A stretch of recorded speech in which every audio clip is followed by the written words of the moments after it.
Wang Hao, an ordinary financial laborer, finds himself ensnared in the tumultuous world of finance. He repeatedly encounters setbacks in the stock market, futures, foreign exchange, and cryptocurrency, incurring continuous losses. However, an unexpected act of heroism leads to a car accident.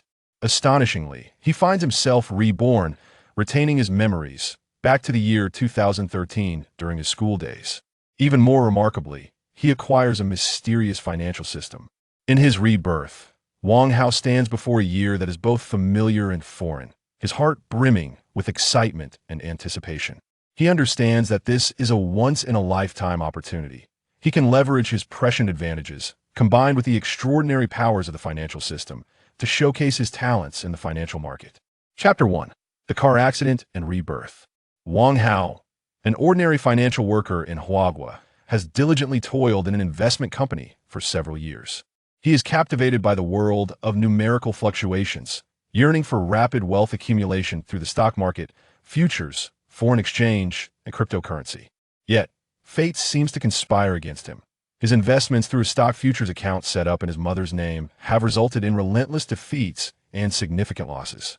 On this particular day, Wang Hao, distracted by his financial misfortunes, faces a stern reprimand from his supervisor. As he walks home along the bustling streets, he is engulfed by feelings of helplessness and confusion. Despite graduating years ago, he remains unaccomplished, lacking both a car and a home, with his meager savings gradually devoured by the stock market. His first love from student days has married someone else merely 2 months after their breakup, prompting him to lament the capriciousness and cruelty of life.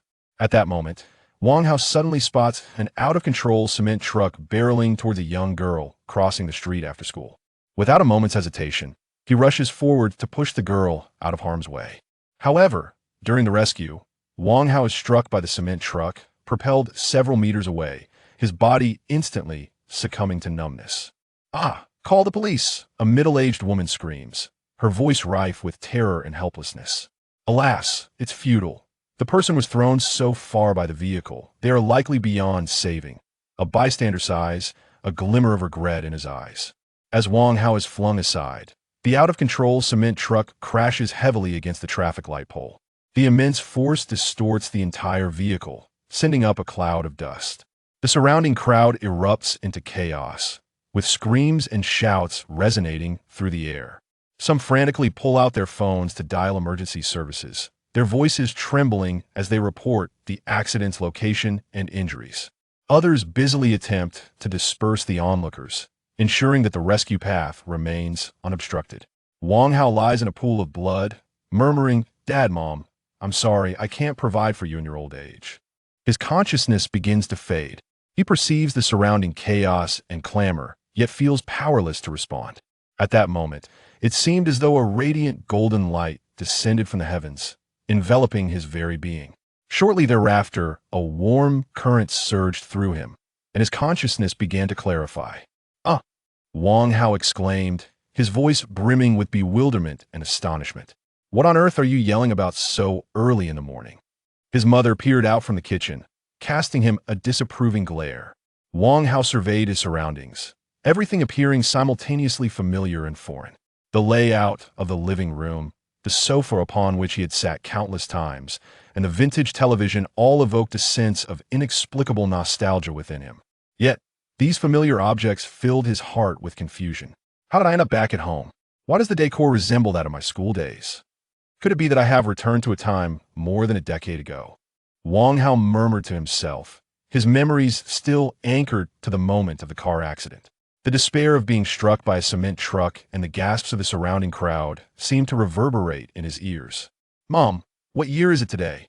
Wang Hao, unable to contain his eagerness to verify his suspicions, anxiously inquired of his mother. His question left her somewhat perplexed. She furrowed her brow and replied, "What nonsense are you talking about? Have you not yet woken up? Hurry and wash up. Breakfast is ready." However, Wang Hao paid no heed to her words. His heart brimmed with excitement and anticipation. If he truly had traversed back a decade, it meant he had the opportunity to start anew, to rectify past mistakes and regrets. Wang Hao hurriedly glanced at the table where lay the exquisite phone he had purchased for over 900 yuan. He opened the calendar and saw the date clearly marked as August 2013, intensifying his exhilaration and hope. I have truly traveled back to 10 years ago. Wang Hao whispered, his eyes glistening with tears. This once familiar year symbolized boundless possibilities and opportunities for him. He reminisced about the myriad experiences of the past decade, the errors and regrets that had once pierced his heart like needles. But now, he possessed a chance for a fresh start, and he was resolute in seizing this opportunity to alter his fate. Mom! Wang Hao embraced his mother, Zhou Mei, tightly. Silly child, did you have a nightmare? Zhou Mei gently stroked his head, her eyes filled with love and concern. Wang Hao took a deep breath, striving to calm the excitement within him. He understood that the most crucial thing now was to reassure his mother while also carefully planning his future. Mom, I'm fine. Wang Hao released his embrace, gazing at his mother's familiar yet slightly aged face, a surge of indescribable emotions welling up within him. It was a mixture of compassion, guilt, and a profound love and affection for his mother. That's good to hear. Quickly wash up and prepare for breakfast, Zhou Mei said with a smile, turning back to her breakfast preparations. Wang Hao watched his mother's retreating figure, silently resolving to never let her down again. He was determined to seize this precious opportunity for rebirth, to diligently enhance his abilities, and to strive for a better, more affluent life for his parents. How, breakfast is ready. Come eat. Zhou Mei's voice floated in, interrupting Wang Hao's thoughts. All right, he replied, rising swiftly and making his way to the dining table. He picked up the bowl his mother handed him, but couldn't help but ask, "Where's Dad? I can't find him anywhere." Your father went to help a neighbor build a new house. They're providing meals, so we should eat first, his mother explained. School is starting soon. Make sure to prepare well in the coming days. After breakfast, go visit Grandpa and Grandma and see if they need any help. They're getting older and require companionship and care. Wang Hao nodded gently, yet his heart was tumultuous. He recalled his past life, where his unsatisfactory college entrance examination results forced him to attend a vocational school. There, he spent several aimless years, only to graduate with a diploma that secured him a low-level position at an investment company, essentially a financial laborer. But now, he had been granted a chance to begin anew. He could not afford to repeat his past mistakes. Armed with knowledge of the coming decade, he was determined to reshape his destiny and alter his family circumstances. After finishing breakfast and assisting his mother with the dishes, Wang Hao wasted no time and hurried to his grandparents' home. He understood that although they were still healthy, their age required more time spent in companionship. Pushing open the door to his grandparents' home, Wang Hao called out, "Grandpa, Grandma, I'm here." Grandma Chiu Hong emerged from the room, her face aglow with a kind smile. How has come? Have you eaten yet? Grandma made something for you. Chapter 2, The Financial System. Grandfather Wang Ming followed suit with a gentle smile. How, you have arrived. Your grandmother was just mentioning you. Wang Hao approached them, softly saying, Grandma, I have already eaten. Today is August 26th. In just a few days, I will be returning to school, so I specially came to visit you. Grandfather Wang Ming patted Wang Hao on the shoulder, offering comfort. How, although you did not gain admission to your desired university this time. Education is not the sole path to success. As long as you master your professional skills in this vocational school, you will have a promising future. Listening to his grandfather's words, Wang Hao felt a deep sense of gratitude. He understood that his grandparents had always cared for him, no matter the difficulties he faced. They stood unwaveringly behind him, showering him with boundless love and encouragement. Taking a deep breath, he earnestly vowed, Grandfather, I will strive to achieve success. One day, I will ensure you enjoy a comfortable retirement and bring you to live in the city. Good. How, I believe in you, Grandfather replied. Wang Hao spent a fulfilling and warm afternoon at his grandparents' home, assisting with various chores, from tidying the courtyard to organizing clutter, each task executed with meticulous care. Observing their grandson's industriousness, his grandparents radiated satisfaction and pride. After enjoying dinner at their home, as Wang Hao prepared to leave, his grandmother insistently pressed 1,000 yuan into his hands. Gazing at the money, a heavy weight settled in Wang Hao's heart. He knew that refusing his grandparents' gift would only cause them unhappiness.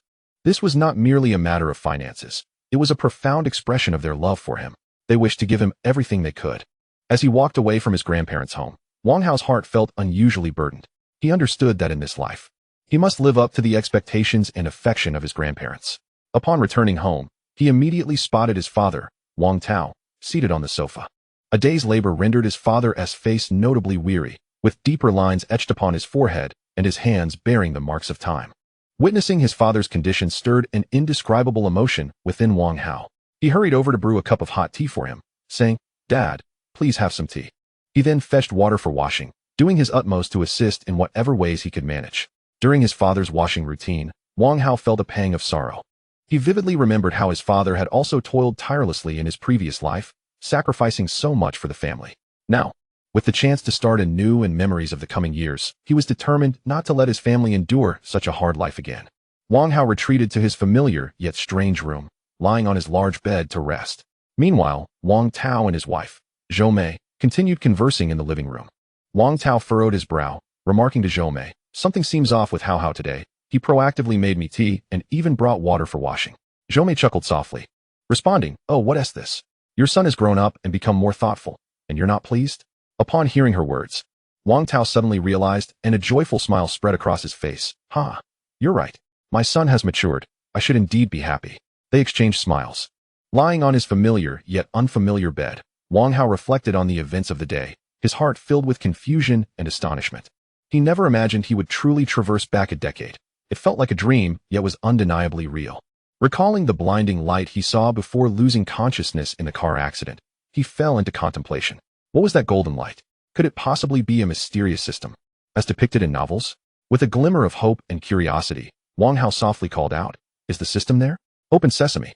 Yet, all he received in response was the tranquil silence of the night, accompanied by the occasional chirping of insects outside.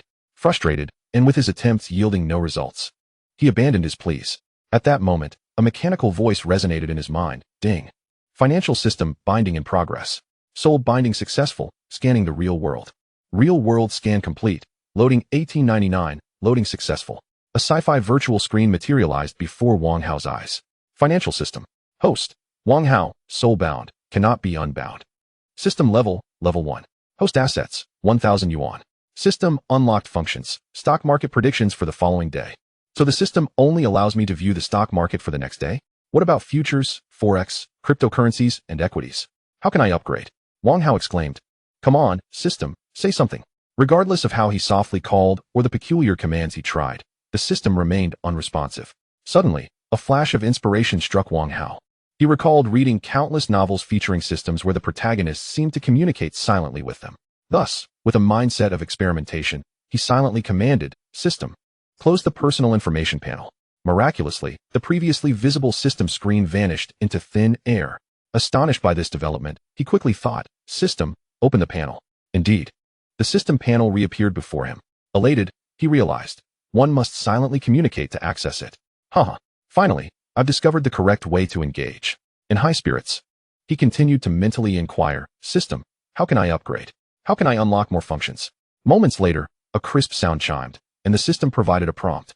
"Host, please increase personal wealth. The system will automatically upgrade and unlock more functions." Wang Hao examined the upgrade instructions provided by the system and immediately set about researching tomorrow's stocks predicted to surge. After all, increasing wealth was synonymous with earning money. With the system at his disposal, acquiring wealth should be effortless. "System, show me all stocks that will hit the limit up tomorrow." Ding. Subsequently, a visually striking screen appeared again, displaying dozens of stocks. Wang Hao began to analyze the specific trends for these stocks for the following day. The system clearly indicated that all these stocks would experience limit ups. Some would reach their peak early in the day, while others would do so in the afternoon. Overjoyed, Wang Hao thought back to 2013 when he was still a student, engrossed in gaming rather than studying, utterly oblivious to the financial market and stock trends. Had he waited to return to familiar stock conditions, he would have squandered several years. Now, with the system's assistance, he was undoubtedly on a fast track to success. That night, Wang Hao lay in bed, filled with an exhilarating sense of anticipation and joy, with the system and memories of his past life aiding him. His future brimmed with infinite possibilities. Amidst excitement and joy, Wang Hao gradually succumbed to slumber, eagerly anticipating the dawn of a new day. He looked forward to showcasing his prowess in the stock market, thereby realizing his dreams of wealth. As he drifted into sleep, his breathing became steady and profound. That night, Wang Hao enjoyed an exceptionally sweet repose. Chapter 3. Opening a stock account with the arrival of a new day, Tuesday, August 27th. The radiant sunlight streamed into Wang Hao's room, awakening him with a sense of exhilaration as he gazed upon the splendid weather. He marveled, what a beautiful day. First, I shall go to the bank to obtain my bank card, followed by opening my securities account. Thus, my journey in the stock market shall commence. After enjoying breakfast, Wang Hao shared his intention with his mother, Zhou Mei. Mom, I plan to head to the bank after our meal to get a bank card of my own. Zhou Mei, somewhat perplexed, inquired, what do you need a bank card for? Can't you just use the extra cards that your father and I have? Wang Hao explained, Mom, I believe I will eventually need my own card, so I might as well take care of it now while I have the time. Upon hearing his reasoning, Zhou Mei nodded in understanding and replied, all right, since you've made up your mind, go ahead. When you start school, we can transfer your living expenses directly to your new card. Thank you, Mom, Wang Hao said, his heart swelling with joy. Knowing that as long as he did not engage in anything outrageous, his mother would generally support his decisions, especially since he had always been exceptionally well-behaved. After expressing his gratitude, he excitedly dashed out the door to the bank to obtain his own card. After breakfast, Wang Hao swiftly made his way to the local bank with his identification card in hand. Within the bank, he successfully completed the necessary procedures and deposited the modest sum of 1,000 yuan, a gift from his grandmother, into his newly acquired bank account. Upon returning home, he wasted no time and promptly downloaded the stock trading software from Shanxing Securities on his mobile phone. Now that he had turned 18, he was finally eligible to apply for a stock account online. Sitting in the comfort of his home, he gazed at the account opening interface displayed on his phone. Having opened several stock accounts in his previous life, he was thoroughly familiar with the process. At this moment, he skillfully filled in the requisite information, from his name and identification number to his contact details, ensuring that every entry was flawless. His fingers danced across the screen with remarkable speed. After completing the information, he proceeded to verify his identity through customer service as prompted, and the entire process unfolded seamlessly. His stock account entered the review phase. The review would require some time, and transactions could not be conducted on the account opened today. After about 10 minutes had elapsed, Wang Hao's phone vibrated suddenly, prompting him to check his messages. The screen displayed, Dear customer, congratulations. Your stock account has been successfully activated. Your fund account is. This message instantly elevated Wang Hao's spirits. He immediately launched the Shanxing Securities trading app, entered his account credentials, and successfully logged into his stock account. The familiar interface greeted him, and he noted that while various functions and options bore slight differences from his memories of the past, the essence remained. Taking a deep breath, he savored the long-lost sense of familiarity. Although he could not engage in stock trading today due to the account's recent activation, this did not dampen his enthusiasm. With only 1,000 yuan in capital, he could only purchase stocks priced below 10 yuan, with a minimum purchase of 100 shares, constituting a single lot. Should the stock price exceed 10 yuan, the minimum purchase amount would surpass his current capital. Wang Hao mused to himself. The system indicates which stocks will hit the daily limit tomorrow.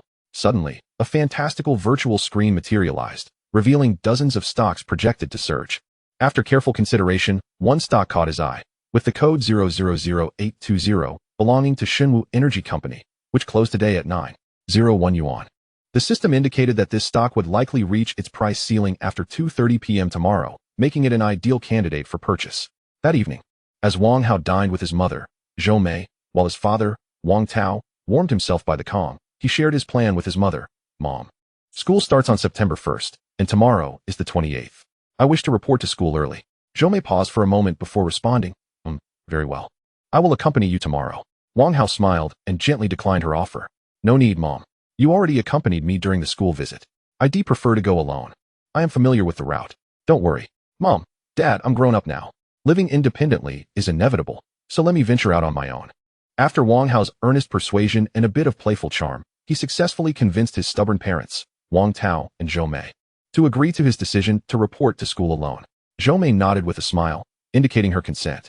She softly said, All right, Hao. I will transfer your tuition and a month's living expenses to your bank account now. Remember, once you complete the registration process at school, you must call me immediately to let me know you've arrived safely and that everything is going smoothly. This is very important, understand? As he observed the 20,000 yuan deposited into the newly acquired bank card, which included 2,000 yuan for living expenses and 18,000 yuan for tuition, Wang Hao joyfully exclaimed, Got it. Love you, Mom. And love you too, Dad. I'm finished eating, so I'll head back to my room to pack for tomorrow. Wang Hao retreated to his room and silently commanded the system to open his personal panel. A mechanical voice echoed in his mind, followed by a fantastical virtual screen appearing. Host, Wang Hao, soulbound, cannot be unbound. System level, level 1. Host assets, 21 RMB. Currently unlocked system functions, stock market trends for the upcoming day. As Wang Hao stepped into his room, his gaze fell upon the balance displayed on his phone screen. 21,000 yuan lay quietly there. This sum represented his tuition and living expenses for the forthcoming period. Each penny a testament to his parents' hard work and dedication, with 1,000 yuan gifted from his grandparents. Contemplating this money, Wang Hao thoughtfully resolved to delay his registration and payment. The deadline for school registration was the 31st, and at this moment, he harbored a bolder plan to first find an inexpensive hotel near the school. In the ensuing days, he intended to use his tuition funds to trade stocks and generate profit. Chapter 4. The journey to profit begins in the blink of an eye. A new day dawned. Wang Hao savored the warmth of home through the sumptuous breakfast lovingly prepared by his mother.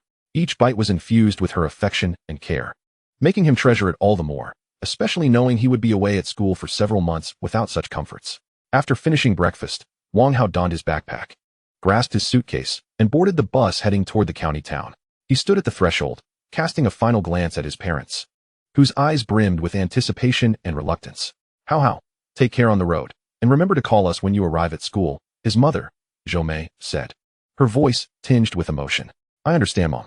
I will, Wang Hao replied, his own voice slightly choked. He endeavored to infuse his tone with a semblance of lightness.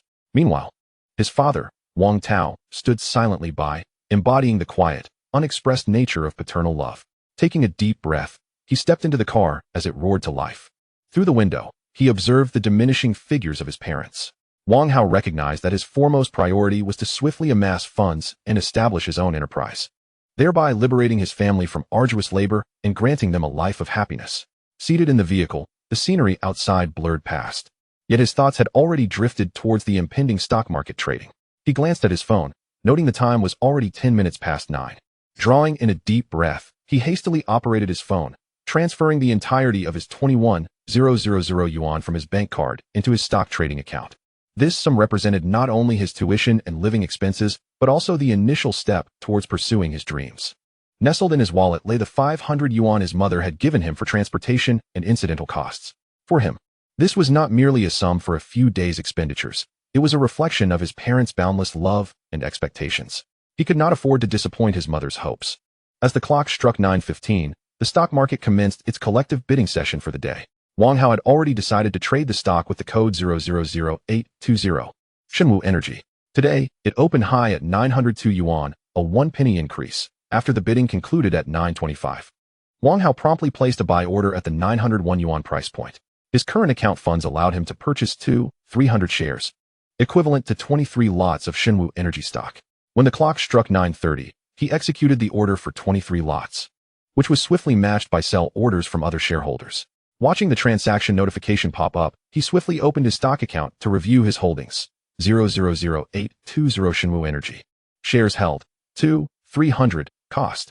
901 yuan. Remaining funds. 272 yuan. While perusing his stock account, the fluctuations in Shenwu Energy's stock price continued to evolve due to the interplay of buying and selling forces. The stock price had been driven down to a low of 9 yuan before being buoyed by external buying momentum, which steadily propelled the price upwards. By 10:11, the stock price of 000820 Shenwu Energy had surged to 936 yuan, reflecting an increase of 388. Wang Hao's 23 lots were now yielding a profit exceeding 1,000 yuan. However, he refrained from lingering over the figures and set his phone aside for the time being, as the domestic stock market operated on a T1 trading model, meaning that shares purchased today could not be sold until the following day. Furthermore, he had already gleaned the specifics of this stock's performance through the financial system the night prior. Wang Hao began to relish the journey in the car, gazing out at the scenery of his hometown. Nestled within the Wuling mountain range, this region had developed at a languid pace, and the county town was quite small. The label of a national-level impoverished county hung over them like a cloud. Once I am able, I shall strive to accelerate the development of my hometown, transforming it into the finest place in the country, a haven for generations past. Wang Hao vowed silently to himself. The car continued its forward momentum, and after a considerable journey, they finally reached Wuling County. Upon disembarking, Wang Hao swiftly retrieved his suitcase, donned his backpack, and embraced a sense of anticipation and excitement. Without lingering, he proceeded directly to the ticket window at the station to purchase a ticket to the main city of Shanqing. Before long, he boarded the bus bound for the city center. The landscape outside the window shifted constantly, mirroring the ebb and flow of his emotions. At last, the bus arrived at Shanqing's bustling urban core. As he stepped off the bus into the throngs of people and the somewhat familiar streets, he felt no trepidation. Having spent over a decade in his previous life studying and working, no place felt entirely foreign to him. After navigating through various modes of transportation, Wang Hao finally reached the vicinity of the school. He surveyed his surroundings, seeking suitable accommodation. Ultimately, he opted for a modestly priced yet tidy inn, successfully checking in for 50 yuan a night. At last, he had arrived. Wang Hao, weary from a day of travel, lay down on the soft bed in his room. He first called his mother, Zhou. "Mom, I have safely arrived at school. Yes, I've completed the registration and am now in the dormitory arranged by the school. Yes, I came a couple of days early. There aren't too many people here." After hanging up, Wang Hao silently reflected, "I'm sorry, Mom and Dad." His heart was heavy with guilt. He knew he had told a white lie, but it was a benevolent deception. He hoped to utilize the brief borrowing of tuition funds to rapidly generate income within the financial system, thereby expediting the accumulation of his initial capital and alleviating his parents' burdens. Wang Hao shook his head, casting aside these emotions, and picked up his phone to check his stock account. The Xinwu Energy stock he purchased had indeed hit the ceiling price by the end of the trading day, closing at 991 yuan, just as he had observed through the system the previous night. Currently, he reviewed his account holdings. 000820 Xinwu Energy, shares held. 300, total investment. 227, 953 yuan. Today's profit, 723 yuan. Remaining balance, 272 yuan. Total assets, 067 yuan. In just one day, he had earned over 2,000 yuan. The future looked promising. Wang Hao's spirits lifted, and the significant profit dispelled some of his fatigue. He began to mentally prepare for the next day's stock trajectory for 000820 Xinwu Energy. As he engaged with the system to review the next day's market trends, a mechanical voice echoed, and a sci-fi-like virtual screen materialized before him once more. According to the system's projections, Xinwu Energy's stock was expected to peak with a rise of 9 points tomorrow, before retracting to a 3-point increase by the end of the trading day. Having established his exit strategy for tomorrow, he proceeded to investigate all stocks likely to hit their limits. As stocks poised for a surge appeared before him, he meticulously selected one with the code 600626, belonging to the Shengdao Group, which closed at 439 yuan today and was predicted to experience a sharp rise after 11:24 tomorrow. Chapter 5, Amplifying Profits. With his trading plan for the next day firmly in place, Wang Hao lay back on the bed, his thoughts drifting towards the imminent campus life that awaited him. He reminisced about the days spent here in his previous life, attending classes alongside his roommates, engrossed in mobile games, and squandered precious school time in a haze of aimlessness. However, having been granted a second chance, he resolved to completely transform this lifestyle and embark on a fresh beginning. As these thoughts swirled in his mind, Wang Hao's eyelids grew heavy, and his breathing became calm and deep. He fell into a deep slumber, as if the entire world had quieted around him. With only 2 days remaining until the start of the new school term on August 29th, a new day quietly dawned. Heralded by the honking horns of bustling traffic outside the hotel, sunlight streamed through the gaps in the curtains, warming Wang Hao's face. He slowly opened his eyes, the fatigue from the previous day dissipating after a night of restful sleep. After rising and freshening up, he donned a clean outfit and stepped out of the hotel. He sought out a modest yet clean breakfast shop nearby, ordering a bowl of steaming soy milk and several crispy deep-fried dough sticks, relishing a delightful breakfast. Following his meal, Wang Hao did not rush to register at school. Instead, he opted to return to the hotel. He was aware that he had more pressing matters at hand, namely, to amplify the profits in his account within the limited time frame. As the clock struck 9:15, the stock market commenced its morning auction trading. By 9:25, the auction concluded, revealing that the stock of Xinwu Energy 000820 opened strong at 1,009 yuan, up 141, though this surge did not exhibit remarkable strength. At 9:30, the stock officially began continuous bidding. Upon opening, the share price of Xinwu Energy was met with persistent buying from short-term bullish funds, swiftly driving the stock price up to 1,047 yuan. Within a mere 10 minutes, the stock had soared by 565. Subsequently, profit-taking from the previous day led to a sell-off, causing the stock price to tumble once more.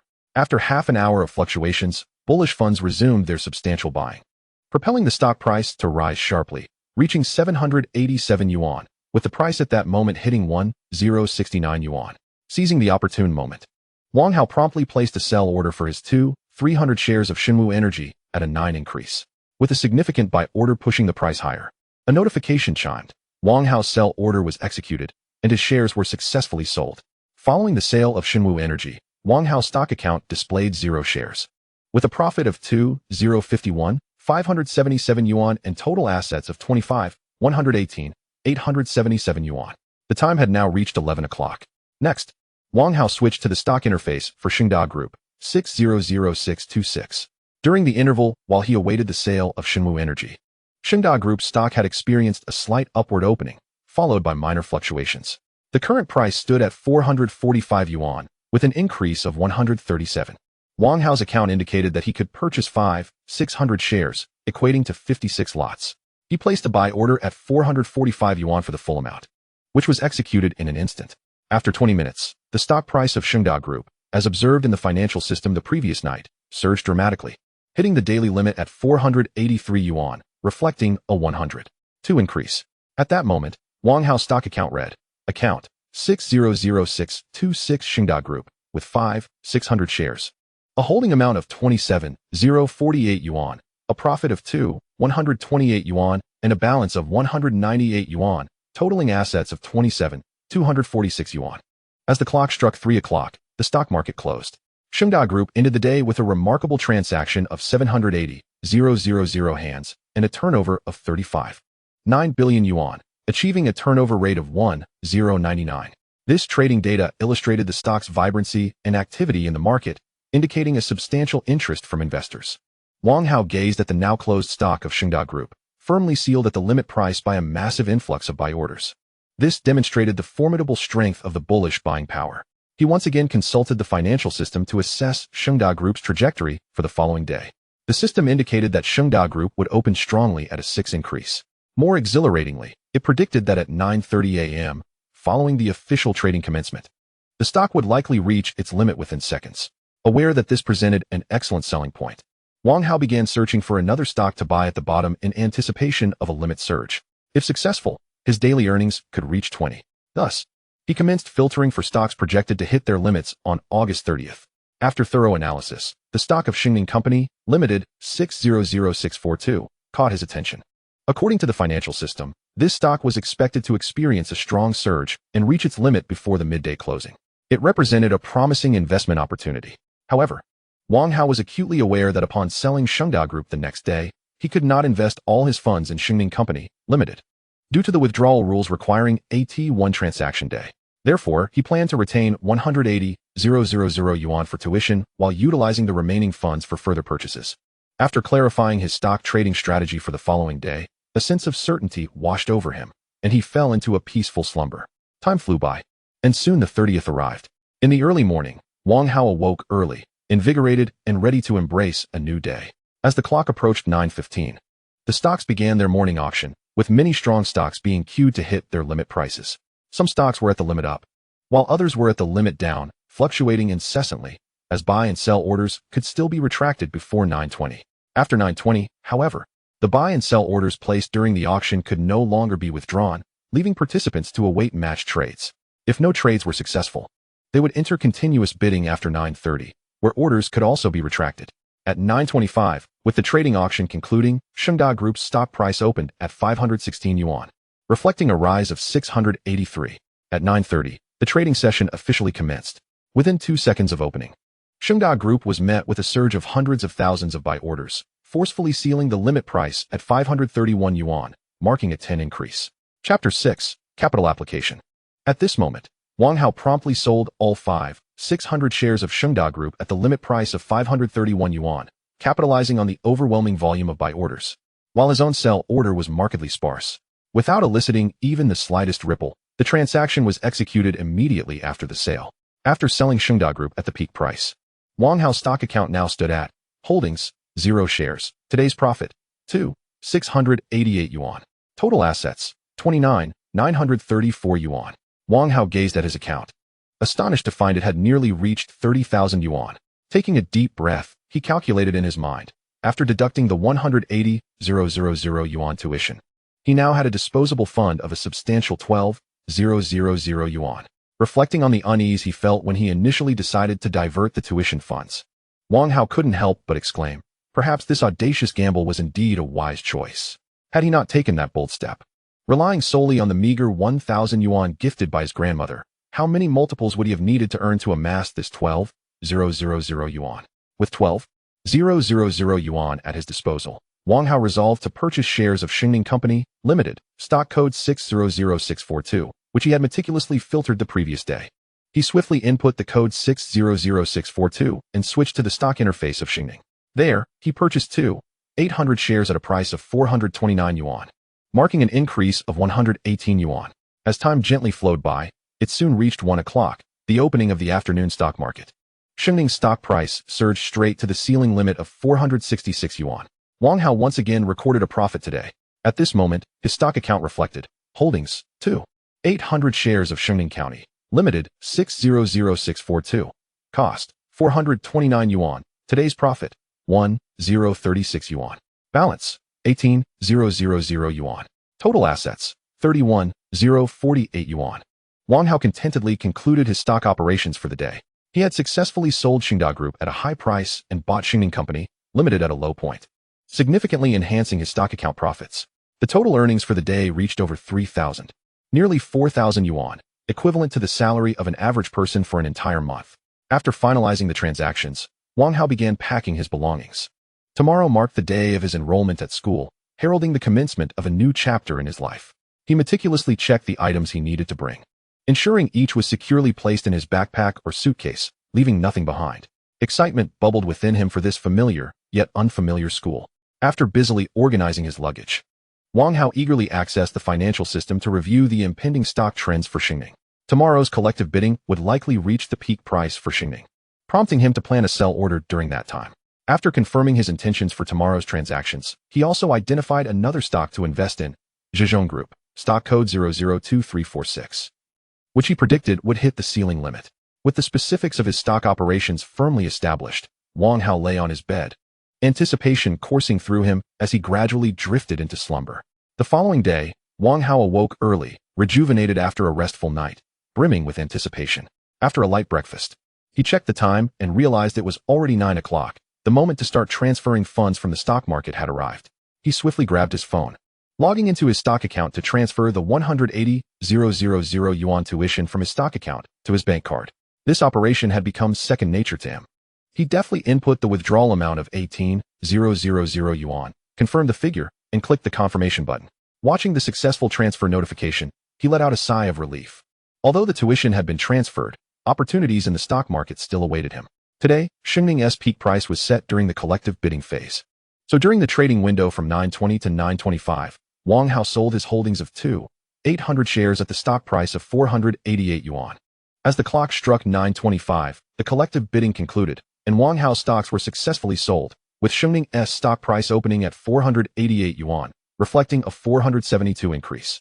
However, this no longer concerned Wang Hao, as that price represented the day's highest for the stock. Following the withdrawal of the tuition and the sale of Xingning, Wang Hao's stock account balance dwindled to 13,664 yuan. Meanwhile, the stock he had filtered the day prior, Zhejiang Group, 002346, opened at 1,302 yuan, a rise from the previous closing price of 13 yuan. While the increase of 2 cents was modest, it was neither weak nor strong, just a stable opening. Yet, Wang Hao discerned that this was the day's lowest price, anticipating that once the market opened at 9:30, funds would aggressively drive the price up to the ceiling limit of 1,430 yuan. At that moment, over 100 sell orders loomed above the 1,302 yuan price. At 9:28, Wang Hao preemptively placed an order to buy 1,000 shares, or 10 lots. As the clock struck 9:30, his buy order was executed without delay. With other major funds continuously elevating the buying price, Zhejiang Group's stock price surged. By 9:39, the price reached the ceiling limit of 1,430 yuan. Though it was briefly opened by profit takers. Yet, through ongoing buying and selling, the bullish funds from outside the market successfully secured the ceiling limit at 1,430 yuan. At this moment, Wang Hao's stock account displayed holdings 1,000 shares of Zhejiang Group, 002346, cost 1,302 yuan, profit 1,280 yuan, balance 664 yuan, total assets 14,964 yuan. With the stock operations concluding smoothly, Wang Hao, laden with his backpack and dragging his suitcase, set off with eager anticipation toward his school, Shanxing Institute of Architectural Technology. Standing at the entrance, he inhaled the invigorating atmosphere of this vibrant environment. Surprised to find himself back in student life, though it felt somewhat unfamiliar. Upon entering the school and completing a series of enrollment procedures, Wang Hao found himself at the pivotal juncture of choosing his major. This time, he did not opt for the CNC specialization as he had in his past life, a path he had merely tread to obtain a diploma. Now, equipped with the formidable financial system, he was embarking on a distinct and novel course. After careful consideration, he ultimately chose the wealth management major. This field not only aligned with his current trajectory, but also promised to enhance his capabilities, laying a solid foundation for his future in financial investments. While he already possessed the powerful and magical financial system, a systematic study of this domain would significantly bolster his skill set. Every choice in life bears different opportunities and outcomes. By selecting wealth management, Wang Hao acknowledged that he might miss out on some old friends from his past campus life, yet he remained hopeful about encountering new companions. After all, who isn't merely a fleeting passerby in the journey of life? Chapter 7. Wealth Management Major. Even though they shared a profound camaraderie during their school days, various factors may cause individuals to drift apart after graduation, ultimately leading to a loss of contact. This does not diminish the significance of those once cherished friendships. Rather, it reflects the inherent changes and uncertainties of life. After confirming his decision to switch to a major in wealth management, Wang Hao successfully completed the necessary steps, including payment. At last, he was assigned to a dormitory, with a backpack slung over his shoulders and a somewhat heavy suitcase in tow. He entered the dorm room and found several of his roommates already present, busily arranging their beds and belongings. The entire dormitory was infused with the spirit of new beginnings. Wang Hao set down his backpack and suitcase, inhaling the fresh air deeply before approaching his roommates to greet them. "Hello, I am Wang Hao." Hailing from Wuling County in the Mountain City, he introduced himself warmly, while carefully observing those who would soon share their university life with him. "Greetings. I am Zhou Jie from Sichuan Province," responded a tall, fair-skinned young man with a smile. "I am Fang Sheng, from your esteemed province," introduced another boy, who wore glasses and appeared somewhat reserved. "Haha, I'm Song Dabo, you can just call me Dabo. I live in the Sha district. So feel free to reach out to me if you need any assistance," said a slightly plump boy with a charming smile, patting his chest enthusiastically. Looking at his newly acquainted classmates, Wang Hao addressed them. "Dear roommates, we will be living together in this dormitory for the next 3 years, which is indeed a rare fate. To foster our friendship, I propose we go out together later. What do you think?" Wang Hao suggested with enthusiasm. Zhou Jie remarked. "That's a splendid idea. Let us either have a meal or sing karaoke to unwind." Fang Sheng nodded in agreement. "Indeed, we should communicate more to enhance our rapport." Song Dabo, even more excited, chimed in. "Great. I know of a newly opened hot pot restaurant nearby that offers delightful flavors. We can dine there later." Delighted by his roommates' enthusiastic responses, Wang Hao replied, "Then it's settled. I will first go fetch the bedding and make my bed. After we gather in the classroom at 5, we can head to the hot pot restaurant together." "Sounds good," everyone exclaimed. Although they hailed from different places, young people can swiftly forge basic friendships. Encouraged by his roommates, Wang Hao promptly made his way to the designated location to collect his bedding, including a quilt and mattress cover. With the assistance of his roommates, he soon organized his bed with meticulous care. Once his bed was arranged, Wang Hao and his roommates proceeded to the classroom. They strolled along the campus paths, engaging in lively conversation and relishing the lightheartedness and anticipation of this new chapter in their lives. Upon reaching the classroom, they found numerous classmates had already arrived. Some stood, while others sat in small groups, engaged in conversation, and the atmosphere was imbued with a sense of novelty. Wang Hao and his roommates selected several empty seats and settled in, awaiting the arrival of their homeroom teacher. Before long, a middle-aged man entered, wearing a warm smile that exuded both approachability and composure. He stood at the podium, surveying the classroom before clearing his throat and announcing, "Please quiet down. I will first take attendance. When I call your name, please respond with a present." As the teacher's voice resonated, the roll call commenced, with students responding in a chorus. Wang Hao and his roommates listened attentively, anticipating the mention of their names. Soon, the roll call concluded, and the homeroom teacher nodded in satisfaction before introducing himself. "I am your homeroom teacher, Zhou Hao, entrusted with guiding you through the academic journey of the coming years. Together, we will cherish this beautiful time in our campus lives." Following his introduction, Teacher Zhou elaborated on the school's regulations, curriculum, and important reminders. After completing his discourse, he scanned the classroom and stated, "Now, I will organize a few students to collect their military training uniforms. Zhang San, Li Si, Lu Wu, please follow me. The remaining students, please wait in the classroom. We will return shortly." As Teacher Zhou led a few students away to retrieve their uniforms, the classroom buzzed with activity. as classmates began to converse and connect with those they had only recently met. At that moment, Song Dabo discreetly nudged Wang Hao, his eyes sparkling with excitement. "Look, a beauty," he whispered, gesturing towards a certain direction in the classroom. Following Song Dabo's indication, Wang Hao beheld a strikingly beautiful girl seated on the opposite side. Her long hair, silky and smooth, cascaded gently over her shoulders. Her face was captivating, with features exquisitely chiseled, reminiscent of a finely crafted work of art. Especially enchanting was her profile, with clear contours and graceful lines that took one's breath away. Wang Hao found himself entranced by her beauty. Unable to tear his gaze away, he noticed that this girl not only possessed stunning looks, but also an exceptional aura that exuded an air of freshness and elegance. "Hey, don't keep staring. Your eyes might fall out," Song Dabo teased, a playful grin adorning his face. Wang Hao snapped back to reality, awkwardly rubbing his nose and chuckling. "Haha, indeed, she is quite lovely," he conceded, though his gaze inadvertently drifted back toward the girl. Observing this, Song Dabo shook his head and changed the subject. "Our class is pretty good. The gender ratio is nearly 1:1, making collaboration easy. Unlike those majors like CNC or machine repair, which I hear are predominantly male, leaving them with no female classmates to converse with. How pitiful." Wang Hao nodded in agreement. "Yes, our class has a balanced gender ratio, which facilitates communication.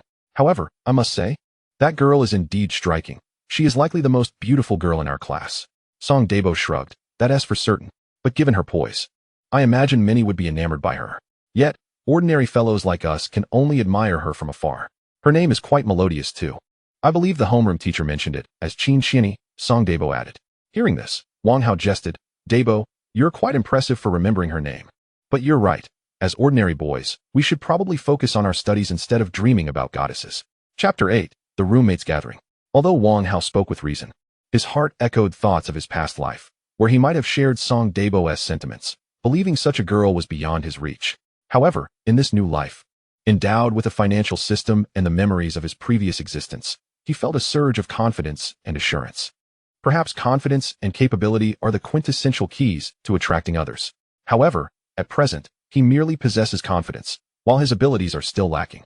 How go? Spare me your nonsense. How many individuals attending this school are genuinely those who immerse themselves in diligent study and possess a positive outlook? In truth, those who struggle academically yet aspire to learn earnestly are few and far between. Haha, all right, Dabao. Speaking of which, the semester has just commenced, and you're already contemplating romance. Wang Hao teased Song Xiaobao. Upon hearing Wang Hao's jest, Song Dabao responded with a laugh. Haha, no, I was just joking. Wang Hao's past experiences have imparted upon him a profound understanding that, regardless of one's devotion to love, lacking sufficient financial means renders such devotion futile. The one who appeared utterly besotted ultimately faced betrayal due to financial inadequacies. A nearly decade-long relationship concluded with his ex-girlfriend marrying and having children with another man merely 2 months after their breakup. This stark reality made him acutely aware that singular devotion is often an unwise choice. In this lifetime, Wang Hao has firmly resolved not to forsake an entire forest for a single tree. He not only desires ample wealth, but also seeks a multitude of romantic entanglements. As teacher Zhou Hao and several classmates returned from distributing military training uniforms, Wang Hao and his roommates excitedly returned to their dormitory, neatly folding their brand new training outfits and placing them in their respective wardrobes.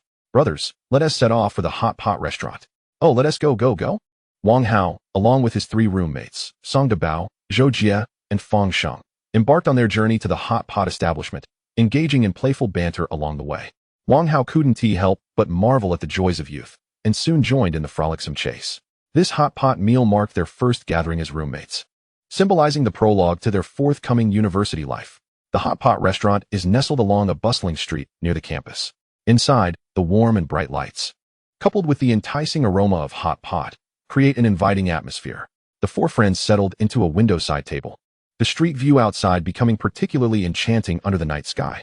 The server enthusiastically presented them with menus, and they eagerly began to place their orders. Wang Hao opted for the restaurant's signature Inyang pot base to cater to their varied tastes. While waiting for the hot pot to arrive, they conversed about their hometowns and hobbies, sharing their anticipation and curiosity regarding the impending military training. My greatest wish right now is simply not to lag behind during the upcoming training, Song Dabao chuckled.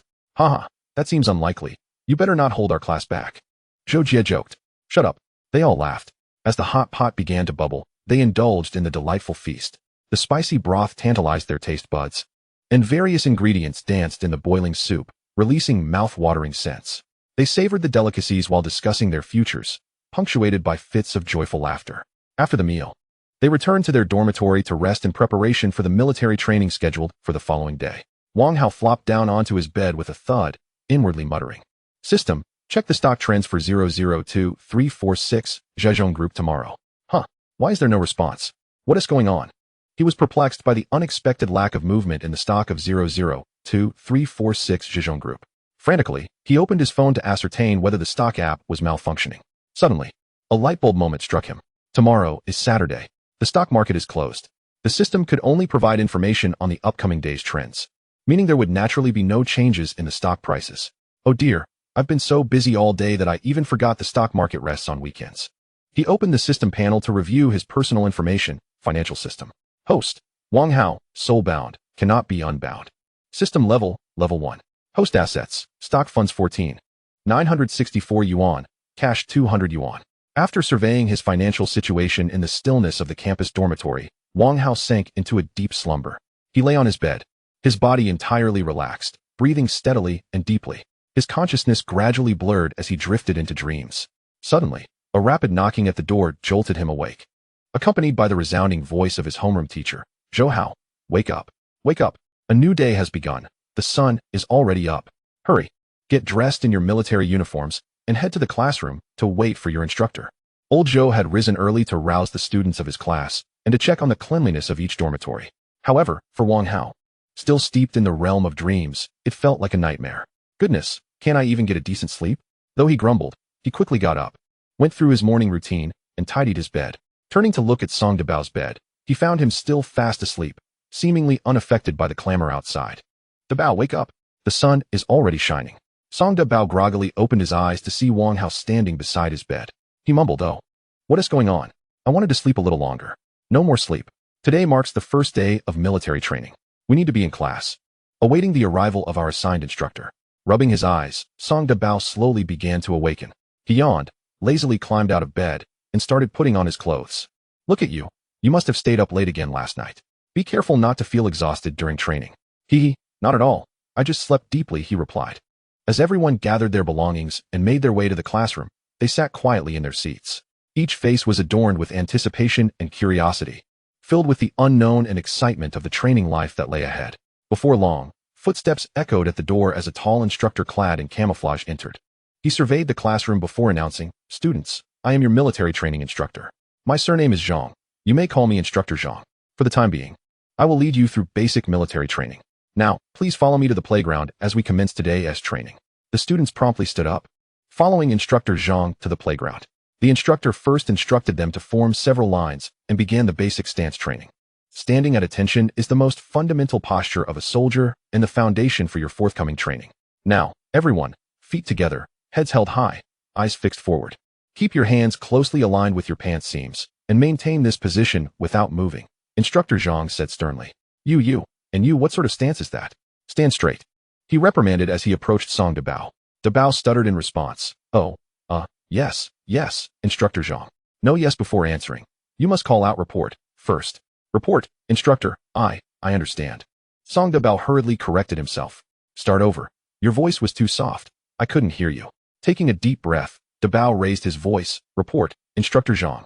I did not stand correctly. Please guide me, Instructor Zhang. Instructor Zhang nodded, his tone softening slightly. This time, your voice was loud enough.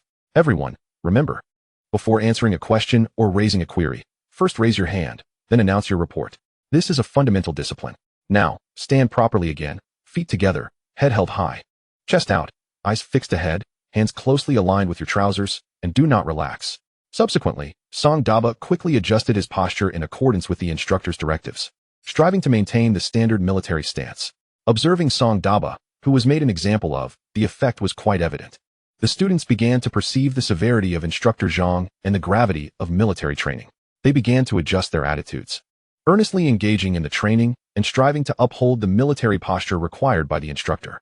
Before long, the entire class exhibited a uniform and orderly stance. Each individual stood tall, their gazes resolute. Instructor Zhang paced nearby, occasionally correcting the postures of a few students. Time passed swiftly, and the 7 days of military training seemed to vanish in the blink of an eye. It was yet another Monday morning. My goodness, I am utterly exhausted. I have finally endured the end of military training and have lost several pounds. In this peculiar dormitory, Song Daba was grumbling as he rubbed his sore waist. Fang Sheng approached, observing Daba's state, and jested, "Daba, you need more military training to shed some weight." Daba replied helplessly, "Forget it. I have a tendency to gain weight easily. Losing it is simple, but it rebounds just as quickly. Let's go to the cafeteria for breakfast. I am on the verge of starvation." "All right, let's go together." Zhou Jiao also rose from his bed. Wang Hao then addressed the three, saying, "You all go ahead. I will head to the supermarket later to grab something for breakfast." Daba and the others did not think much of it and nodded, "Okay, we will go first." They then made their way toward the cafeteria. During these 9 days of military training, Wang Hao did not remain idle. In his spare time, on 5 of the stock trading days within these 9 days, he continued to engage in trading in the stock market, utilizing the financial system, achieving daily returns exceeding 10%, thereby rapidly increasing his stock capital. At this moment, Wang Hao's stock account balance had risen from 14,964 yuan to 26,000 yuan. Walking along the path to the classroom, he chewed on the bread he had just purchased from the convenience store, holding a carton of milk in his hand. "How go? You finally arrived," Song Daba exclaimed with a broad smile upon seeing Wang Hao enter the classroom. As Wang Hao approached his seat and sat down, he replied, "Indeed. If I had arrived any later, I might have been caught by our homeroom teacher." Just then, the class bell rang, and the previously noisy classroom fell silent in an instant. The students returned to their seats, preparing for class, while Wang Hao hurriedly organized his books, awaiting the teacher's arrival. A palpable tension filled the classroom, yet it remained orderly. At the podium, the teacher's voice rose and fell, infused with passion, but within this classroom, the number of students actually paying attention was few. Most of the classmates, including Wang Hao, were immersed in their own worlds, surreptitiously fiddling with their phones. Faced with such a situation, the teachers were well aware of the reality. However, they often adopted a laissez-faire attitude. As long as the students did not create a loud disturbance that disrupted the classroom order, quietly sitting in their seats while playing with their phones, they could not be bothered to enforce discipline. After all, most of these teachers had only recently graduated from school, and coming to this vocational school was merely a means to gain experience. They merely drew a salary, adhering to the curriculum to fulfill teaching obligations. Whether the students were willing to learn was entirely their personal affair, with no bearing on the teachers. Perhaps this is the lamentable state of vocational education at present. However, as Wang Hao contemplated this, he pondered. At this moment, the teacher standing at the podium gazed down at the students, who were engrossed in their phones, perhaps with a glimmer of pity in their eyes. After all, these children would eventually step into society, confronting various challenges and difficulties in real life. The time they squandered now, neglecting their studies, would have to be repaid in the future. Yet, these matters held no relevance for Wang Hao. At present, his focus lay solely on studying and profiting from stocks. Naturally, making money from stocks took precedence. At this moment, the time on his phone read 9:15 a.m. The stock market officially commenced, entering the phase of collective bidding. Wang Hao sat in his classroom seat, picking up his phone to check the stock market trends. Having already determined today's target stock through the system yesterday, he placed a buy order for 0.000032 Shin Sanda at the price of 712 yuan. As the order was executed, the stock price of 0.000032 Shun Sanda experienced a brief period of fluctuation before ascending in a straight line, directly hitting the 10-daily limit. In just a few minutes, Wang Hao's stock account balance surged from 26,000 to an unrealized profit of 28,600 yuan. How dull. A daily profit of 2,600 yuan. Isn't that roughly equivalent to an ordinary person's monthly salary? Wang Hao mused quietly. Although his words conveyed a sense of ease and nonchalance, the pride and sense of accomplishment were unmistakable. How go? What interface is displayed on your phone? It's all red and green. It's quite dazzling. Daba inquired with curiosity. Wang Hao smiled and explained, "This is a stock market chart. What do you think? It looks quite complicated, doesn't it?" Upon hearing the word stocks, Daba appeared bewildered. "Stocks? Oh, I see. I've heard of it, but I've never actually dealt with stocks myself. I enrolled in the wealth management program because my dad chose it for me.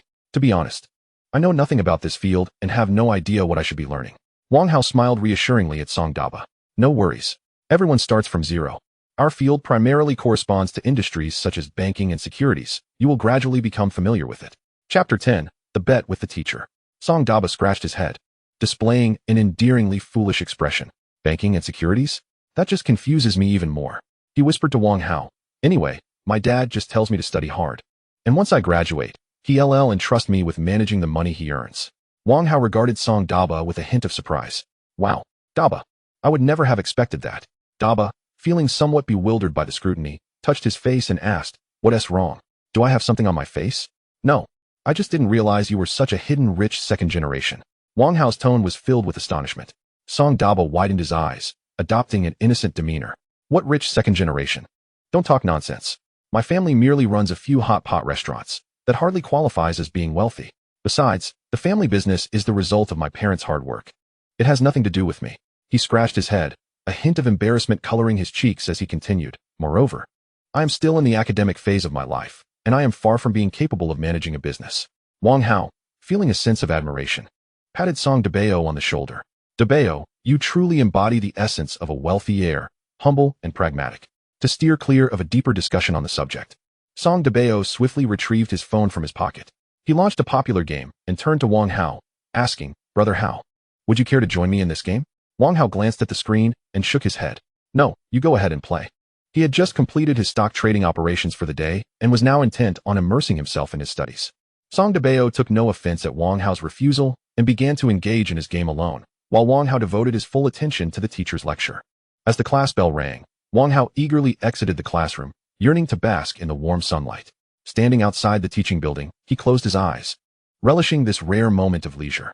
Unintentionally, his gaze fell upon a modern car in the parking area.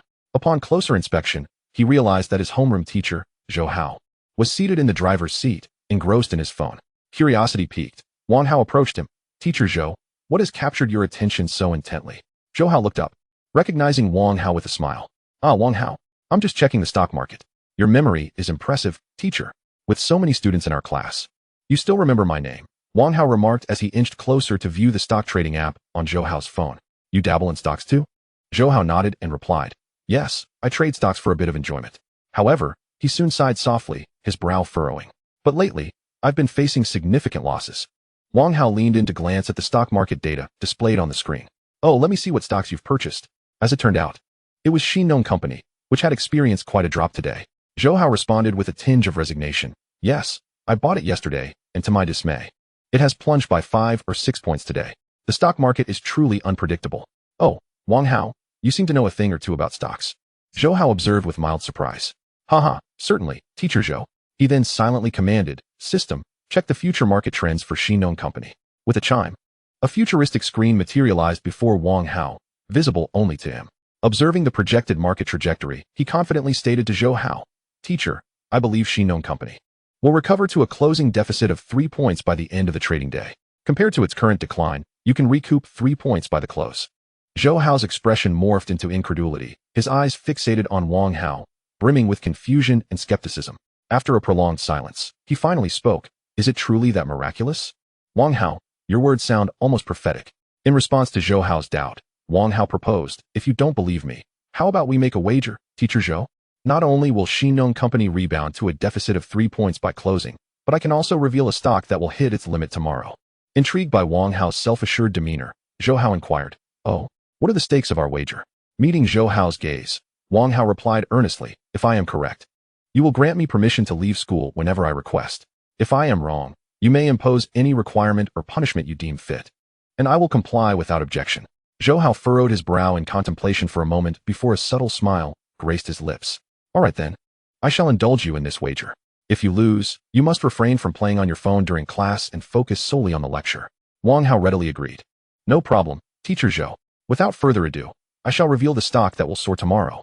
He took a deep breath and solemnly declared, "Stock 00066 3 Yong'an Forestry will undoubtedly reach its limit tomorrow. As for the accuracy of Shinong Company, you will know come closing time." Upon hearing this, Zhou Hao promptly added Yong'an Forestry to his watch list, then turned to Wang Hao, saying, "All right, I have noted it down. I await the outcome." "Very well, teacher Zhou. Tomorrow will reveal the truth," Wang Hao asserted, brimming with confidence. Just then, the class bell rang, interrupting their exchange. Wang Hao glanced at the time. Realizing it was time for class, he waved goodbye to Zhou Hao, saying, "I'm off to class now. Goodbye, teacher Zhou. Enjoy the sun." With that, he turned and hastened towards his classroom. Zhou Hao watched Wang Hao's retreating figure and couldn't help but reflect, this kid certainly does not carry himself like a typical student. He resembles someone more akin to my own age. A smile crept onto his lips, as he found Wang Hao's confidence quite admirable. Chapter 11, The Stock Trading Odyssey. As Wang Hao diligently absorbed lessons in the classroom, time slipped away unnoticed, reaching 2:57 p.m., the trading hour for the closing auction. His homeroom teacher, Zhou Hao, sat in his office, closely monitoring the stock market for his investment. Observing the distance between the stock price and the 3-point mark Wang Hao had mentioned, he noted a mere point remained for the stock to reach that level. With the closing auction underway, he knew that fluctuations in stock prices during this period were typically minimal. Watching the price hover just a point away from Wang Hao's prediction, Zhou Hao inwardly scoffed. That cocky little brat. I almost believed your confidence, thinking the stock would actually rebound to a deficit of 3 points. Just as he was lost in his thoughts, the clock ticked to 2:55 p.m. Suddenly, a flurry of large buy orders surged in, and in the final seconds, high-priced orders were placed. Xinong Company successfully closed with a 3-point deficit. Zhou Hao stared in disbelief at the unfolding scene, muttering to himself, Wang Hao actually got it right. His eyes then darted to his watch list for Yong'an Forestry. Could it be that the stock would indeed soar tomorrow, as Wang Hao had predicted? The following day dawned. The morning sun yet to penetrate the curtains. As per his routine, Zhou Hao arrived early at the dormitory to awaken the still slumbering students. Rise and shine. Wake up. How can you be so sleepy all day? His voice echoed through the empty dorm corridor, becoming clearer as he approached. Wang Hao, immersed in blissful dreams, was roused from his slumber by the persistent calls. He threw back the covers, poking his head out, looking drowsy as he complained, in this day and age, it's truly difficult for a student to catch up on sleep. Just then, Zhou Hao entered the dormitory, witnessing Wang Hao's groggy demeanor, and couldn't help but chuckle. He approached Wang Hao's bedside, gently patting his shoulder, and said with a smile, You young man, where does all this sleepiness come from at your age? Hurry and get up. Upon hearing Zhou Hao's words, Wang Hao promptly replied, All right, old Zhou, I shall rise immediately. Subsequently, he sprang from his bed with the agility of a coiled spring, swiftly commencing his morning routine. He hastily donned his attire, straightened his bedding, and then proceeded to freshen up. Zhou Hao observed Wang Hao tidying up his toiletries, his curiosity piqued by how Wang Hao had foreseen that Xinong Company would close with a 3 decline the previous day. Nevertheless, Zhou Hao understood that it was not the moment to inquire about stock matters. He resolved to ask later and departed. Wang Hao watched as Zhou Hao's figure receded, then turned to face Song Debao, who was still in bed. He approached Song Debao's bedside, gently shook him, and softly said, Debao, time to wake up. Groggily, Song Debao opened his eyes, and upon seeing Wang Hao, rubbed them and asked, What's up, Hao Ge? Wang Hao chuckled teasingly, Isn't it old Zhou's keen eye? Why does he only call me, and not you? You look so disoriented. Be cautious, or old Zhou might come to rouse you. Only then did Song Debao realize that Zhou Hao had already been calling everyone to wake up, prompting him to sit up hurriedly, fumbling to put on his clothes while muttering, Oh no, how did I oversleep? Ha ha ha, weren't you the one who overslept? Wang Hao couldn't help but laugh at Song Debao's flustered demeanor. In a familiar classroom, Wang Hao sat upright, seemingly attentive to the teacher's lecture. Yet his thoughts had already drifted to the screen of his tightly gripped phone. He silently counted down the time displayed on his device, eagerly anticipating the arrival of 9:15. At last, the hour struck, the pivotal moment when the stock market commenced its collective bidding. The stock of Shen, which he had acquired the day before, exhibited an exceptionally robust performance, with a deluge of buy orders flooding in, unhesitatingly driving the stock price to its ceiling. A subtle smile graced Wang Hao's lips as he effortlessly tapped the sell button. Everything was within his grasp. At 9:25, the collective bidding concluded, and his trading software confirmed that his sell order had been successfully executed. Within a mere day, he had reaped a 10 profit, elevating his stock account from an initial capital of 28,600 yuan to a remarkable 31,460 yuan. Gazing at the ever-increasing figures in his account, Wang Hao couldn't help but lament, life is so mundane. Only daily profits can bestow a modicum of joy. Before long, at 9:30, Wang Hao promptly purchased the stock of Yong'an Forestry, which he had selected the previous day. After completing the transaction, he contentedly clapped his hands, exclaiming, Nice. Good. Delighted by his flawless maneuver, Wang Hao couldn't resist giving himself a hearty commendation. As he reflected on the stock he had just sold, he pondered why there had been such a plethora of buyers from the collective bidding. Buyers. He suddenly recalled the renowned gathering place for adept traders, Tao County. Revered as a haven for short-term trading virtuosos, Tao County has given rise to numerous top-tier investors, earning it the moniker of Tao County. Within its confines, countless financial wizards wield their profound market insights and impeccable short-term strategies, crafting legends. Among them, Zhao Laowa transformed 10,000 into billions over 8 years, becoming an idol for countless investors. Other names such as professional copy trader, stock trading for living, Nirvana Reborn, and Zhang Shuiao resonated as luminaries of Tao County, their strategies and insights serving as invaluable resources for countless learners. Recalling the illustrious achievements of these top-tier investors and recognizing the multitude of short-term experts still thriving in the current market, Wang Hao felt invigorated. Furthermore, it was now 2013, and the iconic figure known as the commander of the Death Squad remained active in the capital markets. The thought of potentially collaborating or competing with such elite minds ignited a fervent passion within him. At that moment, a revelation flashed through Wang Hao's mind.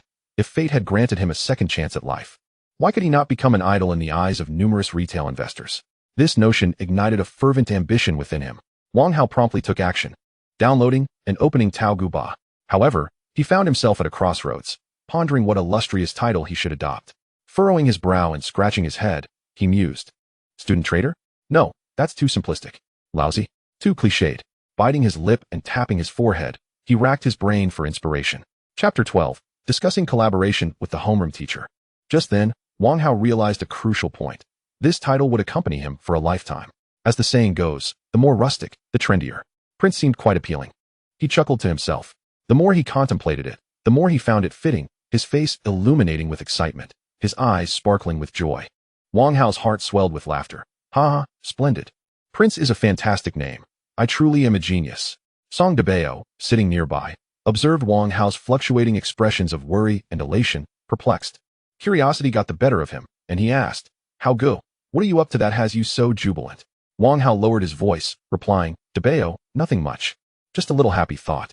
Song Debao's curiosity intensified. What is it that has you so elated? Wang Hao chuckled and shook his head. Oh, it's merely a minor stock-related idea that, if realized, would bring me great satisfaction. Though Song Debao knew little about stocks. Witnessing Wang Hao's happiness made him smile as well. That's great. As long as you're happy, how go? Ding ding ding. The bell signaling the end of class rang at that moment. How go? Shall we head to the supermarket for some snacks? Song Debao inquired. Wang Hao glanced at his phone, a satisfied smile gracing his face. The Yong'an Forestry stock he had purchased that morning had successfully risen to its ceiling. He turned to Song Debao and said, No need. Debao, you go ahead. I have something to discuss with our homeroom teacher, old Joe. All right, how go? I'll see you later, Song Debao replied before exiting the classroom. Wang Hao followed suit, making his way to the teacher's office. Upon arrival, he found teacher Zhou Hao just finishing his class and returning to his office. Zhou Hao instinctively picked up his phone to check the stock market, particularly focusing on Yong'an Forestry, which Wang Hao had mentioned the day before. Has it really hit the ceiling? Teacher Zhou Hao gazed incredulously at the phone screen. Disbelief etched across his face. Rubbing his eyes to confirm, he realized it was indeed true. Yong'an Forestry had reached its peak. Teacher Zhou Hao stared at the stock's performance on his screen, filled with astonishment. With years of experience in the stock market, having weathered both bull and bear markets since 2008, he possessed a profound understanding of market fluctuations and trends. Yet, he had never anticipated that his student, Wang Hao, would excel to such a degree. Just yesterday, Wang Hao had confidently informed him that Yong'an Forestry would soar today, along with another stock expected to close at 3. At that moment, teacher Zhou Hao merely regarded the stock market as a jest, for its fluctuations are fraught with uncertainty.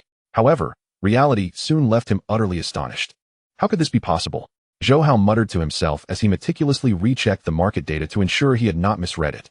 Indeed, Yong'an Forestry was firmly locked at its upper limit, and another stock, XI unknown company, had closed precisely at 3, just as Wang Hao had predicted. It seems I have truly underestimated this Wang Hao, Zhou Hao mused inwardly. At that moment, Wang Hao knocked on the door and entered. Noticing Zhou Hao fixated on his phone screen, curiosity piqued, he inquired, Old Zhou, what has captivated you so? Zhou Hao looked up, recognizing Wang Hao with a flicker of surprise in his eyes, which soon transformed into admiration and intrigue. He pointed to the screen displaying Yong'an Forestry and, somewhat astonished, asked, Wang Hao, look at this stock. It has genuinely reached its upper limit today. Wang Hao smiled slightly and replied, Ah, Yong'an Forestry. Did you not purchase this stock? I informed you yesterday it would hit the upper limit today. I indeed did not buy it.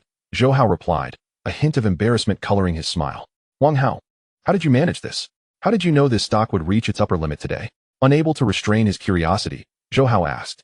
Wang Hao smiled faintly and explained, It's nothing extraordinary. It simply involves conducting thorough research and analysis, keeping an eye on market dynamics and trends. Of course, personal judgment and intuition play a role as well. Listening to Wang Hao's words, Zhou Hao could not help but marvel. This student is indeed remarkable. Not only does he possess keen market insight, but he also boasts a unique investment philosophy and strategy. Observing Zhou Hao deep in thought, Wang Hao gently patted his shoulder. Old Zhou, teacher Zhou, wake up. Zhou Hao emerged from his reverie, looking up at Wang Hao. Ah, what is it, Wang Hao? Wang Hao pointed at the upper limit trading information for Yong'an Forestry on the screen and said, Teacher Zhou, regarding our wager, I believe I have emerged victorious. Zhou Hao scrutinized the screen closely, then nodded. Indeed, Wang Hao, you have won. Seizing the opportunity, Wang Hao asked, then, Teacher Zhou, does this mean you must approve all my future leave requests? Zhou Hao paused, momentarily taken aback, before chuckling and shaking his head. You little rascal, quite the opportunist. Aren't you? However, since I have lost, I must accept the consequences of our wager. Very well, as long as your reasons for absence are not too outrageous. I shall endeavor to approve them. Wang Hao beamed with joy. Thank you, Teacher Zhou.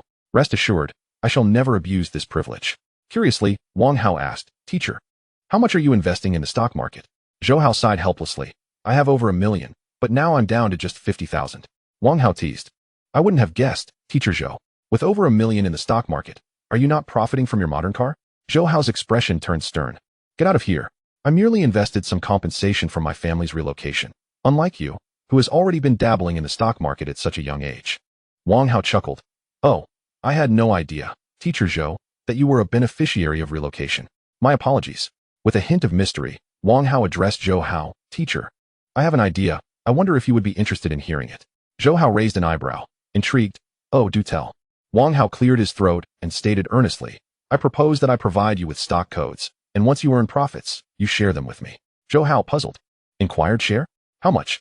Wang Hao straightened up, stating solemnly, as my homeroom teacher, let us say 50%.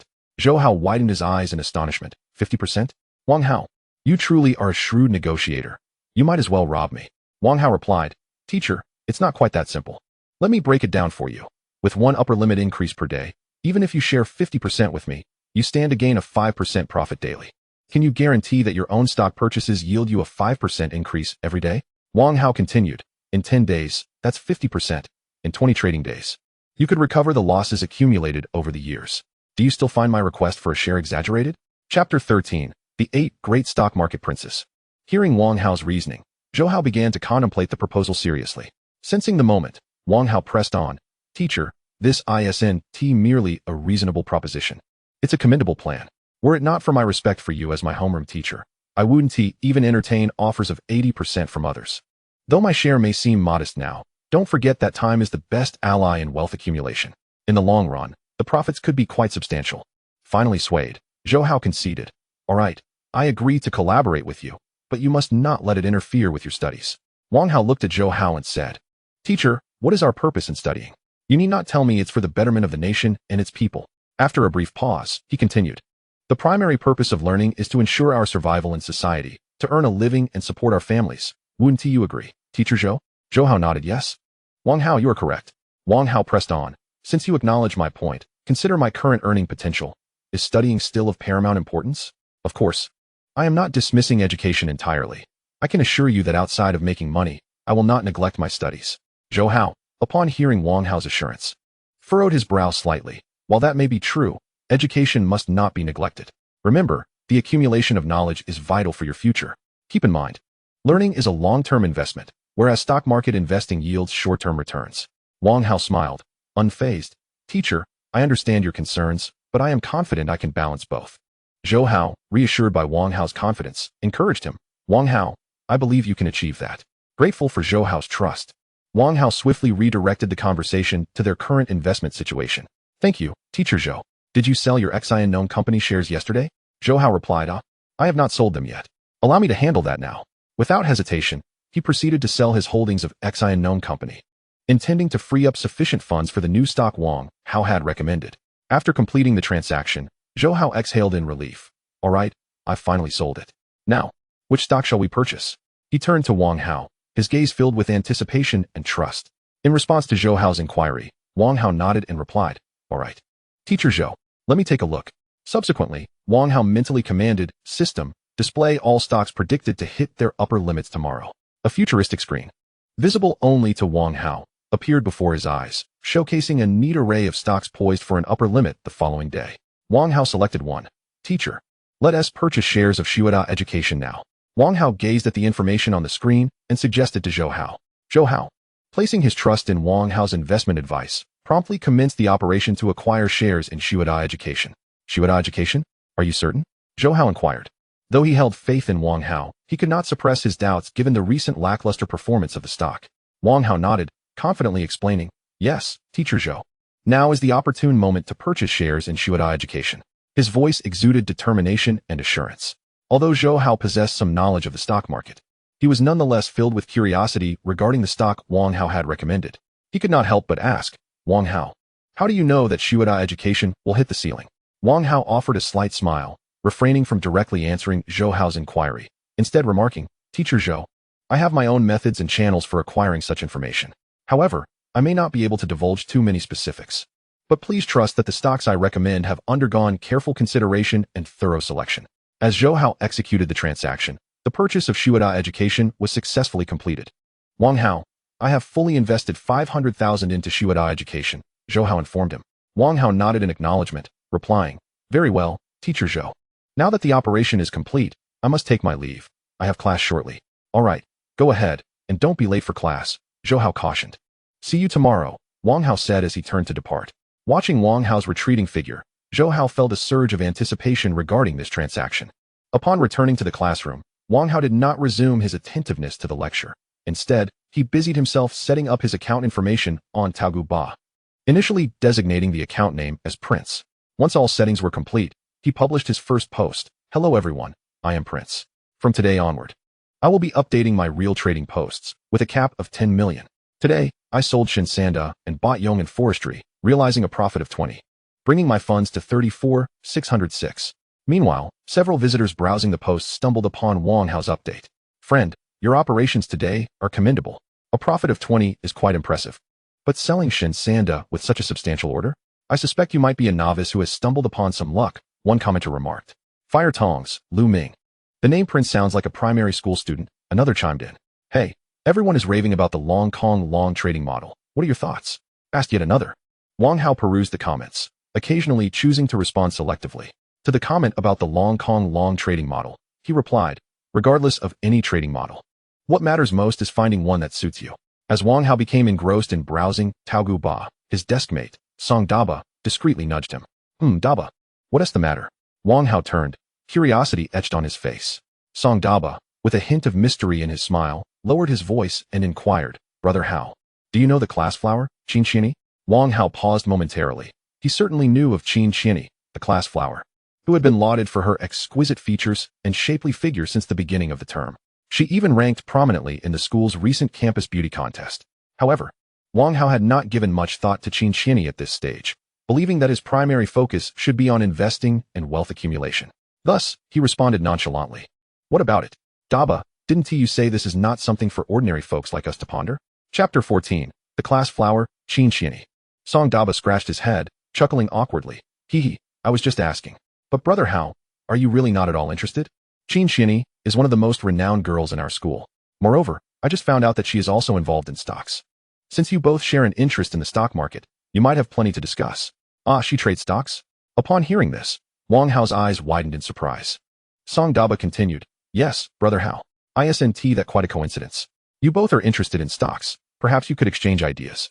Wang Hao pondered for a moment before replying, "Indeed, it is quite a coincidence. However, I'm not overly concerned. I should focus on my own matters first." Song Daba patted Wang Hao on the shoulder, saying, "That is true. You've always been diligent. But if the opportunity arises, you should get to know her." Wang Hao smiled but refrained from further comment, his mind wandering to the thought of what it might be like for Qin Qiani to engage in stock trading. As the school bell rang, signaling the arrival of the midday break, Wang Hao began to pack his books. His gaze inadvertently drifted to Qin Qiani's seat, and he was astonished to find the class flower, who typically paid close attention in class, now engrossed in her phone, intently scrutinizing the stock market. This scene brought to mind Song Daba's earlier revelation about Qin Qiani's involvement in trading stocks. Initially, he had assumed it was merely a jest. Yet here was the reality before him. Qin Qiani's fingers glided gently across the screen, her eyes shimmering with seriousness and concentration. Wang Hao approached her, noticing that she was deeply absorbed in the information displayed on her device. "Hey, the stock market has already closed. Why are you still so engrossed?" Wang Hao's voice broke through her reverie. She looked up at him, a flicker of surprise crossing her face. "Isn't this stock already at its limit down?" Wang Hao observed, noting the stock she was focused on had indeed hit the limit down, prompting his curiosity. Qin Xianyi collected her thoughts and replied, "Yes. This stock has indeed reached its limit down today." Her tone carried an air of helplessness and disappointment. "And you are?" Realizing she was not familiar with Wang Hao, she politely inquired about his identity. Wang Hao smiled and introduced himself. "Oh, I'm Wang Hao, your classmate sitting behind you." He gestured toward his seat to help her recognize him. Understanding dawned on Qin Xianyi, and she smiled, nodding. "Oh, so it's Wang Hao. Nice to meet you." The atmosphere between them became noticeably more relaxed. Wang Hao, eyeing the phone in Qin Xianyi's hand, curiously asked, "Are you very interested in stocks?" Qin Xianyi nodded, replying, "Yes. I have always been intrigued by investment. Otherwise, I wouldn't have chosen this major in wealth management."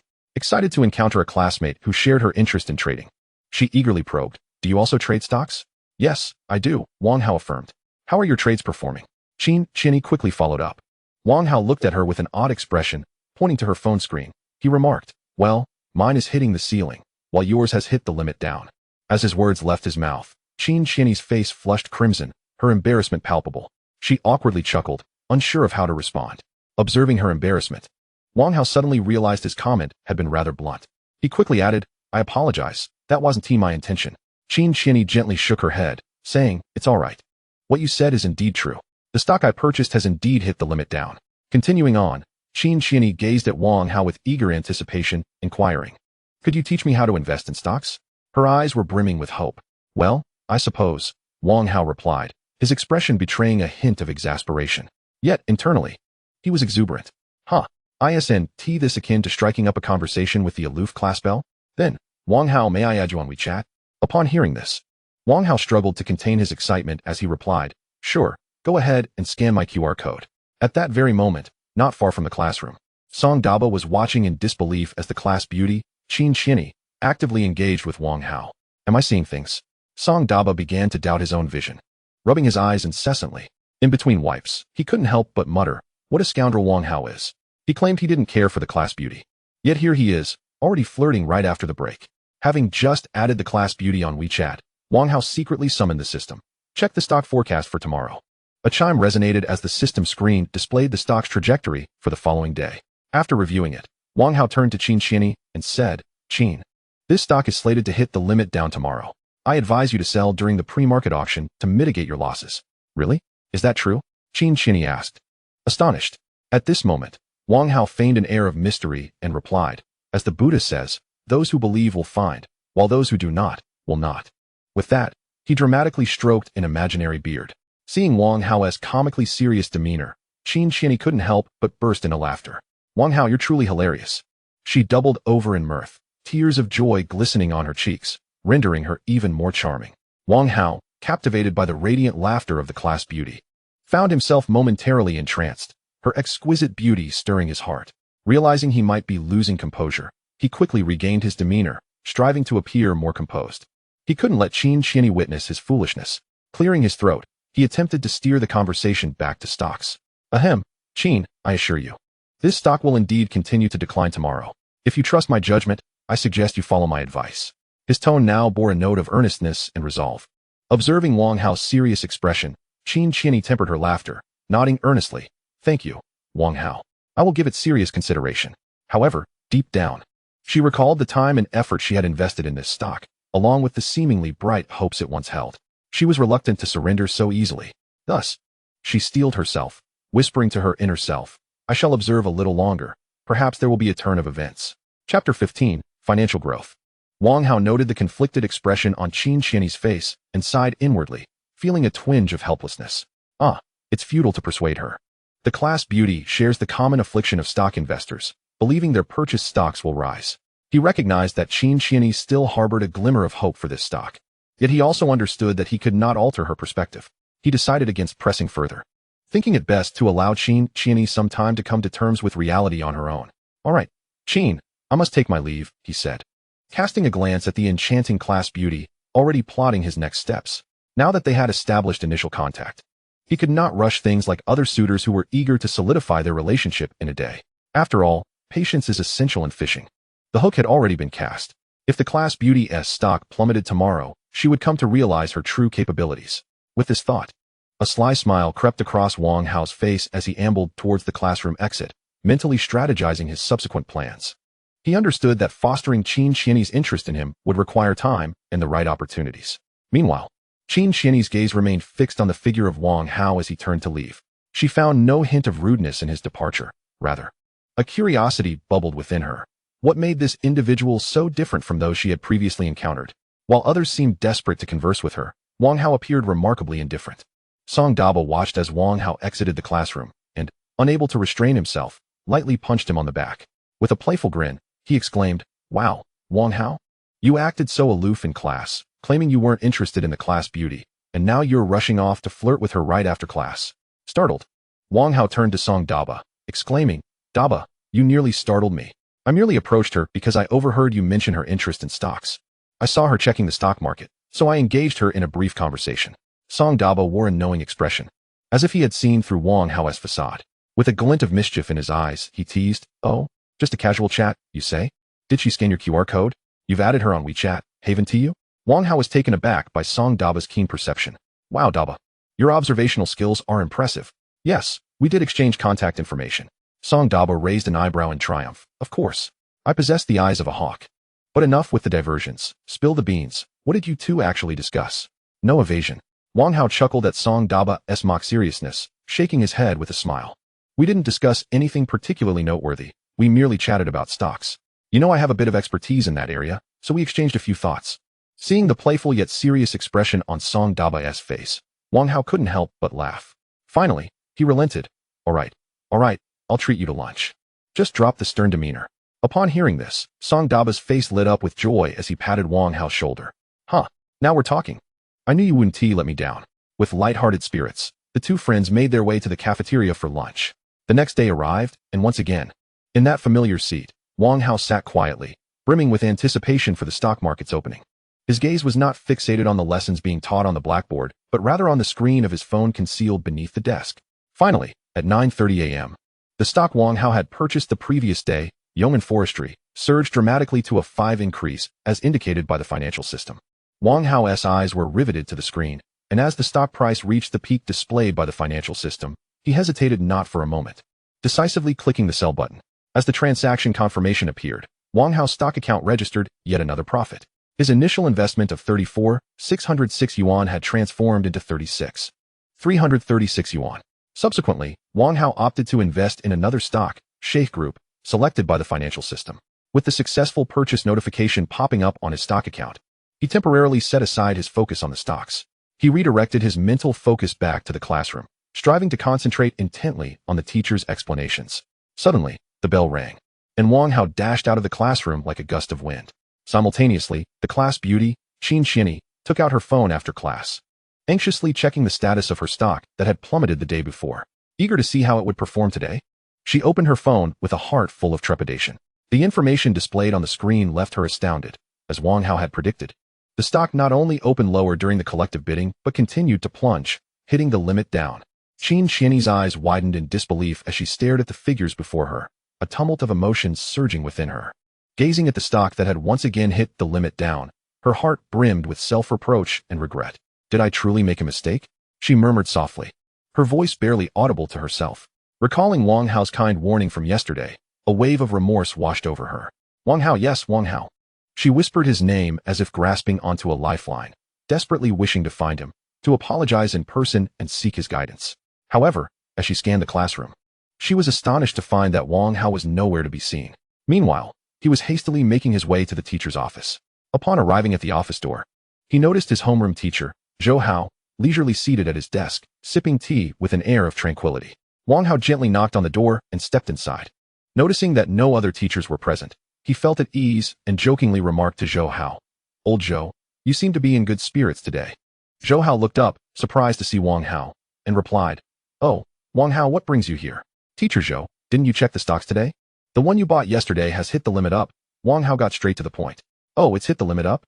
I've been busy all morning, and just sat down to enjoy some tea. I completely forgot about that," Zhou Hao exclaimed, his face lighting up with surprise. He swiftly took out his phone to check the stock of Shuada Education that Wang Hao had mentioned.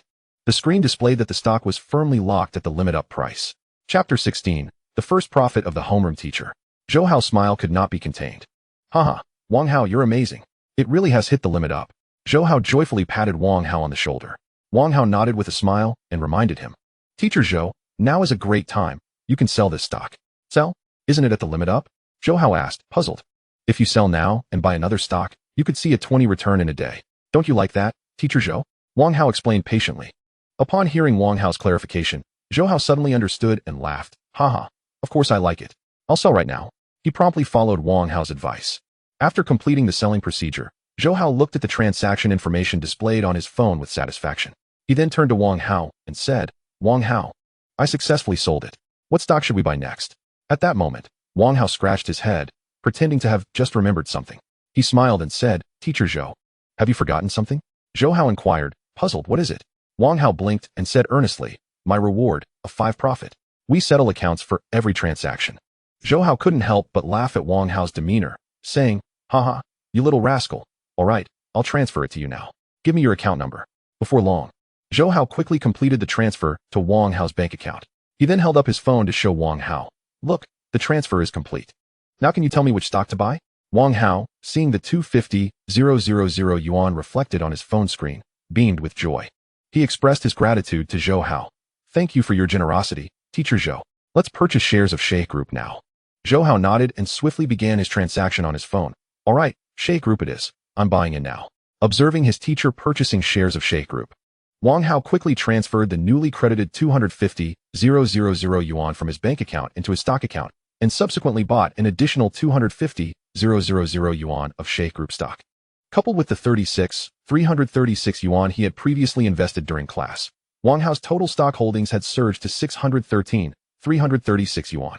He couldn't help but marvel at the astonishing power of compound interest, witnessing such a significant increase in his funds in such a short time. Wang Hao, you're truly impressive, Zhou Hao remarked, his eyes filled with admiration. Wang Hao smiled modestly and replied, you flatter me, Teacher Zhou. I've merely been fortunate.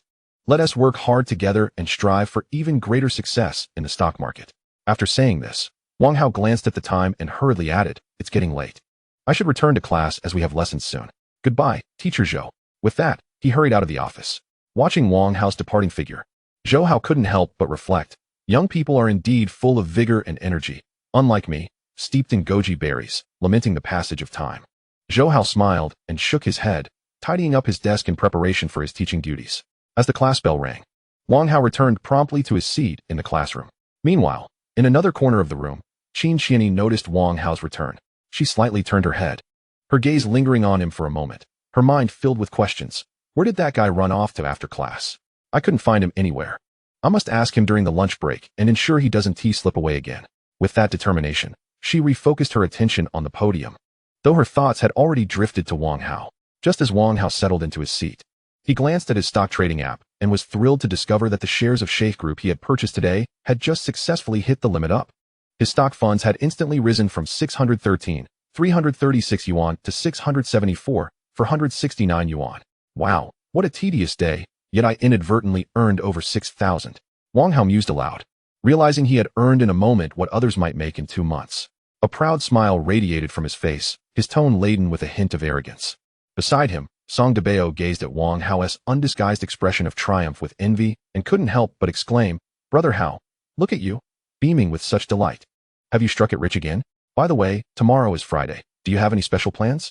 Upon hearing Debao's words, Wang Hao paused for a moment, then realized that tomorrow was indeed Friday. He couldn't help but marvel at how quickly time flies. Wang Hao then stroked his chin, curiously asking Debao, hey, how did you know I made money? Debao grinned mischievously and replied, just look at your face. You're grinning from ear to ear. If that's not from making money, what else could it be? Debao, what are your plans? Wang Hao inquired, his curiosity piqued. As for my plans, I suppose I shall simply return home, considering it is not far away. And you, Brother Hao, how about visiting me for some leisure? You could also savor the unique hot pot at my family's restaurant. The taste is simply exquisite. I assure you, it will leave you thoroughly satisfied. Upon hearing Debao's words, Wang Hao felt a flicker of interest within him. Yet, he hesitated, quickly expressing his gratitude. Ah, thank you for your kind invitation, Debao. However, I think I shall wait until tomorrow afternoon to see. The weekend is often busy, and I'm uncertain if I'll have the time. Observing his reluctance, Debao promptly replied, all right then, Brother Hao, Do remember to drop me a message. Regardless of your decision, I'll be at the restaurant waiting for you. After saying this, Dabao leaned in closer. Speaking in a conspiratorial tone, Brother Hao, you must not miss this rare delicacy. I tell you, that hot pot is truly one of a kind. Guaranteed to have you coming back for more. As he spoke, Dabao exaggeratedly smacked his lips, seemingly relishing the memory of that delicious hot pot. Wang Hao couldn't help but chuckle at Dabao's animated demeanor, responding, all right, I get it. You're just trying to tempt me. Although he said this, deep down, he also felt a sense of anticipation to taste the hot pot from Dabao's family. Ding ding ding. The lunch bell rang, and Wang Hao was about to follow Dabao towards the cafeteria when the class beauty, Qin Qianyi, blocked his path. Wang Hao, do you have a moment? I would like to consult you about something. Qin Qianyi's voice was melodious and pleasant, catching Wang Hao off guard. Chapter 17. The class beauty seeks guidance. Dabao looked at Wang Hao, then at the class beauty, his expression shifting to one of understanding as he said, I'll take my leave first, Brother Hao. With that, he turned and departed. The other students preparing to leave were equally astonished at this turn of events, whispering amongst themselves in disbelief. I never expected this seemingly inconspicuous fellow to have caught the attention of the class beauty. One murmured. Wang Hao gazed at Qin Qianyi, then glanced at the onlookers. Taking a deep breath, he said, Classmate Qin Qianyi, this doesn't seem like an appropriate place for a proper discussion. Shall we find a quieter spot, perhaps by the school's water fountain? As he spoke, he discreetly observed Qin Qianyi's reaction. Following Wang Hao's gaze, Qin Qianyi became aware of the curious stares around them. A wave of shyness washed over her, mingling with embarrassment. However, when he suggested moving to the fountain, a hint of bashfulness crept onto her face. After all, she had heard that many couples enjoyed rendezvousing by the fountain. At that moment, she prioritized escaping the awkwardness of being the center of attention over her embarrassment. Okay, let us go, Wang Hao, she replied softly. Watching Qin Qianyi follow Wang Hao out of the classroom, their classmates erupted in chatter. Oh my goodness, how could this guy win the favor of the class beauty? One exclaimed, disbelief etched on his face. Indeed, Wang Hao is so unremarkable. How could he possibly interact with her? Another chimed in, his tone rife with jealousy and confusion. The students continued to speculate, astonished at Wang Hao's unexpected connection with the class beauty. The two traversed the corridor, arriving at a secluded area by the school's water fountain. The ambience was serene, with only the gentle breeze rustling the water's surface, creating a tranquil atmosphere. Wang Hao stood beside Qin Qianyi, admiring her graceful profile, which stirred a sense of joy within him. After all, who wouldn't relish the company of a beauty? Clearing his throat, Wang Hao broke the silence. Classmate Qin, what is it you wish to discuss with me? At that moment, Qin Qianyi's emotions were a whirlpool of complexity. Having never spent time alone with a stranger in such a tranquil setting, she felt a tinge of nervousness. Snapped back to reality by Wang Hao's voice, she shyly responded, Ah, what did you say, Wang Hao? I meant to say, dear beauty Qin, what is it that you wish to inquire about? Wang Hao reiterated, adopting a relaxed tone to ease the atmosphere. Hearing Wang Hao's endearing title caused Qin Qianyi's cheeks to flush. Lowering her gaze, she softly replied, Well, yes. Yesterday, you mentioned that my stock prediction would continue to drop, urging me to sell. I didn't and today it indeed hit the limit down. Could you help me understand how this stock will perform moving forward? After speaking, Qin Qianyi raised her head, her expression filled with anticipation as she looked at Wang Hao. Gazing at the class beauty's radiant face, filled with hope, Wang Hao felt a mixture of pressure and excitement. Fearing he might become entranced by her beauty, he swiftly redirected his focus to his financial system. He quickly checked the projected movement of Qin Qianyi's stock for the following day, discovering it would experience a low opening followed by a rebound to approximately 5. Classmate Qin, Wang Hao began, only to be interrupted. Wang Hao, could you please refrain from calling me Classmate Qin? Just call me Qianyi.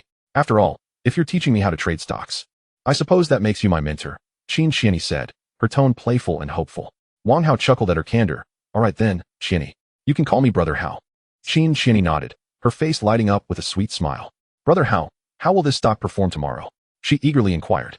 Well, based on my analysis, this stock will open low but is expected to rebound, likely reaching around 5. Wang Hao replied earnestly. Really? That is wonderful.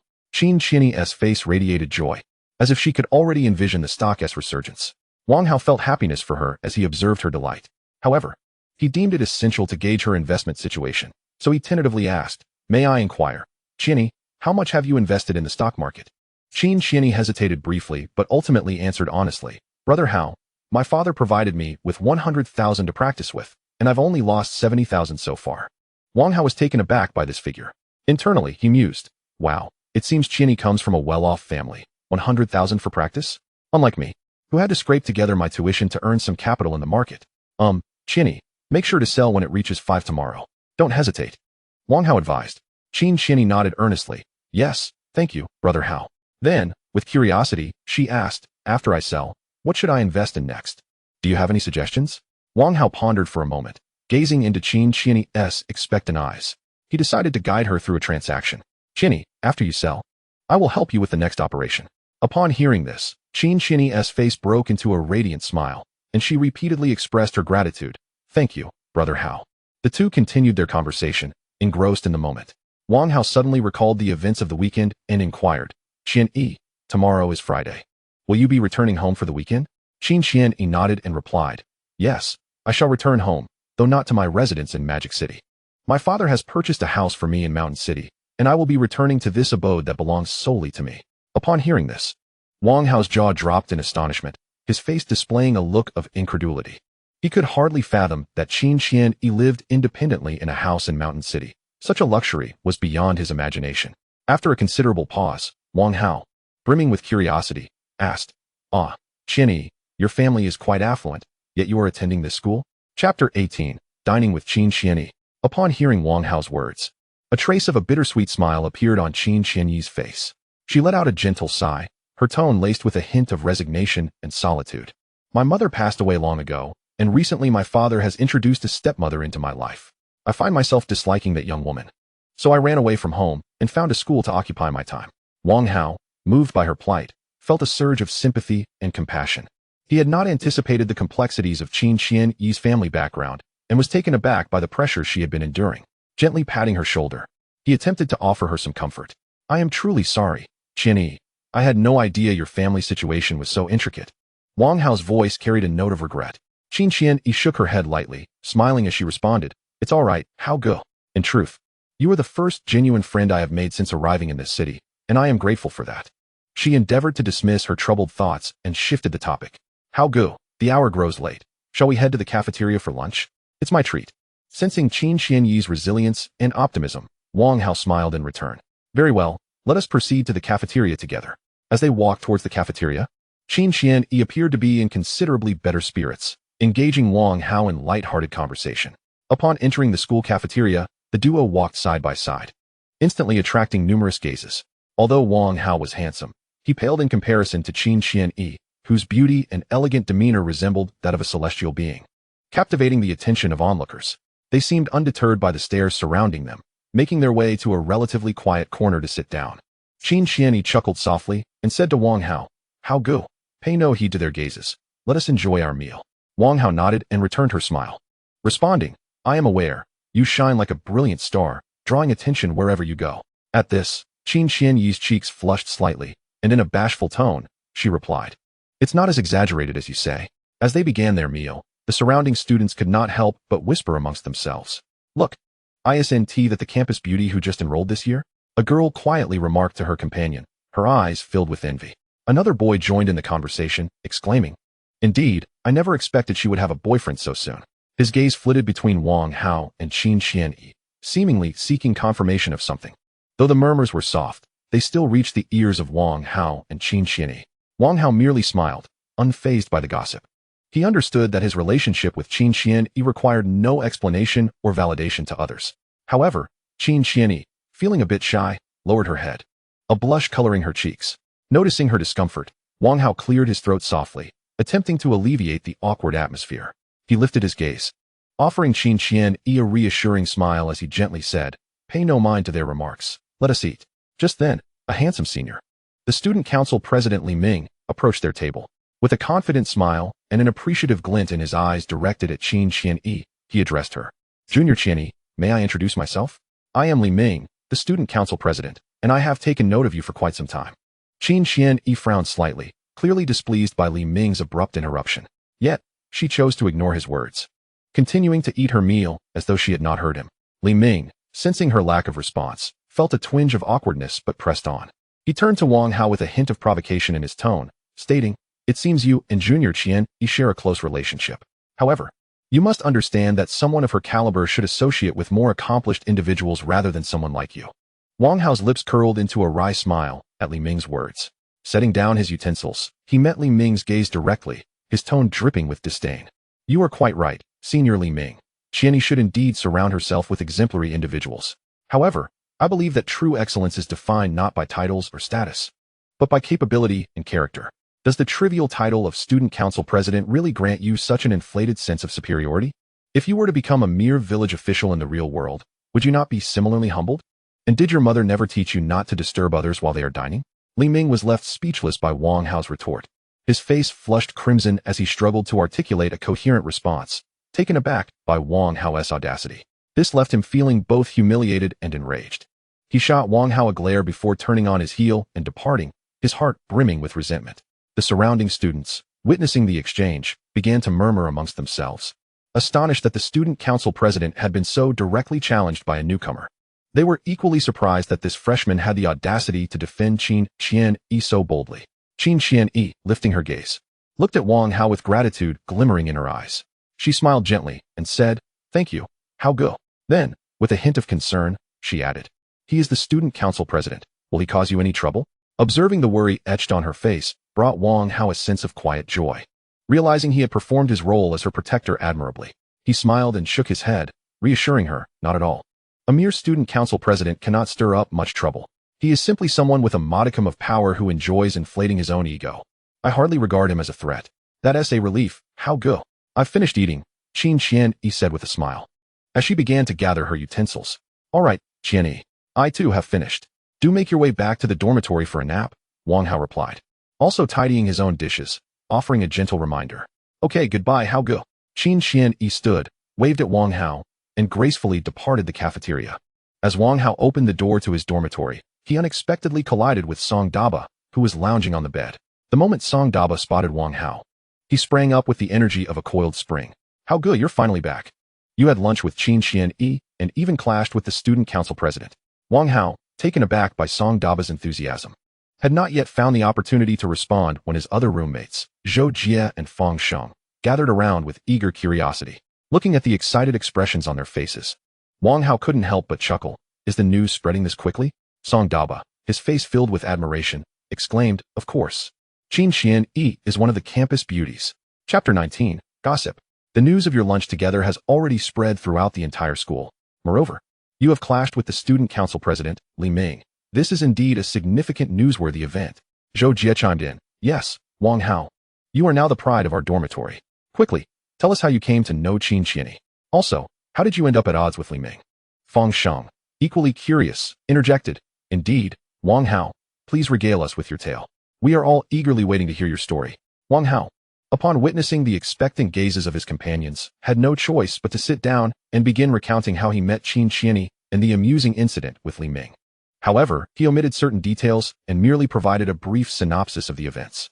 After listening, Song Daba expressed his discontent, saying, "Li Ming is truly insufferable. How dare he interrupt Qianyi's meal and act so arrogantly?" Fang Sheng nodded in agreement, expressing concern. "Yes, but Wang Hao, you've crossed him. He will undoubtedly seek retribution. You must exercise caution." Upon finishing, he habitually adjusted his glasses. The tall and robust Zhou Jie clapped Wang Hao on the shoulder, proclaiming boldly, "Fear not, Wang Hao. What can he possibly do? I've got your back. I can take on 7 or 8 of them without issue." At that moment, Song Daba stood up, saying, "Don't worry, Hao Ge. I grew up in the Sandy district. In terms of manpower, we are more than capable. With just one phone call, I can summon dozens of brothers to our side." He thumped his chest confidently, continuing, "As long as you say the word, we will ensure that neither you nor Qianyi suffers any indignation." Wang Hao gently patted Song Daba on the shoulder, signaling him to calm down. He then replied earnestly, "Daba, I appreciate your support, as well as everyone's concern. However, we should strive for a peaceful resolution to this matter and see how Li Ming responds before taking appropriate action." Turning to Zhou Jie and Fang Sheng, he smiled and inquired, "By the way, tomorrow is Friday. Do you have any plans? If not, how about we gather for dinner at Daba's hot pot restaurant? My treat." Song Daba immediately leaped up, jovially declaring, "Hao Ge, are you looking down on me? How could I let you foot the bill for dinner at my place? Everyone, feel free to come. I'll cover the expenses and ensure everyone eats and drinks well." Zhou Jie then spoke up. "Thank you, Daba and Wang Hao, but I will be sitting this one out." "Ah, Jie Ge, why won't you join us?" Daba asked in confusion. Fang Sheng interjected, Jie Gu just started dating someone, so he probably plans to go on a private getaway. He won't have time to dine with us. Ha ha ha, I see now. Jie Gu is indeed fortunate. Both Wang Hao and Daba laughed in unison. In that case, let us plan to invite Jie Gu next time. Tomorrow, Feng Sheng, Daba, and I will go for hot pot to celebrate the upcoming weekend, Wang Hao suggested. Of course, any brother who has a girlfriend is welcome to bring their partner along, Wang Hao added. Upon hearing this, Daba grinned widely. No problem at all. How go? He then sported a mischievous expression and teasingly raised an eyebrow at Wang Hao. If you manage to bring Qin Xini along, I would genuinely admire you from the bottom of my heart. At this, the entire room erupted with laughter, playfully teasing Wang Hao. He felt his face flush with embarrassment, but refrained from retorting, thinking to himself, humph, how difficult can that be? Just wait and see. Wang Hao took out his phone and opened Tao Gu Ba, updating his status once more. Hello everyone, I am Wang Zi, continuing to share my trading experiences. Today marks the second day of my live trading, and my operations remain steady. I sold the stock Yong'an Forestry, which I purchased yesterday, at a decisive 5 gain. This not only yielded profit, but also increased my account balance to 336 yuan. Notably, I also earned 250,000 yuan from off-market activities today, all of which I transferred to my stock account. Consequently, my total funds have reached 336 yuan. I invested the entirety of this amount into Sheikh Group, which subsequently hit its price ceiling, yielding a 10 profit. My current live trading funds now stand at 469 yuan. Accompanying this post were charts displaying the stock trends of Yong'an Forestry and Sheikh Group, along with screenshots of his trading records. Thank you all for your attention and support. I will continue to share my trading experiences and investment insights, hoping to grow and progress together with you all. Once my live trading funds reach 10 million, I will seal this thread as a testament to this journey. The forum's response was fervent, with Wang Hao's post quickly garnering significant attention and discussion. Impressive, dude. You earned 20 yesterday and 15 today. Now that's what I call a true stock market expert. Wow, this rate of return is simply astonishing. Earning in one day what I make in 2 months is truly exhausting. This trading style isn't your typical leading stock approach. I'm curious how he managed to achieve consecutive price ceilings. Great master, please share how you identified and positioned for these stocks ahead of time. Any secrets or methods you could share? As the live trading post concluded, Wang Hao wrapped up his day of stock market observations. The next day arrived, Friday, and the air seemed to be infused with an exhilarating anticipation of the impending weekend. All faces were adorned with relaxed and cheerful smiles. Wang Hao sat quietly at his desk in class, gazing out the window as his thoughts drifted. Song Daba sat beside him, engrossed in a mobile game and occasionally displaying bursts of excitement.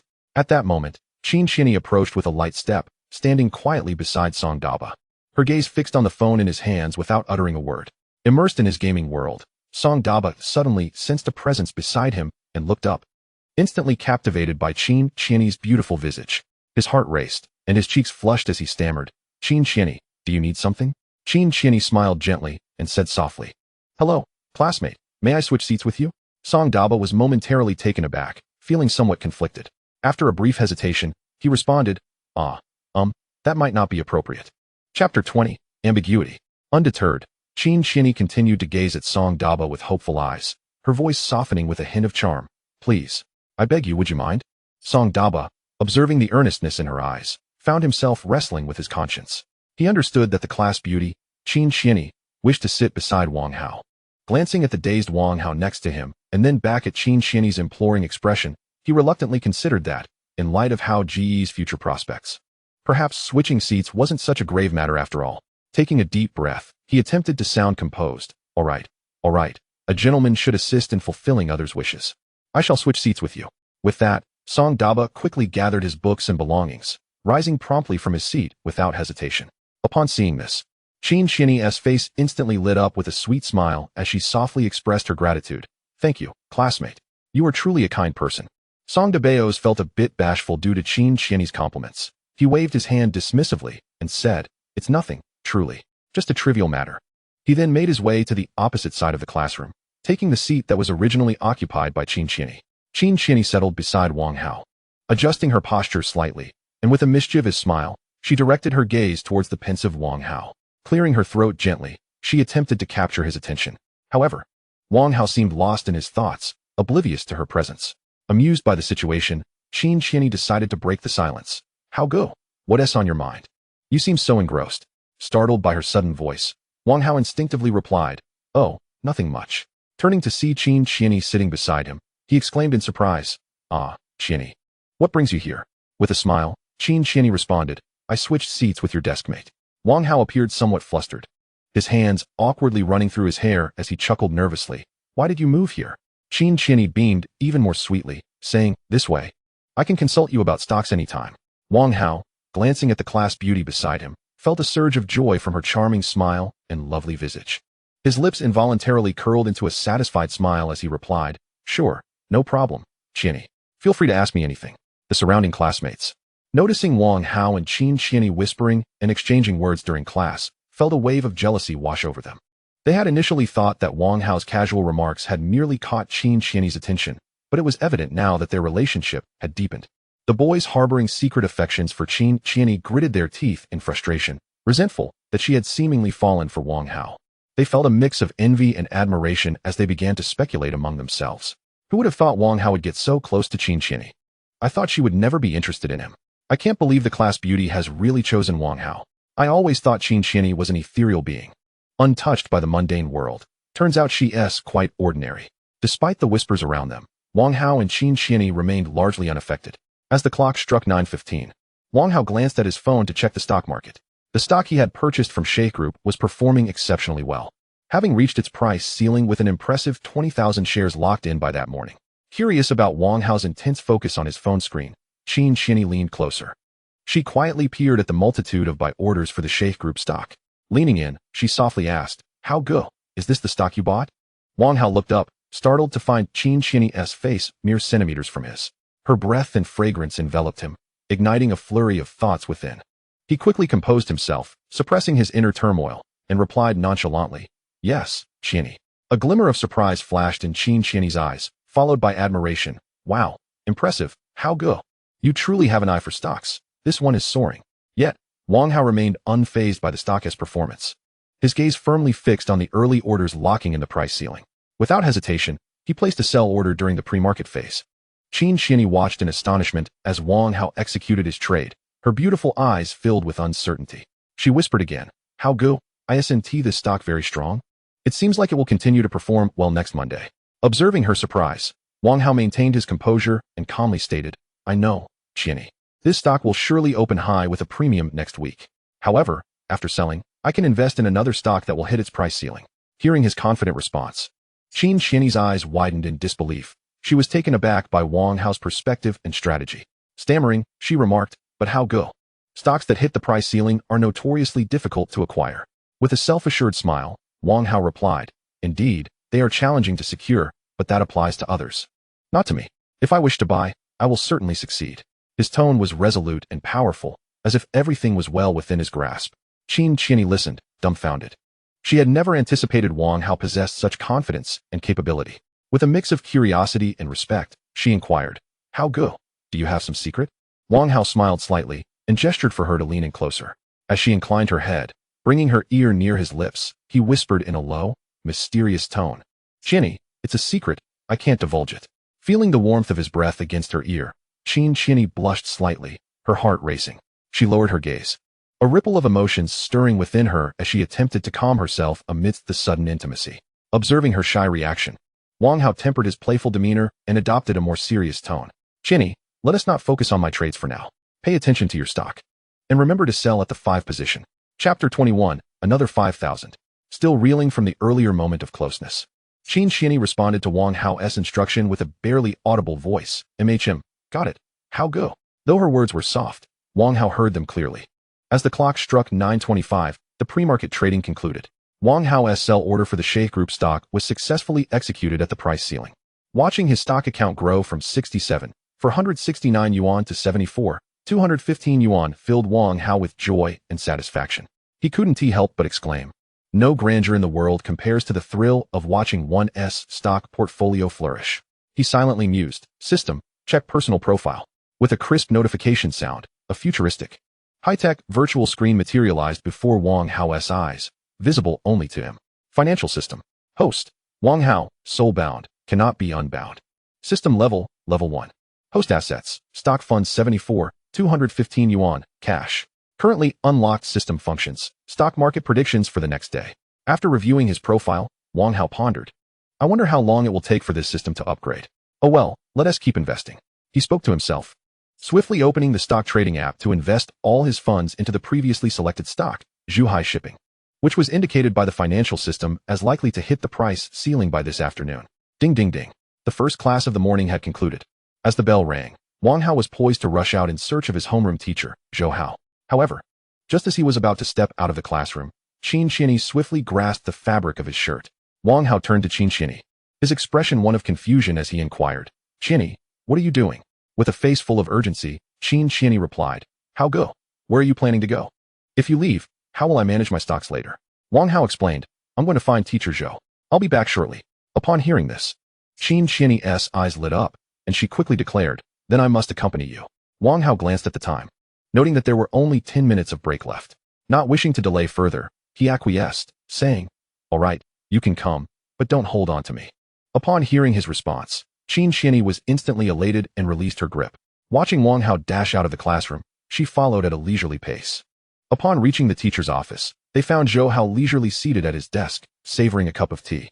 Wang Hao knocked on the door and entered, with Qin Qianyi trailing behind him. Surveying the room and noting the absence of other teachers, Wang Hao took the liberty of sitting beside Zhou Hao, chuckling, "Old Zhou, you truly are living the good life. Being a teacher seems quite pleasant." Zhou Hao erupted into hearty laughter, responding, "Ha, Wang Hao, perhaps you should become a teacher as well." Wang Hao waved his hands dismissively, exclaiming, No, I could never aspire to that." Qin Qianyi observed the camaraderie between Wang Hao and Zhou Hao, feeling a deep sense of admiration. She hadn't anticipated such a close relationship between Wang Hao and their homeroom teacher. At that moment, Wang Hao suddenly became serious, stating, "Old Zhou, the stock of Sheikh Group that we purchased yesterday has hit the limit today. We need to sell immediately." Zhou Hao, upon hearing Wang Hao's words, promptly set down his teacup, glanced at Qin Qianyi, and swiftly grabbed his phone to execute the trade. While navigating the app, he remarked, "All right, I'll sell it now." With the number of limit orders for Sheikh Group being substantial, Zhou Hao completed the sale in under a minute. He turned to Wang Hao, grinning, "Wang Hao, I've sold it all." Wang Hao feigned a serious demeanor, nodding as he said, "As long as teacher Zhou has sold, that's what matters." After yesterday's limit up, today's limit up means this stock has netted a 20 profit. Zhou Hao's eyes sparkled with understanding, and he chuckled, "You sly rascal, always speaking in riddles. I understand. I'll transfer your share of the profit to you now." He swiftly tapped the icon for bank transfer on his phone and completed the transaction in no time. Holding up his phone, he showcased, "See, I've transferred 50,000 to you." Wang Hao glanced at the notification on his phone, his face breaking into a satisfied smile as he said, "Oh, teacher Zhou, that wasn't my intention at all.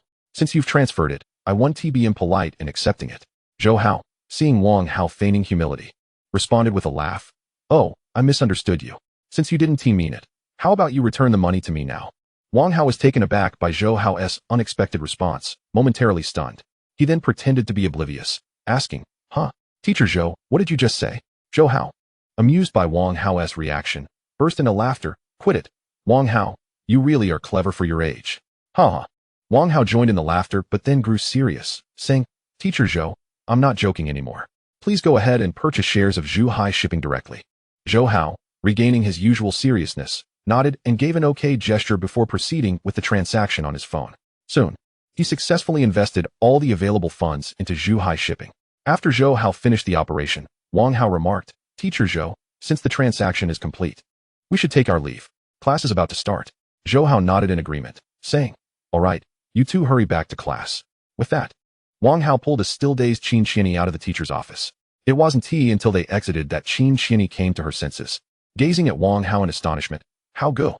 Are you really trading stocks with teacher Zhou?" Wang Hao replied nonchalantly, "Yes, why?" Qin Qianyi, still in shock, exclaimed, "Just now, teacher Zhou transferred 50,000 to you." Wang Hao looked puzzled and asked, "So what, Qianyi?" Taking a deep breath to compose herself, Qin Qianyi responded, "I just didn't expect that. I knew you traded stocks, but I never imagined you'd be trading alongside our homeroom teacher. 50,000 is no small sum for him, is it?" Wang Hao chuckled and clarified, "Qianyi, don't underestimate teacher Zhou. He's actually a resettlement resident. At one point, he had over $1 million in stocks. Although it's diminished now, he still has around 500 to 600,000. Moreover, the 50,000 he sent me was predicated on the fact that I had already helped him make 100,000. Qin Qianyi's eyes widened in surprise at Wang Hao's explanation, her admiration for him growing. At that moment, She realized that Wang Hao had been holding her small hand the entire time. Her cheeks flushed crimson as she shyly murmured, "How go? Could you please let go of my hand?" Only then did Wang Hao realize he was still holding Qin Qian's hand, quickly releasing it with an awkward smile. "I'm sorry, Qian. I was so engrossed in conversation that I didn't notice." Qin Qian's voice returned to a barely audible whisper. It's all right, how go?" A faint blush graced her cheeks, making her appear even more bashful. At that moment, Wang Hao's focus was not on Qin Qian's response. Rather, his mind lingered on the sensation of holding her delicate hand. The softness stirring an unfamiliar feeling within him, causing ripples in his heart. Just then, the bell signaling the start of class rang abruptly. "Oh no, we're going to be late," Wang Hao shouted, glancing at the equally anxious-looking Qin Qian. Without hesitation, he grasped her hand once more, urging, "Qian, hurry, let us run." The two swiftly dashed towards the classroom, Wang Hao's grip firmly holding onto Qin Qian's hand. As they burst into the classroom, they arrived just as the teacher entered. Both of them, finally calming their racing hearts, felt the warmth radiating from each other's palms and the slight perspiration from their anxiousness. In a moment of spontaneity, Wang Hao gently squeezed her delicate hand. Coming back to her senses, Qin Qian blushed, softly saying, "How go? You can let go of my hand now. We're already in the classroom, and my stock selling point is approaching." Only then did Wang Hao snap back to reality, hastily releasing Qin Qian's hand while awkwardly apologizing. "Oh, I'm so sorry. Qian, I didn't mean to, truly." Qin Qian nodded faintly, her cheeks still flushed, saying nothing more as she lowered her head, returning her focus to the stock market trends on her phone. Observing her shy demeanor, Wang Hao felt a flutter of excitement in his heart. However, Wang Hao was well aware that he had indeed acted somewhat rashly and had inadvertently offended her. Thus, it would be wise to wait until the atmosphere between them had softened before continuing the conversation. Subsequently, his attention shifted to the 50,000 yuan that Zhou Hao had just transferred to his bank card. After a moment of contemplation, he decided to transfer over 35,000 yuan into his stock account. He then proceeded to invest the entire sum in the stock of Zhuhai Shipping.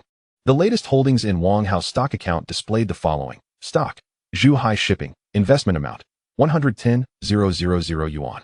As for the remaining 14,000 yuan in his bank card, he intended to reserve it for his regular expenses.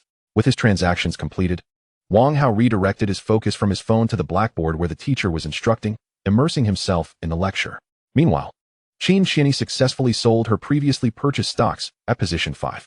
Although her overall account still reflected a loss, the profits realized today had somewhat restored her confidence. She lifted her now less bashful face and glanced at Wang Hao. She noticed that he was attentively engaged in the lecture, his focused and resolute gaze captivating her.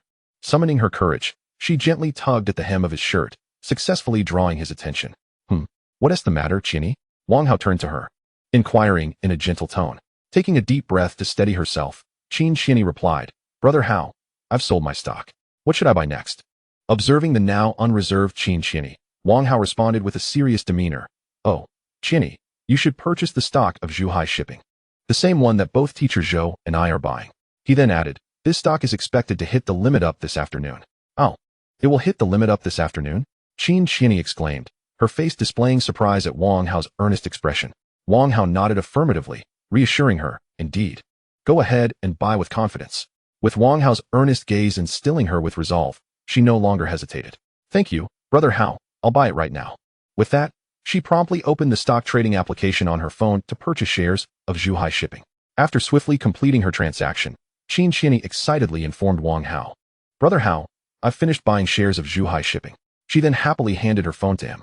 Wang Hao accepted the device and scrutinized Qin Qian's account interface, noting that she had successfully invested over 70,000 yuan in Zhuhai Shipping. His gaze then shifted to the stocks that Qin Qian had previously liquidated, which collectively had incurred a loss exceeding 20,000 yuan. Observing the figures before him, a subtle smile crept onto Wang Hao's lips, but he quickly realized that such a reaction might embarrass Qin Qian, prompting him to suppress his grin. Yet, this subtlety did not escape Qin Qian's keen perception. Noticing the fleeting changes in Wang Hao's expression, her heart skipped a beat, and she promptly snatched her phone back. The screen prominently displayed her stock account page, clearly listing all her recent losses. In that instant, she comprehended the meaning behind Wang Hao's earlier smile, which likely mocked her previously chaotic and ill-conceived trading decisions. "Humph. Brother Hao, are you laughing at me?" Qin Qian murmured in a teasing tone, her voice laced with playful reproach, as she turned away shyly, unable to meet Wang Hao's gaze. Upon witnessing this, Wang Hao hurriedly clarified, Chinny, I wasn't mocking you. I merely saw your lost records and reflected on how we all undergo a learning process. These experiences are invaluable. I didn't intend to ridicule you. I was simply, expressing a sentiment of reflection. Wang Hao made an effort to sound more sincere, saying, look, you're now able to make more rational stock selections. That is progress. I just want you to understand that failure is the mother of success, and every loss is a step towards triumph. Moreover, I believe you've grown more mature and rational now, and you will surely achieve better outcomes in the stock market. As Qin Xinyi listened to Wang Hao's explanations and reassurances, her earlier discontent gradually dissipated. She turned to face him, her eyes reflecting gratitude as she said, thank you. Brother Hao, I know there is much I still need to learn, but I will strive to improve. Relieved to see her anger fade, Wang Hao internally sighed in relief, marveling at how a girl's mood could shift as swiftly as the weather. By the way, Qinny, do you have any plans for the weekend? Wang Hao gently inquired. Qin Xinyi pondered for a moment and then shook her head, responding casually, not really, just staying home. Observing her smiling face, Wang Hao felt a spark of inspiration and decided to employ a strategy of retreating to advance. He pretended to express regret, saying, oh, never mind. You probably wouldn't agree anyway. As anticipated, Qin Xinyi took the bait, lifting her head with curiosity and asking, Brother Hao, what do you mean? I wouldn't agree? Wang Hao noted her eager expression, feeling a sense of triumph within, and continued with feigned hesitation, well, since you have no plans. Would you like to join us for hot pot at Song de Bayo's place? He added, you remember Song de Bayo's, right? The one you switched seats with. Upon hearing Wang Hao's suggestion, Qin Xinyi paused for a moment, then her face brightened with joy. Oh, you mean Song de Bayo's? Of course, I remember him. He is a nice person. After a brief consideration, she curiously asked, hot pot? Who else will be going, Brother Hao? Wang Hao replied, just a few of us from the dormitory. Besides Song de Bayo's. It should be 3 of us including you. Hearing that only 3 people would be there, Qin Xinyi felt relieved and cheerfully said, all right, I'll go then. I have nothing else to do. Wang Hao was delighted by her enthusiastic agreement and replied, great, Xinyi, let us take a taxi together after class. Qin Xinyi nodded, responding sweetly, okay, Brother Hao. With their dinner plans confirmed, she fully immersed herself in the lecture, paying close attention. Concurrently, Wang Hao busied himself on his stock forum. Taoguba. He expertly navigated to the forum interface and began updating his post. The title read, How to Rapidly Increase Small Capital to 10 Million. Content. Hello everyone. I'm Wang Zi, and it's Friday once again. First, I wish you all a pleasant weekend. Today, I'd like to share some insights from my trading experience. My operational strategy remains steadfast. During the pre-market bidding phase, I decisively sold my shares of Sheikh Group at the limit up. This action propelled my funds from 67,469 yuan to 74,215 yuan. Notably, I also earned a significant sum from outside investments, which I reinvested into my stock account, totaling over 30,000 yuan. Presently, all funds amount to 110,000 yuan, fully allocated to Zhuhai Shipping. Accompanying the post were images displaying the stock charts for Sheikh Group and Zhuhai Shipping, along with screenshots of his trading records. Following the publication of Wang Hao's new post, it swiftly sparked fervent discussions and comments. A fan who had previously followed Wang Hao's posts excitedly commented, Wang Zi, your operations are incredibly precise. You consistently seize opportunities, impressive. Fan B, who closely follows Wang Hao, also commented, thank you for the prince's sharing. I too have been keeping an eye on Zhuhai Shipping. It seems the time has come to make a purchase. A passerby, having stumbled upon the post, raised a question, my friend, given the formidable volume of orders from Sheikh Group, should one still consider selling? Another netizen jested, this is quite something. When I last checked, it was merely 30,000, and now it's skyrocketed to 110,000. Subsequently, someone questioned Wang Hao's trading strategy. Haha, Prince, you aren't continuously transferring funds from outside to your stock account to reach 10 million, are you? In response, a fan promptly countered the earlier skepticism. The person above, have you lost your wits? If there were truly 10 million outside, the prince would have already transferred it in. If he genuinely possessed 10 million, he could earn 1 million a day from the stocks currently hitting the limit. Why would he need to share here? Indeed, it was evident that the prince was earning extra income externally and consistently increasing his positions in the stock market. Wang Hao noticed that the number of his fans on the Taoguba forum had surged from 0 to several dozen. This prompted him to reflect. The road ahead is long and arduous. However, regarding the fans or other users in the forum eager to invest in Zhuhai Shipping, Wang Hao refrained from responding directly. Each individual must take responsibility for their own investment decisions.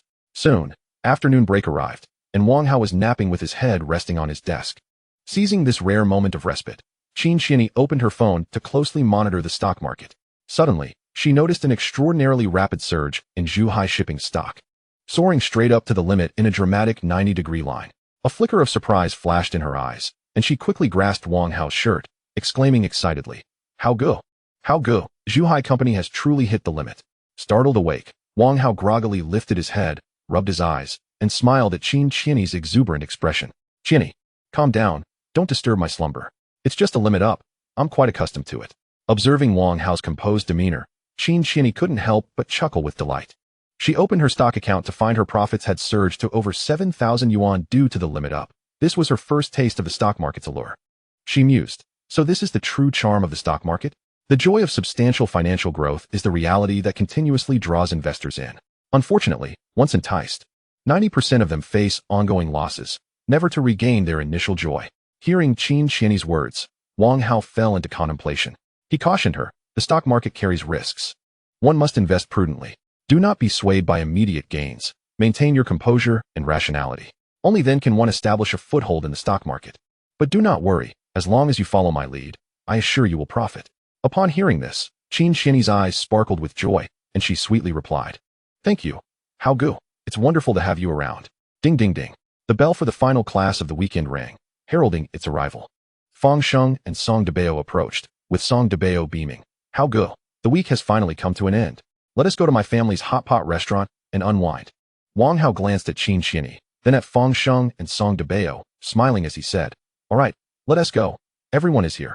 And we can take a taxi. 4 of us will fit perfectly." Chapter 24, A Gathering for Dinner. Song Debao inquired with curiosity, "How good? Isn't Zhou Jie coming?" "There are only 3 of us here." Wang Hao smiled at Song Debao and replied, "This fairy beside me, Xianyi, is joining us." Upon hearing this, both Song Debao and Fang Sheng looked at Wang Hao and Qin Xianyi in astonishment, as if they had stumbled upon something remarkable. Qin Xianyi blushed at Wang Hao's address, shyly nodding her head before greeting Song Debao and Fang Sheng. "Hello, I'm Qin Xianyi. Hao Gu invited me along. I hope you don't mind." Song Debao and Fang Sheng quickly regained their composure, responding with smiles, "Of course we don't mind. The more, the merrier." As Wang Hao, Qin Xianyi, Song Debao, and Fang Sheng prepared to leave the classroom, Song Debao and Fang Sheng exchanged subtle glances, only visible to Wang Hao, giving him a thumbs up. Song Debao thought to himself, "Wow, How good. You're amazing. You really brought the class flower along." Upon arriving at the 3-story hot pot restaurant, Wang Hao was indeed taken aback. He couldn't help but exclaim to Song Debao, "Wow, Debao, is this what you call an ordinary hot pot restaurant? 3 stories high. And it's just one of your family's establishments? This scale is impressive." Song Debao, hearing Wang Hao's words, wore a humble smile and waved his hands dismissively. "Oh, come on, how good. Don't take my words too seriously. This hot pot restaurant is rather average. My parents just like it, so they opened a few branches. Our family believes that as long as the guests enjoy their meal, we are content." Wang Hao, gazing at the magnificent 3-story establishment, teasingly remarked, "All right, I'm going to treat you like the tycoon you are today." But in all honesty, the hot pot restaurant was indeed quite grand. Song Debao chuckled in response, "Huh? How good. You're too kind. Today, eat to your heart's content." With that, Song Debao gestured for Wang Hao, Fang Sheng, and Qin Xianyi to follow him into the hot pot restaurant. The interior was exquisitely decorated and bustling with energy, as the waitstaff warmly welcomed them. Song Debao expertly guided everyone to a window-side table and began to order. "The hot pot base here is our family's secret recipe, especially delicious. Just let me know what you want to eat. Feel free to order." As he flipped through the menu, he introduced various options.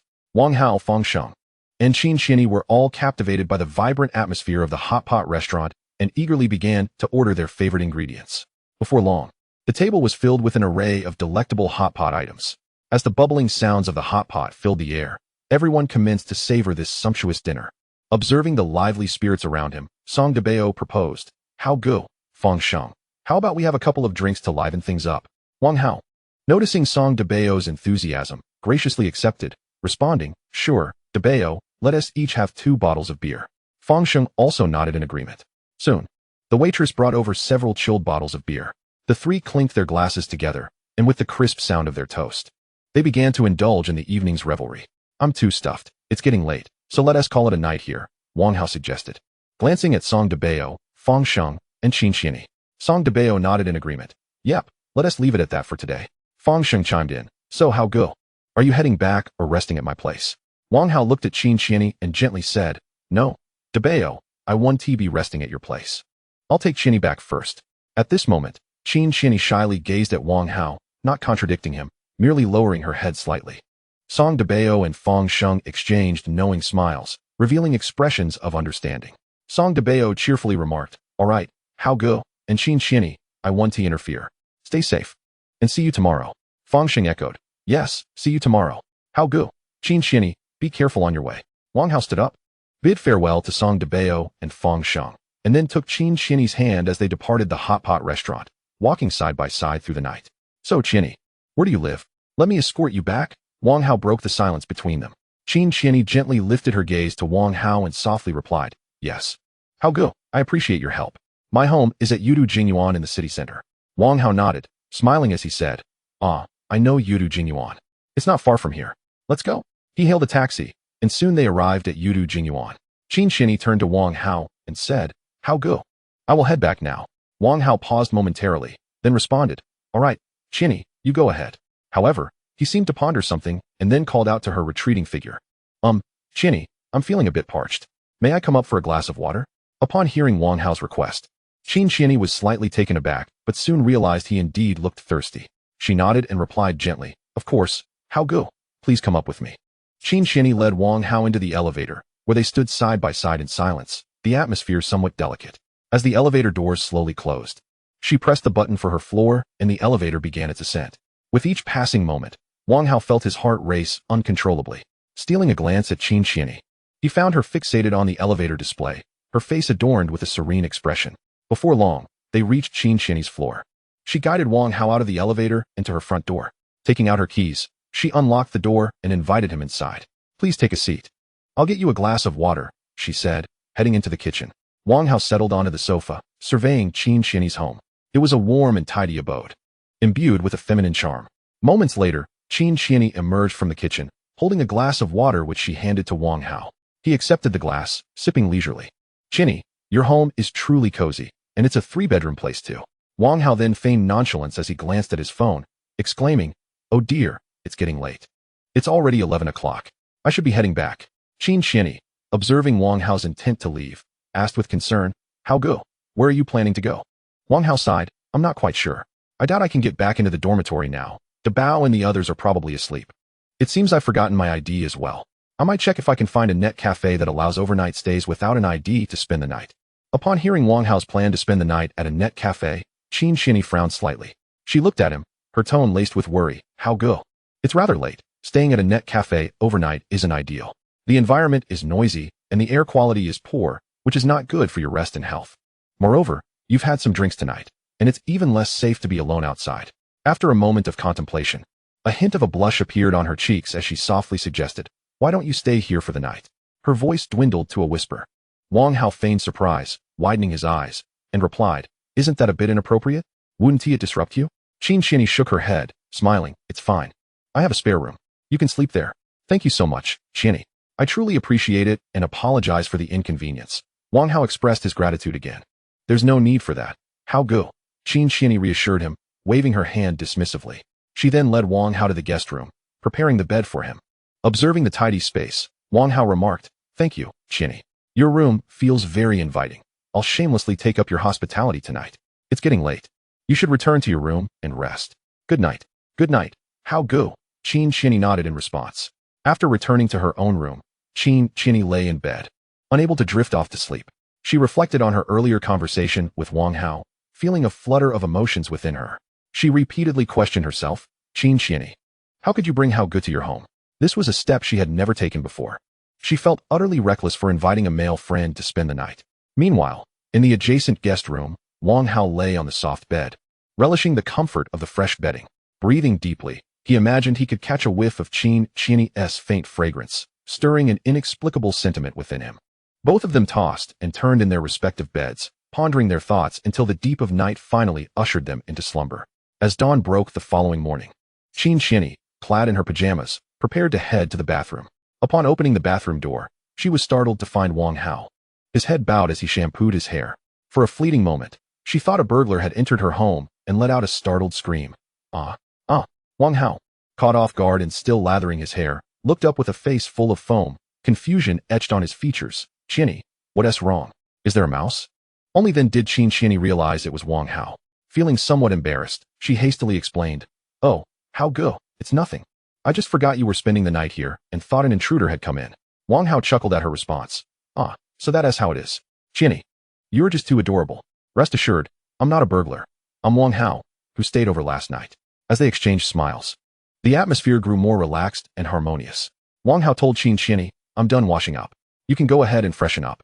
By the way, is your kitchen in working order? I noticed there are plenty of ingredients in the fridge. I could whip up a meal." Chinny nodded. "Yes, how go? The kitchen is fully functional. You can cook?" She looked at him in surprise. Wang Hao grinned confidently. "Of course. I've been cooking since I was 8 years old.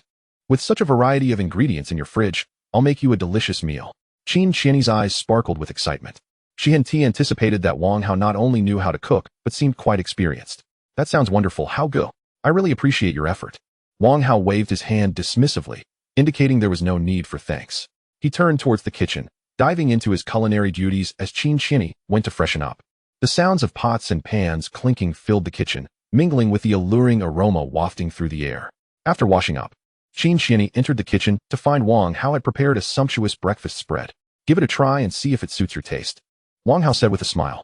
Sitting down, Chinny began to sample Wang Hao's cooking. She quickly realized his culinary skills were impressive. Every dish was a feast for both the eyes and the palate. While eating, she nodded in approval. "How go? Your cooking is superb, far better than mine. By the way, Chinny, do you have any plans for the weekend?" Wang Hao asked, setting down his utensils and looking at her. Chinny pondered for a moment before shaking her head. "Not really. I'll probably just stay home." Wang Hao smiled and proposed, "Since you have no plans, how about I take you out for some fun? There are many exciting places in the mountain city. We could hike and enjoy the natural scenery. Visit the ancient town of Sikaku to experience the unique charm of the old city, and then check out the night views at Jifangbai and Hangyadong, where the lights are dazzlingly beautiful." Upon hearing Wang Hao's suggestion, Chinny's eyes sparkled with excitement. She nodded and said, "Sure, how go? I would appreciate it if you could take me out for some fun." Wang Hao, delighted by Chinny's agreement, responded cheerfully, "No problem. Let's set off right after we finish breakfast. The weather today is splendid, making it an ideal time for an outing." Chinny felt a wave of joy at his words and nodded, saying, "All right, how go? After breakfast, we'll get ready to embark on our journey." The two swiftly finished their meal, and Wang Hao began to gather the necessary items for their adventure. Chinny also changed into comfortable casual attire, eager to relish the delightful moments of the weekend. Following a joyous and enriching weekend together, the bond between Wang Hao and Chinny grew increasingly intimate. At this moment, Wang Hao sat in his designated seat in the classroom, his face marked by fatigue as he awaited the commencement of the new week's stock market trading. Chinny sat beside him, also anticipating the ringing of the class bell. During the weekend, Wang Hao had stayed at Chinny's home. They cooked together, watched movies, chatted, and enjoyed each other as company. In those 2 days, their feelings blossomed rapidly, with only the final step of formally confessing their affections to each other remaining before they could officially become a couple. However, Wang Hao was acutely aware of his own yearning for freedom and the vast expanse of the world, and he was reluctant to allow a relationship to bind him. Thus, he steadfastly adhered to his 3 principles: not to take the initiative to confess, not to expressly refuse, and not to take responsibility for the relationship. After all, for him, the entire forest was the true realm worth exploring. Chapter 26. Participation in the National College Student Real Trading Competition. As the class bell rang, the homeroom teacher, Zhou Hao, entered the classroom with his characteristic rigor and enthusiasm, holding a document in hand and wearing an excited smile. Standing at the podium, he surveyed the classroom, clearing his throat. "The weekend is just past, and I know many of you might still be basking in the joy of the holiday," Zhou Hao said with a smile. "However, I have some good news to share, news that may change the future for some of you." Upon hearing about good news and future changes, the entire class perked up, including Wang Hao, who straightened in his seat, curious to hear more. Song de Bayos, unable to contain his excitement, stood up and asked loudly, "Teacher Zhou, what is the good news? Don't keep us in suspense, please tell us." Zhou Hao, pleased to see the students captivated by his words, nodded in satisfaction. With a resounding voice, he announced, "The good news is that the Central Bank, in conjunction with the Financial Management Bureau and the Youth League, has decided to launch the first National College Student Financial Challenge. In simpler terms, it's a nationwide stock trading competition for college students." Wow, a stock trading competition. The students erupted in exclamations, their faces alight with excitement and anticipation. Wang Hao, intrigued by this announcement, sat up attentively, eager to absorb Zhou Hao's explanation. Zhou Hao continued with a booming voice. This stock trading competition is open to all universities across the nation, with over 3,000 institutions already registered to participate. This includes prestigious universities such as Hucking University and Kyoto University, making it a true showdown of financial elites on a national scale. Our school has also actively responded and secured a spot for participation. This is a rare opportunity, and I hope everyone will cherish it. As long as you are a student from our school, you can easily register by entering our school's name and your student ID in the competition section of your trading software. He paused, observing the focused faces of the students, and continued. This inaugural college stock trading competition officially begins today and will conclude on December 31st, 2013. He took a moment to let the information sink in before elaborating. As students majoring in wealth management, this competition presents an exceptional opportunity for you to hone your skills. You will have the chance to compete against financial elites from universities all over the country, showcasing your talents and capabilities. Furthermore, if you manage to stand out among thousands of universities and millions of participating students, you could not only gain the attention of top institutions like Hucking University and Kyoto University, but also potentially receive direct recruitment offers from them. Zhou Hao added, additionally, the prizes for this competition are quite substantial. The first place winner will receive a remarkable cash prize of up to 5 million. This competition does not focus on the size of your account, but rather on the rate of return. This means that regardless of your initial investment, if your return rate is high, you have a chance to shine. This event is jointly organized by several national departments, ensuring a high level of authority and fairness. Thus, if you achieve a commendable return rate in the competition, not only could you win a prize, but you might also be directly recruited by national financial institutions. Such an opportunity is undoubtedly rare and will greatly aid your future career in life. At this point, Zhou Hao's tone grew serious. However, I must remind everyone that stock trading carries risks and investment requires caution. While this is a great opportunity, you should decide whether to participate based on your actual circumstances. If you have no knowledge of the stock market or have not adequately prepared, I would advise you to forego this opportunity. As soon as Zhou Hao finished speaking, the classroom erupted in lively discussion about the pros and cons of the stock trading competition. Turning to Wang Hao, Qin Qian's eyes sparkled with anticipation as she asked, "How go? Will you participate?" Wang Hao replied with confidence, "Of course, I will definitely participate. With such generous prizes and the potential for recruitment by top universities and national financial institutions, how could I pass up this opportunity? Not participating is simply not an option." With that, he quickly pulled out his phone, eager to open the trading software and navigate to the college student stock trading competition section. Skillfully, he entered the name of Shansheng Architectural Technology Vocational College, along with his name and student ID, and after a series of operations, he successfully completed his registration. Curious about the competition's participant statistics, Wang Hao checked the rankings. The school with the highest participation was Baisei College, followed by Nanhua University, and then Xiangnan Financial Industrial Vocational and Technical College. This ranking was determined by the number of participating students, clearly indicating the enthusiasm from these institutions. Scanning the long list of participating schools, Wang Hao finally spotted Kyoto University, only to be astonished to find it ranked 68th, with Hucking University following closely in 70. Although not particularly high, considering over 3,000 schools were involved, the participation numbers from Hucking University and Kyoto University were still quite significant. Turning to Qin Qian beside him, Wang Hao's eyes gleamed with excitement as he said, "Qian, you should sign up too. After all, it's a nationwide college student stock trading competition, a rare opportunity." Qin Qian looked up and smiled, responding, "All right, how go? Since you've said so, I'll give it a shot."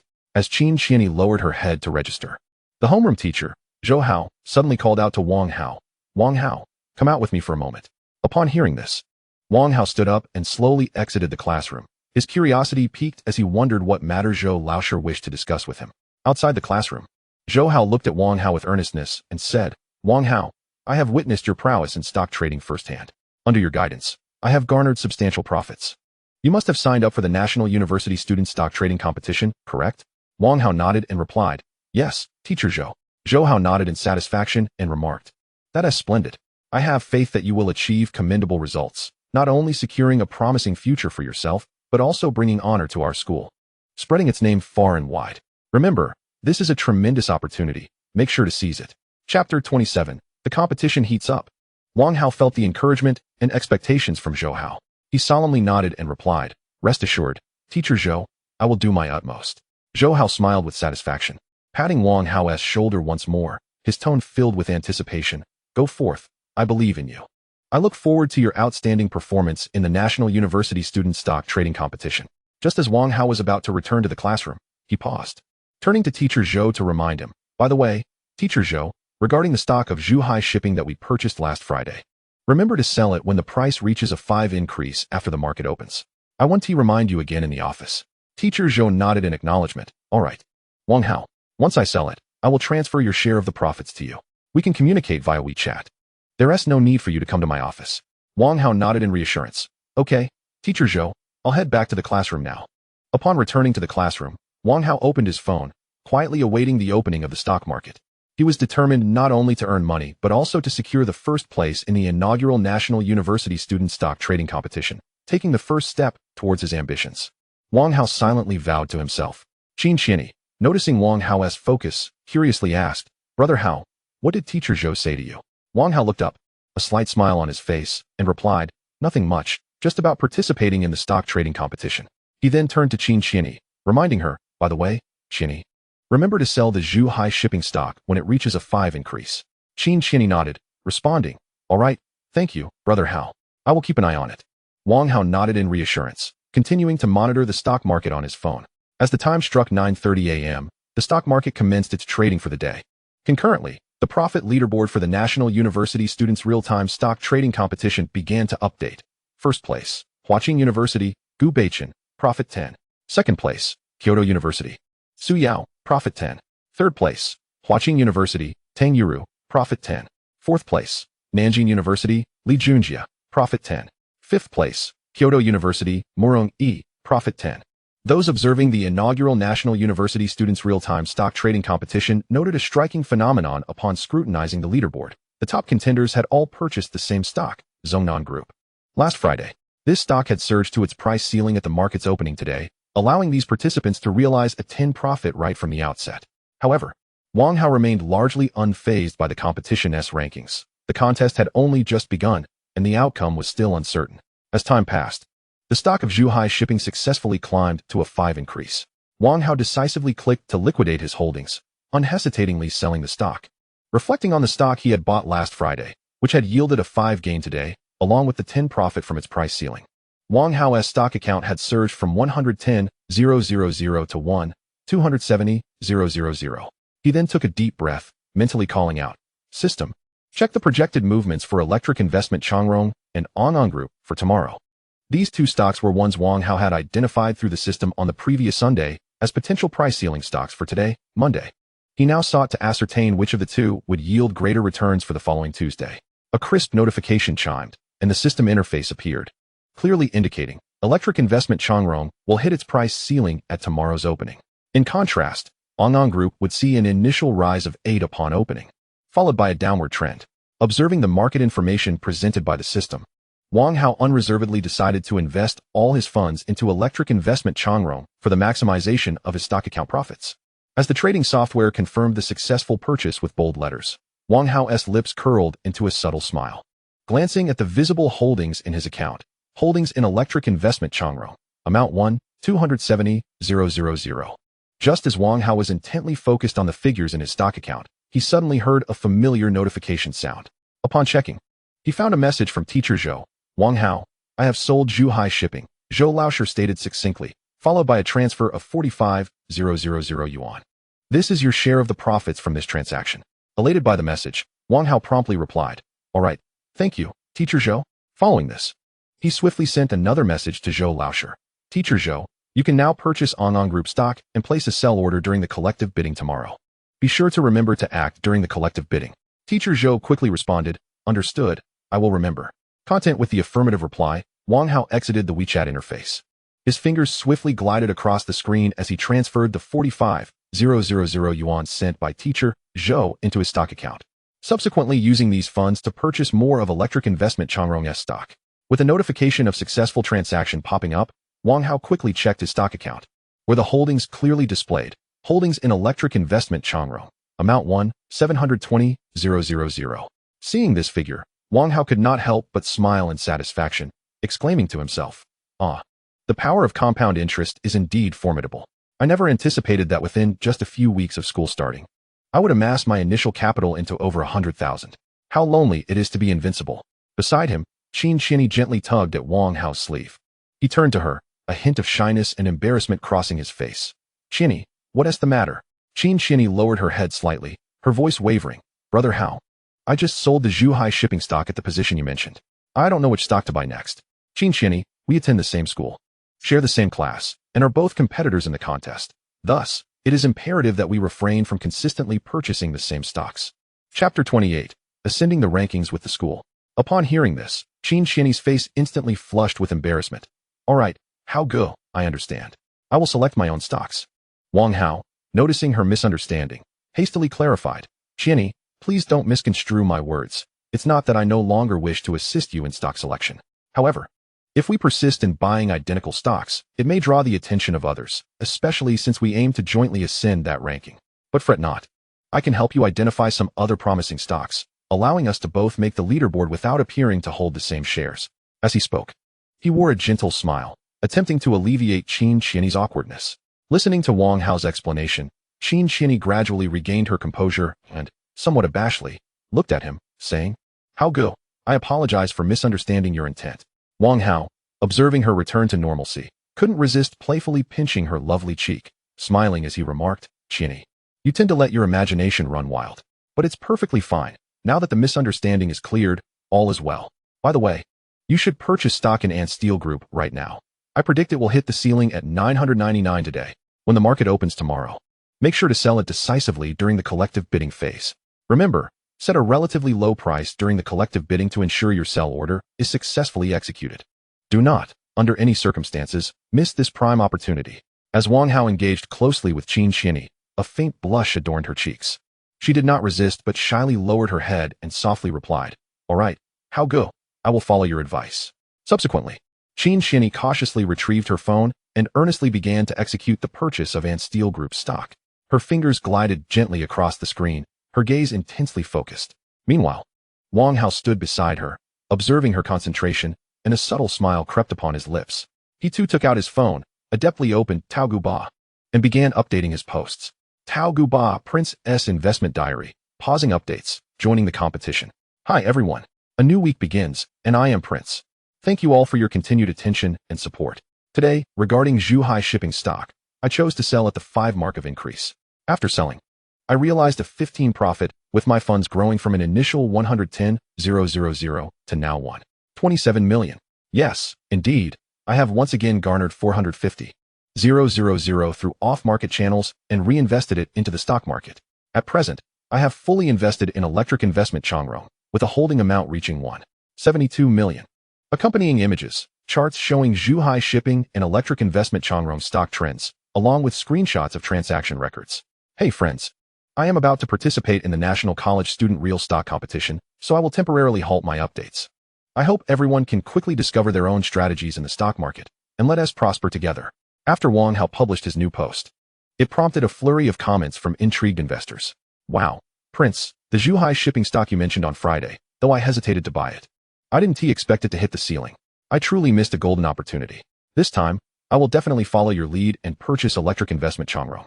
One excited investor commented, Incredible. I never imagined Prince was still a college student. His investment acumen and decisiveness are truly commendable. Haha. I must hurry to buy electric investment Changrong. I feel if I miss this chance, it will be a long wait. However, I probably won't see any more updates from Prince. I hope he achieves great success in the National College Student Real Stock Competition. I wonder which school Prince is from. I've heard that thousands of colleges are participating this time, making the competition fierce. After putting down his phone, Wang Hao focused intently on the lecture, having completed his stock transactions for the day. Just as he was listening attentively, the stock market was also fluctuating. The electric investment Changrong stock he purchased successfully hit the ceiling once more, as did the Ant Steel Group stock that Wang Hao advised Qin Shinny to buy. Ding ding ding. As the lunch break bell rang, just as Wang Hao was about to rise and accompany Qin Shinny to the cafeteria, Song Daba suddenly rushed towards him like a gust of wind, his face beaming with uncontainable excitement. How good, quick look. Are you the one ranked 99th in the National College Student Stock Competition? Song Daba's voice brimmed with surprise and disbelief. Wang Hao smiled slightly as he accepted the phone Song Daba handed him. On the screen, the ranking page of the National College Student Financial Challenge was clearly visible, with his name prominently displayed. 99th, Mountain City Architectural Technology Vocational College, Wang Hao, 15. Wang Hao glanced at it, smiled, and returned the phone to Song Daba. Daba, your eyes are sharp. It is indeed me. Classmates preparing to leave, upon hearing about Wang Hao's achievement, gathered around, instantly transforming the classroom into a lively hub. Wow, Wang Hao, you're incredible. You registered this morning and are already on the leaderboard. One classmate exclaimed, eyes wide with astonishment. Indeed, how good. You are our role model. Could you share which stock you selected? Another classmate inquired curiously. Wang Hao smiled modestly, saying, there's nothing particularly special. I just researched the market trends a bit more and chose electric investment Changro. Oh dear, I also registered, but regrettably, I didn't select well and ended up with negative returns. Purchasing a stock that hit the limit down, lamented a dejected classmate, shaking his head in disappointment. Oh, the stock market carries risks. Don't dwell on it too much, a nearby classmate consoled. Next time, you will surely choose a good stock. However, at that moment, a derisive snort emerged from the crowd. TCH, perhaps it was sheer luck, sneered a jealous classmate. Wang Hao frowned, opting for silence in response to such baseless mockery. Yet, Song Daba could not contain himself. He turned to the envious classmate and retorted, what are you blabbering about? Wait until you surpass my how good before you speak up. Don't sit here making snide remarks. The envious classmate, taken aback by Song Daba's words, found himself speechless and awkwardly retreated. Song Daba then turned back to Wang Hao, his face radiating joy. How good, did you know? Classmate Qin Xianyi also made the list, ranking just behind you at 100th. Chapter 29, A Touch of Youthful Arrogance. He pulled out his phone, displaying the competition ranking page. Mountain City Architectural Technology Vocational College, Qin Xianyi, 1499. Wang Hao looked at Qin Xianyi's name and score. Not bad. Xianyi is quite impressive. Song Daba continued excitedly. Yes, with millions competing. Our class managed to place 2 in the top 100. Truly remarkable. The surrounding classmates echoed their admiration, commending Wang Hao and Qin Xianyi's achievements. Hearing these praises, a faint blush graced Qin Xianyi's cheeks. She was acutely aware that her ascent to the rankings was entirely attributable to Wang Hao's meticulous guidance and unwavering support. Observing her gratitude, Wang Hao smiled and addressed the group, saying, classmates, this competition has only just begun. I have faith that our class will unveil even more dark horses. Noting the time, he added, it's getting late. Let's head to the dining hall. With that, Wang Hao departed the classroom, accompanied by Qin Xianyi and Song Daba. As they made their way to the cafeteria, Song Daba, brimming with excitement, turned to Qin Xianyi and exclaimed, Qin Xianyi, you're impressive. I never imagined you were so skilled at stock trading. Qin Xianyi chuckled awkwardly and explained, actually, Daba, all the credit goes to Hao Ge. He guided me in trading stocks, which is why I had the opportunity to get on the list. Upon hearing this, Song Daba looked at Wang Hao with renewed astonishment, saying, Hao Ge, you are truly remarkable. Not only did you make the rankings yourself, but you also helped Qin Xianyi achieve the same. Our school is incredibly fortunate to have you. Wang Hao regarded Song Daba with curiosity and inquired, Daba, didn't you participate in this stock trading competition? Song Daba shook his head, a hint of embarrassment in his voice as he replied, Hao Ge, I don't understand this at all. How could I participate? I'm completely unfamiliar with the stock market, so I think I'll take my time to learn. Wang Hao patted Song Daba on the shoulder, encouraging him, it's all right, Daba. Stock market investment indeed requires a certain level of expertise and experience, but no one starts off knowing everything. If you ever have questions or uncertainties about the stock market, feel free to ask me. Thank you, Hao Ge. Song Daba beamed at Wang Hao, nodding vigorously. As the trio continued their conversation, they reached the cafeteria, where they quickly grabbed some meals and settled into an empty spot to dine. At that moment, a figure approached slowly and halted before their table. Wang Hao looked up to find it was Li Ming. Li Ming regarded him with a cold expression, stating, Hey, you must be Wang Hao, right? Wang Hao replied, Oh, it's Li Ming. You seem to be quite well informed. What's up? Hearing the exchange, Song Daba immediately stood up, glaring at Li Ming as he declared, You're the student council president, Li Ming, the one who's been causing trouble for my Hao Ge? What do you want? If you have something to say, just say it. Li Ming cast a disdainful glance at Song Daba and retorted coldly, It's none of your business. He then shifted his gaze back to Wang Hao, speaking sternly. Haven't I already warned you to keep your distance from Xianyi? She's not someone you can casually associate with. Li Ming continued, his tone dripping with unwarranted confidence. Only someone as exceptional as I am deserves her. Upon hearing this, Wang Hao looked at him incredulously, shaking his head in disbelief. Brother, have you lost your mind or been caught in a door? Why are you so concerned about someone you have no relation to? Li Ming was momentarily taken aback by Wang Hao's bluntness, his eyes widening in shock. His face flushed with anger as he pointed an accusatory finger at Wang Hao, exclaiming, How dare you speak to me like that? I am Qianyi Sr. and have a duty to protect her. In response, Wang Hao grasped Qin Qian's hand firmly, asserting, "Whether I maintain a close or distant relationship with Qian is not for you to dictate. Her choice to be friends or more with me is entirely hers." Feeling Wang Hao's resolve and warmth, Qin Qian was touched and reciprocated his grip. Li Ming glared at their intertwined hands, trembling with rage, and shouted, "I challenge you to a duel." Wang Hao gently released Qin Qian's hand and, facing Li Ming, responded playfully, "Oh, brother, have you read too many novels? Are you suffering from a bout of adolescent delusions? A duel? Do you really think you're a knight?" However, Wang Hao's words only served to deepen Li Ming's scowl as he glared intensely at Wang Hao, gritting his teeth and saying, "Are you afraid? Wang Hao, you wouldn't dare accept my challenge, would you?" Taking a deep breath to calm his simmering anger, Li Ming then turned to Qin Qian with a gentler demeanor, saying, "Qian, I know you might be swayed by Wang Hao's sweet words, but I sincerely hope you can see his true nature. I will prove, through my actions, who is truly worthy of your affection." Qin Qian frowned at Li Ming's words and firmly replied, "Li Ming, please do not interfere in my relationship with Wang Hao. Our bond is not for you to judge." Upon hearing her response, Li Ming's expression stiffened, and his anger surged once more. He shot a glare at Wang Hao and turned to leave. However, Wang Hao called out to him, "Wait, Li Ming. You just mentioned a duel. What kind of duel are you suggesting? I'd like to hear it. I don't want a pesky dog following me around." Song Daba chimed in, "Exactly. If you want to fight, just say so. Don't beat around the bush." Li Ming halted, turning back. He first shot a contemptuous glance at Song Daba, a smirk of disdain crossing his lips. "Fighting? That is something only brutes do."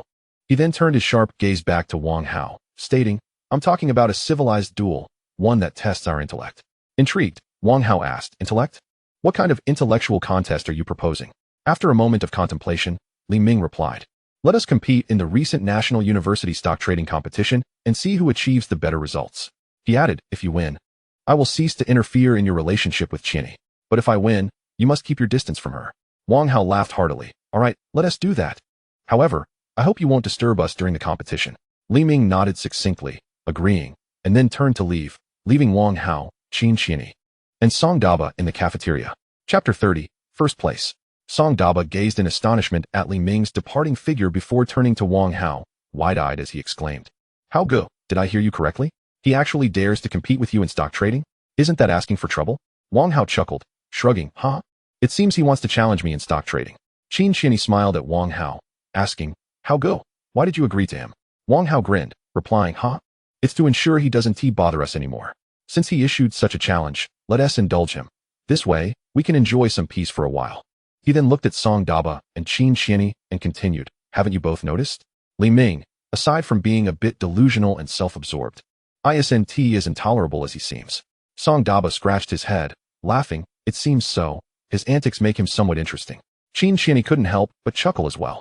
Upon returning to the dormitory, Wang Hao opened his stock trading account, observing that the stock of Dian Tu Chong Rong had reached its limit up.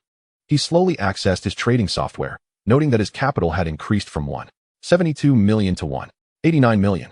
The following day, in the familiar classroom, Wang Hao fixated intently on the stock trading app on his phone. At 9:15 a.m., the stock market commenced its day's collective bidding. Wang Hao swiftly placed a sell order for electric investment Changrong at the peak price. He then gently nudged Qin Qian, who was attentively listening to the lecture beside him, and whispered, "You can place your order now.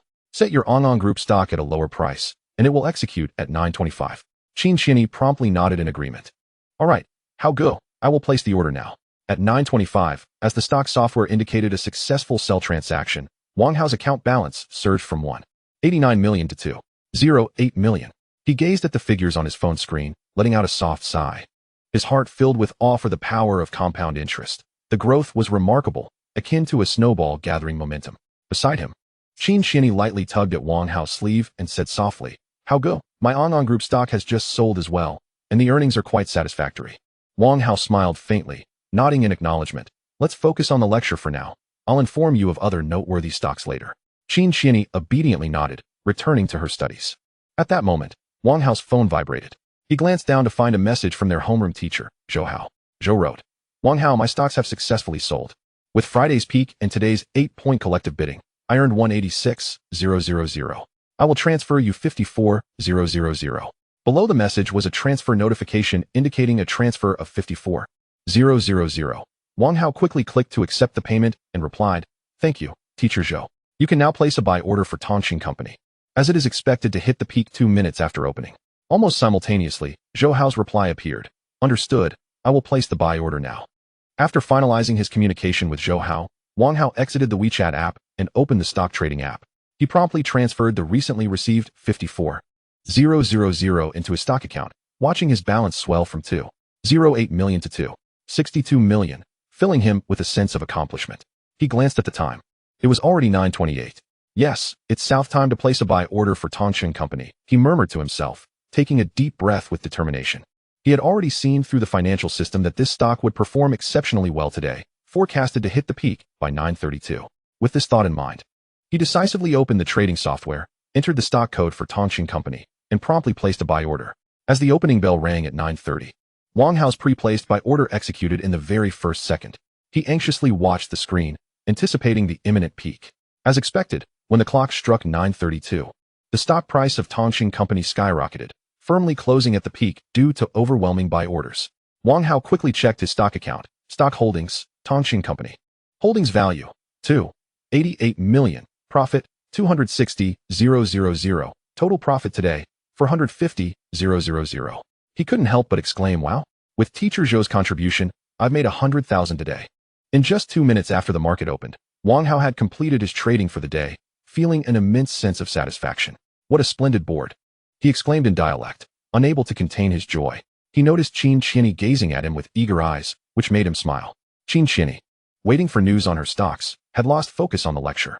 Wang Hao leaned closer to her ear and softly said, Qianni, you can now buy the stock of Paishan Sanmao. Upon hearing this, Qin Qianni's eyes lit up, and she immediately expressed her gratitude. All right, thank you. How go? She swiftly acted on his advice and purchased shares of Paishan Sanmao. Before long, a radiant smile returned to her face. Observing her transformation, Wang Hao couldn't help but muse. Girls are truly capricious, yet such changes can be rather endearing. With his trading for the day concluded, Wang Hao began to pay earnest attention to the lecture. Unbeknownst to him, he had already caused quite a stir in the university's real stock trading competition. Those monitoring the earnings leaderboard were astonished to discover Wang Hao from the Mountain City Architectural Technology Vocational College had dramatically ascended to the top position with an astonishing rate of return. This figure was indeed jaw-dropping. Even more shocking was that Wang Hao had outperformed students from prestigious universities who were regarded as elites. Second place, Gu Beichen from Huqing University, earnings of 30. Third place, Su Yao from Kyoto University, earnings of 30. Fourth place, Tang Yuru from Huqing University, earnings of 28. Fifth place, Li Junjie from Nanjing University, earnings of 27. Sixth place, Morong Yi from Kyoto University, earnings of 27. Who on earth is this Wang Hao from a vocational college? Someone exclaimed in astonishment. Incredible. This guy from a vocational school has surpassed all these elite students from top universities, another person marveled. Ha ha ha.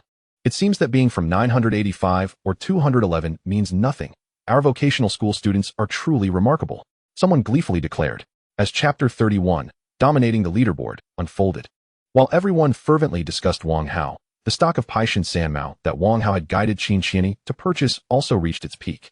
Today, Qin Qianni, with a profit of 1,801, instantly soared to second place in the National University Real Stock Trading Competition with a total profit of 33. Wow! Exclaimed a student from another school, fixated on the earnings leaderboard, as he urgently turned to his classmates. Look! The second place still belongs to Qin Qianni from the Mountain City Architectural Technology Vocational College, 33. In that moment, countless individuals took notice of this situation. Everyone was utterly astonished at how two students from the same vocational college had suddenly ascended to first and second place, especially as the leaderboard was filled with students from esteemed institutions like Huqing University and Kyoto University. In contrast, the achievements of Wang Hao and Qin Qianni from Mountain City Architectural Technology Vocational College shone brightly. Wang Hao and Qin Qianni's outstanding performances undoubtedly became the focal point of attention. In the comments section of the National University Real Stock Trading Competition, all who were following the earnings leaderboard were left in awe by the exceptional performances of Wang Hao and Qin Qianni, leaving numerous comments in their wake. Who are Wang Hao and Qin Qianni? They shot straight to the first and second positions. How is this even possible? A participant questioned, clearly astonished by the rapid rise of these two competitors. Indeed, I also watched the competition. Their operations are simply incredible. I can't comprehend how they achieved this. Another participant concurred, expressing sincere admiration for Wang Hao and Qin Qianni's investment skills. This is a national competition with millions of participants. For them to stand out is truly remarkable, commented an experienced investor, gaining a profound understanding of the competition's intensity and the prowess of these two contestants. I've reviewed their trading records, and they consistently grasp market trends with precision. Such success must stem from formidable analytical abilities and investment strategies. A professional investor left a message, offering high praise for Wang Hao and Qin Xian's discerning investment acumen and strategies. Haha, I purchased a stock that hit its daily limit down, and I am currently at a loss of 12, yet I still outperformed over 50 participants, quipped a self-deprecating contestant. Despite his less-than-stellar performance, he found amusement in the competition. The comments section buzzed with excitement, as netizens expressed their astonishment and admiration for Wang Hao and Qin Xian's achievements. Meanwhile, the president of Shanxing Architectural Technology Vocational College, Zhang Ming, was diligently managing his daily affairs in his office. His desk was cluttered with documents, and his computer screen displayed a plethora of data and reports. Suddenly, his phone vibrated, inundated with congratulatory messages from various channels. Puzzled, Zhang Ming set down his pen and picked up his phone to check. Just then, the phone rang, and he saw that the caller ID displayed Vice Director Gan from the Education Bureau. He promptly answered, greeted by Gan's familiar voice. Congratulations, Principal Zhang. Your school has made a name for itself in front of the nation's college students. Many leaders monitoring this ranking now recognize your institution. Zhang Ming, bewildered, furrowed his brow, trying to recall any recent news or developments regarding the school. Director Gan, what are you talking about? What do you mean we've made a name for ourselves? What has happened? Gan chuckled on the other end. Haha, you still don't know? Your school participated in the National College Student Stock Trading Competition, didn't it? Realization dawned on Zhang Ming. Indeed, the school had taken part in the competition, but he had not closely followed its progress. He replied, yes, our school did participate. You should definitely pay attention to this news. Gan exclaimed excitedly.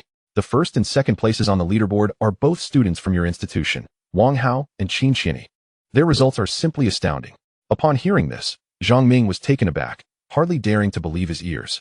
What? Director Gan, are you saying our students have secured the first and second places in the National College Student Stock Trading Competition? Gan confirmed with a smile. Indeed. Congratulations. This competition is jointly organized by several national departments, with countless prominent figures keeping an eye on it. Thousands of schools participated, including prestigious institutions like Kyoto University and Huqing University, along with many other key universities from the 985 and 211 projects. Your vocational school has truly made a significant impact. As Zhang Ming absorbed this information, his initial shock transformed into exhilaration and pride. He had never anticipated that the school could achieve such remarkable results in a competition against so many esteemed universities. He quickly responded, haha, thank you for the compliment. Director Gan, I only learned of this from you. I will look into the specifics immediately to secure greater recognition for Shanxing and our college. Absolutely. Go explore this further.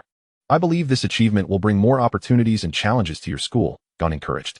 After hanging up, Zhang Ming eagerly opened his computer, hastily searching for the profit rankings of the National College Student Stock Trading Competition. His eyes were glued to the screen, which clearly displayed 1. Shanxing Architectural Technology Vocational College, Wang Hao, 35. 2. Shanxing Architectural Technology Vocational College, Qin Xian, 33. When Zhang Ming saw these names alongside their respective profit rates, a glimmer of disbelief crossed his eyes. He double-checked, ensuring he was not mistaken. A proud and joyous smile spread across his face. He then shifted his gaze to the latter half of the rankings, spotting the names of renowned institutions like Huqing University, Kyoto University, and Nanjing University.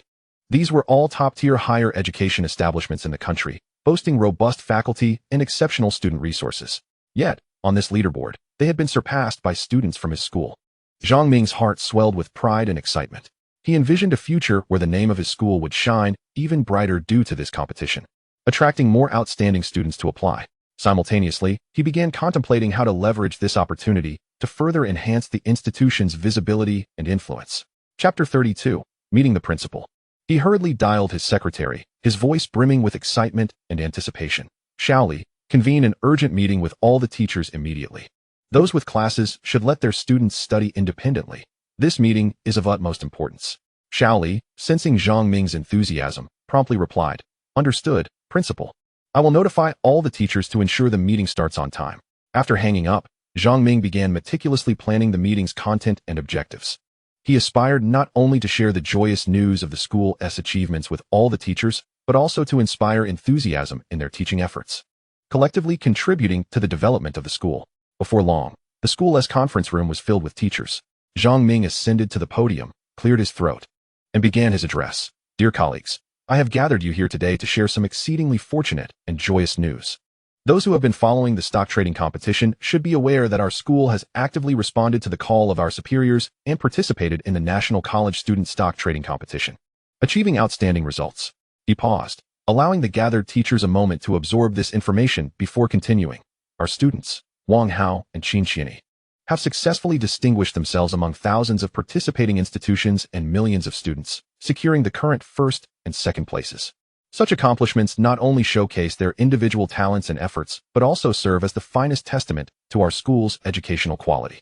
Zhang Ming turned to his secretary. Shaoli, which classes do these two students belong to? Shaoli promptly replied, Principal, I just checked. They are students in the wealth management program managed by teacher Zhou Hao. Excellent. Zhang Ming nodded, then addressed the teachers. Here, I must give special commendation to teacher Zhou Hao. It is his successful education and cultivation that has produced such exceptionally skilled students in practical operations. Teacher Zhou's teaching methods and experience are worthy of emulation by each and every one of us here. He urged everyone to applaud in celebration of teacher Zhou and his students. Applause resonated through the conference room, and Zhang Ming felt an overwhelming sense of pride. After the meeting, he approached Zhou Hao, his face beaming with satisfaction, and clapped Zhou on the shoulder. Old Zhou, who would have thought your class would produce two outstanding talents? You've truly brought us honor. Zhou Hao humbly replied, You flatter me, Principal. It is primarily your leadership that has created an excellent teaching environment and atmosphere for us. Moreover, the students' own hard work and talent are indispensable. Zhang Ming laughed heartily. Huh? Have those two students come to my office. I wish to meet these exceptional individuals who have brought glory to our school. Zhou Hao nodded in agreement, indicating he would arrange it immediately. At this moment, in a classroom devoid of any instruction, Wang Hao was blissfully immersed in slumber. For reasons unbeknownst to him, he perpetually found the classroom during lectures particularly cozy, rendering it an ideal setting for drowsiness. The atmosphere was tranquil, with only a handful of students engrossed in their mobile devices, while the majority, like Wang Hao, succumbed to the allure of sleep. The sole exception was Qin Xiani, who sat beside him, fully absorbed in her textbooks, diligently studying. Zhou Hao gradually entered the classroom, his gaze sweeping over the students before finally resting on Wang Hao. He quietly approached from behind, intending to rouse him. Sensing a presence behind her, Qin Xiani turned to see their homeroom teacher, Zhou Hao. She promptly extended her hand to tug at Wang Hao's sleeve, attempting to alert him. What's up, Xiani? Wang Hao groggily lifted his head, noticing Qin Xiani's furtive gestures and sensing something amiss. As he turned, he was met with the sight of teacher Zhou standing behind him. Oh, Zhou, what brings you here?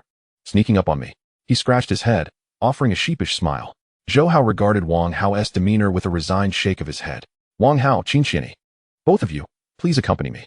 The two exchanged a puzzled glance. Despite their confusion, they obediently followed Zhou Hao out of the classroom. As they trailed behind him, Wang Hao began to sense something was amiss.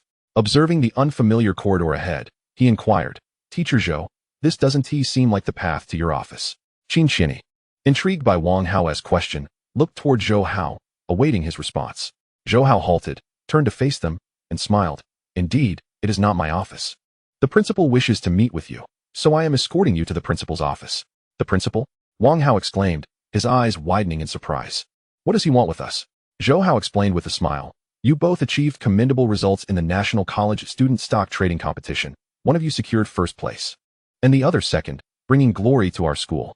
Naturally, the principal wishes to meet these outstanding students to offer recognition and encouragement. After hearing this, Wang Hao scratched his head and humbly replied, Haha, outstanding. Perhaps Xiani is more deserving of that title. Qin Xiani, hearing Wang Hao's modesty, quickly interjected, Don't say that. How go? I owe my second place entirely to your guidance. If it weren't for your advice on which stocks to buy and when to sell, I might still be struggling in the quagmire of losses. She turned to Zhou Hao and earnestly added, Teacher Zhou, perhaps I should sit this one out. I truly lack understanding in this area, and it's all thanks to how good that I managed to navigate it. Zhou Hao responded firmly, That won't do. The principal specifically requested to see both of you. When you reach the principal's office, just be honest with him. All right, Qin Xiani nodded, though a hint of nervousness lingered in her heart. Soon, they followed Zhou Hao to the principal's office. He gently knocked on the door, and a voice from within invited them to enter. Upon entering, Principal Zhang Ming looked up, and, upon seeing Zhou Hao accompanied by Wang Hao and Qin Xiani, promptly rose with a warm smile. Welcome, welcome, dear students. Principal Zhang greeted enthusiastically, shaking hands with Zhou Hao before turning to scrutinize Wang Hao and Qin Xiani. Truly remarkable youth. The champions of the national competition, What a pride for our school. Wang Hao and Qin Xianyi, somewhat bashful under the principal's praise, chorused. Thank you for your kind words, Principal. Chapter 33. A discussion on collaboration with the principal after signaling for them to take a seat.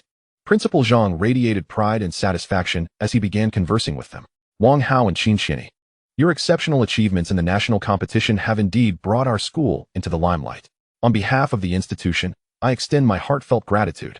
Principal Zhang expressed with excitement. He paused for a moment before continuing. I hope you can maintain this high level of profitability. Of course, I understand that first and second place are fiercely contested, and the pressure is immense. However, as long as you can maintain a stable performance within the top 100, I, as your principal, will be immensely gratified. Upon hearing this, Qin Xianyi hesitantly remarked, well, Principal, I must admit that my second place carries some embellishment. Oh, some embellishment? What do you mean? Principal Zhang inquired with curiosity. Taking a deep breath, Qin Xianyi candidly confessed, in truth, my second place was entirely due to Hao Guo's guidance on stock trading. I am not well versed in this field and have merely followed his recommendations. What? Wang Hao merely guided you, and you achieved second place in a national competition? Principal Zhang was taken aback, casting a look of astonishment at Wang Hao. Wang Hao, observing the principal's expression of surprise, felt a twinge of pride, but maintained a calm exterior. He thought to himself, though you are the principal, I want to indulge you. Anyone can utter flattering words. What matters is action. Taking a deep breath, he spoke candidly. Principal, you didn't summon us merely to exchange pleasantries, did you? Let us focus on our continued efforts. Zhou Hao, listening from the sidelines, couldn't help but feel a pang of anxiety for Wang Hao's boldness. Wang Hao, how can you speak to the principal like that? However, Principal Zhang merely laughed heartily. No worries, no worries. Wang Hao is quite straightforward, and I appreciate that. He composed himself, gazing earnestly at Wang Hao. Wang Hao, you have brought honor to our school, and as principal, I must offer you an appropriate reward. I am just unsure of what you might desire. Wang Hao pondered briefly before responding. I'm not sure. It depends on what rewards you can offer, Principal. After all, I am bringing glory to our school in front of countless individuals nationwide. Principal Zhang nodded in understanding. After a moment of contemplation, he proposed. How about this? If both of you can maintain your rankings within the top 100 in the coming week, I will award you each 200,000 yuan in cash. Upon hearing this figure, Wang Hao felt a twinge of disappointment, rolling his eyes and muttering, oh, just 200,000. Noticing Wang Hao's expression, Principal Zhang explained, Wang Hao, this is already the maximum reward I can offer. As a public institution, we are governed by the Education Committee, and 200,000 is the highest cash reward permissible. Qin Xianyi nodded in comprehension as she listened. Principal Zhang, observing Wang Hao's lingering dissatisfaction, continued with a smile. In addition to the 200,000 yuan cash reward, I will also do my utmost to secure national scholarships and any other available incentives for you. These rewards not only provide financial support, but also serve as recognition and encouragement of your abilities. Upon hearing this, a satisfied smile finally graced Wang Hao's face. He cheerfully declared, thank you, Principal. I will continue to strive diligently and not let you down. Principal Zhang chuckled, patting Wang Hao on the shoulder. Haha, Wang Hao. You must maintain your position within the top 100 in the coming week to receive these rewards. Wang Hao replied confidently, no problem. Rest assured, Principal. I've got that 200,000 yuan prize in the bag. Principal Zhang Ming nodded thoughtfully before turning to Zhou Hao, saying, Teacher Zhou, please escort student Qin Xianyi back to the classroom. I have a few matters to discuss with Wang Hao privately. Understood, Principal, Zhou Hao replied, leading the inquisitive Qin Xianyi out of the principal's office.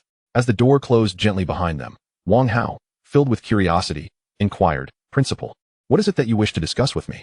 Principal Zhang smiled at Wang Hao and replied, I've heard that you and your homeroom teacher have recently been dabbling in stock trading together. Wang Hao was taken aback, though he endeavored to maintain a calm facade. Responding, oh, that is not true. How could that be? Despite his words, he was internally bewildered, pondering how the principal had come to know about this. Principal Zhang chuckled heartily. Wang Hao, are you curious about how I found out? Someone saw Zhou Hao transferring money to you and conversing on WeChat. Realizing he could not deny it, Wang Hao reluctantly admitted, all right, Principal, it is indeed true that I've been trading stocks with Teacher Zhou. He mused to himself about the principal's extensive network of informants, but soon considered that perhaps the whistleblower was simply envious of Teacher Zhou's recent financial gains. He took a deep breath, thinking, if they really try to give me trouble, I can always drop out. I've already secured my first bucket of gold, after all. However, Principal Zhang's next word surprised him. Wang Hao, please do not misunderstand or overthink. I actually wish to discuss a potential collaboration with you. A collaboration? Wang Hao exclaimed, looking up in astonishment. Yes, precisely, Principal Zhang affirmed solemnly. Although our school is a public institution, our annual funding is limited, which constrains our development. I have always aspired to break this limitation and propel the school forward, yet the reality often hinders our ambition, particularly as a vocational school. We face more stringent challenges in securing additional funding compared to prestigious universities, which tend to attract more resources and financial support. Wang Hao appeared to grasp the situation.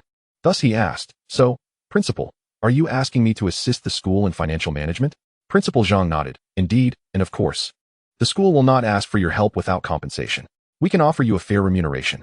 And we can reference the collaboration model you have with your homeroom teacher Zhou Hao. I take half of the net profits from trading with teacher Zhou," Wang Hao explained. Half. Principal Zhang was taken aback. He actually agreed to that? Chapter 34, Discussing Collaboration. Wang Hao nodded and elaborated. "I achieve at least one daily limit up in profits. I believe anyone would be willing to share half of the gains." "What? You managed to earn at least one limit up every day?" Principal Zhang was astonished upon hearing this. He took a moment to collect himself, realizing this could be a pivotal opportunity to alter the school's financial circumstances. "Wang Hao, this is no jest. And managing large capital differs significantly from small amounts. Are you certain you can guarantee a daily limit up?" After a brief contemplation, Wang Hao replied, "I haven't operated with large capital before, but I can assure you of profitability. I will exercise greater caution in handling larger funds to ensure the risks remain manageable." "Very well," Principal Zhang nodded, visibly relieved. However, he soon raised the issue of profit distribution. "But Wang Hao, the profits from the school's funds cannot be split 50-50 like your arrangement with Zhou Hao. After all, this money is state funds, not for personal use, but for the development of the school and its students. Therefore, I hope you can consider a reduction in your share." Wang Hao pondered for a moment before responding. "All right, Principal Zhang, since you put it that way, I will take 30% of the profits. If it were any less, I might lack sufficient motivation." He paused before adding, "Let us consider it a gesture of friendship. I want to contribute to the school." Principal Zhang laughed heartily, patting Wang Hao on the shoulder. "You, Wang Hao, are quite the clever one. Very well, I accept you as a friend. However," he continued, "we cannot sign a contract immediately. Although I am the principal, there is still a party secretary above me, and there will undoubtedly be dissenting voices against signing a contract right now. A week from now, your performance in the actual trading competition should yield even higher profits, which will provide me with more persuasive power. What do you think?" Wang Hao smiled in response. "That is fine, we can wait a week. I hope by then the principal will have the courage to push this matter forward."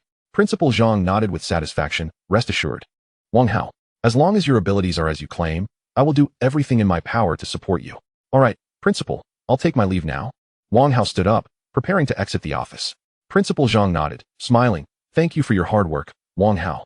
Go prepare well, and we will discuss further in a week." Wang Hao gave a slight bow in respect before departing the office. As he walked back to the classroom, Wang Hao felt quite pleased. Although Principal Zhang was merely the head of a vocational school, his administrative rank was equivalent to that of a deputy department head, which held considerable weight in the educational sector. Wang Hao thought to himself that this marked his first acquaintance with a leader of such rank in this life. After all, the county party secretary from his hometown also held a deputy department head title. While their powers differed, their ranks were comparable. Such a relationship was indeed rare. Moreover, through this principle, he might have the opportunity to meet more high-ranking officials in the future, which would be highly beneficial for his personal development and networking. However, all of this hinged on the success of the upcoming trading competition to impress Principal Zhang. Ding, ding, ding. Just as he arrived in the classroom, the bell signaling lunchtime rang. It would be better to head straight to the cafeteria, Wang Hao sighed, shaking his head as he turned to leave the classroom. At that moment, Song Dabo suddenly shouted, "How go, wait. You've just shot to first place in the National College Student Stock Trading Competition." This exclamation immediately drew the attention of his classmates, who had been preparing to leave the classroom. They quickly pulled out their phones to check the competition's profit leaderboard.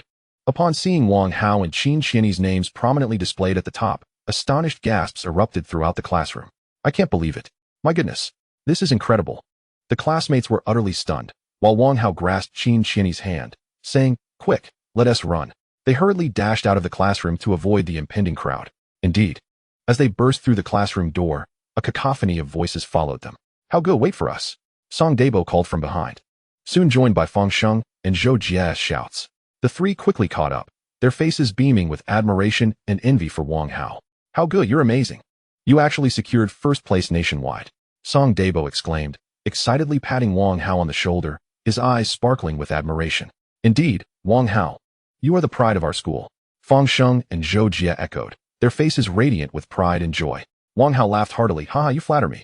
Let us go grab a bite to eat together. I shall not attend. I wish to accompany my girlfriend instead. Zhou Jie chuckled awkwardly, then inadvertently cast a glance at the tightly clasped hands of Wang Hao and Qin Qianyi. Very well. Then, you go ahead. We shall not intrude. Wang Hao nodded in understanding. Beside them, Fang Sheng and Song Daba exchanged glances, their eyes brimming with curiosity. Fang Sheng leaned in closer to Song Daba and whispered, Daba, is Brother Hao with Qin Qianyi now? Song Daba smiled and shook his head. I'm not quite sure, but even if they aren't officially together, it's likely to happen soon. His words hinted at a blend of speculation and anticipation. Although their hushed conversation was barely audible, Wang Hao still caught on. He turned to face them, a playful smile dancing on his lips. What are you two up to? Whispering away, Song Daba, slightly embarrassed by Wang Hao's inquiry, chuckled awkwardly and then pointed at the hands of Wang Hao and Qin Qianyi. Brother Hao, are you two together? It was only then that Wang Hao realized he was still holding Qin Qianyi's hand. He paused for a moment before quickly releasing her grasp. Feeling a bit flustered, he stammered, no, we were merely. Yes, just now I was concerned that those wild classmates would swarm around Qianyi. So I pulled her away, he explained. Upon hearing Wang Hao's explanation, Qin Qianyi's heart plummeted from anticipation to disappointment. She had hoped he would seize the opportunity to acknowledge their relationship, but instead, he concocted another excuse. Struggling to maintain her composure, she forced a smile, though her voice trembled slightly as she said, yes, Brother Hao is truly considerate, always thinking of me. Yet, beneath her smile lay a trace of unnoticeable bitterness. Wang Hao seemed oblivious to Qin Qianyi's emotional shift, continuing his conversation with Song Daba and Fang Sheng, while Qin Qianyi silently walked beside him. Her heart a tumult of emotions. Chapter 35, Profit Surge, System Upgrade. In the cafeteria, Wang Hao, Qin Qianyi, Fang Sheng, and Song Daba sat around a table, relishing their lunch. However, their meal was far from tranquil, as fellow students frequently paused nearby, casting curious and admiring glances. Look, there, asked Wang Hao and Qin Qianyi. A voice rang out from the crowd, drawing further attention. They are currently ranked first and second in the university's real stock trading competition. Impressive, another student added, his tone filled with admiration. Indeed, I now feel a sense of pride when I say I am a student of the Mountain City Architectural Technology Vocational College. Another chimed in, as if Wang Hao and Qin Qianyi's achievements brought him glory as well. Wang Hao noticed an unusual expression on Qin Qianyi's face and inquired with concern. Qianyi, what's wrong?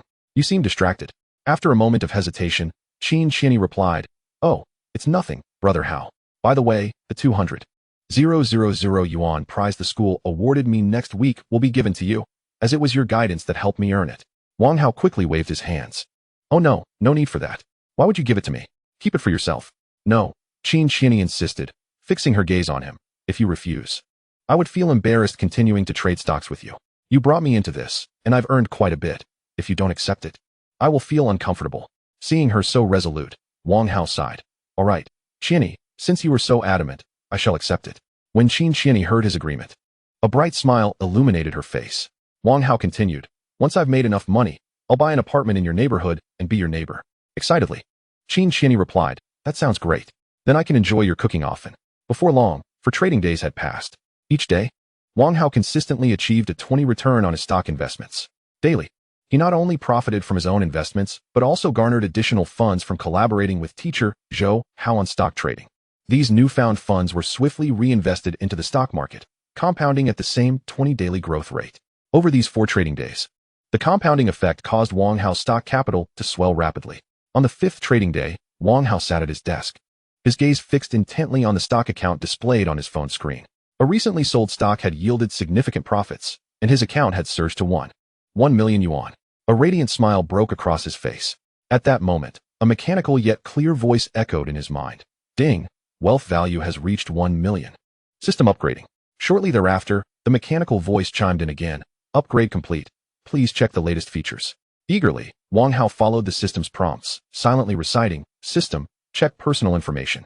Instantly, a futuristic screen appeared before him, displaying detailed information. Financial system. Host. Wang Hao, soulbound, cannot unbind. System level. Level 2. Host assets. 1 million in stock funds. Currently unlocked system features. Stock market trends for the next 7 days. Futures market trends for the next 7 days.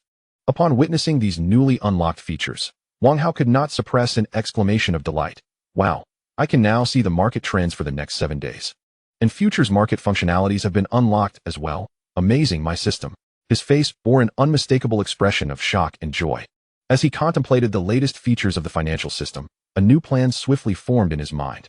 He intended to approach his homeroom teacher, Zhou Hao, to request a leave of absence to unlock additional permissions for his stock account and to open a futures account.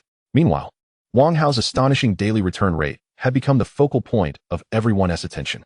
On the leaderboard of the highly publicized university stock trading competition, his name and astonishing profit figures shone brightly like stars. First, Wang Hao, Mountain City Architectural Technology Vocational College, 135. Second, Qin Xianyi, Mountain City Architectural Technology Vocational College, 100. Third, Gu Beichen, Huaqing University, 70. Fourth, Su Yao, Kyoto University, 65.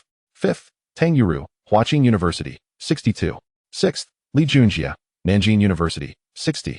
Seventh, Murong Yi, Kyoto University, 58. In the comments section of the leaderboard, all who followed the university stock trading competition expressed their astonishment and admiration for Wang Hao. My goodness, Wang Hao is a prodigy in the stock market, an astounding 20 daily growth. How terrifying. Indeed, his results are simply phenomenal. Qin Xianyi's 5-day average growth rate exceeds 13, which is equally impressive. Students from Huaqing University, Kyoto University, and Nanjing University also demonstrated formidable skills, averaging 7 to 8% daily returns, a commendable feat alas. This competition faced the monster known as Wang Hao, whose astonishingly exaggerated results rendered all others pale in comparison. Wang Hao arrived at Zhou Hao's office. After knocking, he entered to find Zhou Hao savoring tea, his demeanor utterly relaxed. Teacher Zhou, you seem to be in increasingly high spirits these days, Wang Hao greeted with a smile. Zhou Hao lifted his gaze, and upon recognizing Wang Hao, a warm smile immediately graced his face. Ah, it's Wang Hao. Please, have a seat. He gestured towards the chair beside him, inviting Wang Hao to sit down. Well, it's thanks to you. I've managed to recover all the money I lost previously and even earned an additional several thousand. Zhou Hao expressed with heartfelt gratitude, his face radiating contentment and joy. By the way, Wang Hao, it's class time now, and your sudden visit makes me wonder if there is something important on your mind? Zhou Hao inquired with curiosity. Wang Hao scratched his head and replied, Oh, it's nothing too serious, really. I need to step out for a personal matter. So I was hoping to request a leave form from you. Sure thing. How many do you need? Zhou Hao asked readily. Just one will suffice, Wang Hao answered. Then looked at Zhou Hao with some confusion. Why do you ask that, Lao Zhou? Zhou Hao chuckled and shook his head, gesturing toward the office door. Just take a look for yourself. Chapter 36. Opening financing and margin trading accounts. Wang Hao followed Zhou Hao's gaze and saw Qin Xianyi standing outside the door, quietly observing the two. Surprised, he awkwardly scratched his head and smiled. Oh, I see. In that case, could you please prepare 2 leave forms for me, Lao Zhou? Zhou Hao nodded with a smile and retrieved 2 leave forms from his drawer. Wang Hao took the forms and exited the teacher's office. Xianyi, what are you doing here? Isn't it class time? He asked. Qin Xianyi smiled gently and replied, I know, but when I saw you weren't in your seat, I guessed you might be here with our homeroom teacher, Zhou. So, I thought I'd take a chance to see if I could catch you. Wang Hao rubbed his head, feeling a bit helpless. What do you mean by catching me?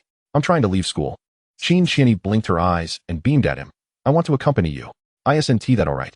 Wang Hao gazed into Qin Xianyi's expectant eyes, feeling a tinge of hesitation, but ultimately nodded. All right then, let us go together. Upon hearing Wang Hao's agreement, Qin Xianyi instantly beamed with joy. Excitedly tugging at Wang Hao's shoulder, Brother Hao, where are we headed? Wang Hao explained. I'm going to the securities company to open a margin trading account and handle a few other matters.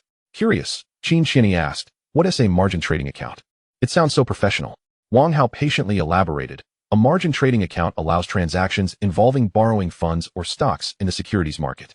In simple terms, margin trading means I can borrow money from the securities company to purchase stocks, while short selling allows me to borrow stocks to sell and buy them back at a lower price to return to the company. Qin Xianyi listened intently, though a hint of concern creased her brow. That sounds quite risky. Are you sure you want to go through with it? Wang Hao chuckled confidently. Huh? Have you ever seen my stocks incur losses? For me, it's not a risk, but rather an opportunity to expand my avenues for profit. At this, admiration sparkled in Qin Xianyi's eyes as she nodded vigorously. Yes, Brother Hao is the best. Soon, Wang Hao and Qin Xianyi hopped into a distinctive yellow Ferrari taxi unique to the Mountain City, heading towards the Youth Road branch of the Mountain City securities firm. Inside the branch, intern Li Ming anxiously searched for potential clients. He had been interning there for a month, but had only secured a handful of small clients, leaving him far from the 1 million yuan target necessary for his conversion to a permanent position. If he failed to reach this goal within the month, he would face the grim prospect of dismissal. As he felt the pressure mounting, he noticed Wang Hao and Qin Qianyi stepping out of the taxi and entering the branch. Li Ming quickly adjusted his demeanor and approached them with enthusiasm. "Welcome. How may I assist you today?" he inquired with a polite smile. However, this scene appeared rather comical to the other employees in the branch. Zhang Meili watched as Li Ming eagerly attended to two students in school uniforms who had arrived by taxi.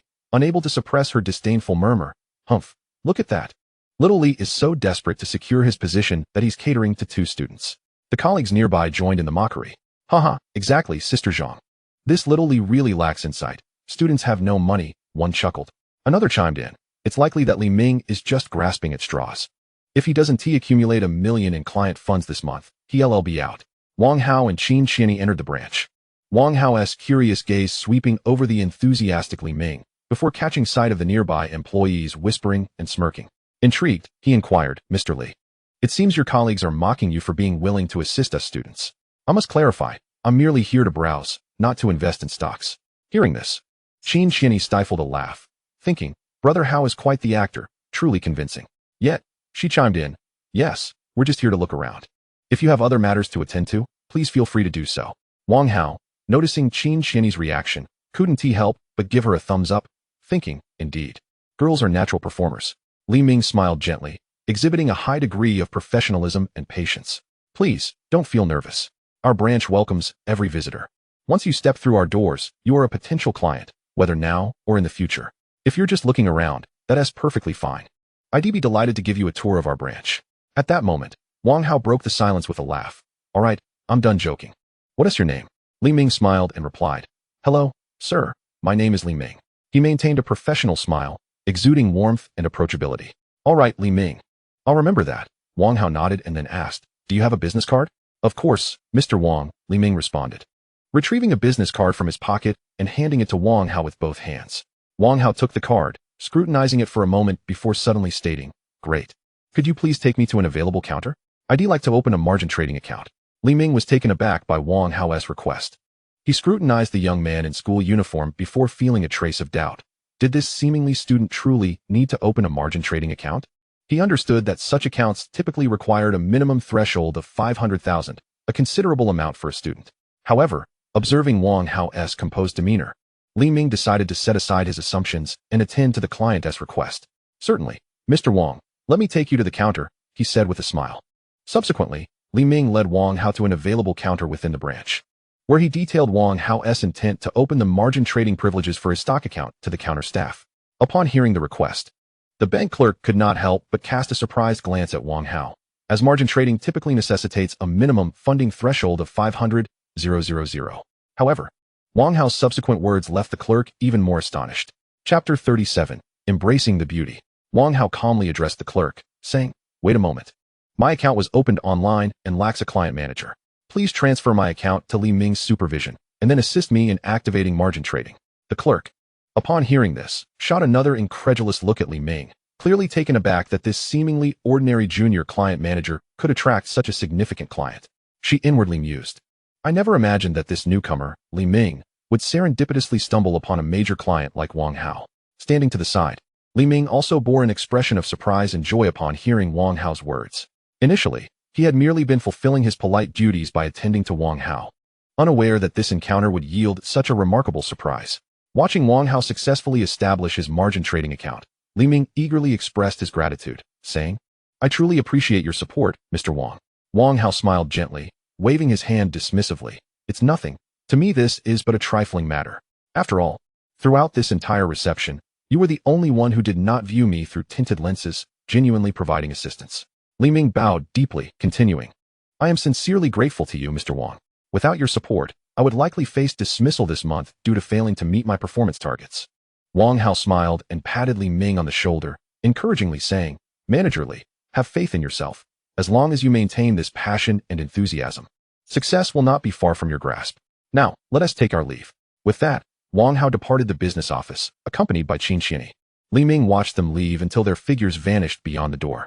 He silently rejoiced, grateful that his service not only gained the recognition of a major client, but also spared him from a potential career crisis. Following Wang Hao, Qin Qianyi curiously inquired, "Brother Hao, now that your margin trading account is activated, what shall we do next?" Wang Hao smiled and replied, "Well, next, I plan to open a futures account." Qin Qianyi nodded and suggested, "For the futures account, let us just open it online. If we go to the business office in our school uniforms, we might get overlooked again." Wang Hao chuckled, "It seems you've garnered more attention than you'd like, not enjoying being overlooked." Qin Qianyi quickly waved her hand in denial, explaining, "Not at all. I just think it would be more convenient." Wang Hao laughed and patted her head, saying, "All right, let us open it on the phone then." With that, Wang Hao took out his phone, downloaded the futures trading software, and proceeded to add the necessary information for manual verification. In no time, the futures account was successfully established. Looking at the waiting Qin Qianyi, Wang Hao beamed. "Let us go. Qianyi, the business is done. We should head back to school." Qin Qianyi appeared slightly surprised and blinked. "Oh, we're going back just like that?" Wang Hao nodded and asked, "Yes, what's wrong?" After pondering for a moment, Qin Qianyi smiled. "Since we rarely get to go out, let us not return today. Let us treat it as a break for all the hard work you've put in lately." Wang Hao, intrigued, inquired, "Then where shall we go, Qianyi?" With a playful glint in her eye, Qin Qianyi suggested, "Let us go to my house. I want to eat the meal you made last time." Wang Hao hesitated for a moment, then smiled and agreed. "All right then, let us go buy some groceries." Thus, the two made their way to the supermarket, carefully selecting fresh ingredients. Soon after, they returned to Qin Qianyi's residence in the Yudu Jinyuan community, laden with shopping bags. Qin Qianyi placed the ingredients in the kitchen and then sat on the couch in the living room, watching Wang Hao busily at work in the kitchen. Occasionally, she recalled the last time Wang Hao cooked at her place. Those warm memories caused a slight blush to rise to her cheeks, and her heart began to race involuntarily. In the kitchen, Wang Hao was diligently preparing dinner, skillfully chopping vegetables and simmering soup, occasionally humming a little tune. He prepared an array of delectable dishes, and Qin Qianyi savored every bite, her mouth glistening with grease. Observing her contented demeanor, Wang Hao felt a surge of joy and chuckled, "Qianyi, slow down. No one is competing with you." Chewing her food, Qin Qianyi mumbled, "Brother Hao, your culinary skills have improved. This is delicious." Before long, they had eaten their fill and settled on the couch to watch a television drama. At that moment, the show featured a romantic scene, with the male and female leads sharing a passionate kiss. Qin Qianyi glanced at the screen, her cheeks slightly flushed, her eyes instinctively averting, occasionally stealing glances at Wang Hao to gauge his reaction. She noticed that Wang Hao appeared somewhat embarrassed, and the current situation of them being alone together, paired with the intimate kissing scene on television, rendered the atmosphere in the room quite delicate. Their gazes occasionally met in the air, only to quickly shy away, as if afraid of being exposed to each other's hidden thoughts. A ripple of emotion surged within Wang Hao. He felt his heart racing, and his body unconsciously drew closer to Qin Qianyi. At last, Wang Hao's hand slowly reached for Qin Qianyi's. When their hands made contact, a tingling sensation coursed through both of them, akin to an electric current. Observing Qin Qianyi's lack of reaction, Wang Hao decided to be bolder. He gently wrapped his arm around her waist, drawing her closer to him. Qin Qianyi, yielding to the motion, nestled into Wang Hao's embrace, shyly whispering, "Brother Hao." Gazing down at the beauty in his arms, Wang Hao could no longer restrain himself. He leaned down and tenderly kissed Qin Qianyi's lips. Qin Qianyi closed her eyes, savoring Wang Hao's affectionate kiss. Her heart raced, and her body felt increasingly pliant, sensing her yielding in his embrace. Wang Hao gently lifted her and carried her toward Qin Qianyi's master bedroom. An hour later, Wang Hao reclined against the headboard, fatigued, while Qin Qianyi nestled contentedly in his arms, her face radiating happiness as she quietly listened to the rhythm of his heartbeat. Wang Hao gazed at the gentle and lovely Qin Qianyi in his embrace. A swell of pride and accomplishment surged within him. Over the past 2 weeks, he had exerted considerable effort and finally won the heart of the class beauty. At this moment, he felt that all his endeavors were worthwhile, as Qin Qianyi had become the first woman of his life.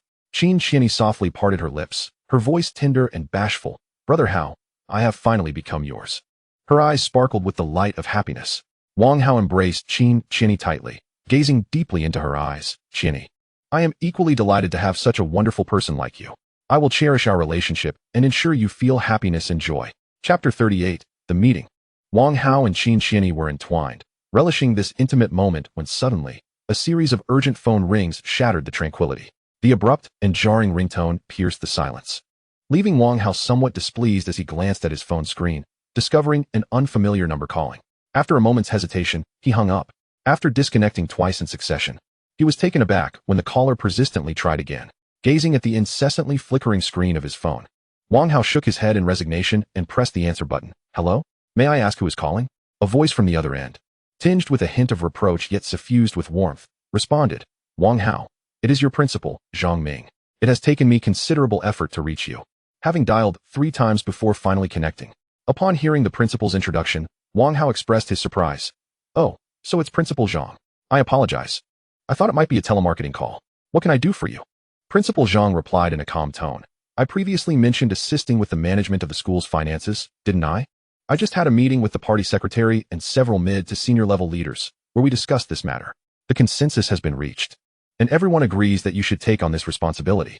I intended to ask your homeroom teacher, Zhou Hao, about your whereabouts to have you return and sign the contract. But he informed me that you are currently off campus. Where are you now? Could you return promptly to sign the contract? Listening to the principal, Wang Hao noticed the look of confusion on Qin Xian's face and his arms. He quickly gestured for her to be silent. Then he responded to the phone. Principal Zhang, I sincerely apologize. I'm currently off campus, busy with setting up my securities and futures accounts. I may not be able to return right away. Could I come in tomorrow to sign the contract instead? After a brief pause, Principal Zhang replied. Very well, let us schedule it for tomorrow morning. Additionally, there will be a major assembly at the school in the morning, during which we will distribute the 200,000 yuan prize promised to those who maintain a position in the top 100 of the university stock trading competition leaderboard. Make sure you and Qin Xian arrive on time. Upon hearing about the prize, Wang Hao felt a surge of joy and quickly replied, Absolutely. Thank you, Principal Zhang. We will definitely be there on time. Goodbye, Principal. After ending the call, Wang Hao turned to Qin Xian, his face alight with excitement. What did the principal want with you? Qin Xian asked curiously. Wang Hao gently stroked her hair and replied tenderly.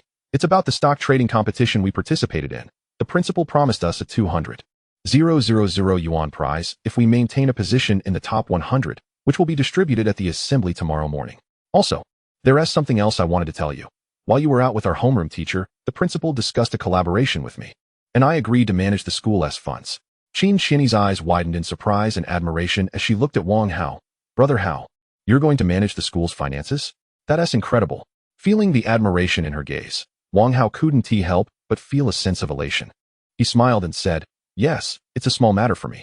I believe I can handle this responsibility and make a contribution to the school. Hearing this, Qin Xian hugged Wang Hao tightly, her eyes sparkling with happiness. Brother Hao, you're amazing. I believe you will do wonderfully. Their bodies pressed closely together. Wang Hao could distinctly feel the warmth emanating from her, gradually igniting his desire. He softly called, Xian. Qin Xian responded shyly, Brother Hao. Their eyes met, hers innocent and flushed, his filled with longing, causing her cheeks to flush a deeper shade of crimson.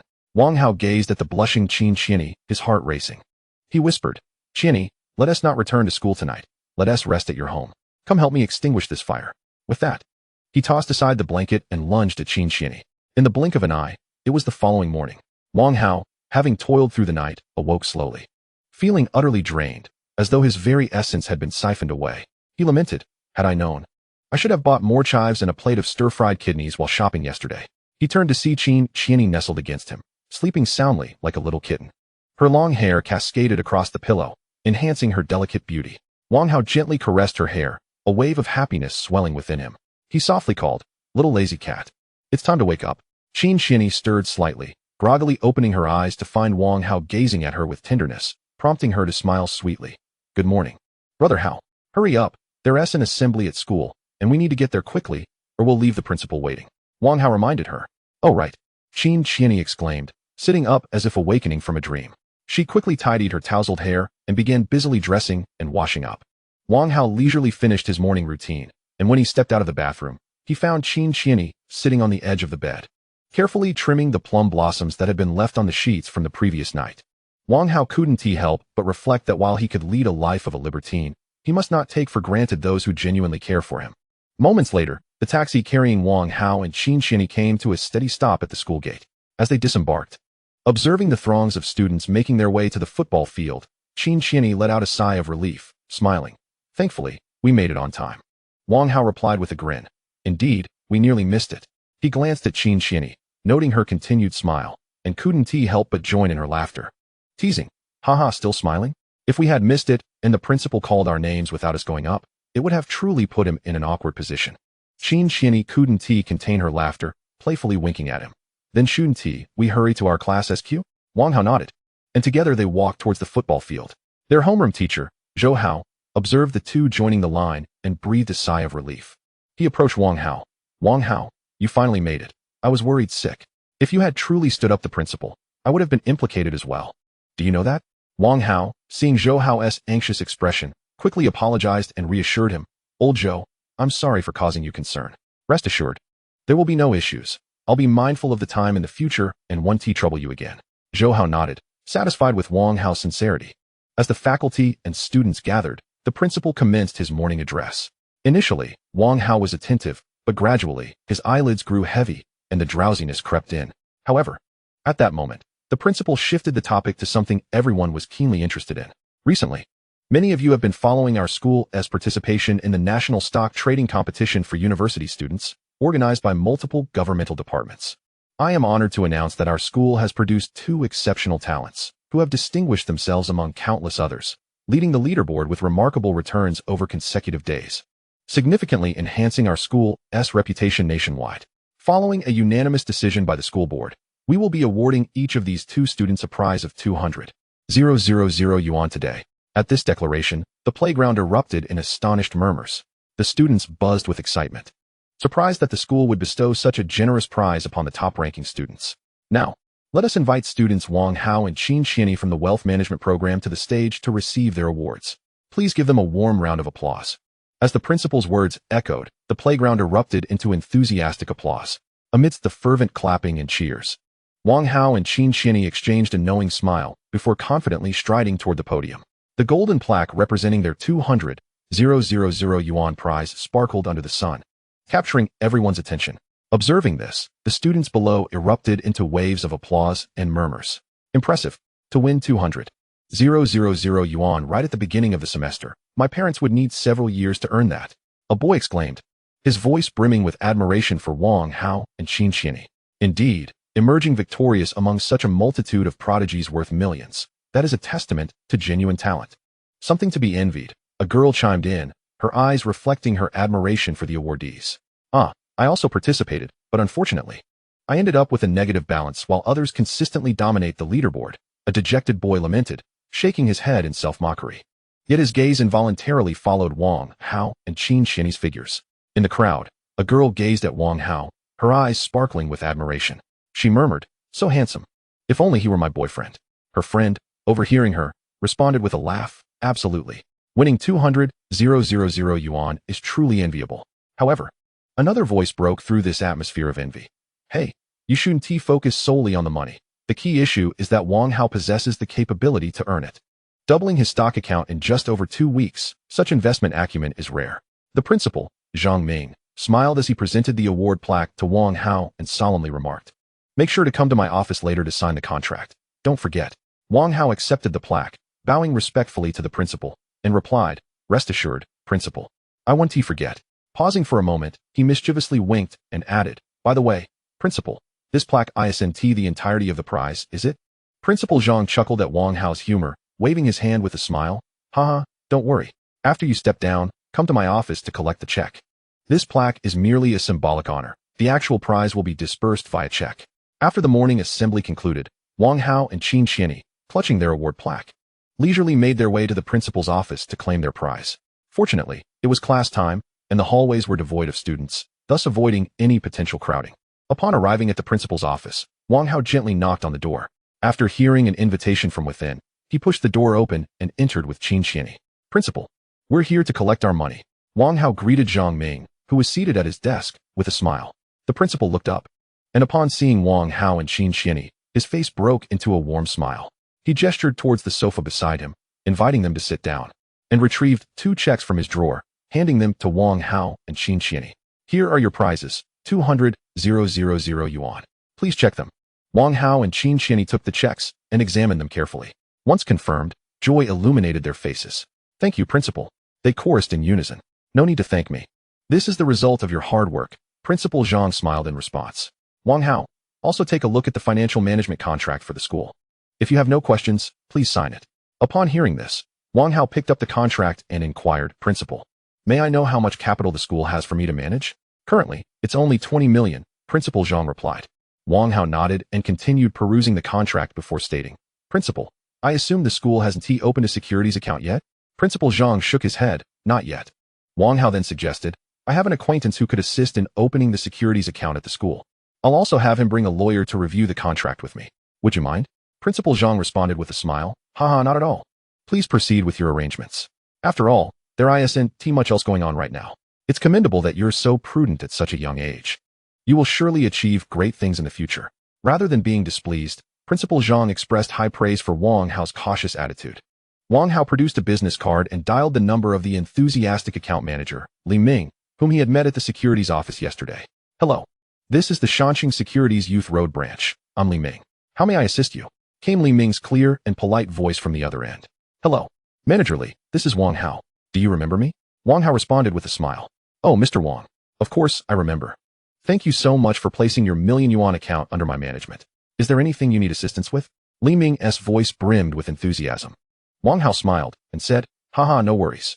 I currently have 20 million yuan that needs to be allocated for corporate investment and securities. Could you please bring your department's lawyer and the necessary paperwork to the principal's office at the Architectural Technology Vocational School? Would that be convenient? Li Ming responded with delight. Of course, Mr. Wang. This is a significant business opportunity. I will immediately arrange for the lawyer and prepare all necessary documents to ensure we arrive at the school as soon as possible. All right, Manager Li. See you shortly. Wang Hao replied. See you soon, Li Ming concluded, hanging up the phone. After ending the call, Wang Hao promptly informed Principal Zhang of the situation. The principal expressed his full support and promised to arrange for personnel to welcome Li Ming and his team at the school entrance. Shortly thereafter, Li Ming arrived punctually at the Architectural Technology Vocational School, accompanied by the lawyer and the necessary documents. At the school gate, they were warmly welcomed by the reception staff and guided to the principal's office, with the reception staff accompanying them. Li Ming and his team arrived smoothly at the principal's office. Upon entering with the lawyer, Li Ming spotted Wang Hao and quickly greeted him. Hello, Mr. Wang. It's a pleasure to see you again. Wang Hao smiled in return. Indeed, Manager Li's efficiency is impressive. I didn't expect you to arrive in about half an hour. Wang Hao then introduced Li Ming to Principal Zhang. This is our school's principal, Zhang Ming. Li Ming quickly greeted Principal Zhang. Hello, Principal. Thank you very much for your hospitality today. Wang Hao then presented the contract to the lawyer. Could you please review this contract for any potential loopholes or areas that need to be filled? The lawyer accepted the contract and glanced at Li Ming, seemingly seeking his approval. Li Ming nodded and instructed the lawyer, whatever Mr. Wang requires, please assist him. He is a vital client for our department, and we must meet his needs. The lawyer nodded in agreement and began meticulously reviewing the contract, discussing certain clauses with Wang Hao that warranted attention. Under the lawyer's professional guidance, Wang Hao and Principal Zhang engaged in a detailed discussion regarding the critical aspects of the contract.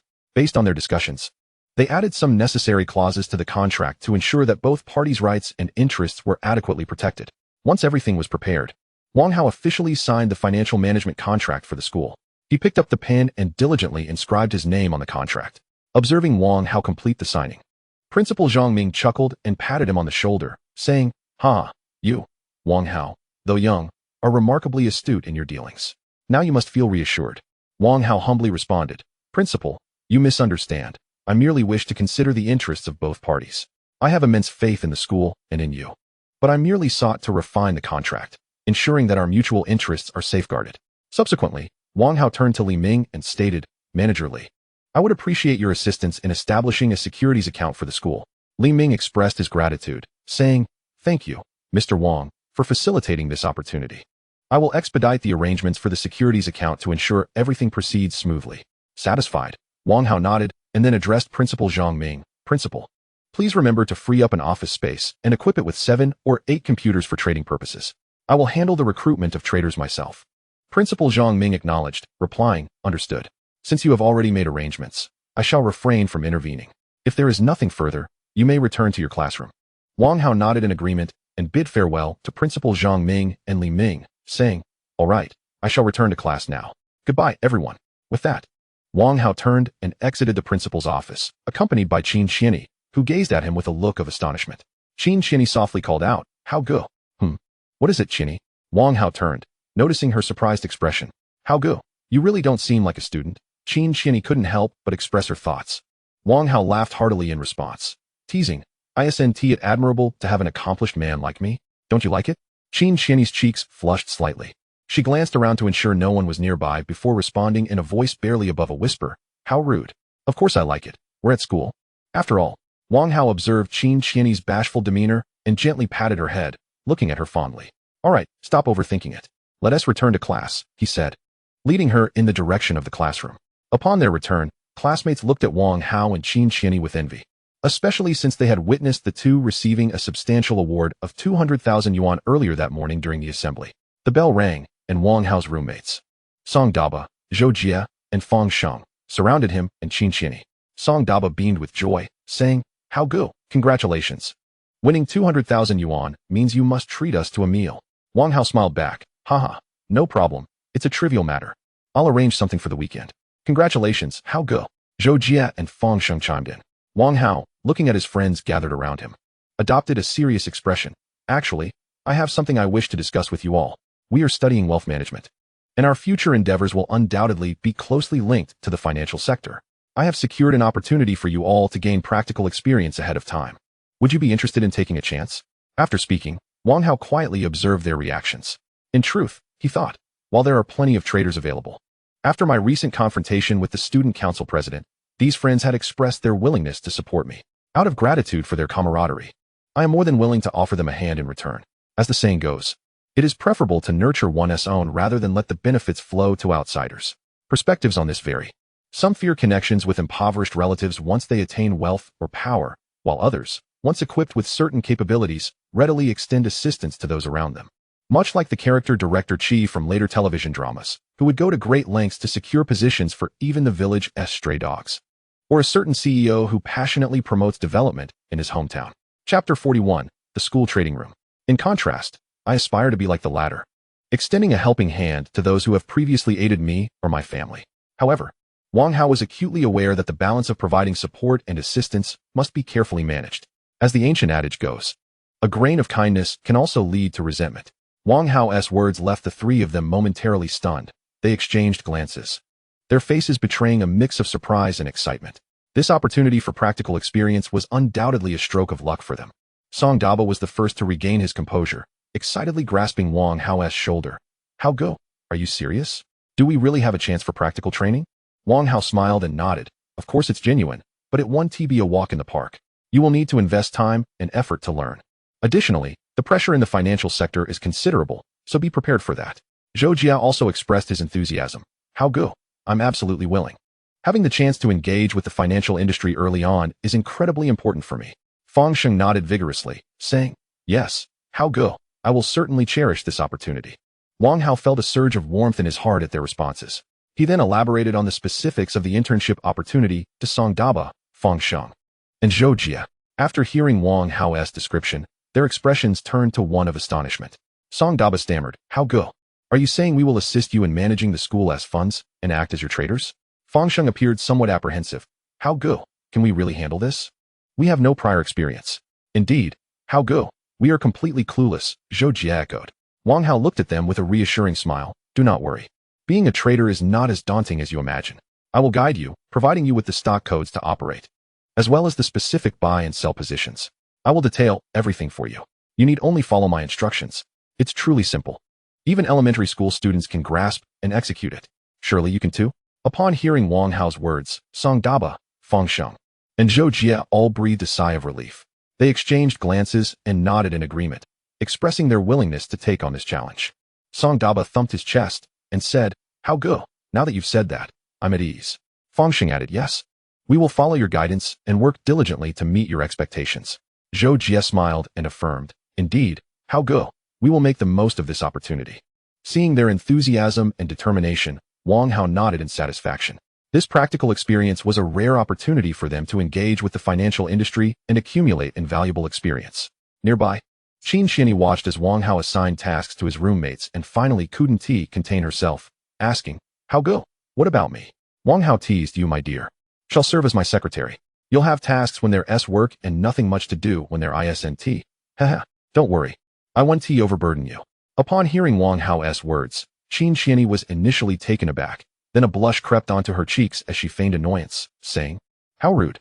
The next day arrived, and Wang Hao and his roommates were still deep in slumber, each lost in their own dreams. The dormitory was enveloped in silence, punctuated only by soft breathing and the occasional chirping of birds outside.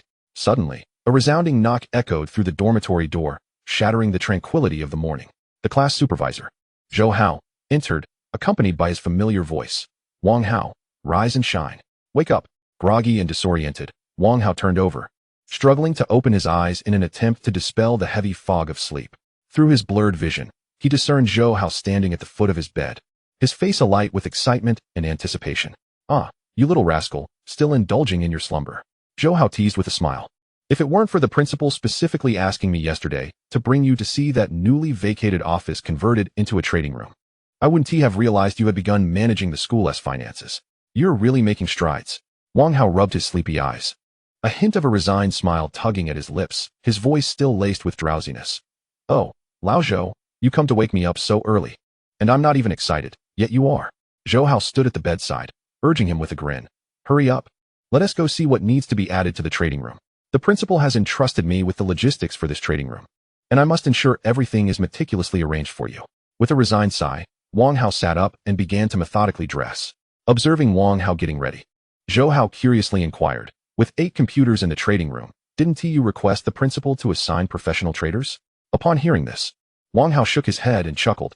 No, my traders are my roommates. Zhou Hao's gaze shifted to the still slumbering Fang Shang, Zhou Jie, and Song Debao, and he called out loudly, Wake up! Since you are to be Wang Hao's traders, you must also accompany him to familiarize yourselves with the trading room. Awakened by Zhou Hao's voice, Fang Shang, Zhou Jie, and Song Debao jolted from their dreams. They rubbed their bleary eyes, glanced at the already dressed Wang Hao, and hastily scrambled out of bed. All right, we're getting up. Fang Shing yawned. Zhou Jie and Song Debao nodded in agreement, quickly dressing and tidying their beds in preparation to follow Wang Hao and Zhou Hao to the trading room. Before long, the group arrived at the trading room assigned to them by the school. Wang Hao surveyed the spacious area, the neatly arranged computers, and the comfortable chairs, nodding in satisfaction. As he looked around, a thought suddenly struck him, and he turned to Zhou Hao. Lao Zhou, while the essential trading equipment is sufficient, this place could use a touch of greenery to enliven the atmosphere. With a smile, Zhou Hao replied, Sure, I'll have someone bring some over shortly. Then, recalling another matter, Wang Hao hesitated before addressing Zhou Hao.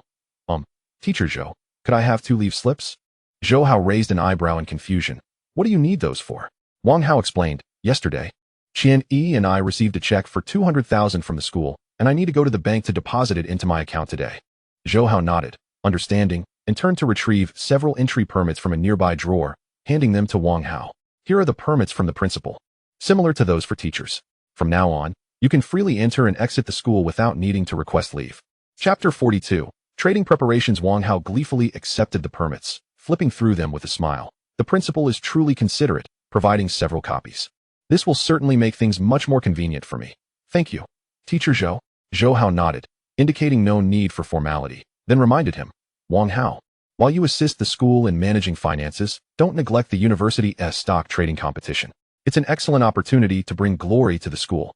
Wang Hao replied earnestly, Rest assured, Teacher Zhou, I understand. I will balance both responsibilities.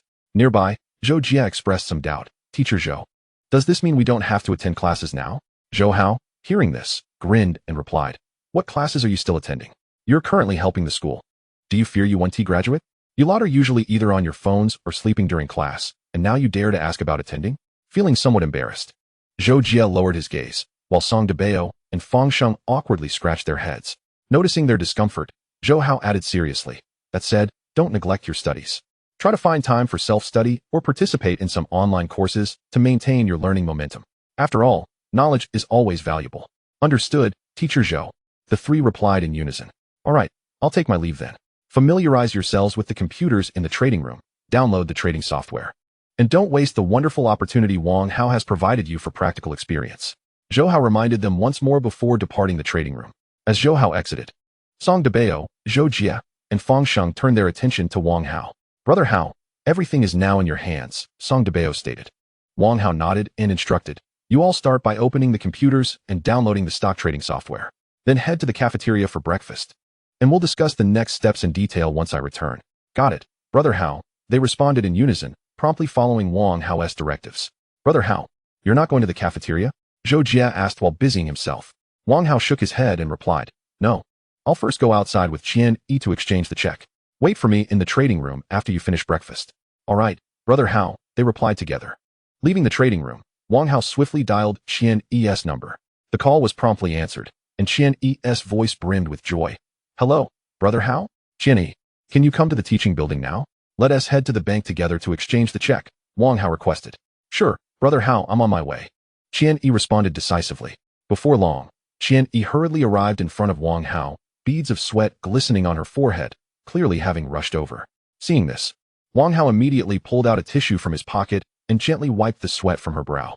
No need to rush. Take your time, he said softly, his voice filled with tenderness, feeling a tinge of shyness as she watched Wang Hao's gentle gesture. Qian Yi blushed slightly.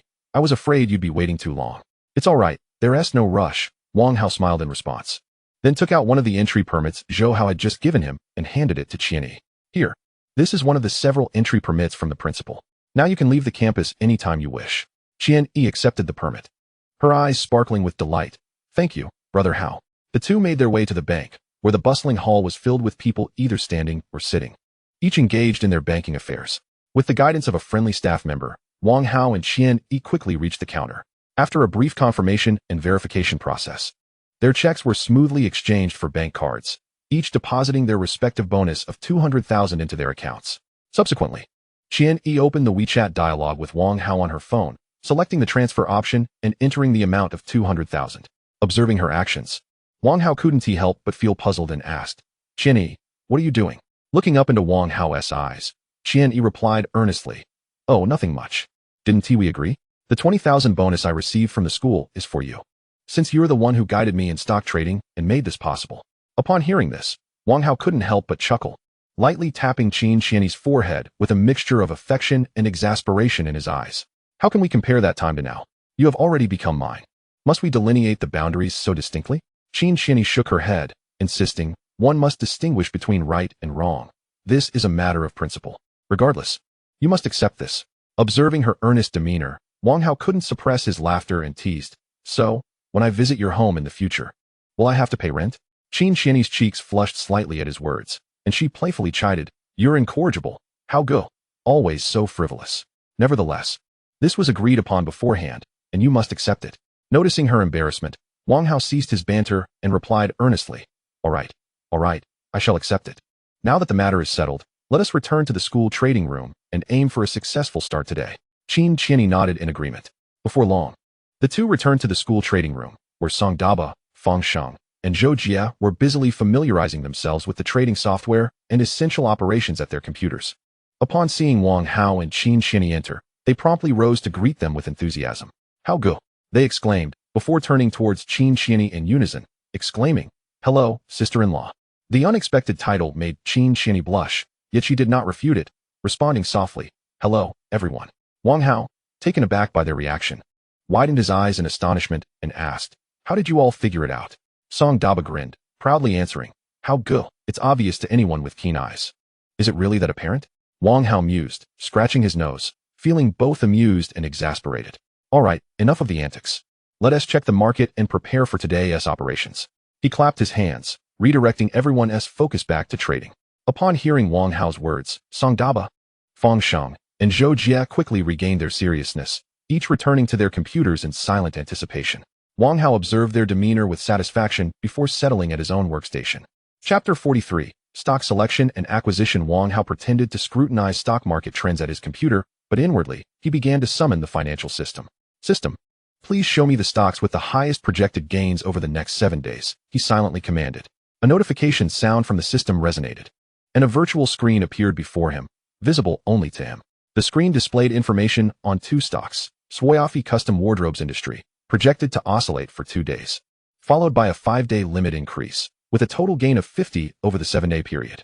Daxia Group Department Store Industry, projected to reach a limit increase for 7 consecutive days, with a total gain of 70.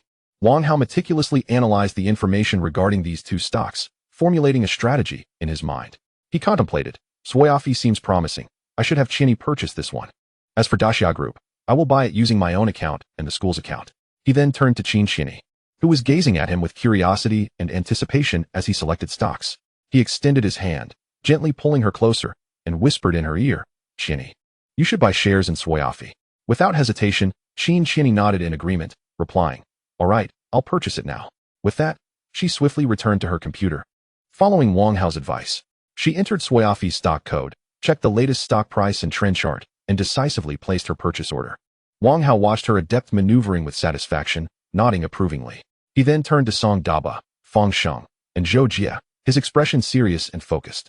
"Daba, switch the stock interface to Daxia Group," Wang Hao commanded with an air of undeniable authority. "Understood, Hao Gu," they replied in unison, quickly adjusting the stock market display on their screens. "Begin purchasing now, with each transaction not exceeding 100,000 every 30 seconds, Wang Hao instructed. "Got it, Hao Gu," they affirmed once more, proceeding to execute their actions in an orderly fashion according to his directives. Meanwhile, Wang Hao did not remain idle. He swiftly transferred the school prize money of 400,000, which he had exchanged with Chinny, into his stock account. Gazing at the 1.5 million in his account, Wang Hao felt his heart race, excitement surging within him. At that moment, a more intricate operational plan began to crystallize in his mind, utilizing the margin trading feature of his account to purchase 3 million worth of Daxia Group stocks. This approach would not only maximize the returns on his stock account, but also yield greater profits. Wang Hao decisively commenced the buying process, calmly analyzing market trends and accurately timing his purchases. As time ticked by, his account funds gradually transformed into shares of Daxia Group. After finalizing his purchases, Wang Hao assisted Song Daba and the others in utilizing the school's stock account for their acquisitions. Through their seamless collaboration and concerted efforts, the school's account of 20 million was swiftly converted into Daxia Group shares. With enthusiasm, Song Daba reported to Wang Hao, "Hao Gu, the purchases are complete." "Good." Wang Hao nodded, a satisfied smile spreading across his face. "Now we can relax for the next few days and await the stock's ascent." "Is it really that simple?"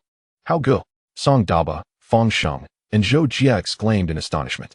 Wang Hao chuckled, "Indeed, the essence of trading lies in stock selection, followed by buying and selling. We have completed 2 of these steps. Now we merely await my sell instructions." Song Daba jested, "Haha, Hao Gu, it seems being your trader is quite effortless. We were worried for nothing. Of course, otherwise, why would I say even elementary students could do it?" Wang Hao replied with a smile, shaking his head. "However, ease is merely superficial. The critical aspects are analysis, research, and decision-making behind the scenes. You must not let your guard down. The stock market is unpredictable, and we need to be prepared for any situation." "Understood, Hao Gu," the 3 responded in unison, their expressions turning serious. At that moment, in the bustling metropolis, the trading room of the formidable Shuexiang, leader of the death squad, was enveloped in an atmosphere of tension and order. Trader Xiao Li was intently monitoring Daxia Group's stock on his screen when he suddenly noticed unusual buying activity, a flicker of surprise crossing his gaze. He quickly rose from his seat and hastened towards Shuexiang's office. After knocking, he entered and nervously reported, "Mr. Xue, I just detected a substantial fund buying into Daxia Group stock." Upon hearing this, Shuexiang promptly set aside the documents in his hand. Opening his computer to investigate the financial status of Daxia Group stock, he furrowed his brow, inquiring how much capital was involved in this purchase. Xiao Li swiftly replied, "Approximately over 20 million. Shuexiang then sank into deep contemplation, meticulously considering whether to conduct a wash operation for this significant sum. The stock of Daxia Group has been suppressed for a considerable duration, and today marks the moment they meticulously orchestrated for a surge. This unexpected influx of buying capital has undoubtedly disrupted his trading strategy. Should he attempt to flush out the funds, he is uncertain whether he could effectively do so. Failure to do so would only squander a significant amount of time, which is equivalent to money for private equity firms. Moreover, the sum of over 20 million is precisely within his acceptable range. At this juncture, executing a flush that disrupts his overarching trading plan seems decidedly unwise." After a moment's contemplation, Su Xiang slowly articulated, "Just over 20 million. If we were to cleanse our positions for such a paltry amount, we would jeopardize our meticulously devised trading strategy and waste considerable time. For now, we need not concern ourselves with it. If no substantial capital continues to pour in, we shall adhere to our original plan and decisively elevate the stock price to its upper limit by 11 o'clock. Upon hearing this, Xiao Li proposed a strategic suggestion. "Su, shall we engage in wash trading to enhance the stock turnover rate, thereby positioning Daxia Group on the leaderboard to ascertain which funds have entered today?" Su Xiang gestured dismissively. "No need." Chapter 44, Commencing Profitability.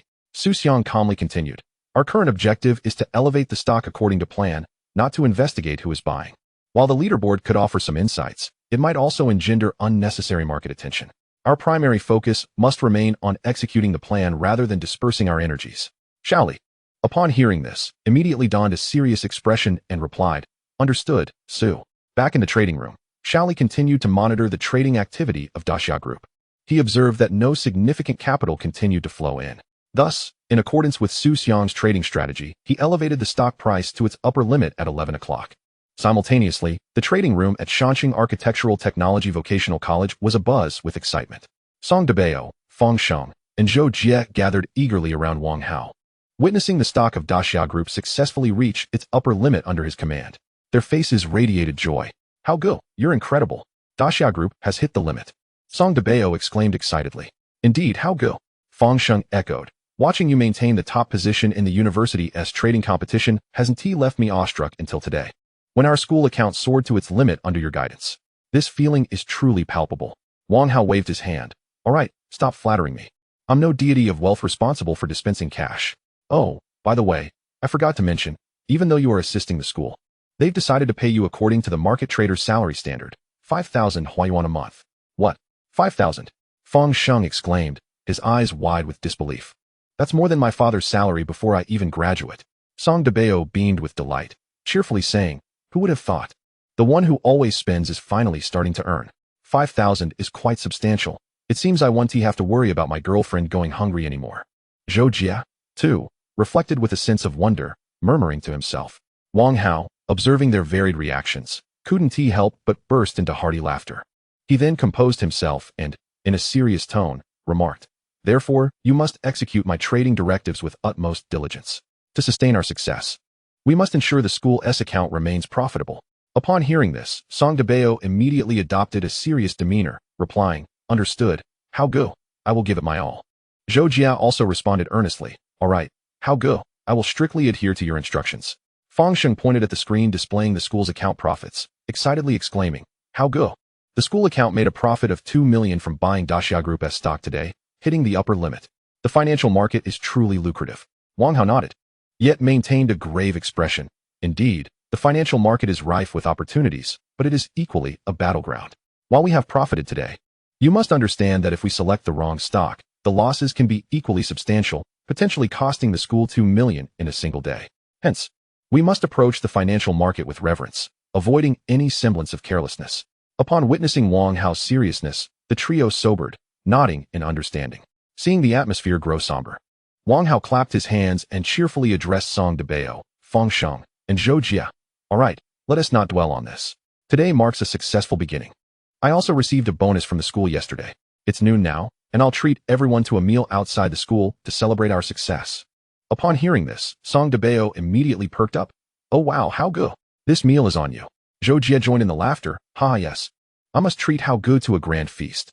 Feng Sheng was even more direct. "How good? I want the most expensive." Wang Hao's lips curled into a slight smile as he assured them, "Rest assured, today you may order freely without concern for the cost. I shall cover the bill." With that, he led Qin Xianyi, along with Song Debao, Feng Sheng, and Zhou Jie, in high spirits to a nearby restaurant, ready to indulge in a sumptuous feast. Meanwhile, in the principal's office, Principal Zhang Ming, having just completed his tasks, glanced at the wall clock and noted it was already 11:12.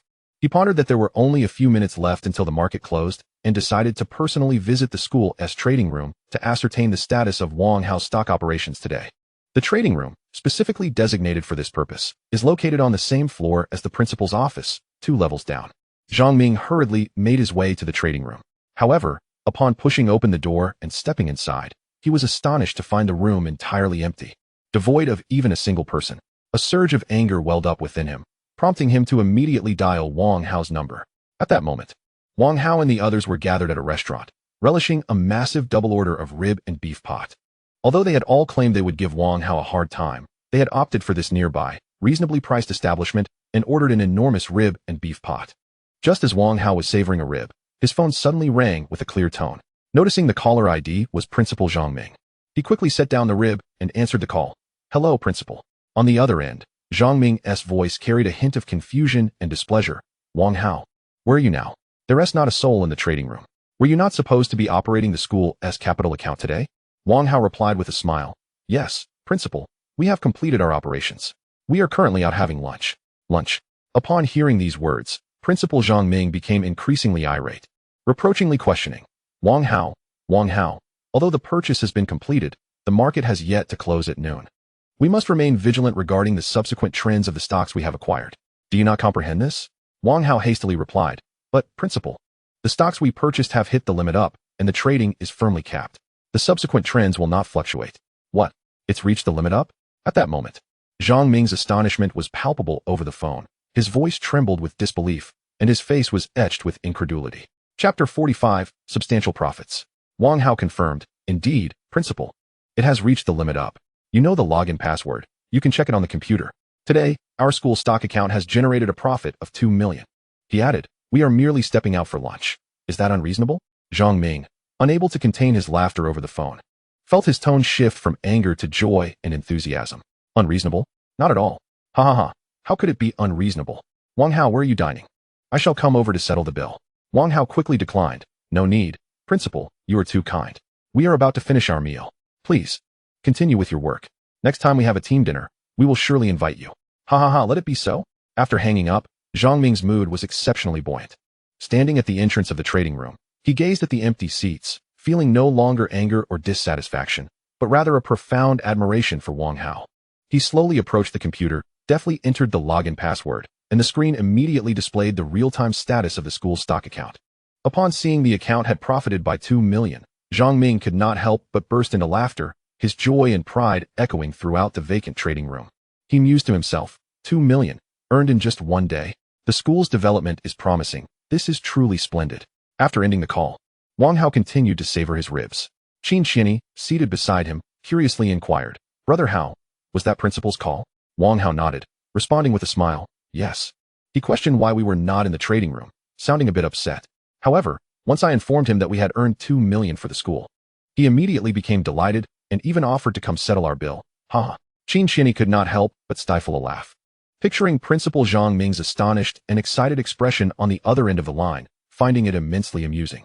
Song Debo, Fang Sheng, and Zhou Jie, having overheard their conversation, joined in the laughter.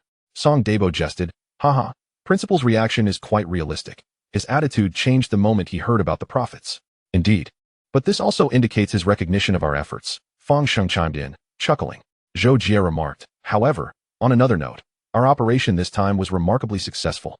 Earning 2 million in a single day is truly impressive. Wang Hao responded with a smile. I can understand that. After all, earning such a substantial amount must thrill the principal. As they chatted, they continued to enjoy their relaxed and pleasant lunch, with bursts of laughter resonating through the restaurant. The very air infused with joy.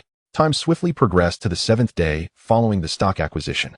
In these days, Wang Hao and his companions had experienced an unusually leisurely pace, as the share price of Daxia Group had consistently hit the limit up, just as the financial system indicated. Today, Song Debo and the others sat in the school's trading room, brimming with anticipation for Wang Hao's next directive. As he had done on previous days, Song Debo, with a hint of curiosity and expectation, asked, Brother Hao, do we not need to operate today as well? Wang Hao lifted his head slightly, diverting his gaze from the computer screen to look at Song Debo. Calmly, he replied, You may remain seated in your places and quietly await my notification. He then resumed his focus on the computer screen, silently summoning the financial system.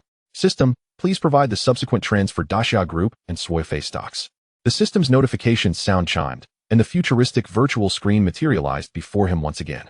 The screen displayed the anticipated future trends for the two stocks. Suifei's custom wardrobe sector was projected to hit the limit down tomorrow, with the remaining 6 days oscillating, resulting in an overall decline of 23. Daxia Group's department store sector was anticipated to hit the limit down over the next 2 days, with the remaining 5 days experiencing a turbulent decline, totaling a 37 drop. Observing the feedback from the system, Wang Hao's brow furrowed slightly. He realized that today he would have to liquidate the Daxia Group stocks to avert significant profit losses due to the impending sharp decline in share prices. Taking a deep breath, he gradually opened his stock account, his gaze firmly fixed on the computer screen. The screen displayed the Daxia Group stocks he had acquired through margin trading, with the current market value of his holdings at 5.8 million yuan. A smile involuntarily crept onto his lips, and he felt a surge of joy within. He quickly calculated, after repaying 1.5 million yuan in margin, he would have 4.3 million yuan remaining. This, excluding the principal of 1.5 million yuan, meant he had nearly doubled his investment through this operation. Wang Hao marveled inwardly. Next, he shifted his attention to the school stock account. Originally endowed with a principal of 20 million yuan, the account had surged to 39 million yuan due to the compounding growth effect. This indicated that the school account had earned 19 million yuan within these 7 days. According to the agreement reached with the school, he was entitled to 30 of the profits as his management fee. He quickly calculated that he would receive 7 million yuan. This figure exceeded the total funds in his personal account. He sighed softly, reflecting, it seems the significance of the principal cannot be underestimated. Merely because the school's account has a larger principal, the profit from a single operation can surpass my entire personal account. Having determined that today was the day for liquidation, Wang Hao focused intently on the stock trends of Daxia Group. The limit-up position for Daxia Group displayed an order volume exceeding 100 million yuan, indicative of the market's fervor and the influx of capital. Taking a deep breath, he decisively clicked the liquidation button, selling off the 8 million yuan worth of Daxia Group stocks in one fell swoop. As the sell order was executed, a prompt for the completed transaction quickly appeared on the screen. After finalizing his stock account operations, Wang Hao turned to Song Dabo, Feng Sheng, and Zhou Jie, speaking with gravity and determination. Attention, everyone. Today we will execute a sell order on the school stock account. Now, please open the sell interface for the school stock account and pre-enter the sell amounts. Each of you will input a sell order of 10 million yuan, and I will handle the remaining 9 million. We will all submit our sell orders simultaneously at 9:40, 2 minutes from now. Without delay, Song Dabo, Feng Sheng, and Zhou Jie sprang into action, responding promptly. Understood. Brother Hao, Song Dabo affirmed, swiftly opening the sell interface and beginning to input the sell order. Chapter 46, Sale completed. Received, Feng Sheng followed suit, promptly commencing his operation. No problem, I will complete it on time, Zhou Jie also affirmed, ensuring his commitment. Wang Hao observed that the 3 individuals were nearly prepared and nodded in satisfaction. He then hurriedly accessed the school's stock account, preparing to execute a sell operation in 2 minutes alongside his companions. Turning to Qin Qianyi, who was seated beside him and appeared to be somewhat bored, he reminded her, Qianyi, you should sell your shares of Swayafei that you purchased last time. The market is likely to pull back tomorrow. Upon hearing this, Qin Qianyi immediately picked up her phone to check her stock account, then lifted her head to respond. All right. Thank you. How good. I will proceed with the transaction right away. Meanwhile, in the trading room of Jersey Investment Company, located in the bustling metropolis, Su Xiang was intently focused on the market movements of Daxia Group stock, as he watched the stock price surge to its limit again. With the order volume exceeding hundreds of millions, he nodded in satisfaction, a pleased smile gracing his face. Beside him, Trader Xiaoli excitedly reported, Boss, our operation with Daxia Group stock has been extraordinarily successful. It has consecutively hit 7 limit-ups. Today, the bullish sentiment is exceptionally high. I see many retail investors are quite optimistic about its future, with some even predicting 10 limit-ups. Su Xiang nodded thoughtfully, expressing his agreement with Xiaoli's assessment. He responded calmly, Yes, this operation has been commendable. Let us proceed with selling now. Xiaoli, taken aback, inquired, we're selling now? But the stock price is still at its limit. Wouldn't it be premature to do so? Su Xiang affirmed decisively, Yes, we are selling now. He elaborated. Given our substantial holdings, it is imperative to sell while the market sentiment is robust and retail investors are enthusiastic. To maximize the chances of a successful exit and mitigate risks from potential market fluctuations, start by withdrawing our buy orders placed at the limit and reposition them behind, allowing the retail orders to fill. We will sell gradually, ensuring the stock price does not plummet suddenly, which could incite market panic, thus facilitating a smooth exit. Xiaoli quickly grasped Su Xiang's intentions and prepared to execute the directives. However, at that moment, an unexpected sell order of 8 million suddenly executed for Daxia Group, drawing the attention of some bullish investors in the market. Xiaoli hurriedly reported to Su Xiang, Boss, a major player is offloading. This volume has already reached 1/20th of the limit order. Su Xiang frowned slightly but quickly regained his composure. He meticulously analyzed the sell order's implications and then decisively instructed Xiaoli, execute my orders immediately and do not let this sell order sway your actions. This is likely a large investor liquidating their position, but our holding size is too considerable, and the current limit order volume is insufficient for a complete liquidation. Therefore, our plan remains unchanged. We must stay calm. Xiaoli, proceed with the withdrawal and sell methodically and steadily. We must ensure this process does not harm the bullish sentiment surrounding the stock. Xiaoli promptly acknowledged, Understood, boss. He swiftly began to implement Su Xiang's directives. Yet, as they methodically sold off smaller orders, an unforeseen event transpired. Merely 2 minutes later, a significant sell-off, amounting to a staggering 39 million, surged into the market, consuming one-third of the limit order's hundreds of millions in funds. This sudden influx of sell orders incited panic among investors who had been placing buy orders. Witnessing this scene, Su Xiang was infuriated, exclaiming, "If you want to sell, do it gradually. Why must you shatter the bullish sentiment we have worked so hard to foster?" Despite his frustration, Su Xiang swiftly reacted. He commanded, "Everyone, immediately withdraw our buy orders at the limit and sell off 20 million to see if any short-term capital enters the fray." Xiao Li and the other team members sprang into action, following Su Xiang's instructions. In no time, Daxia Group's limit was breached, and fluctuations began to ripple through the market. Yet, Xiao Li observed that no further large sell orders materialized, indicating that the market was gradually stabilizing.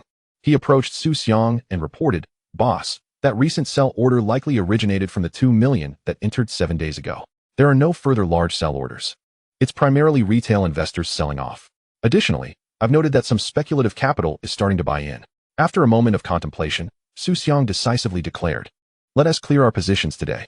Sell vigorously. If there are buyers, we sell, and let us push it down to the limit. I may earn less this time.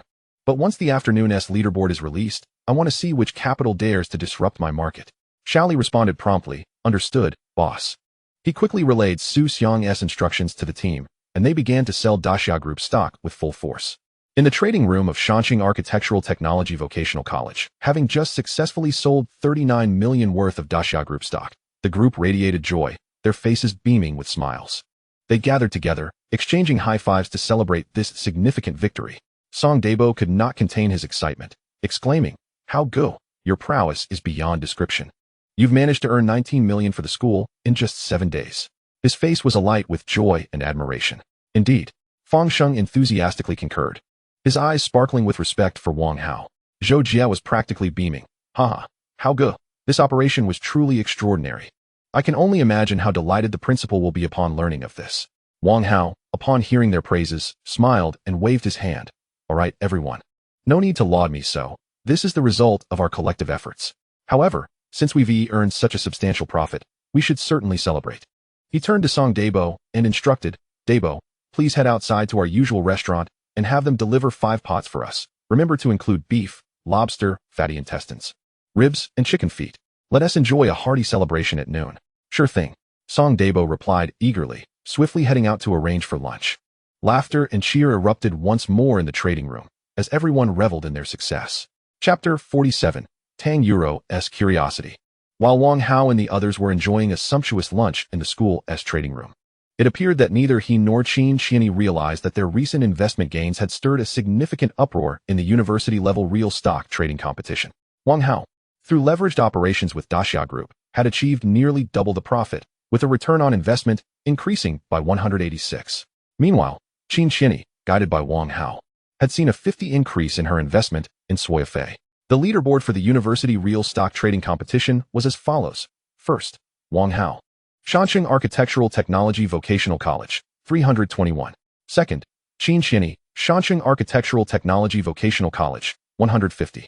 Third, Gu Beichen, Huqing University, 126. Fourth, Su Yao, Kyoto University, 114. Fifth, Tang Euro, Huqing University, 104. Sixth, Li Junjia, Nanjing University, 96. Seventh, Murong E, Kyoto University, 93. This latest profit update, upon refreshing the leaderboard for the university real stock trading competition, quickly became the focus of public attention, igniting fervent discussions in the comments section of the competition. In the comments section, netizens are incessantly expressing their astonishment and curiosity regarding the recent investment achievements. "What on earth is this?" exclaimed one user. "Wang Hao has increased his returns by 186 all at once. Surely this must be a leveraged operation. Incredible. What kind of institution is the Mountain City Architectural Technology Vocational College? Is it a cradle of finance? How could it produce such exceptional students? The students from those prestigious universities are impressive as well, with daily increases of at least 6, and the third-place contender averaging a staggering 8 per day. It appears this competition is truly a hidden gem, not only online, but the entire realm of the university stock trading competition has been set ablaze. Across thousands of universities, millions of participating students are captivated by the astonishing yields showcased in this contest. Look at the first-place winner, Wang Hao. He has tripled his investment in such a short time. A student marveled, his voice resonating in the crowd. Indeed, he is far ahead of everyone else, another classmate concurred, their gaze fixated on the profit rankings displayed on their phone screens. At this moment, in a classroom at Hucking University's finance department, the campus heartthrob Gu Baichen sat quietly, his eyes glued to the stock trading software on his phone, his brow furrowed, filled with astonishment and a sense of helplessness at Wang Hao's terrifying returns. Impossible. How could someone increase their returns by so much all at once? Gu Baichen muttered to himself, his voice low yet revealing his inner shock and confusion. He must have used leverage, but the official monitoring should prevent any such maneuvers. He pondered, striving to rationalize such extraordinary gains. A classmate beside him noticed his unusual demeanor and cautiously suggested, Gu, I think he must have used financing to amplify his returns. Upon hearing this, Gu Baichen's eyes lit up as if he had found clarity. Exactly. Financing is indeed a form of leverage and is a legitimate method that doesn't violate the competition rules. This realization instantly ignited a spark of determination within him. He sprang from his seat, hastily gathered his books, and dashed out of the classroom. He intended to open a margin account, determined to utilize this legitimate avenue to enhance his investment returns. As Gu Baichen hurried toward a nearby securities firm, he murmured to himself, Wang Hao, I will not be outdone by someone from a vocational school. I have the background of Hucking University's finance department, a solid foundation in financial theory, and a keen market insight. I will prove my worth and surpass you through my own achievements. Meanwhile, Tang Yuru, who ranked 5th on Hucking University's profit leaderboard, was strolling through campus with her friend Ling Xiaoxi. Ling pointed at Gu Baichen and remarked, Look, Yuru, isn't that Gu Baichen? He's so handsome. But why does he look so angry? Tang Yuru gently tapped Ling Xiaoxi's hand and teased, Oh, you little flirt, you're swooning again. How would I know why he looks upset? Why don't you go ask him yourself? Ling Xiaoxi chuckled more heartily, playfully quipping, Who am I to match up to Gu? The campus heartthrob? You're the one who should be with him. After all, you're the 5th place winner in the university competition and the campus belle. While he has 3rd and also a heartthrob, what a perfect match. Upon hearing this, Tang Yuru's cheeks flushed slightly, and she quickly shook her head, insisting, Don't say that. I have no interest in Gu Baichen at all. Besides, even though he is 3rd, the gap to the 1st place is quite significant. Noticing Tang Yuru's reaction, Ling Xiaoxi leaned in closer and whispered conspiratorially, Oh dear, does our Yuru look down on the 3rd place? So, are you perhaps interested in 1st place Wang Hao? I've heard he recently saw a spike of 186 in returns. It's all the talk at Hucking. At the mention of Wang Hao's name, a flicker of curiosity crossed Tang Yuru's eyes. She murmured to herself, 186 in returns. Wang Hao, what kind of person are you? Achieving such remarkable results in such a short time, I'd love to see what you look like. Seeing Tang Yuru's interest in Wang Hao, Ling Xiaoxi seized the opportunity to tease, Yuru, you really are interested in 1st place Wang Hao? Why don't we go check him out?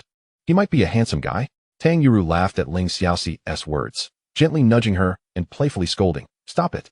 I'm just curious. Let us continue our campus stroll. As they walked on, sunlight bathed them, casting long shadows behind. In the trading room of the Mountain City Architectural Technology Vocational College, the atmosphere was light and joyful. Wang Hao and his team had just finished a sumptuous lunch, their faces beaming with satisfaction. Song Dabo lounged on the sofa, arms outstretched in pure contentment, squinting and saying, Brother Hao, that meal was absolutely delicious. I'm stuffed. It was simply delightful. Zhou Jie leaned against another sofa, patting his slightly protruding belly in agreement. Yes, Brother Hao, that meal was truly satisfying. Meanwhile, Feng Sheng, sitting nearby, curiously inquired, Brother Hao, what is our trading plan for the afternoon?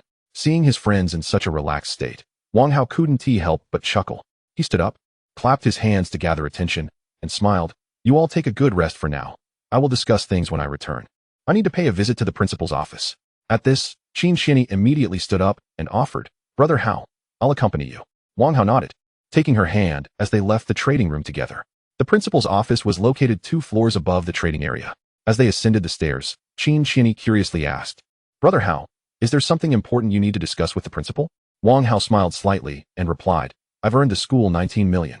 I'm taking a 30 cut, which amounts to over 5 million. I want to collect my share first before considering further investments. I'm worried that if it accumulates too much, the school might hesitate to release it. After all, the arm cannot overpower the thigh. Over 5 million. Qin Xianyi exclaimed in astonishment, although she had seen the financial contract Wang Hao signed. Hearing that he had earned so much in just a few days still left her utterly amazed, particularly since this did not even account for her own stock earnings. Looking at Wang Hao, her eyes filled with admiration, she exclaimed, Brother Hao, you're truly incredible.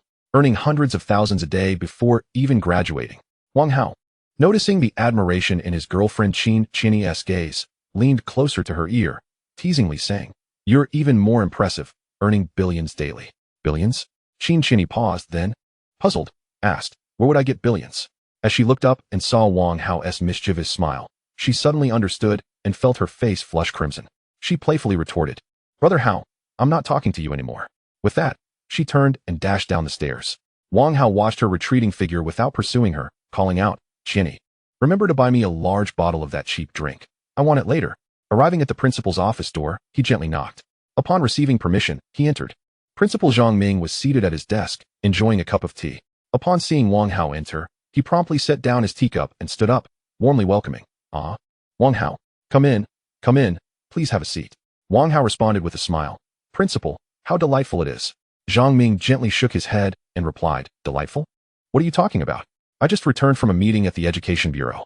Every day it's either this meeting or that. I'm utterly overwhelmed. You're quite fortunate. Otherwise, you might not have encountered me in this office. By the way, do you have something specific to discuss with me?" Wang Hao nodded, his expression turning serious as he said, "Actually, there isn't anything particularly urgent, but the school funds I manage have made a profit, and I would like you to distribute my share of the profits in advance. This would surely motivate me further." Zhang Ming couldn't help but chuckle, exclaiming, "Ha! Wang Hao, you've only been managing for 7 days, and you're already thinking about profits?" He continued, "I haven't been closely monitoring your operations lately. You made 2 million on the first day. How much have you earned in total now?" Wang Hao confidently replied, "Not an excessive amount, just a mere 19 million. "What? 19 million? Zhang Ming exclaimed, nearly biting his tongue in astonishment. Did the stock funds really earn that much so quickly? Wang Hao patiently explained, "Principal, the funds grow through compound interest. With an initial capital of 20 million, earning 2 million on the first day, the principal becomes 22 million the next day, and so on.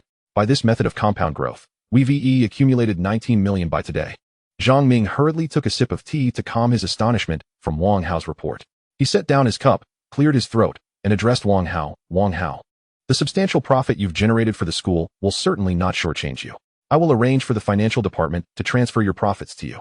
He paused momentarily before continuing. "Additionally, the finance department will transfer 1 million to the school's stock account, raising the school's available funds to a neat 40 million. Wang Hao, taken aback, expressed his surprise at the principal's boldness. Curiously, he asked, "Principal, don't you need to discuss this in a meeting first?" Zhang Ming waved his hand dismissively, raising his voice slightly. "A meeting? About what? You've already earned over 10 million for the school in just a few days. That speaks volumes about your capability and worth. Regarding the distribution of profits, this minor matter is well within my authority. I will inform the party secretary shortly. He should support my decision." Wang Hao's face lit up with joy as he exclaimed, "That's wonderful, Principal. The bank account information is in the contract we signed last time, so I'll head to the trading room to await the transfer." "Haha, I truly appreciate your help." Zhang Ming nodded with a smile, encouraging him. "Wang Hao, your performance has been outstanding. Not only have you brought significant profits to the school, but you've also showcased your personal abilities and value. I hope you maintain this momentum and continue to strive for more funding for both yourself and the school." Wang Hao responded with unwavering confidence, "Rest assured, Principal, I will be fully committed." With a heart full of joy, Wang Hao exited the principal's office with a light step. Observing his departure, Zhang Ming nodded in satisfaction. He then picked up the phone and dialed the number of the party secretary, Lin Jing. Once connected, Zhang Ming excitedly announced, "Secretary Lin, I have delightful news. Wang Hao has earned a substantial amount for the school, specifically 19 million. His abilities are truly impressive." Lin Jing, surprised on the other end of the line, replied, "Really? That is fantastic. I had heard of Wang Hao's talent in stock trading, but I never expected him to generate such enormous profits for the school." Zhang Ming continued, "Indeed, I just spoke with Wang Hao. He came to request an advance on his profits, and I decided to grant him his share. Additionally, I plan to have the finance department transfer 1 million to ensure the school's stock account reaches a total of 40 million. This will provide us with more capital for investment and create further profits for the school." Chapter 49, 60 million. Lin Jing agreed, "That's a great decision, Principal Zhang. You're right.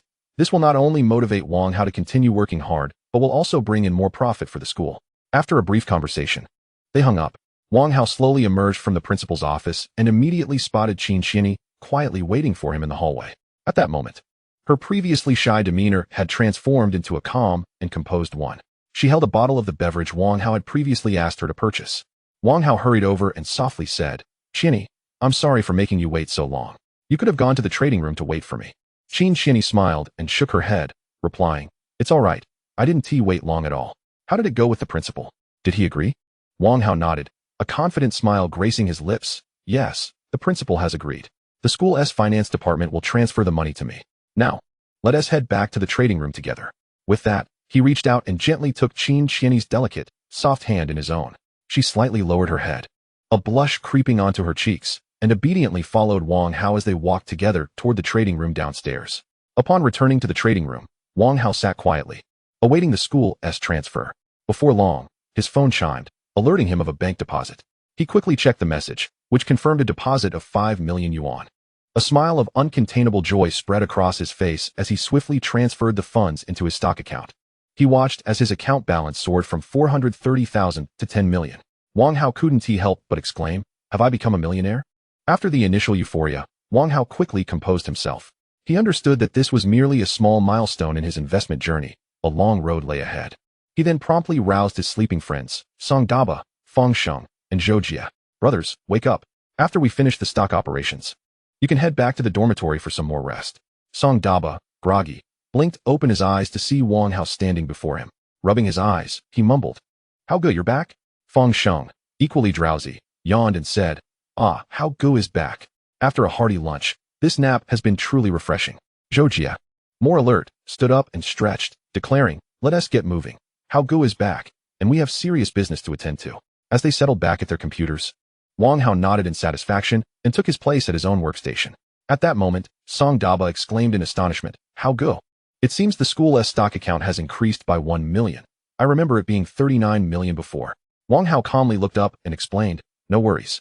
That's the recent transfer from the school, bringing the total to a neat 40 million. With that, Wang Hao silently began to calculate in his mind. With an initial capital of 10 million in his personal account, supplemented by financing, he could operate with a total of 20 million. Furthermore, with an additional 40 million from the school's stock account, his available funds soared to an impressive 60 million. Such a substantial amount of capital had the potential to attract the attention of major players in the market upon entering any stock.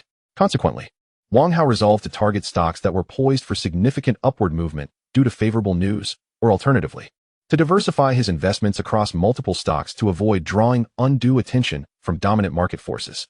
In his mind, he silently summoned the financial system.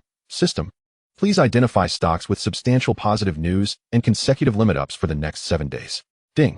The system's notification chimed, and a virtual screen illuminated with the following information. Jiang Group, operating in the small kitchen appliances sector, was set to announce a staggering third-quarter performance increase of 10,000, signaling a major positive development, with a projected continuous limit up for the next 7 days and an anticipated total increase of 70. Ding Company, in the pharmaceutical and biotechnology industry, was also expected to achieve 5 limit ups over the next week, with a total projected increase of 56. After meticulously analyzing the information regarding Jiang Group and Dan Company, Wang Hao crafted a clear investment strategy. Jiang Group boasted a high market capitalization and active trading volume, making it capable of accommodating both his and the school's investments. The anticipated gains over the next 7 days were considerable, and the forecasted performance increase of 100 times for the third quarter provided robust support for the stock price, alleviating any concerns about future liquidity. As for Dan Company, he decided to have his girlfriend, Qin Xianyi, manage that investment. Xianyi, please purchase shares of Dan Company with your account, Wang Hao instructed her. Sure, How Gu. I'll do it right away, Qin Xianyi replied, promptly executing the transaction. Wang Hao then turned to Song Daba and the others, speaking loudly. Now, input Jiang Group and start buying. This stock has a high trading volume daily, but be cautious not to exceed 1 million within a minute. Take half an hour to buy gradually, to avoid attracting excessive market attention. Song Daba quickly responded, Understood, How Gu. Feng Sheng followed suit, affirming, Got it, How Gu. Zhou Jia also expressed his comprehension without hesitation. I understand, How Gu. Satisfied with their clear assignments, Wang Hao nodded approvingly. He then commenced his own trading, utilizing the 20 million acquired through financing to gradually purchase Jiang Group's shares. Time passed swiftly, and after a tense half-hour of trading, Song Daba announced, How Gu. We fully invested the school's stock account into Jiang Group. Hearing this, Wang Hao observed their transition from a state of nervous energy to relaxation and smiled. All right. That's enough for today. You all can head back to rest. Those who have classes should return to attend them.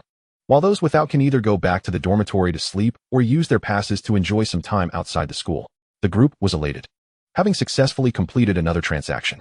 Song Daba, brimming with joy, declared, "I bet no one wants to go back to class. Who wants to go out for a bit?" "My treat." Fong Xing eagerly responded, "I'm in." Zhou Jie chimed in as well, "Me too." The group then turned to Wang Hao and Qin Qianyi, with Wang Hao quickly interjecting, "I want to be joining. You all go have fun." Chapter 50. The first appearance on the Dragon and Tiger list. Qin Qianyi smiled and shook her head. The group exchanged knowing glances and playful laughter as they departed the trading room. Wang Hao and Qin Qianyi shared a smile. Curiously, Qin Qianyi asked, "How go? What are we doing now? Are we heading back to class?" Wang Hao smiled mysteriously and replied, "Why go back to class? We have nothing to do now. Let us go to your house." Qin Qianyi paused, puzzled. "Huh? Why are we going to my house?" Wang Hao gazed at her enchanting face, a playful smile tugging at his lips as he teasingly replied, "To remove a piece of clothing." Understanding his implication, Qin Qianyi felt a flutter in her heart, her cheeks flushing with a rosy hue. She lightly punched Wang Hao and playfully scolded, "How go? You're so naughty." Wang Hao, captivated by her bashful demeanor, felt a ripple of warmth in his heart. He smiled gently, took Qin Qianyi's hand, and said softly, "Let us go to your house." Though somewhat shy, Qin Qianyi did not resist, allowing Wang Hao to lead her as they exited the trading room together. Wang Hao reveled in this tender moment. Before long, the clock struck 4:30, signaling the time for the Dragon and Tiger list as disclosure. Meanwhile, Su Xiang, the chairman of the Magic City Jersey Investment Company, was intensely focused on his computer screen. At that moment, the Dragon and Tiger list for Daxia Group was just released, and Su Xiang eagerly began to review it. He was keen to uncover who had executed significant sell orders during the session, thereby dampening the bullish sentiment in the market. Daxia Group's Dragon and Tiger list revealed the following. Buyers: 1. Lesai Unity Road No. 1 Brokerage, purchase, 30 million. 2. Lesai Unity Road No. 2 Brokerage, purchase, 27 million. 3. Pengcheng Happy Coast Securities Brokerage, purchase, 24 million. 4. Hangzhou Shangtong Road Brokerage, purchase, 21.6 million. 5. Lesai East Ring Road No. 1 Brokerage, purchase, 19.8 million. Sellers: 1. Inwi Securities Ningbo Jiefang South Road Brokerage, sell, 230 million. 2. Shanxing Securities Youth Road Brokerage, sell, 44.8 million. 3. Jinling Dazhongting Brokerage, sell, 23.8 million. 4. Lesai Unity Road No. 1 Brokerage, sell, 18 million. 5. Fuching Green Scene Road Brokerage, sell, 17.5 million. As Su Xiang scrutinized the disclosed Dragon and Tiger list, his fingers unconsciously tapped the desktop, his mind racing with various thoughts. The transaction data displayed on the list served as clues, guiding him in analyzing market trends and the underlying forces at play. It seems the entities stepping in today include Happy Coast, Shangtong Road, and the retail concentration of the Lesai team, Su Xiang muttered to himself, quickly scanning the list for each critical piece of information. His gaze fixated on the first selling position, which belonged to his own trading seat, a fact that did not surprise him. However, upon noticing the staggering sell volume exceeding 40 million at the second selling position, his brow furrowed in concern. This must be the capital that impacted bullish sentiment today, Su Xiang internally assessed. Recognizing that this massive sell-off had undoubtedly inflicted considerable turbulence on the market, presenting significant challenges for his own trading strategies. Continuing his examination, he noted that the third and fifth selling positions were occupied by well-known figures in the market, nicknamed the Little Crocodile and Fuching's Shadow Kick. Each of their trades garnered widespread attention. Su Xiang was familiar with them and understood their trading prowess and influence. However, when his gaze returned to the second selling position at Shanxing Securities Youth Road, his curiosity deepened. This is the first time Shanxing Securities Youth Road has surfaced. I wonder who is behind it. Su Xiang pondered. Reflecting on the day's trading dynamics, he realized that the massive sell-off had nearly ensnared him in a precarious situation. Today's large sell orders crashed the bullish sentiment and nearly trapped me inside, Su Xiang lamented internally. Regardless of who you are, we shall inevitably cross paths in the marketplace once more. At this moment, Wang Hao remains blissfully unaware that he has caught the attention of a prominent figure in the realm of speculative investments. Having just endured a series of intense endeavors, he lies languidly upon his bed, gasping for breath. Beside him, Qin Qianyi nestles contentedly in his embrace, a gentle smile of happiness gracing her lips. Wang Hao gazes at the ceiling, a sigh escaping his lips as he muses. Indeed, there are only overworked oxen, not overexploited fields. With that, he offers a faint smile, his eyes betraying a hint of languor and satisfaction.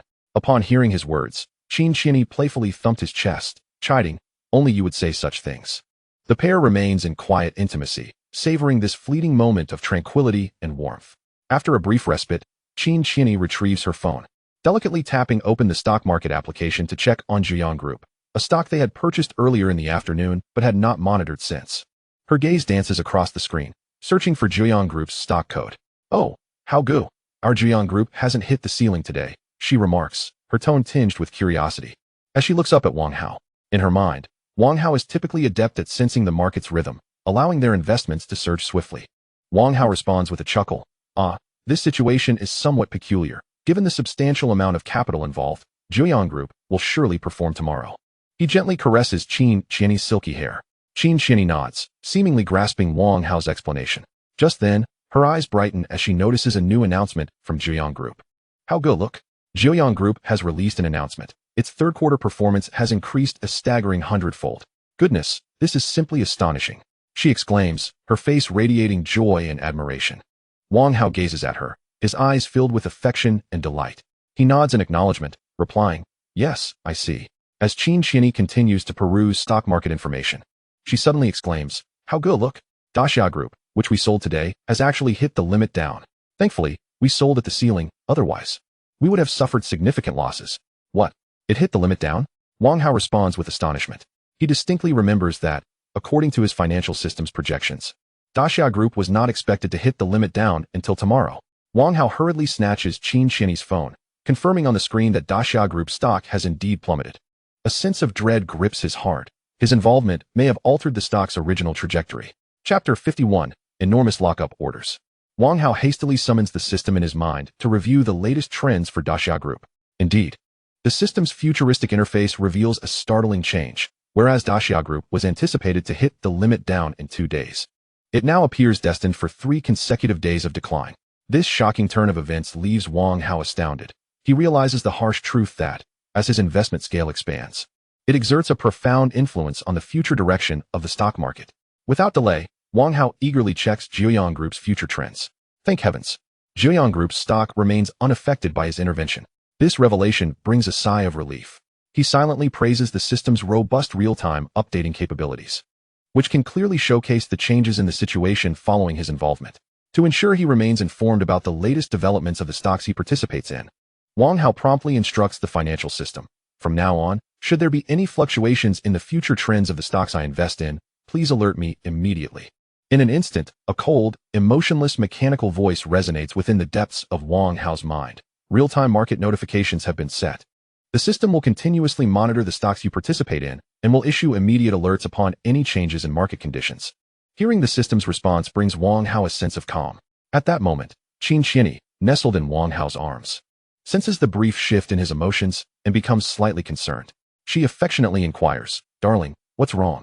Wang Hao gazes at her worried expression, offering a gentle smile as he reassures, "It's nothing, my dear. Let us see who possesses such prowess that they could bring Daxia Group to a halt." The two then turn their attention to the leaderboard. Qin Qianyi, wide-eyed, points to the list and exclaims, "Darling, look at this top seller. They sold over 200 million. Wang Hao's gaze fixes on the prominent Ningbo Jiefeng South Road brokerage, his brow furrowing as he murmurs, "Isn't that the seat of the Grand Master? Have I inadvertently disrupted his territory? No wonder Daxia Group has been driven down. It seems he will have to contend with him in the future." Noticing the grave expression on Wang Hao's face, Qin Qianyi realizes the seriousness of the situation and softly asks, "Who is the Grand Master? Have we stirred up trouble?" Wang Hao chuckles heartily, patting the back of Qin Qianyi's hand in reassurance. "No need to worry. The Grand Master is indeed a legendary figure. But your man is no slouch either. From repurposing over 10,000 yuan of tuition fees, I have grown to several million. I possess my own strength and means." Upon hearing this, a smile of relief spreads across Qin Qianyi's face as she embraces Wang Hao tightly, murmuring, "Yes, darling, you are the greatest." Feeling the warmth emanating from Qin Qianyi's body, Wang Hao's gaze grows fervent.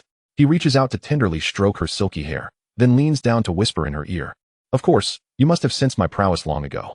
As his words linger in the air, Wang Hao instinctively leans closer to Qin Qianyi, their proximity diminishing to almost nothing. He fixes his gaze on her breathtakingly beautiful face, eyes shimmering with intense desire and profound affection. He then lowers his voice once more, asking, "Shall we continue with our earlier endeavors?" Without hesitation, he descends upon her alluring lips. Qin Qianyi's breath quickens, and she slowly closes her eyes, savoring the intimacy of the moment. After what feels like an eternity, their lips reluctantly part. Gasping slightly, Qin Qianni shoots Wang Hao a playful glare, pouting, "Humph. You little rascal, always picking on me. Can your body handle this?" Wang Hao, invigorated by her words, exclaims, "Little enchantress, prepare yourself." With his shout, a sultry and enchanting atmosphere envelopes the room, punctuated by sounds that ignite the imagination. The following day arrives. Wang Hao and Qin Qianni return to the trading room at school. As they enter, Song Debao rushes toward Wang Hao, excitement radiating from him as he exclaims, "How go?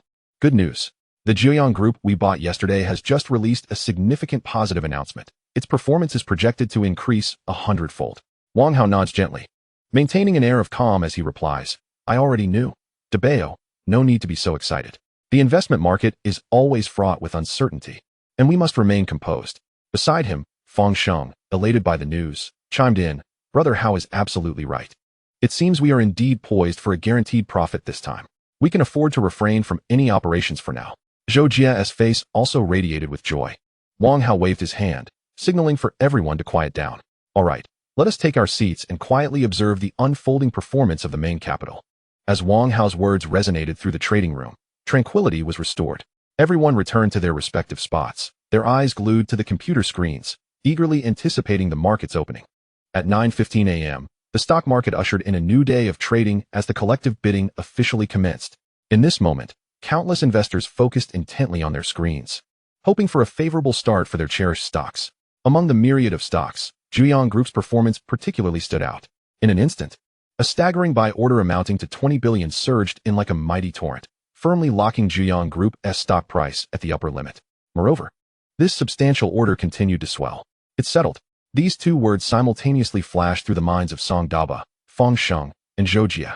They gazed at the numbers on the screen, their faces aglow with excitement and joy, turning their attention to Wang Hao.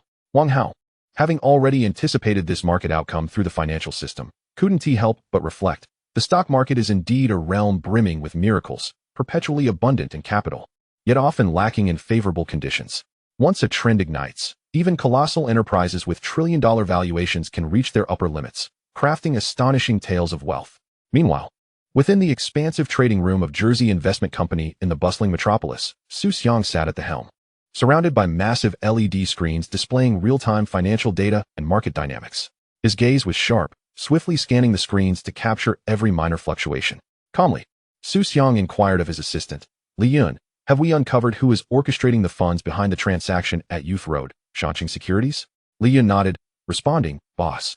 After leveraging our connections in the metropolis for a thorough investigation, we discovered that the funds actually originate from Shanqing Institute of Architectural Technology. This institution is publicly funded, which can be classified as official capital." Su Xiang's face registered a flicker of surprise. "What? Are you telling me that a public vocational school is behind this operation? Are you certain there is no mistake?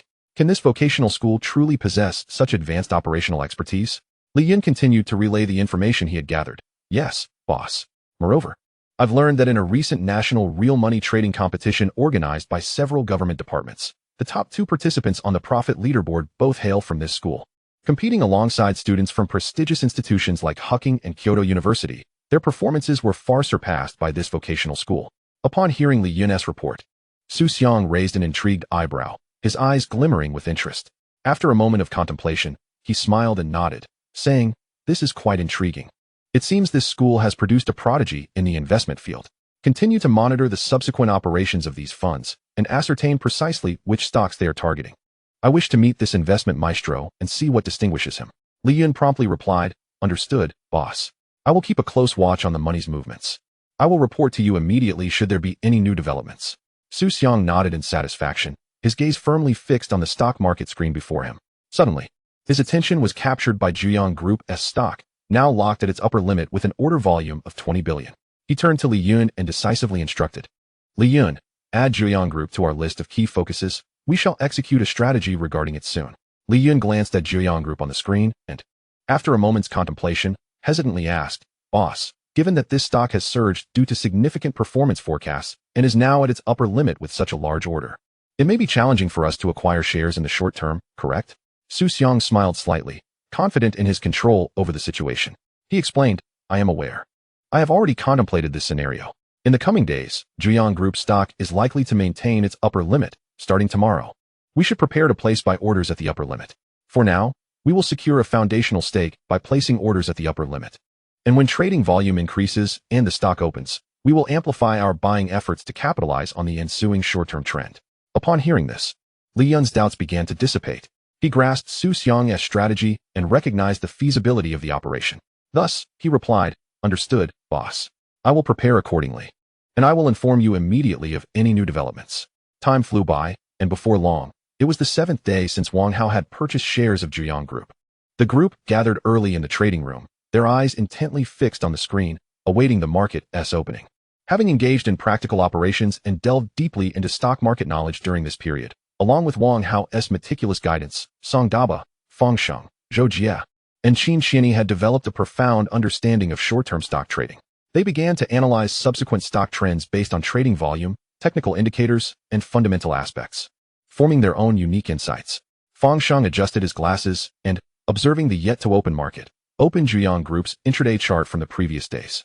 He then turned to Wang Hao and inquired, "Brother Hao, since the day before yesterday, Zhuyang Group's trading volume has begun to increase, and yesterday it reached 200 million.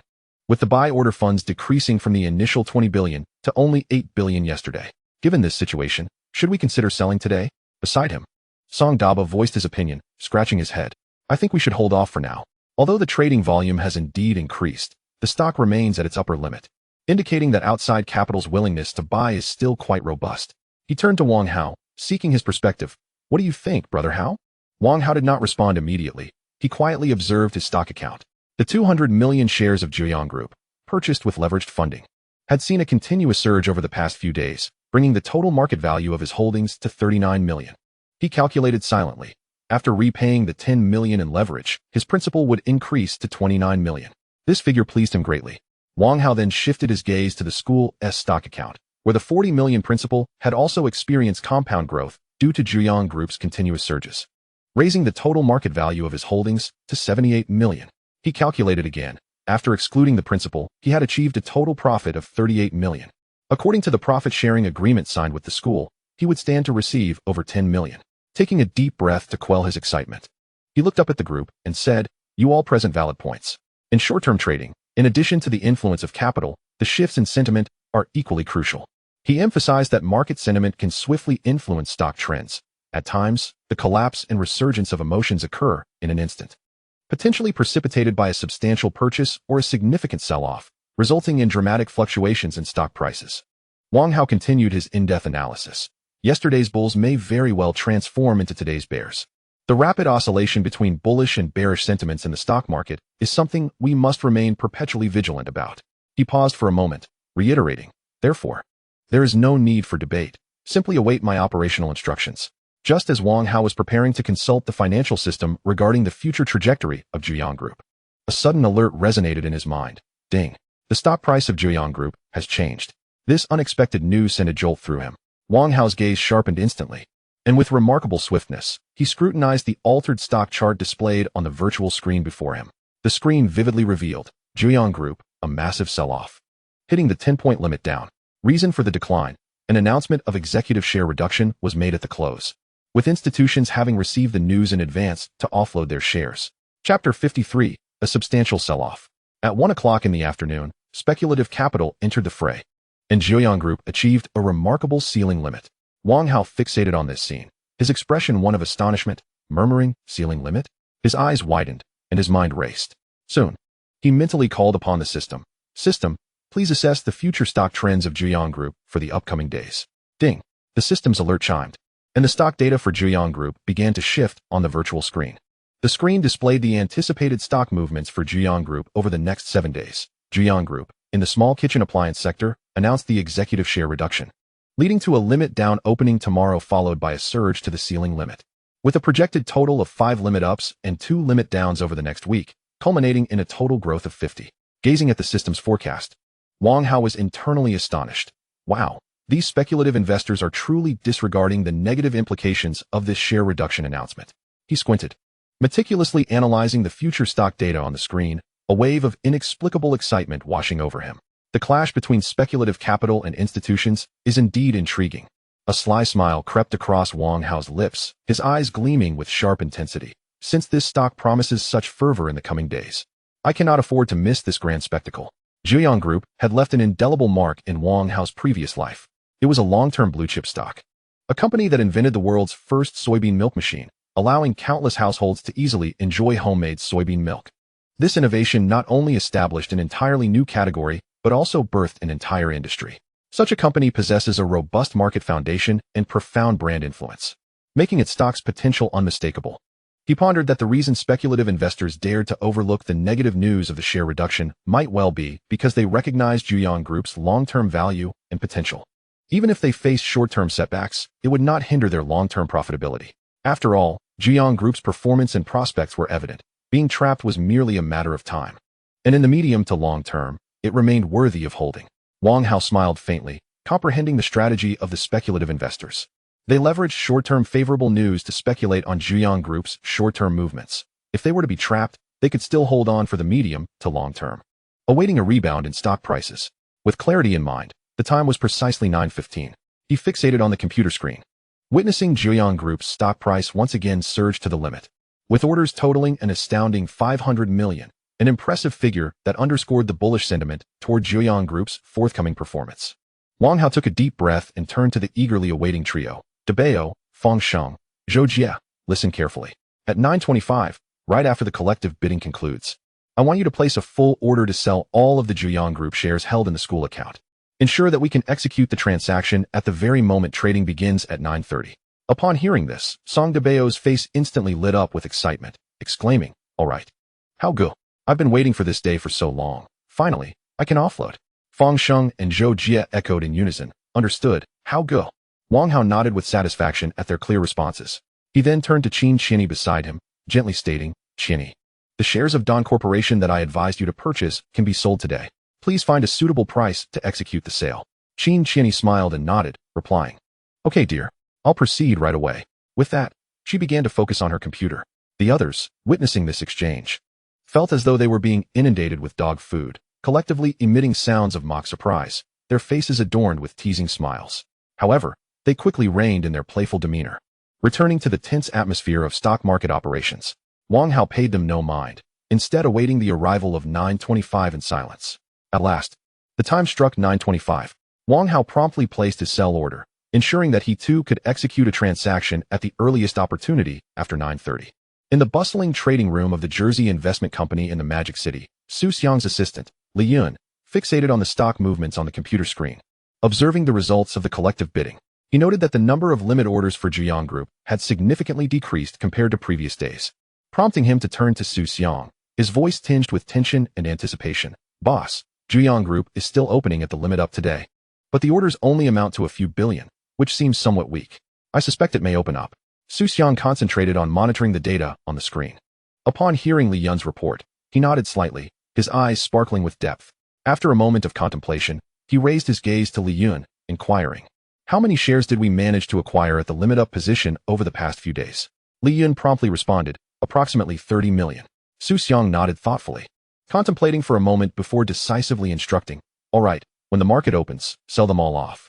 Li Yun was taken aback. He had assumed Su Xiang would retain these shares in anticipation of higher returns, leading him to question, sell? Aren't we aiming for the short-term fluctuations of this stock? Su Xiang smiled, his eyes gleaming with wisdom, explaining, of course, our goal in selling off these shares is to intensify the selling pressure on this stock. Imagine, when other investors observe our substantial sell-off, those with profits may panic and follow suit. Su Xiang analyzed further.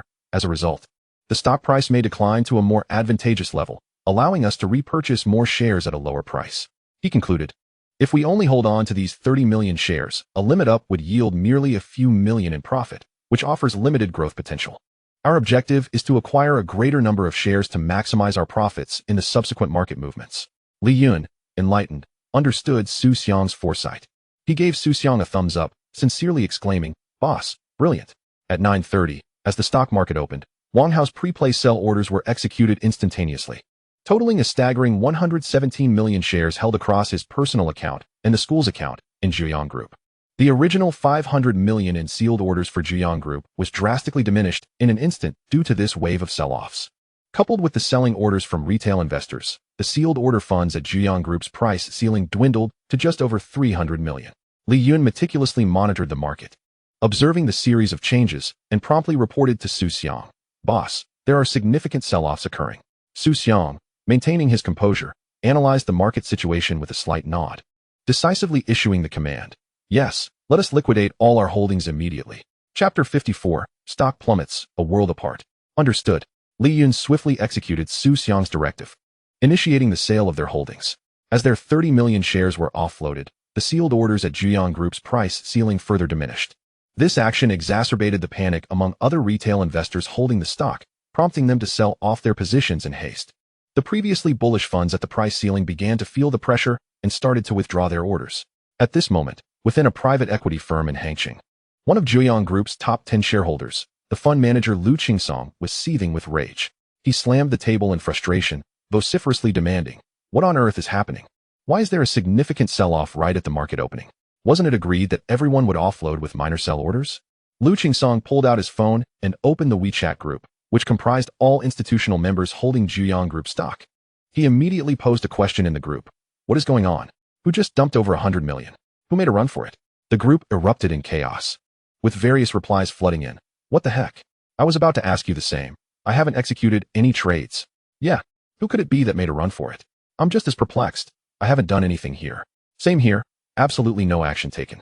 Upon reading these responses, Lu Qingsong realized that an unexpected situation might have arisen. He took a deep breath, striving to collect himself. He then spoke once more in the group. "All right. Let us not dwell on who's at fault right now. Everyone, let us pool some funds together to stabilize Zhuyang Group's stock price and attract some retail investors and speculative capital to buy at the price ceiling. Otherwise, none of us will be able to offload." The members of the group promptly expressed their agreement and immediately instructed their respective traders to commence operations. At this moment, within the trading room of Shanxing Institute of Construction Technology, Wang Hao gazed at his stock account, which had reached 29 million after settling his margin, a satisfied smile gracing his face. Meanwhile, Song Daba looked at the school's stock account, which had successfully sold for a staggering 78 million, excitedly shouting to Wang Hao, "Brother Hao, we've sold out successfully. The school's funds have reached 78 million. Zhou Jie couldn't help but chuckle. "Huh? Can you believe we, mere freshmen, are managing a stock account worth tens of millions? No one would believe it if we told them." However, Fang Sheng remained composed, closely observing the latest developments regarding Zhuyang Group's stock. His brow furrowed.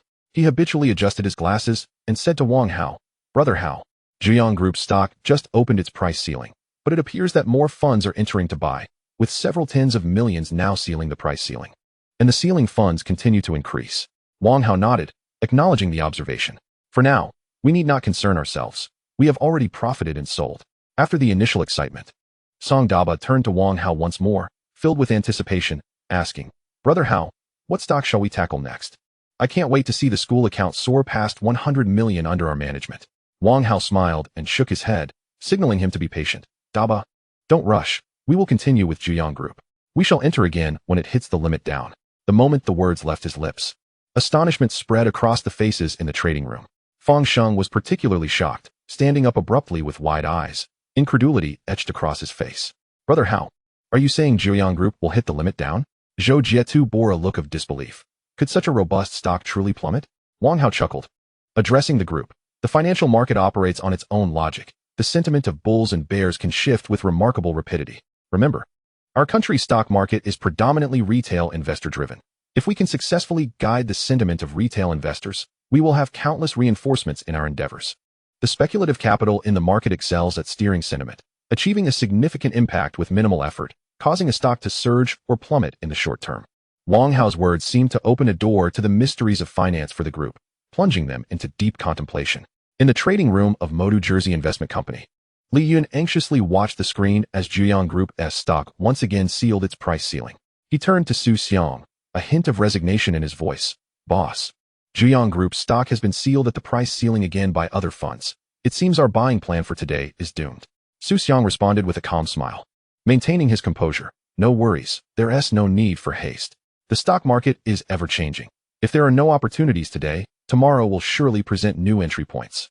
Let us continue to observe and await the right moment to buy." As time ticked away, the screen displayed 9:57 a.m., and Zhuyang Group sealed order funds soared to 200 million, reflecting robust buying power. Meanwhile, in a private equity firm in Hangzhou, Lu Qingsong received an unexpected phone call. Hello, yes. There followed a brief silence before he spoke in a subdued tone. What reduction? All right, I understand, thank you. After hanging up, Lu Qingsong's expression turned grave as he addressed the traders who were slowly selling with small orders. Everyone, take note. We will now switch to large orders for liquidation. Clear out completely.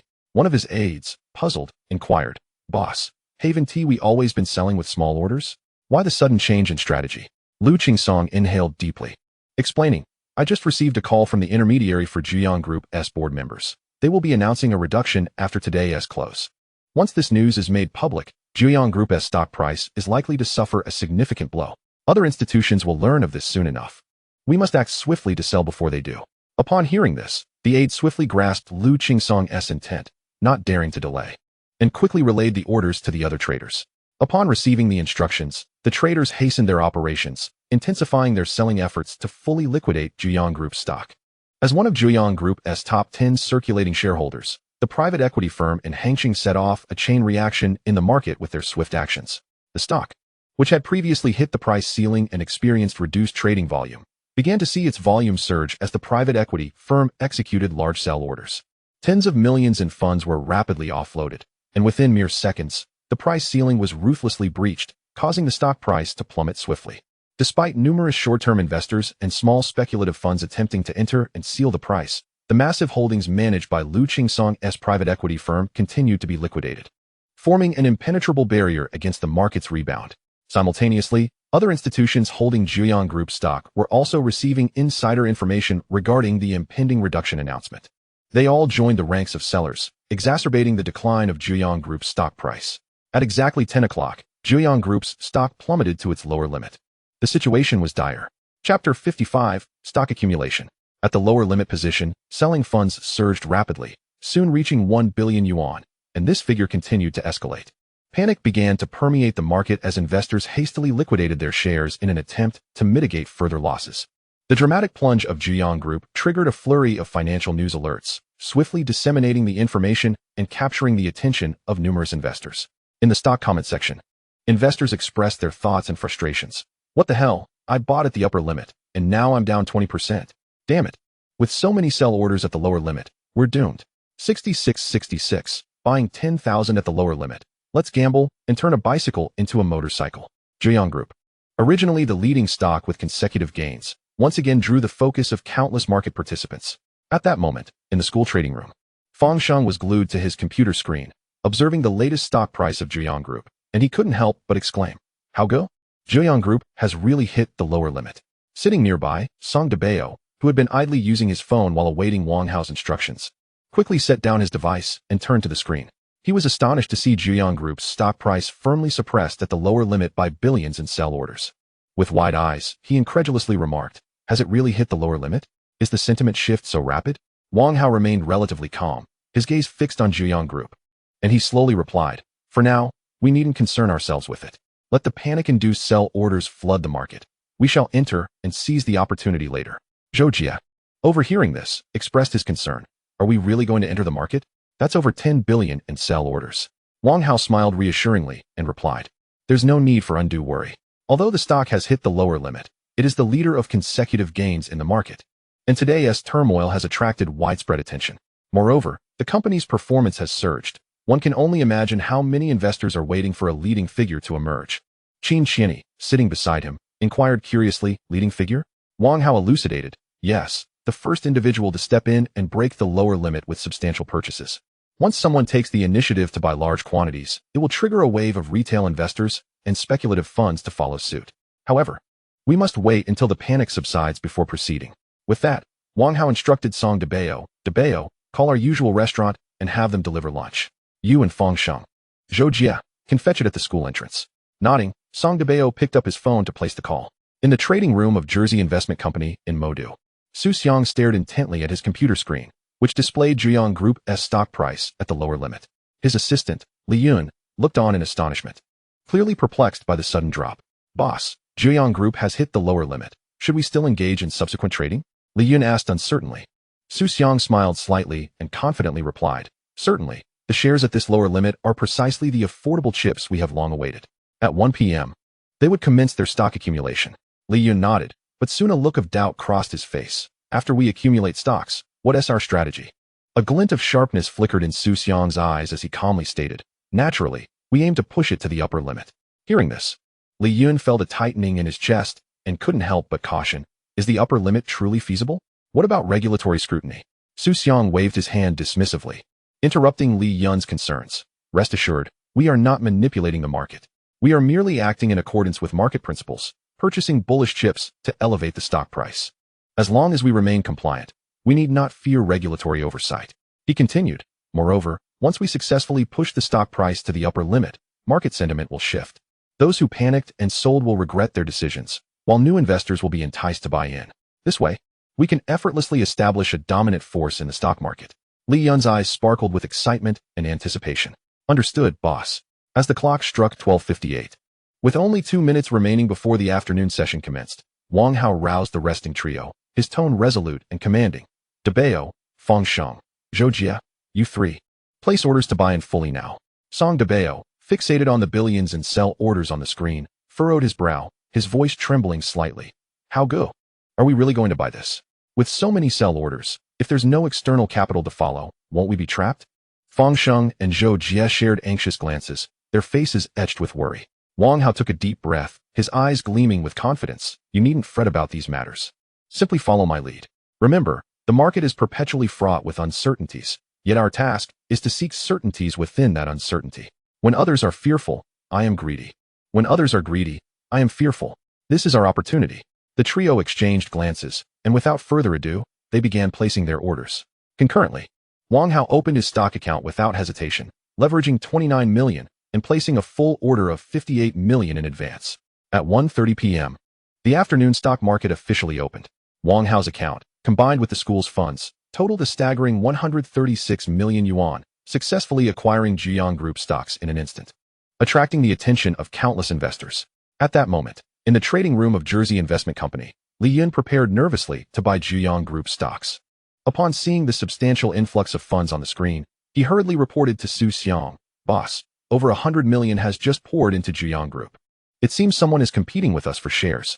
Chapter 56, The Upper and Lower Limits, the Dragon and Tiger List. Upon hearing this news, Su Xiang furrowed his brow, surprised that funds had intervened before him. After a moment of contemplation, he decisively commanded, ignore them, deploy 300 million to buy in. Understood, boss. Li Yun promptly executed Su Xiang's directive, commencing the purchase of Jiang Group stocks with substantial capital. As more and more funds followed suit, the sell orders at Jiang Group's lower limit began to diminish rapidly. The previously stagnant trading volume became lively. In a 2-story bungalow in Fuching, Liao Guopei sat before his computer, observing the influx of large funds purchasing Jiang Group's stocks with a slight smile. He murmured to himself, it seems someone intends to create a market-leading monster stock. If that is the case, I shall join in and lend my support. With that, he began mobilizing funds, rapidly investing over 100 million into Jiang Group. As short-term funds from across the nation followed suit, Jiang Group's stocks swiftly broke through the lower limit, shooting upwards like a rocket, with no signs of retracement. In the trading room of Jersey Investment Company in Modu, Assistant Li Yun hurriedly approached Su Xiang, his expression tinged with anxiety. Boss, the momentum of speculative buying seems to be waning. Su Xiang, however, responded with an air of calm. Then let us directly pull it down to just below the limit up price, enticing the speculative funds to lock in. Understood, Li Yun succinctly replied, turning promptly to execute the command. Before long, as Su Xiang had orchestrated, the stock price of Jiang Group was elevated to just beneath the limit up threshold. Subsequently, the price began to oscillate. In the trading room of Shanxing Institute of Building Technology, Song Dabo watched the screen as Jiang Group's stock surged nearly 20 points in one fell swoop, excitement gleaming in his eyes. How go? This is incredible. We're in for a windfall. The school stock account has already exceeded 90 million, with $1 billion in sight. Feng Sheng observed the stock price fluctuating just below the limit up. Yet no funds were locking in. Curiously, he inquired, how go? What's happening? Why isn't anyone locking in? Wang Hao smiled slightly and clarified, for a stock to journey further, it primarily relies on the collective power of speculative funds. Currently, the funds that just bottomed out and those providing assistance have completed their purchases.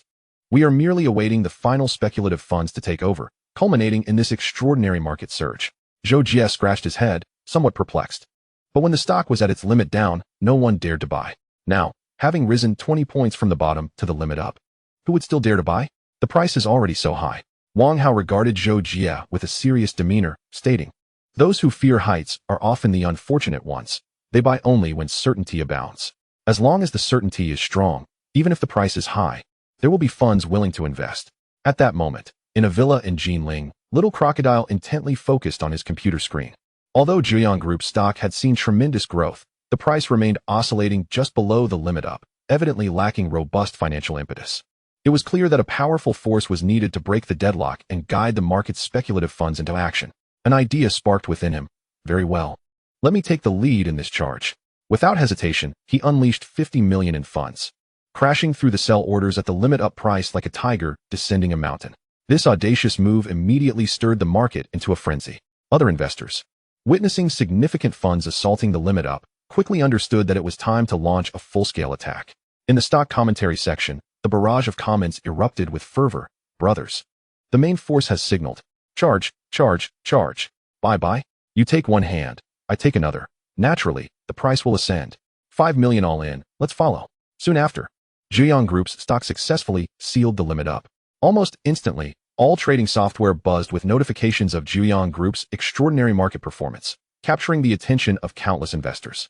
Zhejiang Group's stock ascended to the pinnacle of popularity, becoming the focal point of the market. On the limit up board, more funds continuously joined the ranks of those locking in. Time swiftly passed to 4:30. Investors from across the nation closely monitored Zhejiang Group's Dragon Tiger list, eager to discern which funds had engaged in this fierce contest. The Dragon Tiger list for Zhejiang Group revealed the following. By side. 1.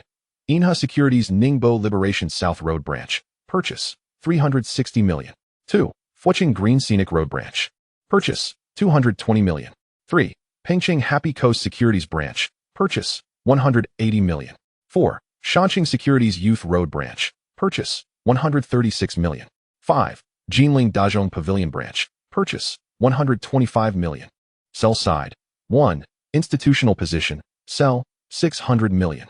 2. Institutional position. Sell, 520 million. 3. Institutional position. Sell, 320 million. 4. Institutional position. Sell, 280 million. 5. Institutional position. Sell, 210 million. With the formal disclosure of Zhejiang Group's Dragon Tiger list, a lively discussion erupted in the stock market. What is this? A clean sweep of institutional sell-offs? One investor questioned. Incredible. The number 1 buyer is the main helm. Number 2 is the Fucheng Shadow Kick. Number 3 is Happy Coast. And number 5 is Little Crocodile. These speculative titans have gathered. Another investor excitedly analyzed the identities of the buying positions. What else with number 4? Is it a new speculative force emerging from Shanqing? Over 100 million in purchases. Impressive. An investor expressed curiosity over the Shanqing Securities Youth Road Branch, noting that this considerable buying power was no trifling matter. 66 pppp. I'm jumping in tomorrow. This is clearly a battle between speculative funds and institutions. Someone summarized. Indeed. That number 4 speculative fund corresponds with the initial buying funds from 1 o'clock this afternoon. It's the very capital that ignited the spark. A keen investor pointed out the connection, igniting further discussions. The Happy Coast Speculative Fund, when it strikes, it's the true dragon of the market, and they dare to lock in positions. Tomorrow, I shall follow suit. In the entire commentary section, investors engaged in lively interpretations and discussions of the Dragon Tiger list data, making Zhejiang Group's stock the center of attention. Chapter 57. The Reduction Announcement. However, just then, Zhejiang Group's reduction announcement dropped like a bombshell. Zhejiang Group Company, Limited Board of Directors Reduction Plan Announcement. Upon the announcement's release, the commentary section erupted into chaos, with investors reacting in diverse ways. What the heck? I just decided to follow the top speculative funds into the market tomorrow, and now there's a reduction announcement? One investor lamented. Clearly insider information. How else could there be a clean sweep of institutional sell-offs? Another investor questioned. It's over. All the speculative funds that entered today are about to be buried alive. A pessimistic investor expressed concerns that the reduction announcement would lead to significant losses for those who had just bought in. This is a disgraceful display. To reduce after just a slight increase. The commentary section brimmed with skepticism, anxiety, and discontent regarding Zhejiang Group's reduction announcement, as investors voiced their opinions and sentiments. In the trading room of Modu Jersey Investment Company, having noted the latest development, Li Yun promptly reported to Su Xiang. Boss, Zhejiang Group has issued a reduction announcement. Li Yun conveyed nervously. The over 100 million in funds bought in at 1 o'clock this afternoon is precisely the capital that hammered down on our Shanxing Securities Youth Road branch. The same funds you advised me to monitor regarding the Shanxing Institute of Building Technology. Su Xiang, upon hearing this, could not help but express surprise. Responding with a thoughtful "Oh, I hadn't anticipated that this school possesses such vision and audacity. To dare to invest over 100 million under the pressure of a 10 billion limit order is quite intriguing, aligning with our operational direction." Seeing that Su Xiang remained unfazed, Li Yun continued to caution, "Boss, the key point is that Zhejiang Group has issued a reduction announcement." Su Xiang waved his hand dismissively, stating nonchalantly, "That's merely a minor issue. When a speculative stock ignites, any negative news transforms into a positive catalyst. Moreover, this reduction plan is set to persist for several trading days, with a diminutive reduction ratio of less than 2, amounting to merely a trifling sum. Tomorrow, we shall execute a substantial order to press down to the limit, thereby cleansing the wavering shares, and subsequently propel the stock to its peak." Li Yun inquired with a hint of apprehension, "Boss, what about a limit down? Isn't that too ostentatious?" Su Xiang smiled gently, shaking his head, "Not ostentatious at all. This is precisely the effect I desire. The stocks of Zhejiang Group are akin to a high-speed train. We must not allow it to come to a halt.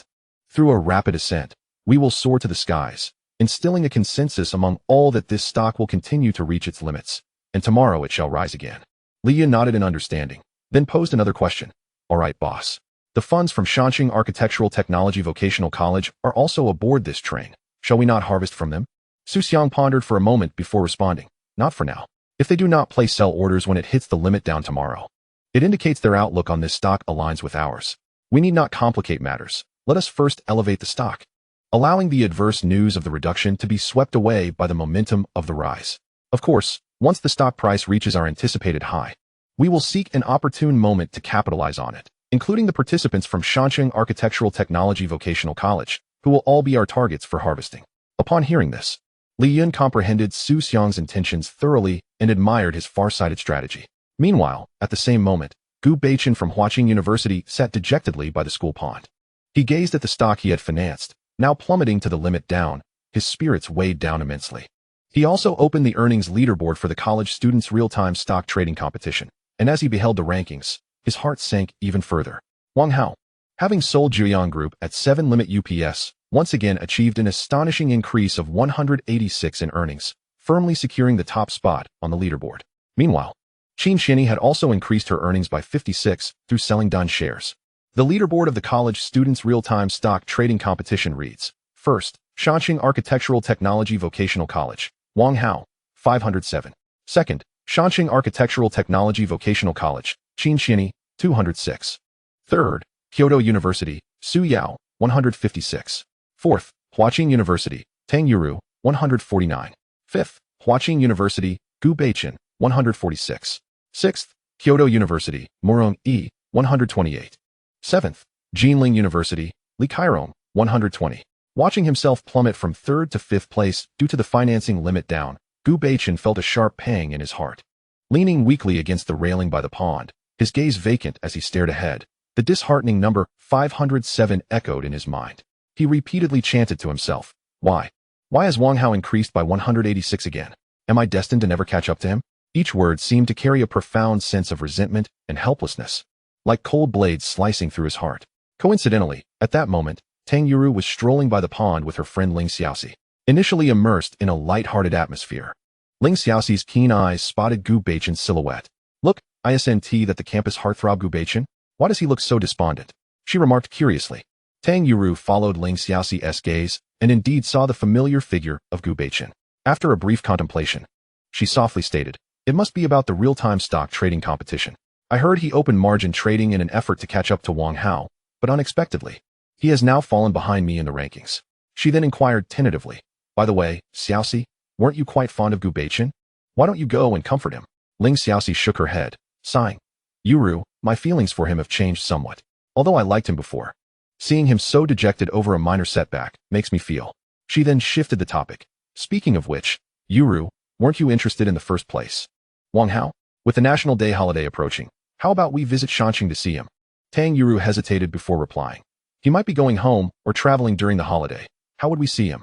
Ling Xiaoxi, upon hearing this, immediately responded with excitement. "If we can't see him, We might as well consider it a trip. Shansheng is a beautiful place. We can take the opportunity to relax. Who knows, we might encounter something interesting along the way. Seeing Tang Yuru not refute her suggestion, Ling Xiaoxi continued, "It's settled then. We'll travel to Shansheng during the National Day holiday." Tang Yuru was swayed by Ling Xiaoxi's words. "All right, since you say so, we shall go to Shansheng." Chapter 58, Capital surpassing 100 million. The next day dawned. Exhausted from a night of toil, Wang Hao slowly entered the school's trading room. Upon seeing Wang Hao and Qin Qianyi walk in together, the anxiously waiting Song Daba suddenly stood up, a hint of panic in his voice. "Brother Hao, you've finally arrived. What are we to do?" Zhuyang Group suddenly issued a reduction announcement yesterday.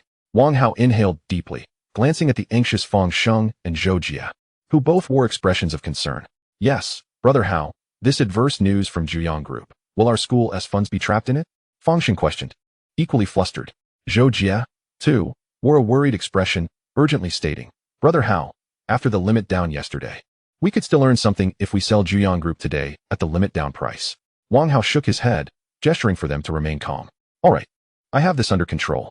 Just take your seats and refrain from any actions. We merely need to quietly observe the market's reaction." With that, he walked to his position, his demeanor calm and resolute. Though the others still harbored doubts, witnessing Wang Hao's composed demeanor quieted their concerns, and they returned to their seats, anxiously monitoring Zhuyang Group's stock price movements. At 9:15 a.m., the stock market's collective auction trading officially commenced. Without a hint of suspense, Zhuyang Group's stock price plummeted to the limit down, with the sealed order capital reaching an impressive 300 million, and new shares rapidly accumulated in the order queue. Observing this situation, Song Daba felt a wave of worry wash over him once more, unable to restrain himself from asking, "Brother Hao, Zhuyang Group has already hit the limit down. If it continues to fall tomorrow, our purchase at the limit down price will yield no profit, and we may begin to incur losses. Are we really not placing any orders?" Wang Hao did not lift his gaze, his eyes fixated on the computer screen as he calmly replied, "Enough with the questions, no actions are necessary." Simultaneously, Wang Hao, through the financial system, chose a short-term stock with promising gains, Beta Phoenix, for his girlfriend Qin Qianyi. Turning to her with a smile, he said, "Qianyi, you should purchase this Beta Phoenix stock." Although Qin Qianyi was filled with confidence in Wang Hao's decision, upon seeing Zhuyang Group's limit-down situation, she still expressed some concern. "Brother Hao, should we really not be concerned about Zhuyang Group?" Wang Hao looked at her with affection, smiling as he reassured, "If even you, a novice, know what to do, do you think I would be unaware? Do not worry, just focus on buying the stock I recommend." Upon hearing Wang Hao's words, Qin Qianyi felt a modicum of her anxiety dissipate. She nodded and began to follow Wang Hao's instructions. Within the trading room of the Jersey Investment Company in the Magical City, Li Yun was fixated on the market screen, a glimmer of anticipation evident in his gaze. He turned to Su Xiang and reported, "Boss, Zhuyang Group's auction price has hit the limit down, and there are currently no significant buy orders. The funds for the closing orders continue to rise. When shall we initiate the rally?"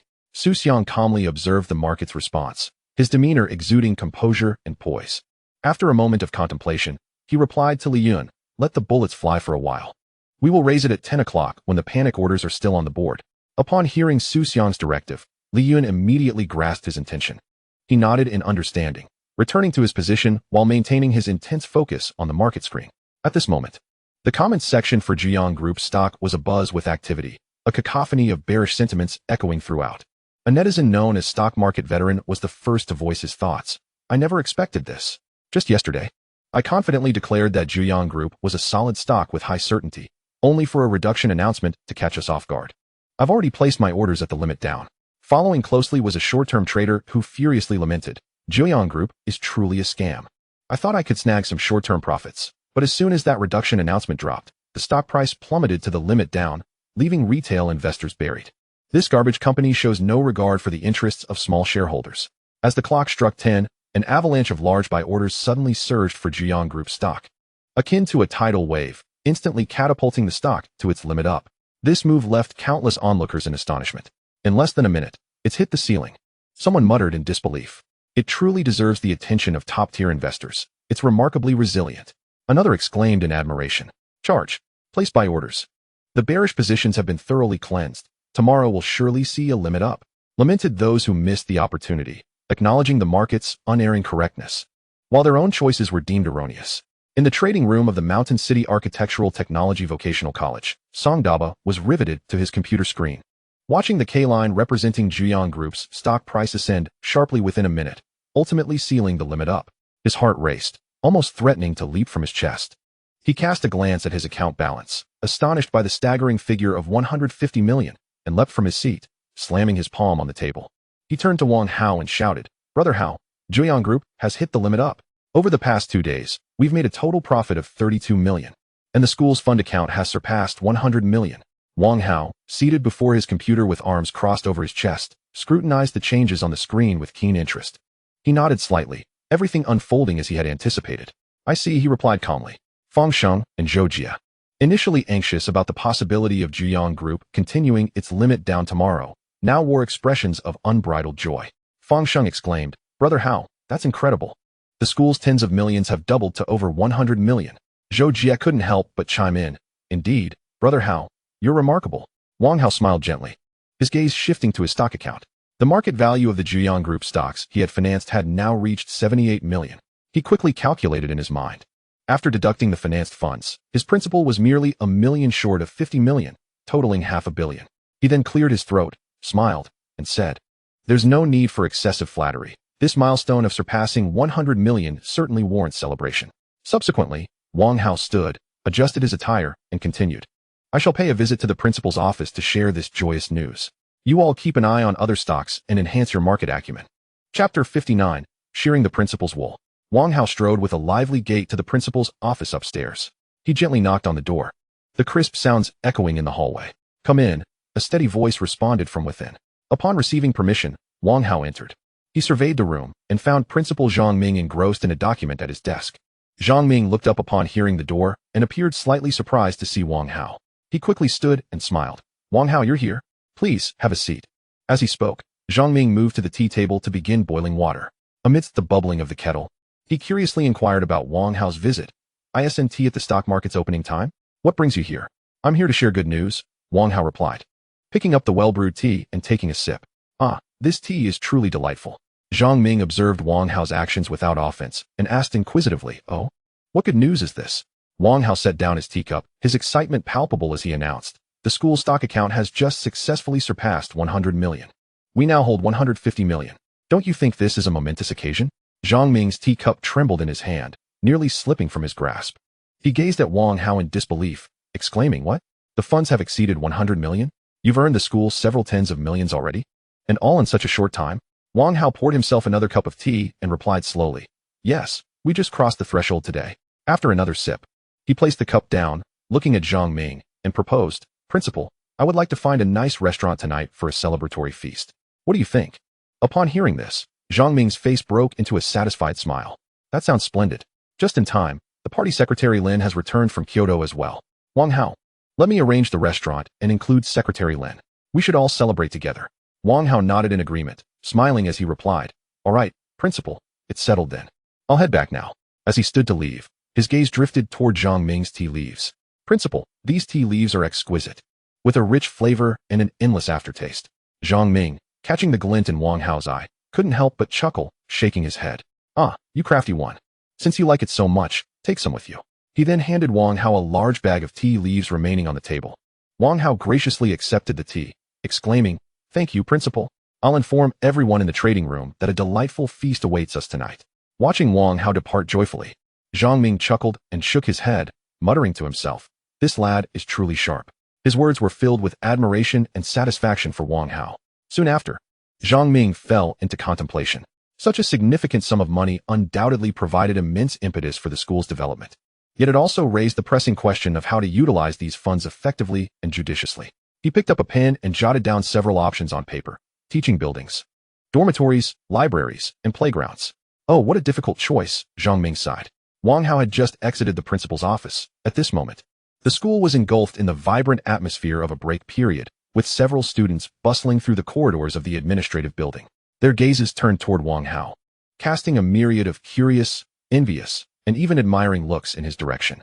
The news of Wang Hao's recent remarkable achievements and his role in assisting several classmates with the management of the school's finances had long since spread like wildfire throughout the institution. After all, the sudden establishment of a trading room within the school, coupled with the fact that Wang Hao and a few classmates no longer attended regular classes, had inevitably fueled speculation among their peers. In the corridor, a group of students huddled together, whispering as they watched Wang Hao descend the stairs. "Look, that's Wang Hao." One of them pointed out. "Ah, is that really him? He is so handsome," a girl exclaimed, her eyes sparkling with admiration. "Indeed. He has achieved over 500 in the National Collegiate Real Stock Trading Competition. He is truly impressive," another student added, his tone brimming with respect. As Wang Hao entered the school's trading room, Song Debao quickly rose to greet him enthusiastically. "Brother Hao, you're back. What is that you're holding? Tea leaves?" Wang Hao responded with a smile.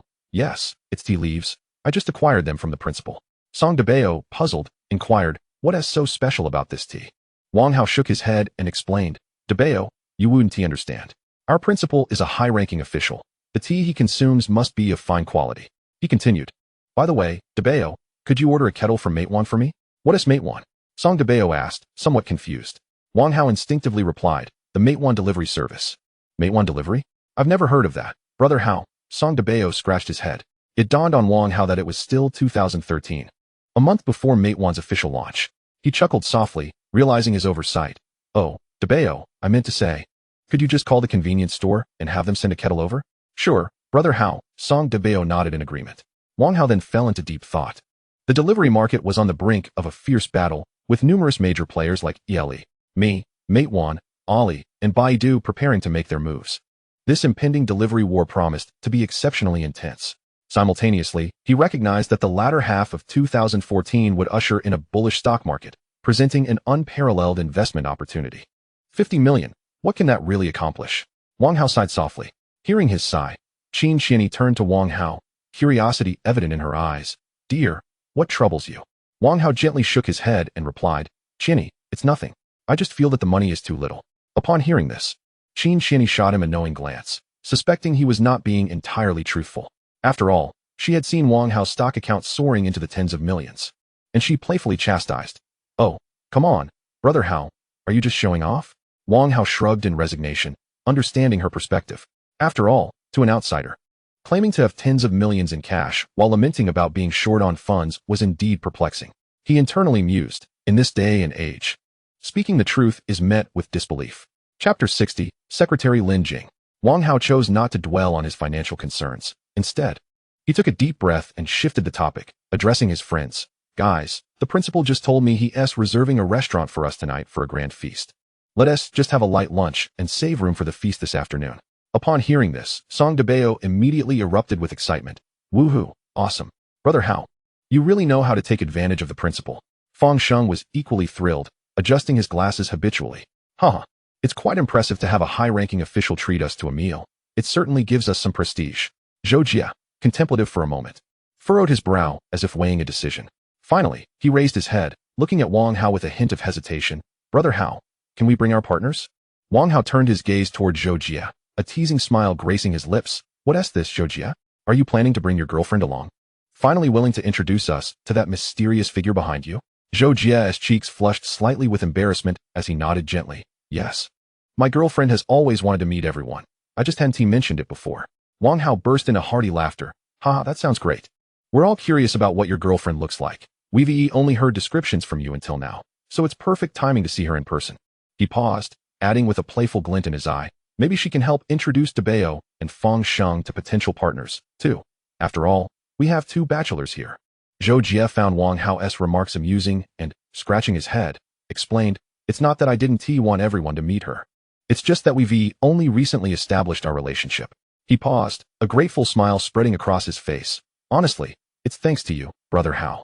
Right now, all the students at school are envious of us for having the opportunity to assist the school, earning wages without attending classes and without worrying about graduation." Song Debao and Fang Sheng chimed in. "Yes, thank you, Brother Hao, for this opportunity." Following this, Song Debao teased Zhou Jia, "In a few days, you should coordinate a social event between your girlfriend's dormitory and ours to help us with our singlehood."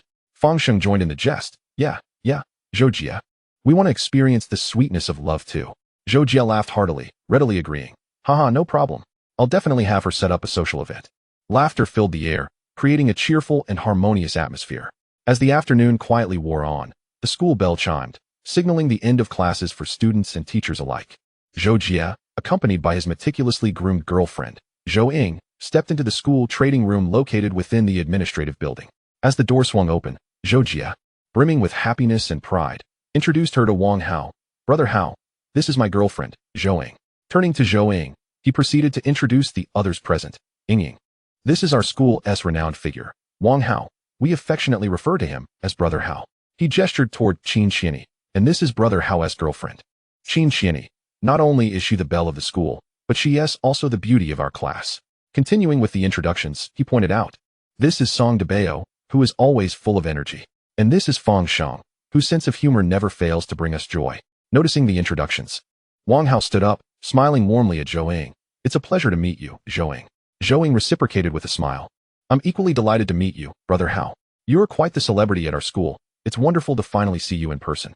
Her gaze swept around the room before settling on Qin Qianyi. Approaching her with enthusiasm, she extended her hand. Sister Qianyi, you're truly beautiful. Brother Hao is indeed fortunate.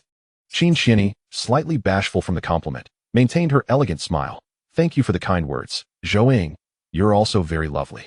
Song Debao and Fang Sheng also stepped forward to greet Zhou, joining the congenial atmosphere. Before long, Principal Zhang Ming descended from his office on the upper floor. The door to the trading room was pushed open once again.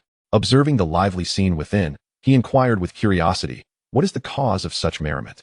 Upon hearing the principal's voice, the previously boisterous trading room fell into an immediate hush. Song Daba, Zhou, and others promptly stood upright, bowing respectfully as they exclaimed in unison, Good day, Principal. Seeing this, Wang Hao rose from his seat, smilingly responded, Principal, everyone is eagerly awaiting your grand feast. Are you here to inform us that it is time to dine?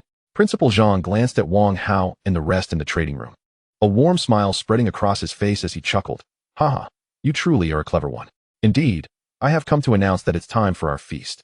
The restaurant has been reserved, and both Secretary Lin and I have driven a car that can comfortably accommodate everyone. Great, Wang Hao exclaimed joyfully, then turned to his companions, declaring, Brothers, let's set off. As his words resonated, everyone rose from their seats, their faces aglow with cheerful smiles. Before long, following Principal Zhang to the bottom of the office building, Wang Hao and the others beheld a woman in her 30s standing at the entrance. She exuded an elegant demeanor, her smile radiating warmth and approachability. Zhang Ming hurried forward, addressing Lin Jing, Secretary Lin, thank you for your patience. He then turned to introduce Wang Hao. Wang Hao, this is our school's secretary, Lin Jing. Wang Hao stepped forward respectfully, greeting, Good day, Secretary Lin. Lin Jing smiled as she appraised him, her face lighting up with approval.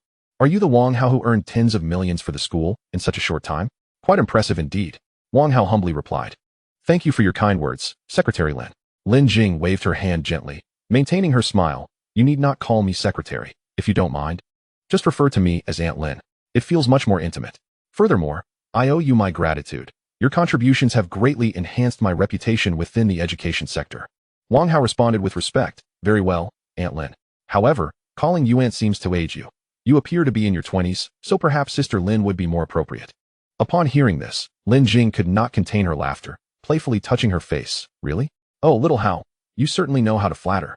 I am over 40. Feigning surprise, Wang Hao exclaimed, Is that so? I truly cannot discern it. All right, it is getting late. Little Hao, you must be hungry by now. Lin Jing cheerfully remarked to Principal Zhang Ming, Let us be on our way. Principal Zhang responded, Certainly, Secretary Lin. Soon, Wang Hao and the others boarded the vehicles driven by Lin Jing and Zhang Ming, arriving at a luxurious restaurant that appeared to be quite grand. The exterior of the restaurant was elegant and stately, exuding an atmosphere of nobility intertwined with warmth. Clearly a regular patron, Zhang Ming was warmly greeted by the lobby manager upon entering, who beamed with familiarity as he bowed slightly, saying, Mr. Zhang, welcome. The private room has been prepared for you. Please follow me. Following the manager, they traversed the opulently adorned corridor until they reached a beautifully decorated private room. Inside, the ambience was both refined and comfortable, adorned with several landscape paintings that enhanced its artistic flair. The floor-to-ceiling windows offered a view of the city's vibrant scene, with flickering neon lights and bustling traffic, adding a touch of romance to their dining experience. As they entered the private room, Wang Hao and the others took their seats, with Wang Hao sitting beside Zhang Ming and Lin Jing on his other side. Due to the seating arrangement, he could only cast an apologetic glance at his girlfriend, Qin Qianyi, who was seated between Lin Jing and Zhou. As a succession of delectable dishes was presented, the aromas wafted tantalizingly, igniting their appetites. Each dish was meticulously prepared, vibrant in color and exquisite in taste, heightening their culinary delight. While everyone was savoring the delightful feast, Lin Jing gracefully raised her drink. Smiling at Wang Hao, "Little Hao, I toast to you, thanking you for your contributions to the school." Wang Hao quickly put down his chopsticks, rising respectfully to lift his drink in response. "Aunt Lin, you are far too kind. It is merely my duty." After sipping her drink, Lin Jing continued with a smile. "Little Hao, what are your plans for the future? Given your speed of earning, I suspect you might not stay at our humble school for long." Wang Hao set down his drink, smiling as he replied, "Aunt Lin, you flatter me. My current focus remains on the school, contributing to its development. However, aside from my studies, I do have some other aspirations." Intrigued, Lin Jing asked, "Oh, would you be willing to share your specific thoughts with us?" Wang Hao nodded earnestly, stating, "I aspire to start my own company. We live in an era brimming with opportunities, and I wish to realize my value through entrepreneurship." Lin Jing nodded approvingly. "It is truly commendable that you possess such ambition at a young age." Principal Zhang Ming chimed in, "Entrepreneurship, eh? You couldn't have chosen a better mentor than Aunt Lin here. She has served as the deputy director in the Industrial and Commercial Bureau and is quite knowledgeable in this realm." Wang Hao, taken aback, gazed at Lin Jing with admiration, exclaiming, "Ah, Aunt Lin, you are quite remarkable. If I encounter any uncertainties in the future, I hope you will guide me." Lin Jing smiled and nodded, "Of course. Feel free to seek my advice whenever you need."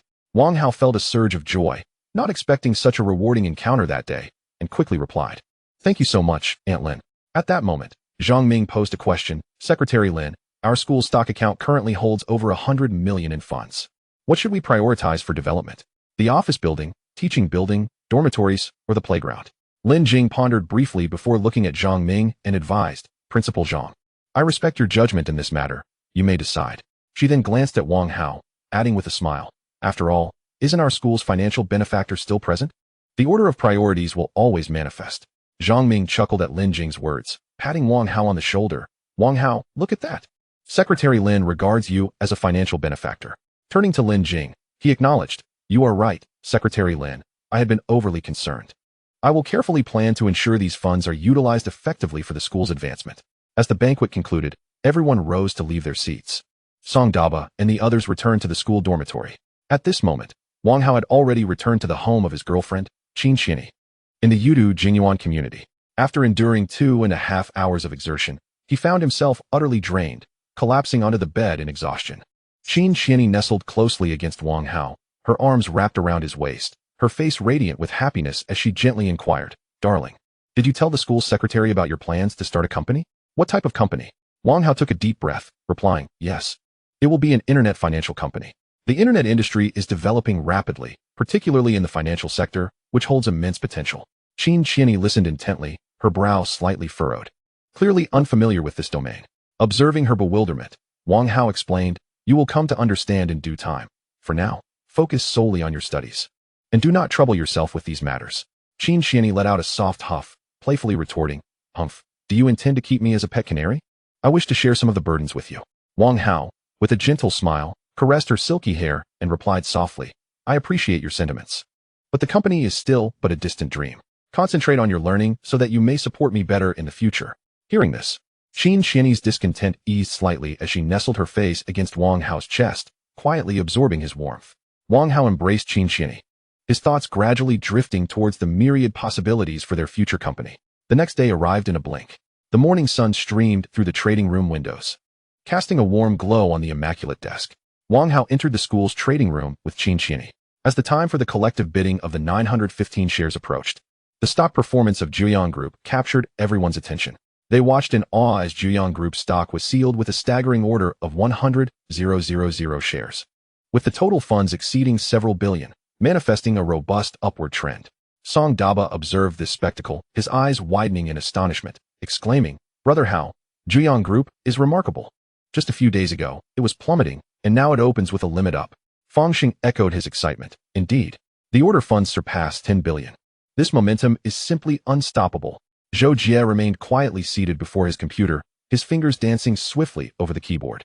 He then looked up to report to Wang Hao, "Brother Hao, the school invested 78 million in Juyang Group when it hit the limit down the other day, and it has now surged to 115 million. After surpassing 100 million yesterday, we've gained over 10 million today." Wang Hao nodded slightly, acknowledging Zhou Jie's report. He cast a calm glance at his stock account, noting that the previous 78 million had risen to 86 million following today's limit up. However, his expression remained stoic as he stated, "For now, there's no need for concern. The bullish sentiment is unanimous, and the market is fervent. Yet, the market is ever-changing, and we must remain vigilant. Simply bide your time until I issue further instructions." In the trading room of New Jersey Investment Company, Li Yun fixated on the stock performance of Zhejiang Group, a hint of excitement gracing his features. He turned to Su Xiang to report, "Boss, the bullish sentiment for Zhejiang Group has been successfully cultivated." Su Xiang, maintaining a calm demeanor, scrutinized the market data on his screen before slowly responding, "We will liquidate precisely at 10 o'clock. Li Yun, taken aback, exclaimed, "Boss, with such unanimous sentiment and a staggering order exceeding 10 billion, it's likely to hit the limit up again tomorrow." Su Xiang nodded slightly, his gaze revealing a depth of understanding. "I am aware, yet we have already acquired 360 million from the limit down 2 days ago. With today's limit up, we have achieved a 42 return in a mere 3 days. After compounding, our position is now valued at 530 million. In just a few days, we have profited 170 million. With the order currently at just over 10 billion, we must sell at the peak of this sentiment to ensure a successful exit. Furthermore, I have another plan." A sly glint flashed in Su Xiang's eyes. "I intend to crash the market as we sell, ensnaring the funds of Shaanxi Construction Technology Vocational College. They too have invested significantly in Zhejiang Group, and we shall repay them with a taste of our own medicine." Meanwhile, within the trading room of Shaanxi Construction Technology Vocational College, Wang Hao was deeply immersed in contemplating the finer details of establishing his company. Suddenly, the financial system emitted an alert. A change in Zhejiang Group stock performance has been detected. Instantly, a virtual screen materialized before him, vividly displaying the future trends of Zhejiang Group stock.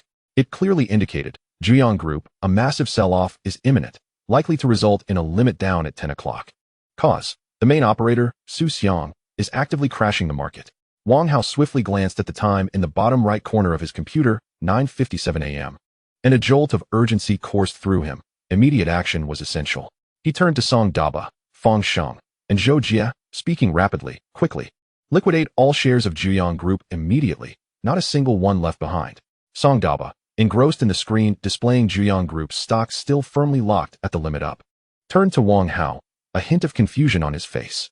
Wang Hao decisively interrupted, "There is no room for doubt in my decision. Execute it now. Sell everything without hesitation." "Understood." Song Daba, Fang Sheng, and Zhou Jie replied in unison, promptly springing into action. They deftly tapped at their keyboards, issuing the liquidation commands. Wang Hao too swiftly opened his trading account, resolutely selling all his Zhejiang Group shares. The total funds across Wang Hao's stock account and the school's joint account soared to 250 million. The sell orders were executed instantaneously, as if a colossal axe had cleaved through the limit up, significantly reducing the sealed orders in an instant. On the trading software's interface, a conspicuously vibrant green bar surged in the volume indicator area, its length and brightness strikingly apparent. At that moment, far away in Fuqing, Liao Guopei, renowned for his shadowless kick, was leisurely savoring tea, enjoying a fleeting moment of tranquility. However, upon glancing at Zhejiang Group's trading data, he was startled, nearly dropping his teacup. He hurriedly opened his stock account, joining the sell-off without hesitation, his fingers flying across the keyboard as he muttered, "With such favorable market sentiment, why crash the market? Who is this misguided soul?" Back in New Jersey Investment Company's trading room, Li Yun, preparing to crash the market in just a few minutes, noted the sudden shift. "Boss," he called out urgently, "someone has prematurely dumped 200 million worth of stock, and the limit-up orders are rapidly dwindling while sell orders are surging."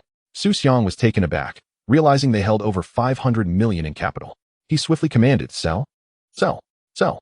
As Su Xiang monitored the situation on his computer, he involuntarily muttered, "What on earth? I haven't even sold yet. Who is preemptively crashing the market?" His brow furrowed in confusion. In such a unanimously bullish market sentiment, who would be so eager to flee? Song Daba's gaze remained glued to the screen as Zhejiang Group's stock price hit limit down in a mere minute. A weight seemed to lift from his chest as he exhaled deeply, turning to Wang Hao, "Brother Hao, Zhejiang Group has hit limit down." Fang Sheng gently soothed his racing heart, relieved. "Thank goodness we sold early." Zhou Jie, transfixed by the screen, watched as Zhejiang Group plummeted, gripping the mouse tightly while reliving the heart-stopping moment they had just experienced. Wang Hao stood before them, his gaze tranquil yet profound, casting a casual glance at the latest market trends displayed on the computer screen. "I have seen it," he remarked. Subsequently, Wang Hao rose to his feet and addressed them gravely. "In the future, regardless of any doubts or concerns that may arise. There must be no hesitation when I issue buy or sell commands. The fluctuations in short-term stock prices are exceedingly rapid. A moment's inattention can ensnare us irrevocably. As he spoke, he pointed towards the computer screen, illustrating his point with the example of Jiang Group, which had recently been on the rise, with everyone optimistic about further gains the following day. And now, we are faced with a massive sell-off, plunging to the limit down. If you had delayed, even slightly, we would have been trapped within. Chapter 63, President of the Dance Society, Xin Yue. Upon hearing this, Song Debao's face flushed with a hint of shame. He lowered his head slightly, contemplating his missteps. He then raised his gaze, determination igniting within his eyes as he looked at Wang Hao. Brother Hao, I understand now. I will learn from this lesson and will strictly adhere to your directives in the future, without a trace of hesitation. Wang Hao regarded Song Debao, his stern demeanor gradually softening. He slowed his speech, adopting a more placid tone. Just remember this lesson. I understand you may have questions and reservations, but during the buying and selling process, decisiveness is paramount. There should be no room for doubt. Once the transactions are completed, we can address your inquiries one by one. Fang Sheng, listening attentively from the side, adjusted his glasses slightly, his eyes betraying anticipation for the forthcoming operations. Brother Hao, what stocks are we going to trade shortly? Wang Hao pondered for a moment before shaking his head and responding, forget it. You all should return to your classes. With National Day approaching in 2 days, everyone is weary and in need of rest. We shall resume our operations after the holiday. For now, I will focus on registering my company to prepare for future endeavors. Zhou Jie, taken aback, was surprised to realize that Wang Hao's entrepreneurial aspirations, mentioned over dinner the previous night, were about to materialize so swiftly. He couldn't help but inquire. Brother Hao, what about us once you register the company? Wang Hao interjected with a smile. No worries, we will discuss that later. He gently clicked on his stock trading software to check the latest status of his stock account. The sale of Jiang Group had been successful, netting 86 million. After deducting the 29 million in financing, he still had 57 million remaining. This figure exhilarated him as he mused to himself. This amount should suffice to establish the company. At that moment, he noticed his girlfriend, Qin Qianni, intently observing him. He addressed her tenderly. Qianni, you should head to class as well. I need to visit Secretary Lin's office. Qin Qianni nodded, refraining from further questions. The office of the school's party secretary was located directly opposite the principal's office on the same floor. Wang Hao ascended the staircase along the corridor at a leisurely pace. As he approached the corner of the first floor, a figure caught his eye. It was an elegant girl, tall and stylishly dressed, leaning against the wall. Her long legs were strikingly prominent. As Wang Hao drew nearer, the girl raised her head with a smile, revealing a set of pearly white teeth and a sweet demeanor. Hello, Wang Hao. May I have the pleasure of knowing you? She initiated, her voice crisp and melodious. Wang Hao was momentarily taken aback. He scrutinized her closely and instantly recognized her. Wasn't she Xin Yue, the president of the dance society and one of the school's beauties? She wore form-fitting jeans and a white t-shirt, her long legs accentuated by the contours of her attire. Her hair cascaded over her shoulders in soft waves, exuding a delicate fragrance. In his previous life, Wang Hao had only admired her from afar, watching her dance gracefully on stage like a blooming flower, evoking admiration. He never anticipated having the opportunity to converse with her face-to-face today. You are Xin Yue, the president of the dance society? He queried. Indeed, I am Xin Yue. She replied with a smile, clearly pleased that Wang Hao recognized her and could call her name. The acknowledgement made her secretly delighted, realizing that she had caught Wang Hao's attention. So Wang Hao, what are you up to? Wang Hao scratched his head, chuckling awkwardly. I am on my way to the secretary's office to discuss a matter. Is there something you need, Senior Xin? Xin Yue shook her head. No. I simply saw you pass by and wanted to say hello. By the way, let's exchange contact information. Perhaps we can communicate further in the future. As she spoke, she produced her phone, gracefully activating the QR code scanning feature. Her fingers were slender and elegant as they glided across the screen. Wang Hao felt as though he were dreaming, clumsily retrieving his phone to display his WeChat QR code. After exchanging contact details, Xin Yue noticed Wang Hao's dazed expression and found it amusing, clearly pleased that he was captivated by her beauty. Well then, Senior, you should get back to your tasks. It's time for class. I'll take my leave now, she said with a cheerful wave. Wang Hao's gaze lingered on Xin Yue's departing figure, particularly fixated on her long legs, perfectly sculpted by the tight jeans, which ensnared his attention. What a captivating enchantress, Wang Hao mused inwardly. Those legs are truly remarkable. No wonder she is the president of the dance society. It would be a pity if she didn't ride a tricycle with such long legs. A peculiar thought unexpectedly crossed his mind. However, he quickly recognized that his thoughts had strayed, and he shook his head vigorously to dispel these distractions. The priority now was to ensure that he registered his company before the upcoming National Day. Wang Hao refocused his thoughts and swiftly made his way to Secretary Lin Jing's office. He gently knocked on the door, and Lin Jing's voice called from within, "Come in." Lin Jing was reviewing documents regarding the construction of the dormitory buildings submitted by Principal Zhang Ming. Upon seeing Wang Hao enter, she looked up, her lips curving into a warm smile as she gently said, "Ah, Xiao Hao has arrived. Please take a seat." Wang Hao approached the desk steadily, his movements somewhat reserved as he sat down slowly, feeling a bit embarrassed. "Aunt Lin, I'm truly sorry to interrupt you," he said. Lin Jing set down the documents with a smile and waved her hand dismissively, her tone warm and inviting. "Oh, don't be so polite. Please. Sit down and share what's on your mind." Wang Hao relaxed slightly and began to express his intentions. "Aunt Lin, during dinner last night, the principal mentioned your previous tenure at the Industry and Commerce Bureau, and I have an aspiration to start an internet finance company. I thought to seek your assistance." Lin Jing nodded, signaling her willingness to listen, and inquired, "Xiao Hao, please elaborate on the specifics of the company you wish to establish." Taking a deep breath, Wang Hao began to explain in detail.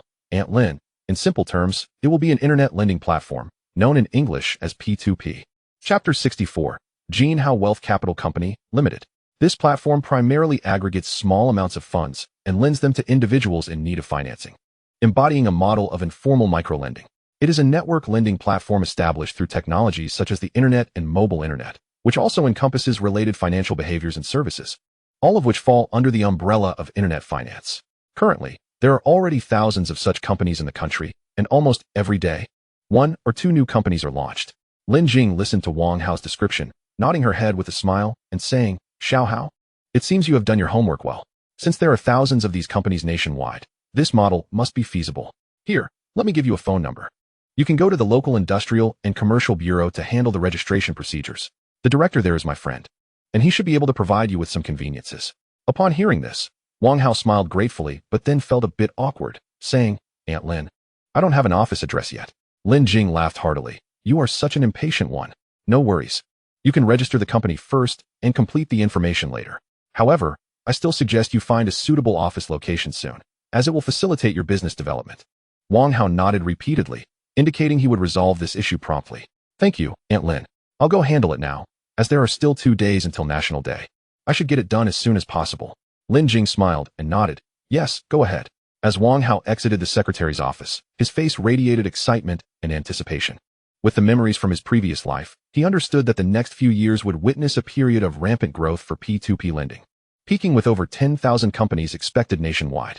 However, in a few years, 99% of these companies would face catastrophic failures due to unsustainable high interest rates and various issues, becoming typical Ponzi schemes that would ensnare countless investors in this financial vortex, ultimately leading them to devastating losses.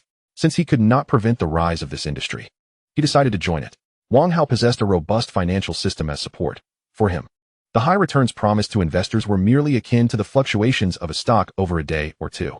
By attracting investors to invest in his company, he not only aimed to amass a considerable amount of capital, but, from a certain perspective, also sought to indirectly rescue those who might otherwise fall victim to Ponzi schemes, sparing them from extreme losses in this financial storm. After all, compared to other companies doomed to destruction, his company could offer investors an extra layer of assurance and hope. Soon, Wang Hao hailed a taxi outside the school gate and headed straight for the Industrial and Commercial Bureau. As the vehicle gradually approached the roadside in front of the bureau, he felt a mix of nervousness and anticipation. Upon stepping into the hall of the bureau, Wang Hao was immediately struck by the scene before him. The hall was bustling with people, with many queuing and crowds gathered at various service windows. He stood at the entrance, took out his phone from his pocket, found the number for the bureau director that Lin Jing had given him, and dialed it. The call was quickly answered, and a calm, serious voice came through. "Who is this?" Wang Hao promptly replied, "Hello, I am Lin Yi's introduction. I am here to handle the company registration." The person on the other end seemed to understand his purpose, and with a hint of warmth in his tone, he responded, "Oh, you must be Wang Hao. Lin Shuji has already informed me about you. Where are you?" Wang Hao looked around. "I'm standing at the entrance of the hall."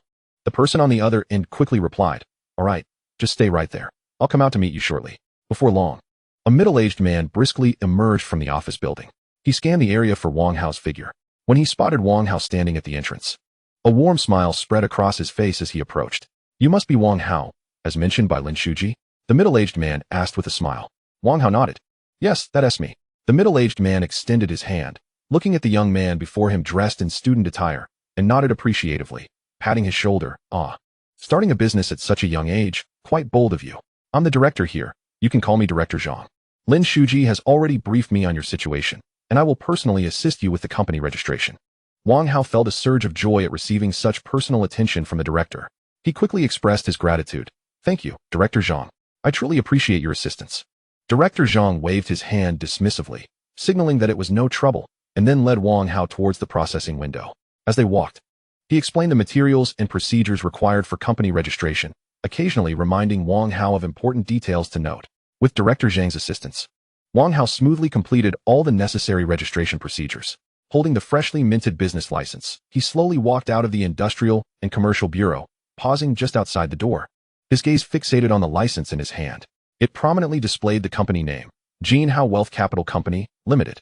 The scope of operations included engaging in investment activities with its own funds, investment management, asset management, equity investment, property management on behalf of others, investment consulting, enterprise management consulting, economic trade consulting, investment advising, marketing planning, research and development of network software technology, issuance, sales, and services, providing microloan services, conducting, online, microloan operations nationwide, bill discounting business, microloan company relending business, equity investment business, asset transfer business, and agency business, among others. Wang Hao couldn't help but exclaim, having connections is indeed beneficial. Things get done so effortlessly, saving me a great deal of time and energy. Now that the company registration was settled, the next step was to find an office space and recruit employees. The office location could wait, with National Day approaching.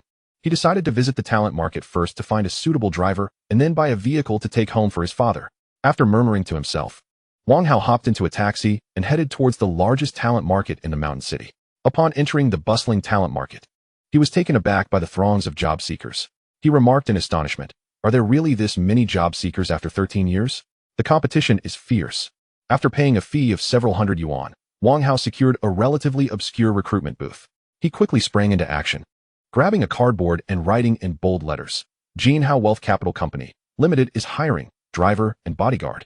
Requirements, veterans with a driver S license, monthly salary 50,000, special forces, monthly salary 100,000.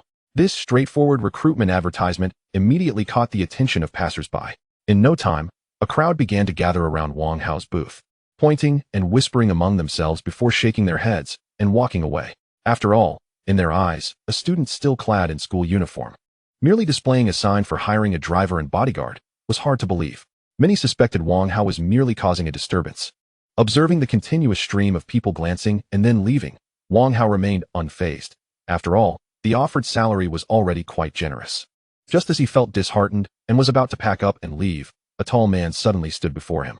Hello, is everything you wrote there true? Wang Hao scrutinized the man before him, a crew-cut, piercing gaze, and hands calloused from hard work. Indeed, everything checked out. Are you here for an interview? He inquired. Yes. May I speak with the boss? The man pressed further. I am the boss. Feel free to speak your mind, Wang Hao replied with a smile. Oh, you are the boss? The man seemed taken aback, eyeing Wang Hao with a hint of skepticism before he turned to leave. Observing this, Wang Hao quickly called out, wait. Why are you leaving? Just say what you need to say. After all, it seems most people are already departing, and it won't take much of your time. If you leave now, you'll just go home and return tomorrow to search for work. Why not give it a try? The man halted, turning back and pondering for a moment before asking, all right, are you serious? You really are the boss? Wang Hao nodded affirmatively, stating, absolutely, I am indeed the boss. Now, you may share your circumstances. The man took a deep breath and introduced himself. My name is Long Tian, a retired Special Forces soldier. I am adept in piloting across land, sea, and air, and have participated in security tasks for domestic leaders and foreign dignitaries. Wang Hao's face lit up with a satisfied smile, admiration flickering in his eyes. Very impressive. Your skills and experience align perfectly with my requirements. I have one question. With your capabilities, finding a job should be a breeze, right? At this, Long Tian's expression dimmed slightly. Lowering his head, he explained in a trembling voice, indeed, finding a job is not difficult for me. However, my mother has recently fallen gravely ill and urgently requires funds for medical expenses. In order to raise this amount, I am hoping to find an employer willing to pay a year's salary in advance. Thus, despite interviewing with several companies, I have yet to secure a position. Wang Hao felt a deep respect for Long Tian's filial piety and sense of responsibility. Long Tian, your devotion to your mother deeply moves me. I am willing to grant you this opportunity. I can assist you with an advance on your salary for a year. Long Tian's eyes sparkled with tears of gratitude as he grasped Wang Hao's hand, exclaiming, Boss Wang, you are truly my savior. I promise to work diligently and not let you down. Wang Hao gently patted Long Tian's shoulder, reassuring him, I have faith in your abilities. Now, we must act swiftly. Let us go to see your mother in the hospital. We cannot afford to delay her treatment. Long Tian nodded and led Wang Hao out of the talent market. Suddenly, he paused and asked, Boss, are you not concerned that I might be a fraud? After all, we have only just met. Wang Hao stopped and turned to Long Tian. Meeting his gaze, of course, I worry that you might be a scammer, for human nature is unpredictable. However, I also trust my judgment. The calluses on your hands and your unique military demeanor are not something others can easily imitate. Moreover, I am directly accompanying you to the hospital to settle the medical fees. If you truly are a fraud, then I shall consider it a good deed. Saving a life with over 1 million. I find that worthwhile. Long Tian bowed deeply, gratitude etched on his face as he said, Boss Wang, you are truly my benefactor. I will prove through my actions that your trust in me is well placed. Wang Hao's trust and support ignited within Long Tian a resolute determination to safeguard Wang Hao's safety as a means of repaying his kindness. Soon, they arrived at Long Tian's mother's hospital room. Inside, a man in his 50s sat by the bed, sorrowfully gazing at his ailing wife. Upon seeing Long Tian enter with a companion, he quickly stood. Son, have you found an employer willing to pay your salary in advance? The hospital has issued a final ultimatum. If we cannot pay for treatment, we will be evicted. Long Tian nodded and introduced his father. Dad, this is my boss, Wang Hao. He then turned to Wang Hao, saying, Boss, this is my father, Long Huamin. Long Huamin scrutinized Wang Hao, noting his youthful appearance and school uniform, and couldn't help but doubt if his son had been deceived. Furrowing his brow, he asked, Mr. Wang, are you truly willing to pay my son's salary in advance? He is young and inexperienced, and I have my concerns. Wang Hao smiled, interrupting Long Huamin's worries. Mr. Long, please rest assured. I genuinely wish to assist Long Tian. I am well aware of his situation. He is a person of great responsibility and filial piety. I believe he will excel in his work. Hearing this, Long Huamin exhaled in relief, gratitude flickering in his eyes. He repeatedly thanked Wang Hao. Mr. Wang, we are immensely grateful. You have given our family hope. And on behalf of my wife and son, I thank you. Wang Hao waved his hand dismissively, indicating no need for thanks. And then he and Long Tian proceeded to the hospital's finance department to arrange for the medical fees. Upon reaching the payment window, Wang Hao paused and said to Long Tian, Please wait here for a moment. I need to make a phone call. At that moment, Wang Hao had a little over 10,000 yuan on him. The funds from his stock sales would not be accessible until the next day. He had no choice but to call for assistance. Chapter 66. Medical fees. Subsequently, Wang Hao pulled out his phone and dialed Principal Zhang Ming's number. The call was quickly answered, and Zhang's familiar voice came through. Hello, Wang Hao, what's the matter? Wang Hao replied hurriedly. Hello, Principal. I have a bit of a situation that requires your help. I'm currently at the hospital, and I can only withdraw my stock money tomorrow. Would it be possible for you to transfer 1.2 million yuan to me? Upon hearing that Wang Hao was in the hospital, Zhang became immediately anxious, asking with concern. At the hospital? What happened, Wang Hao? Money is not an issue, but are you alright? Wang Hao quickly clarified. I'm fine. It's my friend's family member who is ill and urgently needs funds for medical expenses. Zhang, relieved, responded, That's good to hear. Which hospital are you at? I will have the finance department transfer the funds to you immediately. Wang Hao promptly replied, It's the first hospital. Alright, I have connections there. Please provide me with the patient's name and some admission details, and I will arrange a better medical environment for you, Zhang offered eagerly. Wang Hao covered the phone and turned to Long Tian, asking, What is your mother's name, and what are the admission details? Long Tian, momentarily taken aback, quickly responded. My mother's name is Lin Suizue, and she is in bed 16 on the 3rd floor of the inpatient department. Wang Hao relayed to Zhang, Lin Suizue. Bed 16 in the inpatient department, 3rd floor. After hanging up, Wang Hao soon received a notification of the fund transfer. Upon verifying the amount, he turned to Long Tian and said, Let us go. It's time to make the payment. The two swiftly made their way to the payment window and completed the transaction without delay. Long Tian gazed at the payment receipt in his hand, feeling the immense pressure lift from his shoulders. He finally believed this was not a dream. Wang Hao had indeed advanced his salary for his mother's medical treatment. Tightly grasping Wang Hao's hand, his eyes brimming with gratitude, he exclaimed, Mr. Wang, thank you. I truly do not know how to repay you. Wang Hao smiled, gently patting Long Tian's shoulder. No need for that. As my driver and bodyguard, Your duty is to ensure my safety moving forward. Long Tian immediately solemnly assured President Wang. Rest assured, I will prioritize your safety above my own. Wang Hao was amused by his earnest demeanor and waved his hand, saying, All right, no need to be so serious. I'm just a student and not involved in anything too dangerous. After a brief pause, he continued, Now, return to your mother's hospital room and share this good news with your father. The two then made their way back to Lin Suetsue's hospital room, where Long Tian handed the payment receipt to his father, Long Huamin. Overcome with emotion, Long Huamin took the receipt, tears glistening in his eyes, and firmly grasped Wang Hao's hand, expressing, Thank you, President Wang, thank you. You have truly brought hope for life to our family. Turning to Long Tian, he spoke with resolute conviction, Son, you must work diligently from tomorrow onwards to repay President Wang.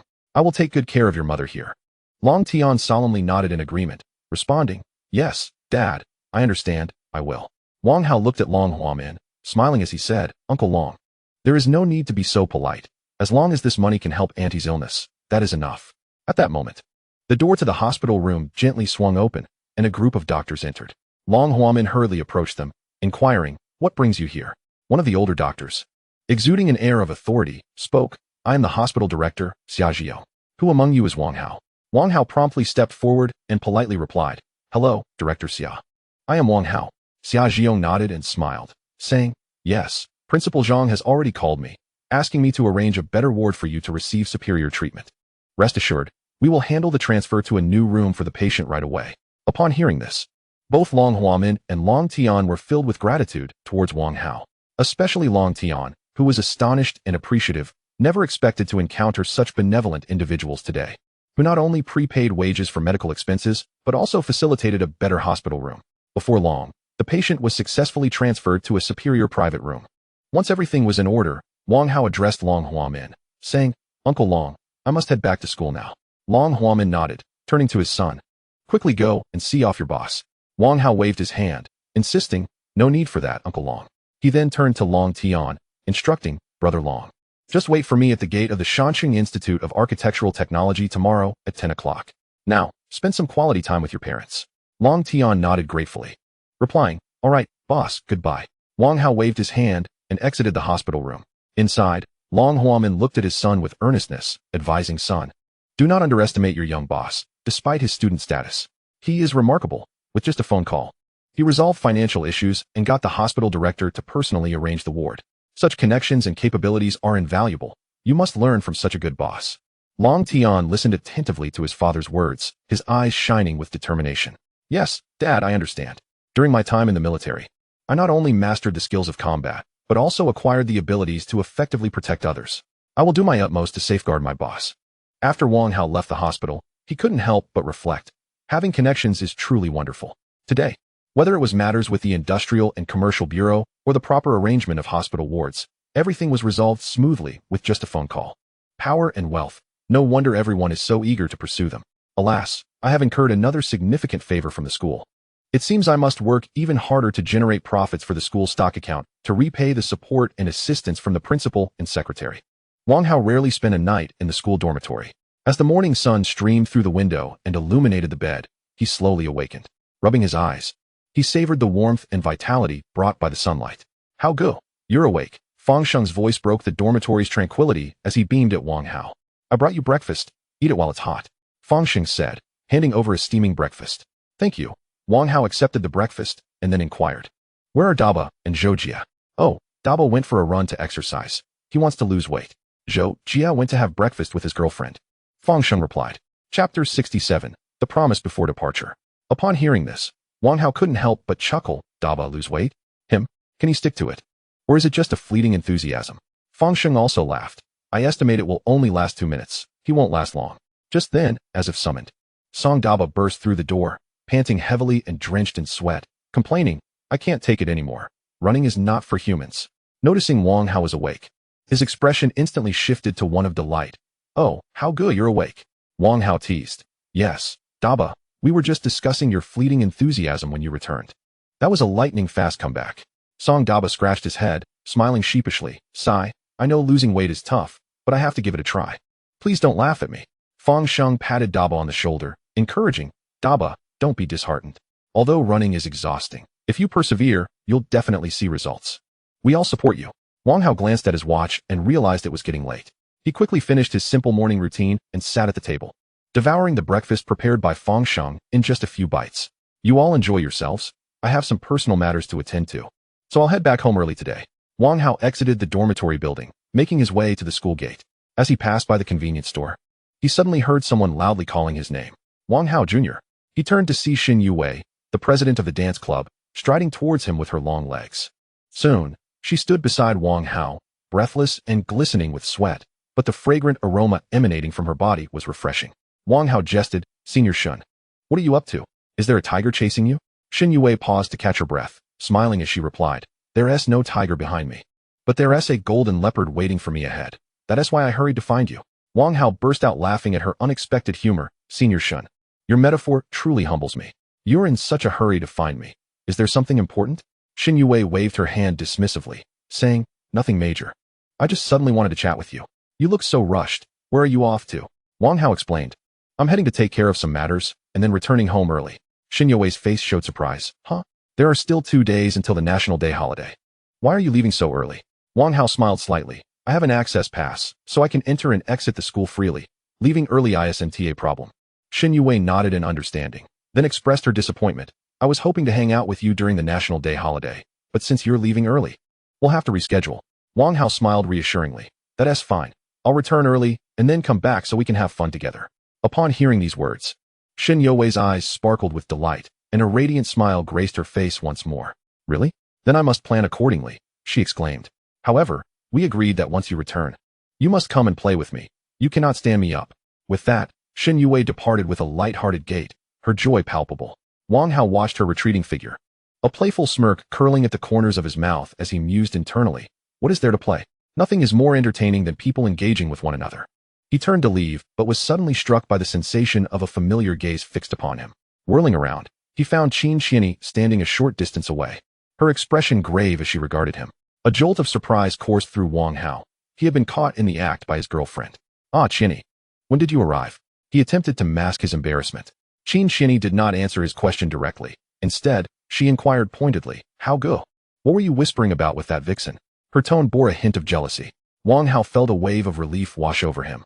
Realizing that Xianyi had not been present for long, he hastily explained, "She asked how I managed to win you over, claiming I must have accumulated immense fortune to have such a beautiful girlfriend."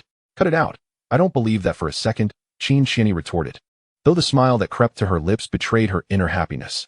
Seizing the moment, Wang Hao stepped closer, wrapping his arm around her waist, and gently whispered in her ear, "But isn't that simply the truth?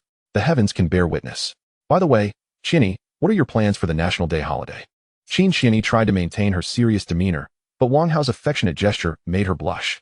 "Don't think you can change the subject. We haven't resolved the previous matter yet," she playfully admonished.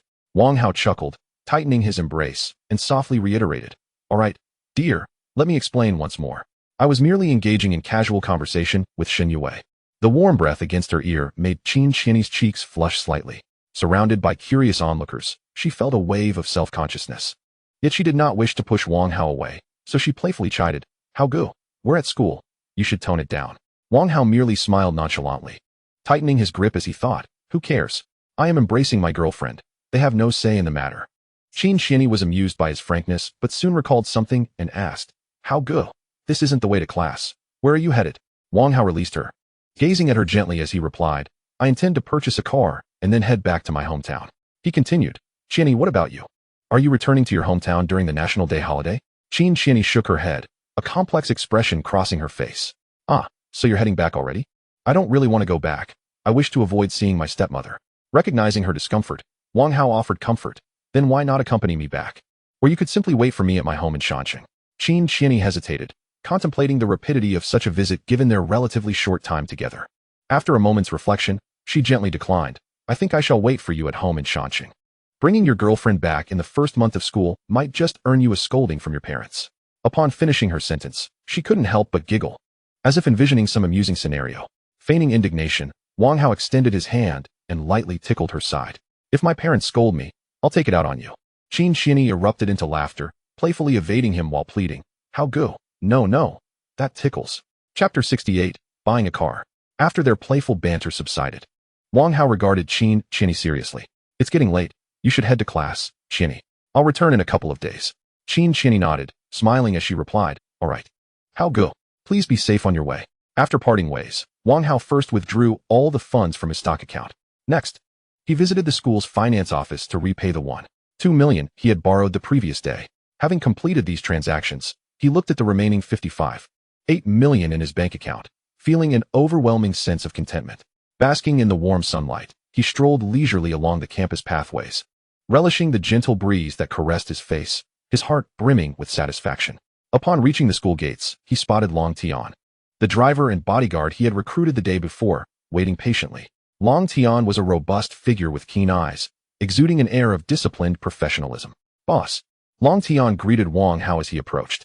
Wang Hao nodded, a smile gracing his face. Yes, Long Go. Let's head to the dealership to buy a car. They both climbed into a taxi, with Long Tian occupying the front passenger seat. Turning to Wang Hao, he asked, Boss, what kind of car are you planning to buy? After a moment's contemplation, Wang Hao replied leisurely, let us go and take a look at the Porsche. The taxi driver raised an eyebrow in surprise at Wang Hao's response. Glancing back through the rearview mirror as he pondered to himself, have I picked up a young master? But what sort of young master attends a vocational school? Nevertheless, he soon returned to focusing on driving. Excuse me, could you take us to the nearest Porsche dealership? Wang Hao instructed the driver. Certainly, the driver responded, accelerating the vehicle. Soon, they found themselves cruising along a bustling street in the city, flanked by towering buildings and teeming with traffic, a vivid tableau of urban life. Before long, the taxi pulled up in front of a Porsche dealership. Wang Hao and Long Tian disembarked and entered the store. The interior was softly lit, showcasing a variety of Porsche models, each exuding its own unique allure. A tall saleswoman in a uniform and black stockings, Lin Mingling, promptly approached them, her face adorned with a professional smile. Hello, welcome to the Porsche dealership. Are you here to look at cars? Do you have a particular model in mind? My name is Lin Mingling, and I am here to assist you. Her gaze flitted between Wang Hao and Long Tian before settling on Long Tian, who stood expressionless in his tailored suit behind Wang Hao, emanating an undeniable aura of authority. This led her to mistakenly assume he was the primary customer, while Wang Hao's youthful appearance made her unconsciously regard him as Long Tian's younger brother. Wang Hao paid no heed to Lin Mingling's misinterpretation. Instead, he scrutinized her, secretly appraising. She is quite attractive, and those legs encased in stockings are undeniably attention-grabbing. Though her makeup seems a tad excessive, I wonder what she looks like without it. Yes, please show me the Porsche Cayenne, he requested.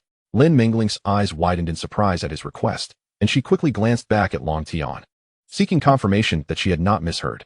Yet, Long Tian remained impassive, standing silently behind Wang Hao. Sensing this, Wang Hao offered a slight smile, clarifying, this is my bodyguard. Now, could you please take us to see the Cayenne? Lin Mingling was suddenly enlightened, realizing that this young gentleman was indeed the true customer. She immediately reined in her previous misconceptions and condescension, adopting a more professional and enthusiastic demeanor as she replied, of course, right this way, please. As they made their way to the exhibition area, Lin Mingling pondered quietly. This young man, accompanied by a bodyguard, was evidently no ordinary individual. It would be prudent to extend her utmost hospitality. Perhaps she could gain some advantages from this encounter. Simultaneously, she entertained a secret thought. How splendid it would be if something were to transpire between them. However, she swiftly quelled these distractions and focused on providing excellent service to Wang Hao. Lin Mingling commenced a detailed introduction of the Porsche Cayenne's features and advantages. Standing beside the vehicle, her fingers glided gently over its curvaceous design. She meticulously explained everything from the exterior aesthetics to the interior materials, performance, and driving experience. Wang Hao listened intently, though his gaze occasionally wandered to her alluring legs clad in black stockings. Lin Mingling soon became aware of this and felt a surge of delight. It appeared her charm remained undiminished. Continuing her presentation, she said, Mr. Wang, if you are interested in this model, we can arrange a test drive. Wang Hao replied with a teasing tone, you mean just the two of us for the test drive? Lin Mingling's cheeks flushed slightly as she softly responded, Mr. Wang, you do have a sense of humor. If that is truly your request, it can certainly be arranged. Wang Hao waved his hand, laughing, no need for that. I don't have a driver's license yet. Just tell me the price. Upon hearing this, Lin Mingling felt a fleeting pang of disappointment, but quickly regained her professional smile. The total price for this top-tier Cayenne is 1.9 million yuan, she explained in detail. This price includes the vehicle purchase tax, insurance, registration fees, and additional services provided by our dealership, such as 3 years of complimentary maintenance and roadside assistance. Without hesitation, Wang Hao declared, all right, bring me 2 of them, and I'll pay in full. Let us complete the paperwork now. As a luxury car dealership, you should be able to finalize the license plates promptly. I intend to drive them away shortly. Lin Mingling's heart swelled with joy at his response. She had not expected Wang Hao to be so decisive. Opting to purchase 2 Porsche Cayennes in one go. This was a significant deal. Certainly, Mr. Wang. We will commence the purchasing procedures immediately and expedite the license plate registration for your vehicles. Regarding the license plate numbers, we have some popular and special options available. But if you prefer something more exclusive, there may be an additional fee. Wang Hao nodded in understanding. Let us go with the leopard numbers for both cars. Money is not an issue. Understood, Mr. Wang. Lin Mingling replied with a smile, feeling a sense of admiration for his generosity. Chapter 69, Homecoming.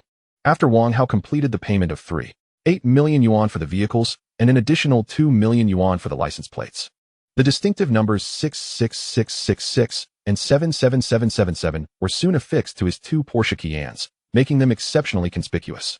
Lin Mingling neatly handed over the car keys and all relevant documents to Wang Hao, her expression a mixture of nervousness and anticipation. Summoning her courage, she softly asked, Mr. Wang, may I have your contact information? I would love to treat you to a meal as a token of my gratitude for purchasing 2 cars for me. Wang Hao took the documents and glanced at Lin Mingling, who stood tall, her long legs accentuated by the sun's rays. With a slight smile, he replied, of course. Your service has been exemplary. Hearing this, Lin Mingling's face lit up with a radiant smile as she quickly pulled out her phone, opening the WeChat QR code interface. After they exchanged contacts, Wang Hao suddenly remembered something and tapped his forehead, saying, by the way, Miss Lin, could you help me call for a tow truck? We'll drive one back and tow the other. Lin Mingling was taken aback, her eyes widening in adorable surprise as she gazed at Wang Hao. Observing her charming reaction, he couldn't help but chuckle, explaining, as I mentioned earlier, I don't have a driver's license. Realizing her oversight, Lin Mingling blushed slightly and hurriedly apologized. Oh, I see. My apologies. I will arrange for the tow truck right away. With that, she swiftly turned and walked briskly towards the office to make the necessary arrangements. Before long, the tow truck arrived punctually at the dealership's entrance. Wang Hao settled into the back seat of one of the Porsche Cayennes, while Long Tian, his bodyguard and driver, took the wheel. Long Tian skillfully navigated the vehicle out of the dealership, heading toward Wang Hao's home. The other Cayenne followed closely behind, being towed by the truck, creating a unique spectacle on the road. Seated within the car, Wang Hao felt an overwhelming sense of joy, unable to resist. He pulled out his phone and quietly posted a status update. My first car at 18, grateful for my hard work, accompanied by a photo taken during the vehicle pickup. It wasn't long before the post garnered significant attention. The comments section erupted with enthusiasm. High school classmate Li Dapeng. Wow, Wang Hao. You're posting someone else's car and claiming it's yours, haha. Soon, former classmates chimed in, exactly. That 66666 license plate is not something just anyone can have. High school classmate Su Qingrong. Wang Hao, have you become this vain? Xin Yue. Junior, your car is fantastic, and the license plate is awesome. When can I take a ride? Song Daba. Bro, too impressive. A Porsche, and with such an incredible license plate. Qin Xini. Darling, your car is truly remarkable. And even the license plate is so great. Fang Sheng. Amazing, bro. Lin Mingling. Thank you for your support, Mr. Wang. Meanwhile, Zhou Jia quietly liked the post. In the WeChat chat box, Xin Yue sent a voice message. Wang Hao, your car is so cool. It's like my dream car. Hurry back and take me for a spin. I can't wait to experience it. Wang Hao opened the voice message, and Xin Yue's sweet, vibrant voice filled his ears. He couldn't help but envision her charming smile and those enticing long legs, eliciting a smile from him. No problem, I'll definitely take you out for a ride. Soon after, Qin Xini's message popped up. Darling, have you got your new car? That's awesome. Be sure to drive safely on your way home. Wang Hao felt warmth in his heart and gently replied, thank you for your concern, dear. I will be careful. As Wang Hao enjoyed the lively conversations, time slipped away unnoticed. Outside the car window, the scenery gradually became familiar. The winding mountain roads, lush greenery, and the distant, elusive villages. As Wang Hao set his phone down, he gazed at the familiar sights, a wave of sentiment washing over him. In just a month, his life had undergone a remarkable transformation. From the depths of the mountains, he once took a rural bus to attend school. Now, he possesses a luxurious car worth $1 million, which is being driven by a chauffeur. All of this feels like a dream to him, casting an air of unreality over the moment. Gazing at the familiar 2-story house where he grew up, bathed in the warm hues of the setting sun, he felt a swell of nostalgia. Wang Hao turned to the driver, Long Tian, and said, Brother Long, please stop by that 2-story building ahead. Certainly, boss, Long Tian replied. deftly maneuvering the steering wheel to bring the vehicle to a smooth halt at the curb in front of Wang Hao's home. As the luxurious car, obviously of considerable value, came to a stop, neighbors who had been strolling nearby paused, whispering among themselves as they observed Wang Hao stepping out of the vehicle. "Isn't that Wang Tao's son?" "Wang Hao?" one exclaimed. "Yes, I remember he didn't get into university and went to a vocational school," another chimed in. "But how could he afford to get out of such an expensive car?" Wang Hao, unfazed by their speculations, calmly waved to the tow truck driver following behind. "Sir, right here will do." The tow truck driver nodded, skillfully operating his vehicle, soon parking the Porsche alongside the curb. At that moment, Zhou Mei emerged from the house, carrying a bowl of rice. Her eyes widened at the sight of the two luxurious cars parked at her doorstep, a frown creasing her brow as she expressed her discontent and confusion. "Oh dear, whose cars are parked in front of our house?" Suddenly, her gaze fell upon a familiar figure beside the vehicles, prompting her to tentatively call out, "Hao Hao?" Upon hearing his mother's voice, Wang Hao turned, a smile illuminating his face. "Mom, are you having dinner?" Zhou Mei, realizing it was indeed her son, hastily set down the bowl and rushed forward. Her eyes filled with surprise and curiosity as she assessed him. "Hao Hao, why have you returned so suddenly? What is all this about?" "These two cars." Wang Hao smiled and explained, "Mom, I bought these two cars. The one in front is mine, and the one behind is for you." Zhou Mei stood there, mouth agape in astonishment. "Hao Hao, weren't you supposed to be studying? Where did you get the money to buy a car?" Chapter 70. Explanation. Wang Hao quietly observed the myriad questions flickering across his mother's face, fully aware of the confusion swirling in her mind. "Mom, I'll explain everything in detail later," he gently assured her. He then turned to Long Tian, instructing, "Brother Long, please bring in the items we purchased." Long Tian respectfully replied, "Of course, boss." Zhou Mei, overhearing their exchange, felt a surge of bewilderment, pondering, what on earth? My son is the boss of this towering man. However, she refrained from pressing further, trusting that her son would clarify matters soon. Once Wang Hao dismissed the tow truck driver and Long Tian had unloaded their purchases, he took Zhou Mei by the hand and led her inside. "Mom, where's Dad?" Zhou Mei, noticing her son's eagerness for answers, responded quickly. "He's still helping a neighbor with renovations. He probably won't be back until after dinner.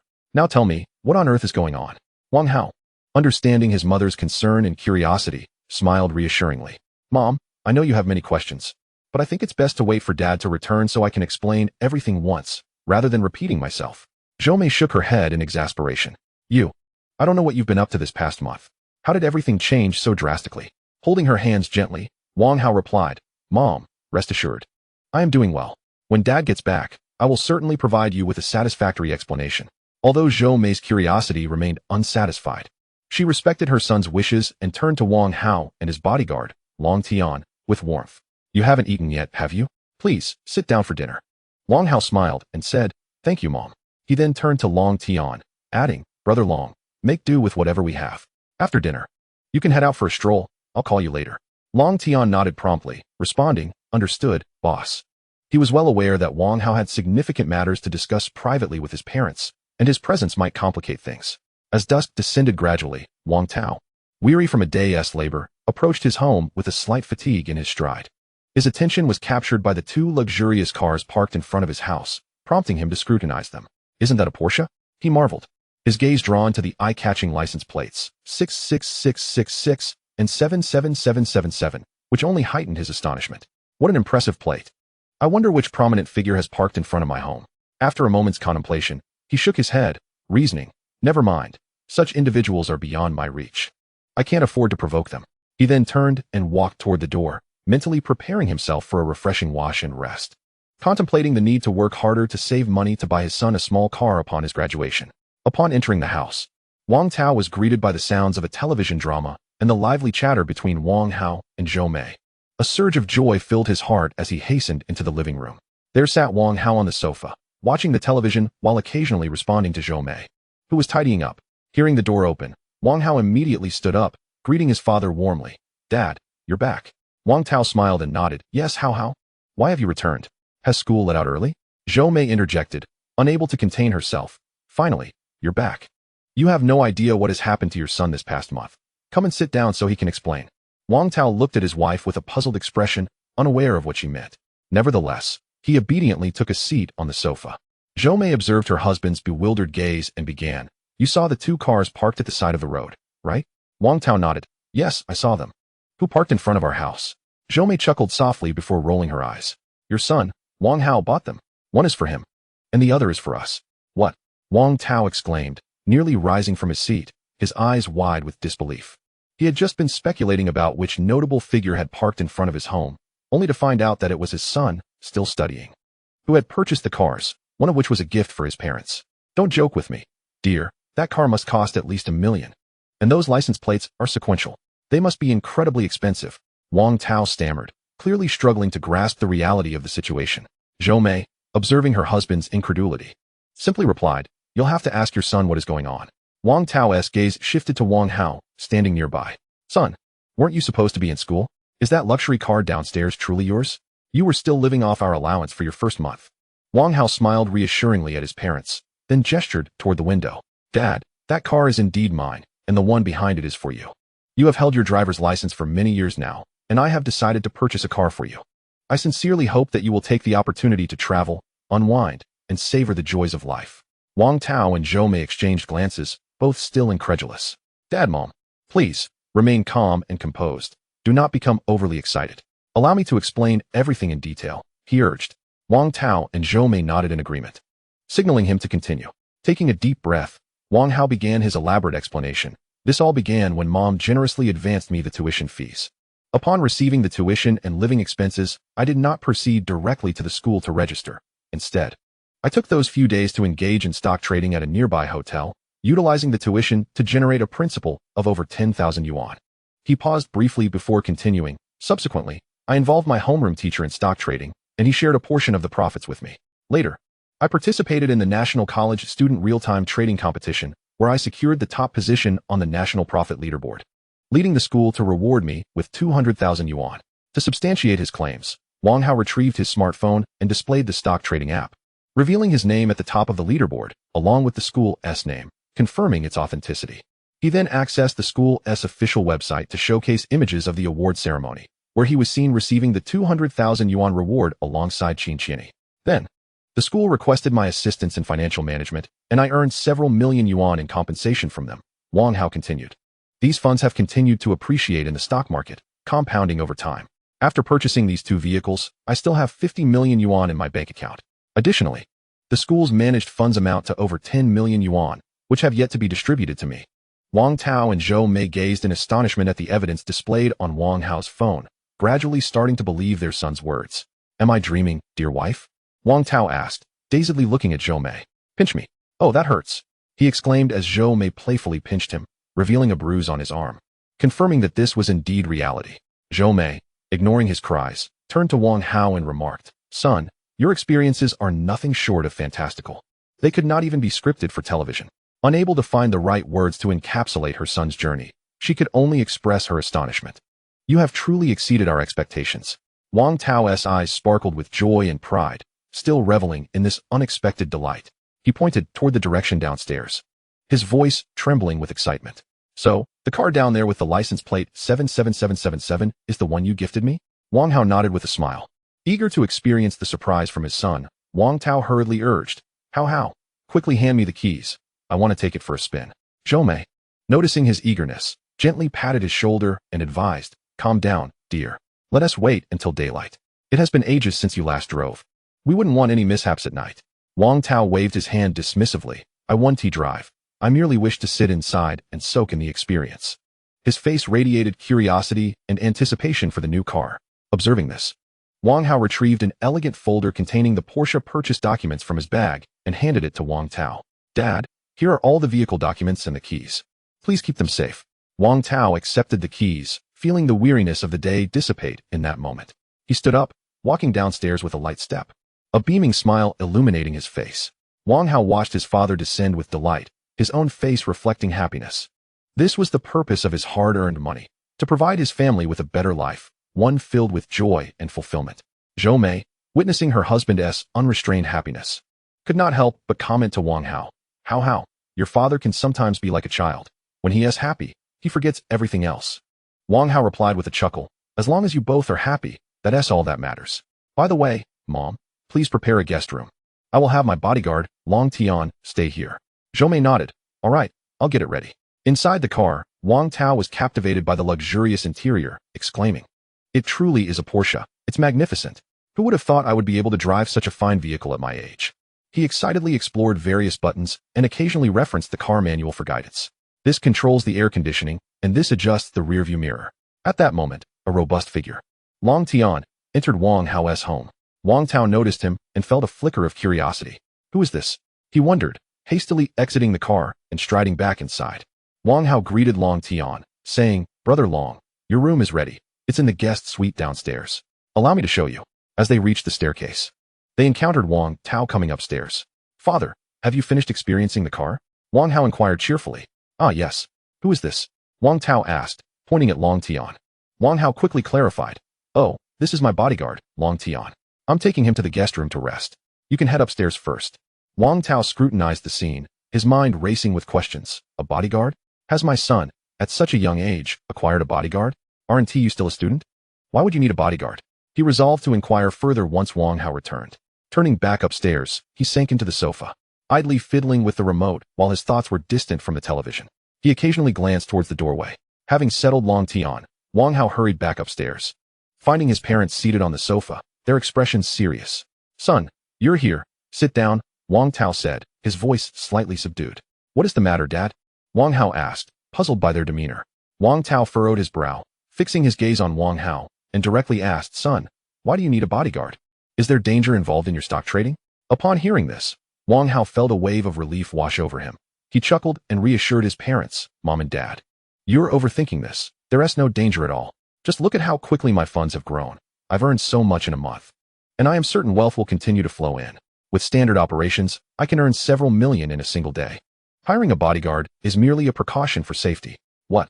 Several million in a day?" Wang Tao exclaimed in astonishment, his mouth agape, eyes wide with disbelief. "Son, it sounds like you're robbing banks. I toil under the sun all day just to earn a few hundred yuan." Zhou Mei, equally taken aback, shared a similar expression of incredulity. Although she was aware of her son's newfound wealth, the speed at which he was accumulating it left her in utter disbelief. "My goodness. Son, that is quite an exaggeration," she exclaimed, her eyes filled with shock as she scrutinized Wang Hao, seemingly reassessing her son. Wang Hao smiled and explained, "Mom and Dad, that is how finance works. The larger the principal, the faster the earnings. 100 million can yield 10 million in a day, while 10,000 only generates 1,000. The power of compound interest means money multiplies exponentially, eventually becoming unmanageable." Then, shifting the topic, he added, "By the way, Mom and Dad, could you please hand me your bank cards?" Though slightly perplexed, the two parents, motivated by their trust in their son, complied with Wang Hao's request and retrieved their respective bank cards. Wang Hao swiftly navigated the mobile banking app on his phone. Raising his head, he earnestly addressed Wang Tao and Zhou Mei. "Mom and Dad, I have transferred 3 million to each of your bank accounts for you to use. Dad, please refrain from working any further. You both should simply relish life and indulge in travels." Chapter 72, Wang Tao's Pride.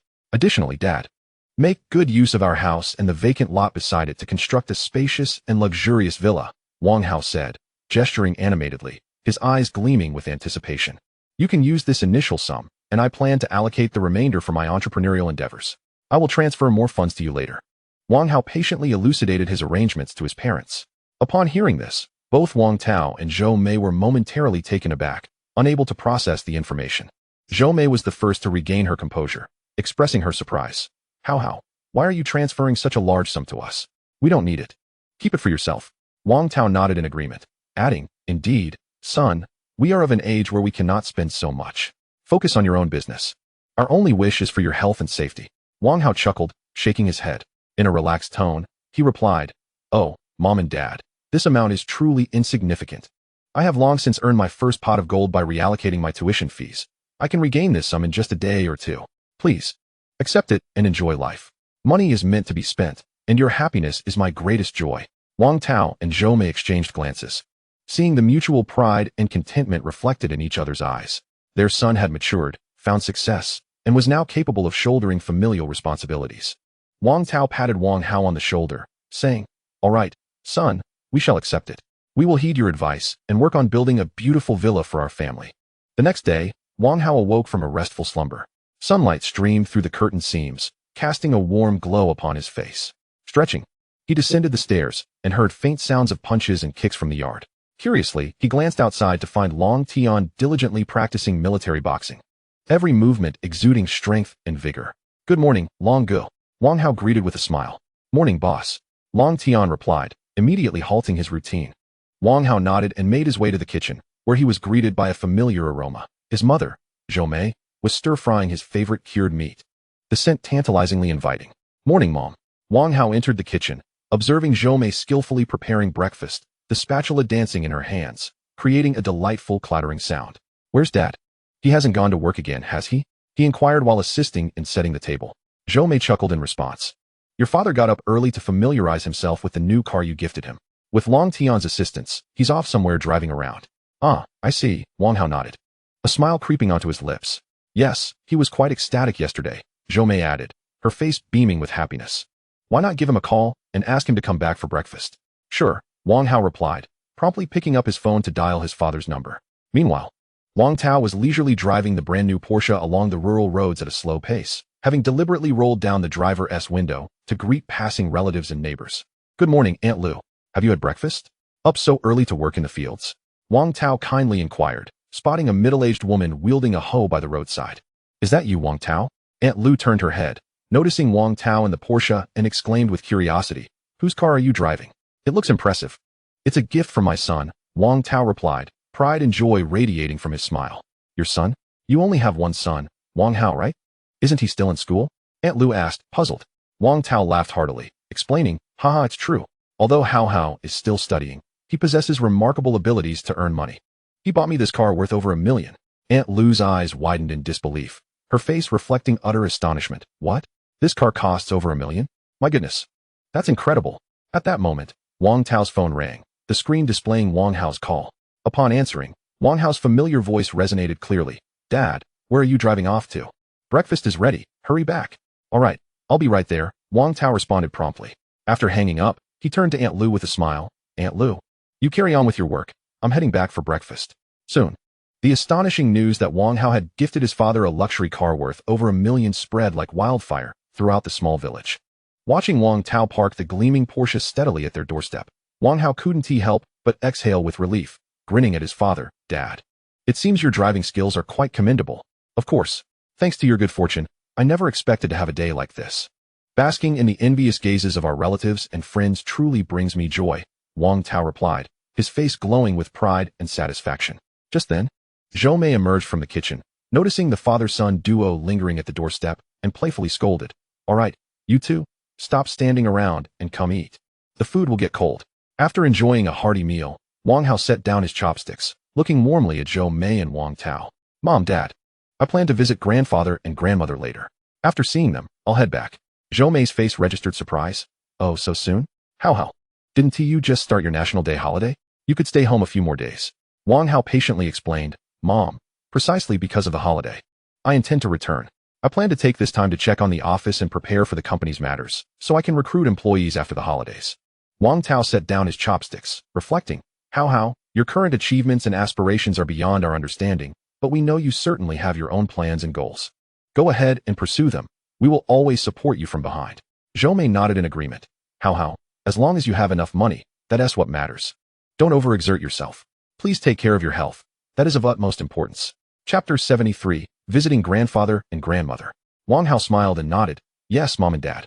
Rest assured, I know how to take care of myself." Afterward, he stood up and addressed Long Tian, who had finished his meal. "Long Go, let us go." Long Tian also stood up, greeting Zhou Mei and Wang Tao before they both exited. Wang Tao and Zhou Mei watched the departing figures with hearts full of pride and contentment. Wang Tao gazed at Zhou Mei, a complex expression gracing his features.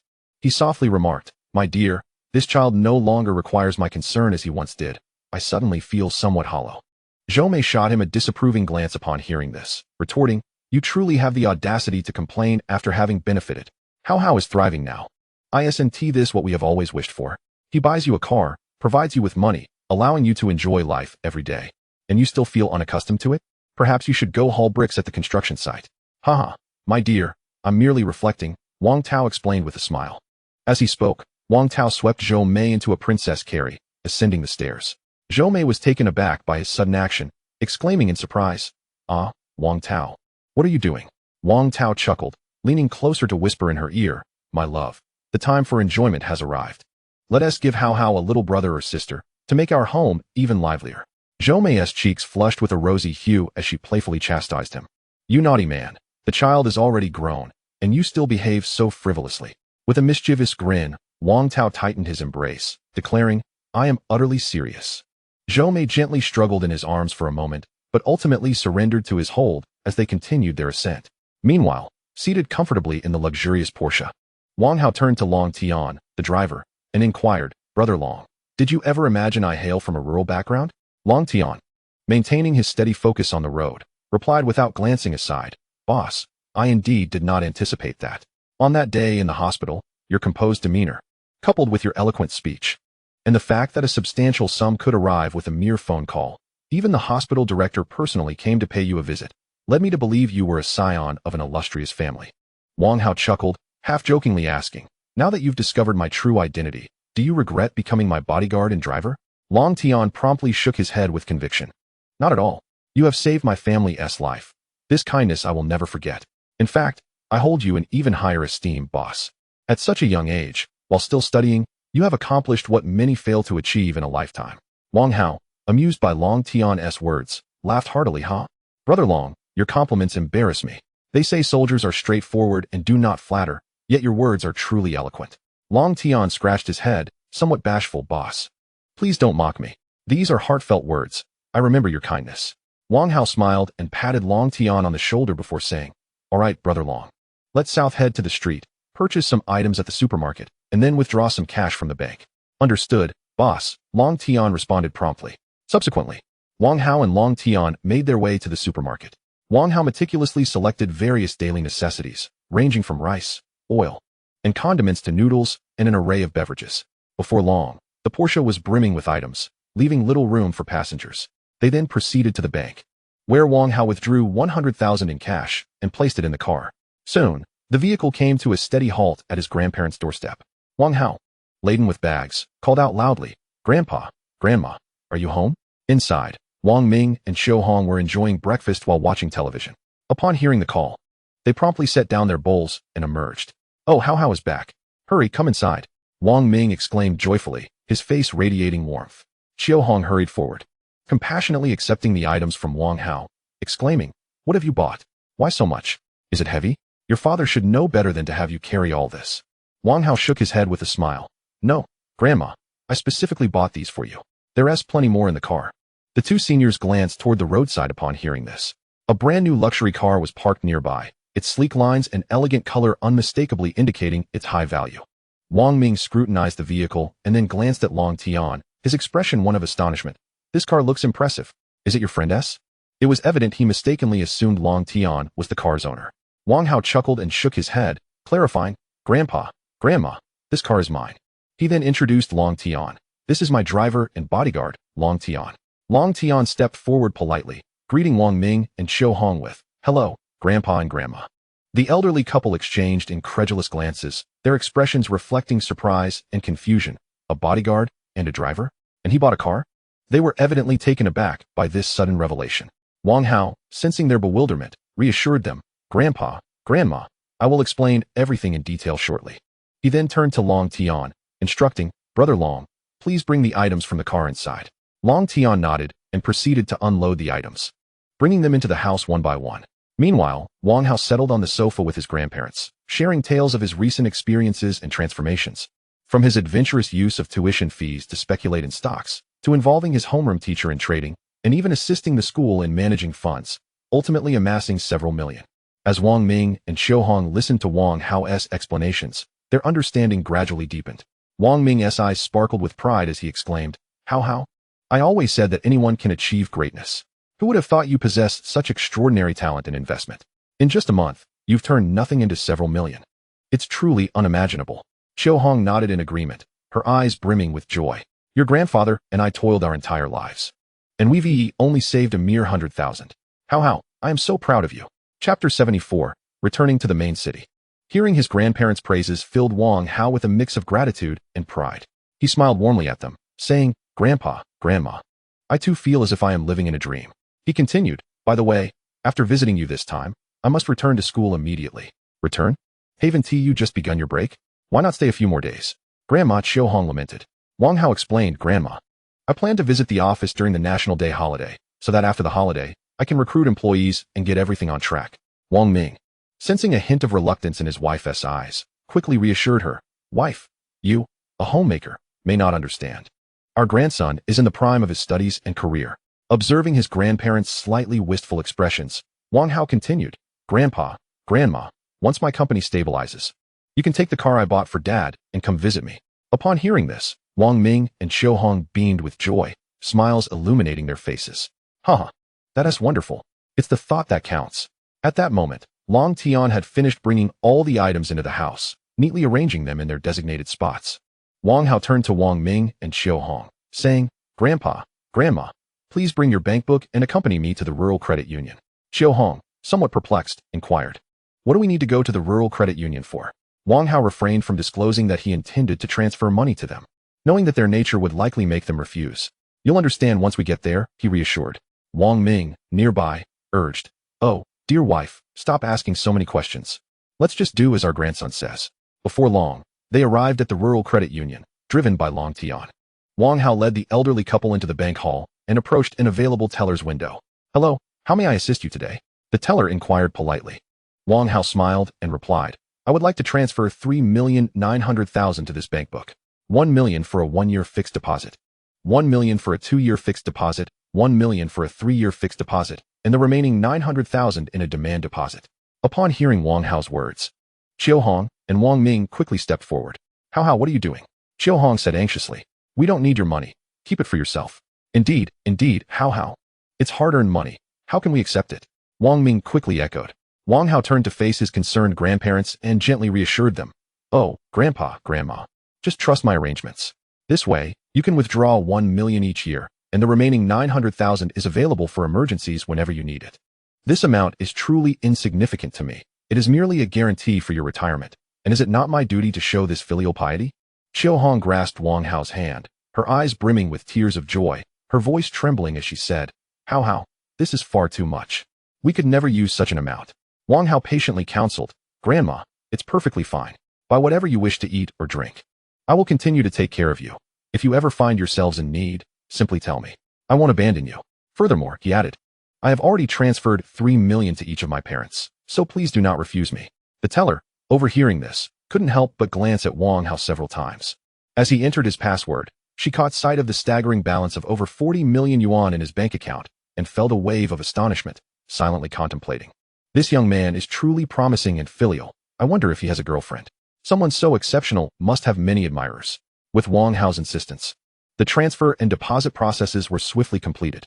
The elderly couple received their bank book back, their hands trembling slightly, their eyes sparkling with tears of happiness, their hearts filled with joy and contentment. This was not merely a few thin sheets of paper, but a profound manifestation of their grandson's love and care. A solid assurance for their later years. Xiu Hong tightly clutched the bank book and remarked to Wang Hao, Hao, you've really spent a lot of money this time." Wang Hao smiled and shook his head, saying, "Grandma, please don't say that. My purpose in earning money is to ensure that my family can enjoy a better life. Don't hesitate to spend it." He continued, "I earned this much in just 1 month. The money will only continue to grow." Wang Ming chimed in with a smile. "All right. We understand, Hao." Subsequently, driven by Long Tian, they returned the elderly couple to their doorstep. As the car came to a halt, Xiu Hong looked at Wang Hao with a hint of reluctance and said, Hao, why don't you stay for lunch?" Wang Hao shook his head. "No, Grandma. I just had breakfast. I'm not hungry." He then seemed to recall something, turning back to the car to retrieve 40,000 yuan in cash, which he handed to them. "Here, Grandpa and Grandma. This is a little cash for you to use." Xiu Hong and Wang Ming quickly waved their hands in refusal. No. You've just transferred several million to us." Wang Hao smiled and insisted, "Come on, Grandpa and Grandma. It's just a few thousand yuan. Please don't decline. I'm merely worried you might hesitate to use it." Saying this, he pressed the money into their hands. He then turned and returned to the car. Waving goodbye to his grandparents, "Goodbye, Grandpa and Grandma. Please remember to take care of your health." He then said to Long Tian, "Brother Long, let's head back to the main city." As the car slowly drove away, Wang Ming and Xiu Hong stood watching, their eyes following the vehicle, their faces radiant with smiles full of satisfaction. Inside the car, Wang Hao gazed through the window at the receding figures of his grandparents, his heart swelling with emotion. This past month felt like a dream. Having been reborn, he transitioned from having nothing to possessing a substantial fortune of several tens of millions. providing his family with wealth that most could only aspire to in a lifetime. The swiftness and incredibility of this transformation left him in awe. He mused to himself, finally, I can commence my entrepreneurial plans. As Long Tian skillfully navigated the vehicle, they soon entered the main urban area of Shanxing. Chapter 75. An Invitation to Shun Yue. Wang Hao gazed out at the towering skyscrapers and the vibrant nightlife, marveling, it truly is a municipality. The difference between the countryside and the city is like night and day. Long Tian, focused on the road ahead, asked, Boss, it's already dark. Should I take you back to school? After a moment of contemplation, Wang Hao replied, Yes, Brother Long. Let us make a brief stop at the school first.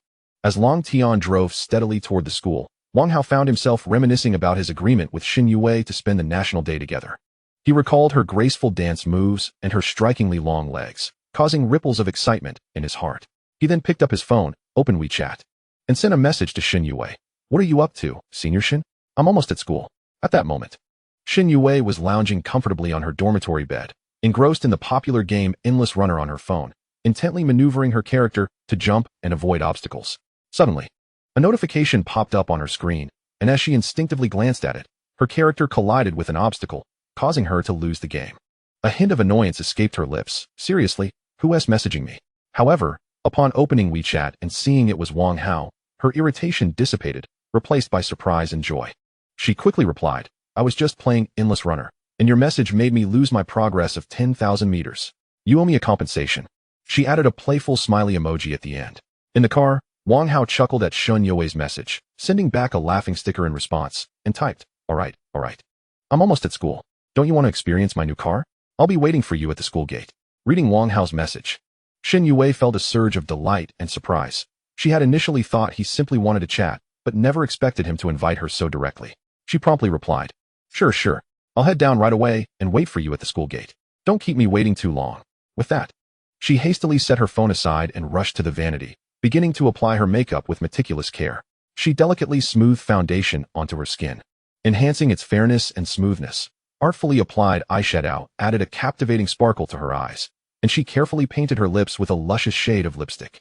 Next, Xin Yue eagerly selected a fitted tank top paired with skinny jeans from her wardrobe, which exquisitely accentuated her alluring figure. After donning the outfit, she chose a chic little jacket to complement her look, rendering her appearance both fashionable and sultry.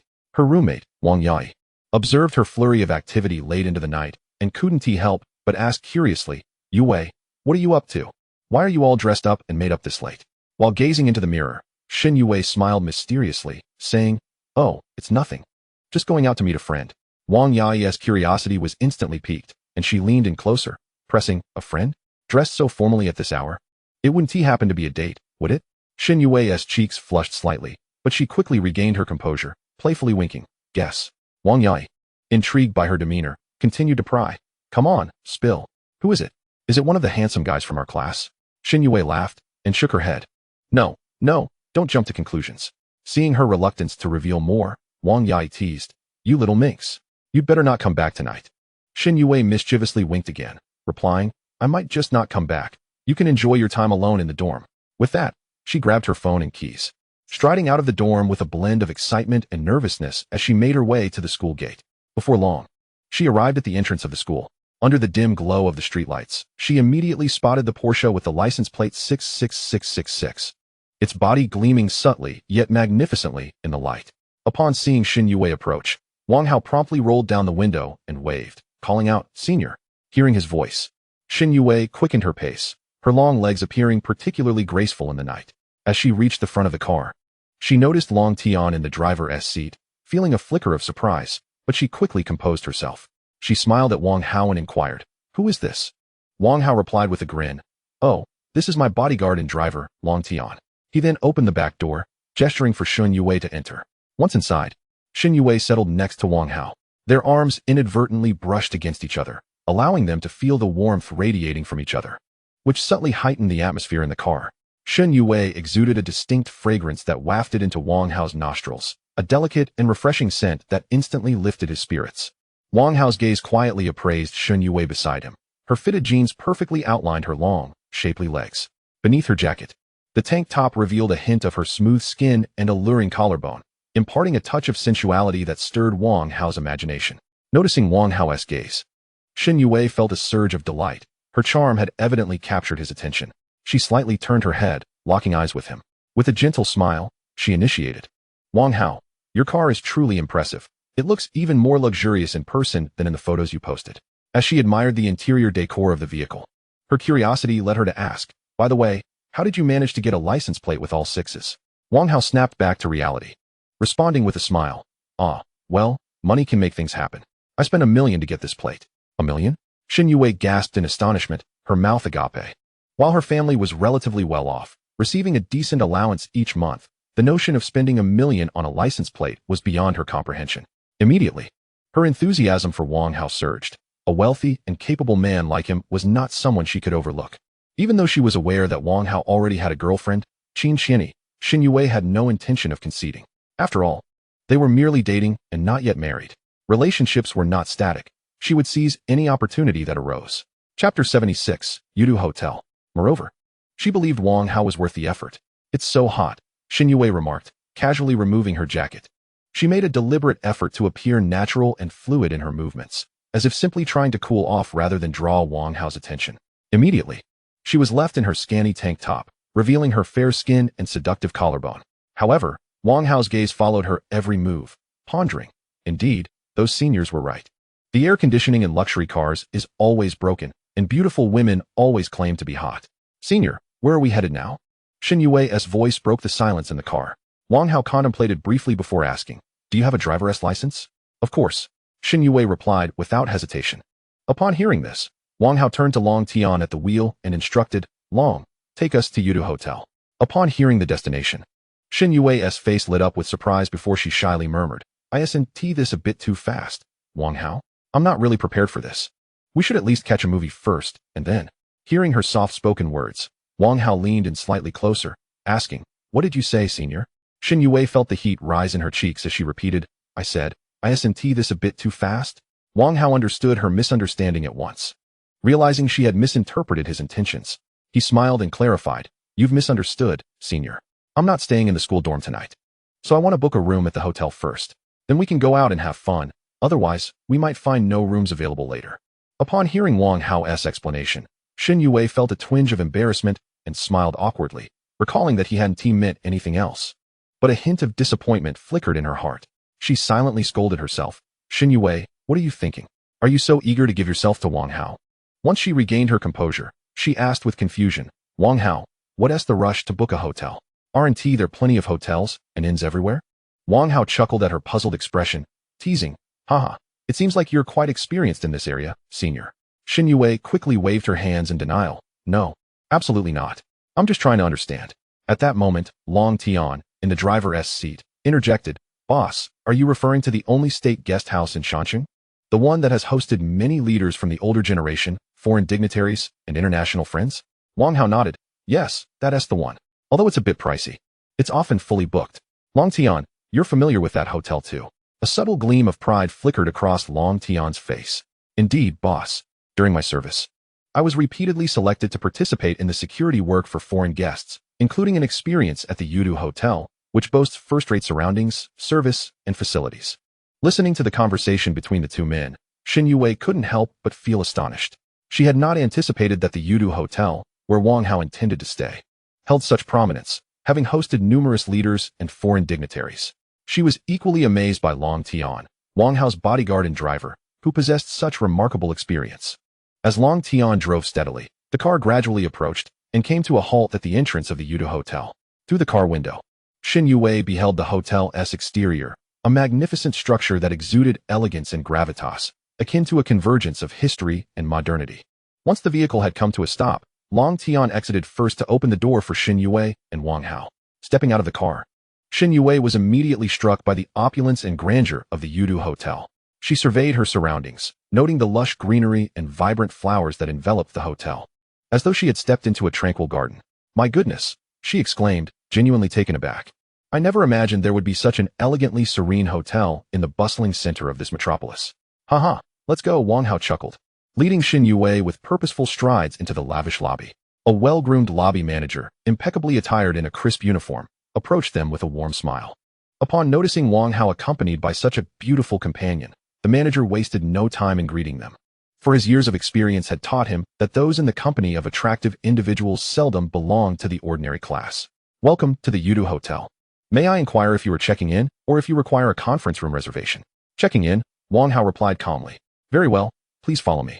The lobby manager responded courteously, personally guiding Wang Hao and Xin Yue to the reception desk. Along the way, he enthusiastically introduced the hotel's facilities and services, including the restaurant, gym, and swimming pool.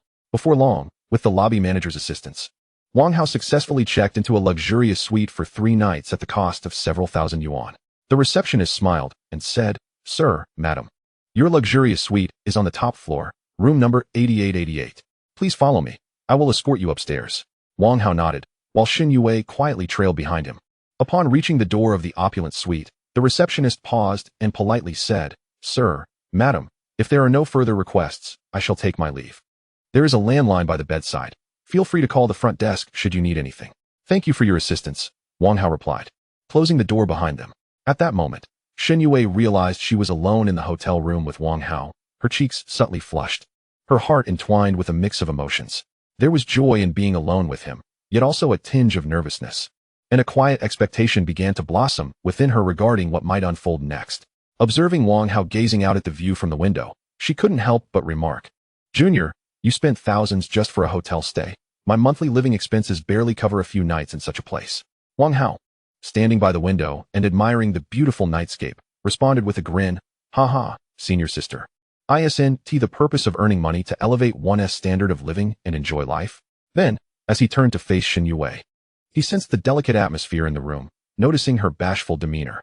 In an effort to ease the tension, he suggested, Ahem, senior sister, since the room is ready, let us go out and enjoy the night. We shouldn't let such a splendid evening go to waste. His tone was deliberately lighthearted, aiming to dissolve the subtle tension between them. Upon hearing this suggestion, Xin Yue felt her embarrassment and anxiety slightly diminish. She nodded gently, responding softly, All right, I'll follow your lead, Junior. Subsequently, the two descended the stairs together. Meanwhile, Long Tian was quietly seated in the car, awaiting their return. Upon seeing Wang Hao approach, he promptly opened the door. Boss, where shall we head next? Long Tian inquired softly. Wang Hao opened the car door, retrieving 40,000 yuan from the 60,000 he had withdrawn earlier and handed it to Long Tian. Brother Long, take this money to buy some fruit and nutritional supplements for Andy. Long Tian glanced at the cash in his hands, a flicker of gratitude passing through his eyes, yet he quickly shook his head, declining, Boss, you've already advanced me a year's salary. I can't accept any more of your money. Wang Hao gently pressed down on Long Tian's rejecting hand, insisting on placing the money in his palm, a profound smile gracing his face. Brother Long, please don't refuse. This money isn't for you, it's for Andy. Your advanced salary has all gone toward her medical expenses. Uncle Long has been tirelessly watching over her in the hospital day and night. This is just a small token of my appreciation to buy her some nourishing food. Besides, your diligent work these past few days deserves recognition. Long Tian clutched the stack of cash tightly, his eyes glistening with emotion, his eyelids slightly reddening. He had not anticipated Wang Hao would consider his family situation with such thoughtfulness. Their financial situation was indeed precarious, with all their savings invested in his mother's medical bills. His father had temporarily lost his job to care for her, leaving their household income nearly non-existent. They were truly in desperate need of funds at this moment. Boss, Long Tian's voice caught in his throat, tinged with a hint of soberness, reflecting his heartfelt gratitude. I accept this. I am truly grateful to you. Wang Hao's kindness and deep concern profoundly moved Long Tian and solidified his resolve to continue following Wang Hao. Seeing Long Tian accept the money, Wang Hao nodded and continued, By the way, it's getting late. Let Shen Shueji drive. I'll have you dropped off at the nearby station, and you can head home for now. Just come back here tomorrow at noon. Understood, boss, Long Tian replied succinctly, not questioning the noon timing. It was obvious that Wang Hao and Xin Yue would be out late tonight, and Wang Hao would likely need to rest after a long night. However, upon hearing this, Xin Yue immediately displayed a look of surprise, hastily shaking her head in refusal. Oh, how can that be? Wang Hao, observing the startled and flustered expression on Xin Yue's face, smiled gently, interrupting her protests. Senior sister, since it's a chance to experience a new car, you must drive it yourself. Otherwise, why did I ask if you had a driver's license at the school gate? Xin Yue bit her lip, speaking nervously, but this car is too expensive. What if I accidentally scrape it? I truly cannot afford to compensate for that. Wang Hao waved his hand dismissively, smiling reassuringly. Senior sister, don't worry. Driving does come with its bumps and scrapes. Even if something were to happen, I want to make you pay. The most you'd owe me is your company." Upon hearing those words, Xin Yue's cheeks flushed slightly, and she shyly lowered her head, murmuring, "I'm not worth such an expensive car." Wang Hao cast a glance at Long Tian, who had just descended from the driver's seat. He then took hold of Xin Yue's delicate hand, guiding her toward the driver's seat with gentle insistence, his voice a steady stream of encouragement. "Come on, don't be afraid of this female driver. What are you worried about? I'll sit in the passenger seat to help you." Feeling the warmth radiating from Wang Hao's firm hand, Xin Yue momentarily lost her focus. By the time she regained her senses, she found herself seated in the driver's seat, while Wang Hao had smoothly settled into the passenger seat, smiling at her. Long Tian, silently occupying the back seat, refrained from interrupting their moment. Wang Hao noticed the tension etched on Xin Yue's face and softly reassured her, "Senior, there's no need to be nervous. This car is quite easy to drive. Look, this is the accelerator, this is the brake, and this is the steering wheel, which you use to control the direction. I'll guide you from here." Under Wang Hao's patient tutelage, Xin Yue gradually acclimated to driving. She cautiously turned the steering wheel, and the car began to cruise smoothly along the road. As she regained her confidence, the tension in her expression gradually faded, replaced by a radiant smile. She cheerfully remarked, "Junior, driving doesn't seem so difficult after all." Wang Hao laughed heartily. "It's really quite simple. Didn't you just get your driver's license?" Xin Yue bit her lip slightly, explaining, "Yes, I did, but I haven't driven since then, so naturally, I was a bit anxious." There was a hint of shyness in her voice as she felt a touch of embarrassment over her earlier nervousness. "Haha, it's perfectly fine, Senior. Look, you're driving splendidly now." Wang Hao continued to encourage her. Xin Yue then shifted the conversation, curiosity piqued. "But Junior, don't you not have a license? How come you're so proficient at driving?" "Well, I may not have a license, but I can drive," Wang Hao replied with a slight smirk. Pondering to himself, "Should I tell you I'm a reincarnated soul with years of driving experience?" Just then, Long Tian, seated in the back, noticed they were approaching a bus stop. He quickly called out, "Hey, beautiful, stop here for a moment. I'll get off here." Xin Yue nodded, gently pressing the brake to bring the car to a steady halt beside the stop. Long Tian politely thanked her before exiting the vehicle. With his departure, the car was enveloped in silence once more, leaving Wang Hao and Xin Yue alone together, the atmosphere becoming subtly charged. Xin Yue bit her lip lightly, her gaze drifting ahead as she pondered what to say next. After a brief pause, she turned her head slightly to look at Wang Hao. "So, Junior, where are we headed now?" Chapter 78, Watching a Movie. Wang Hao shifted his gaze from the road to Xin Yue's face, noticing a flicker of anticipation and nervousness in her eyes.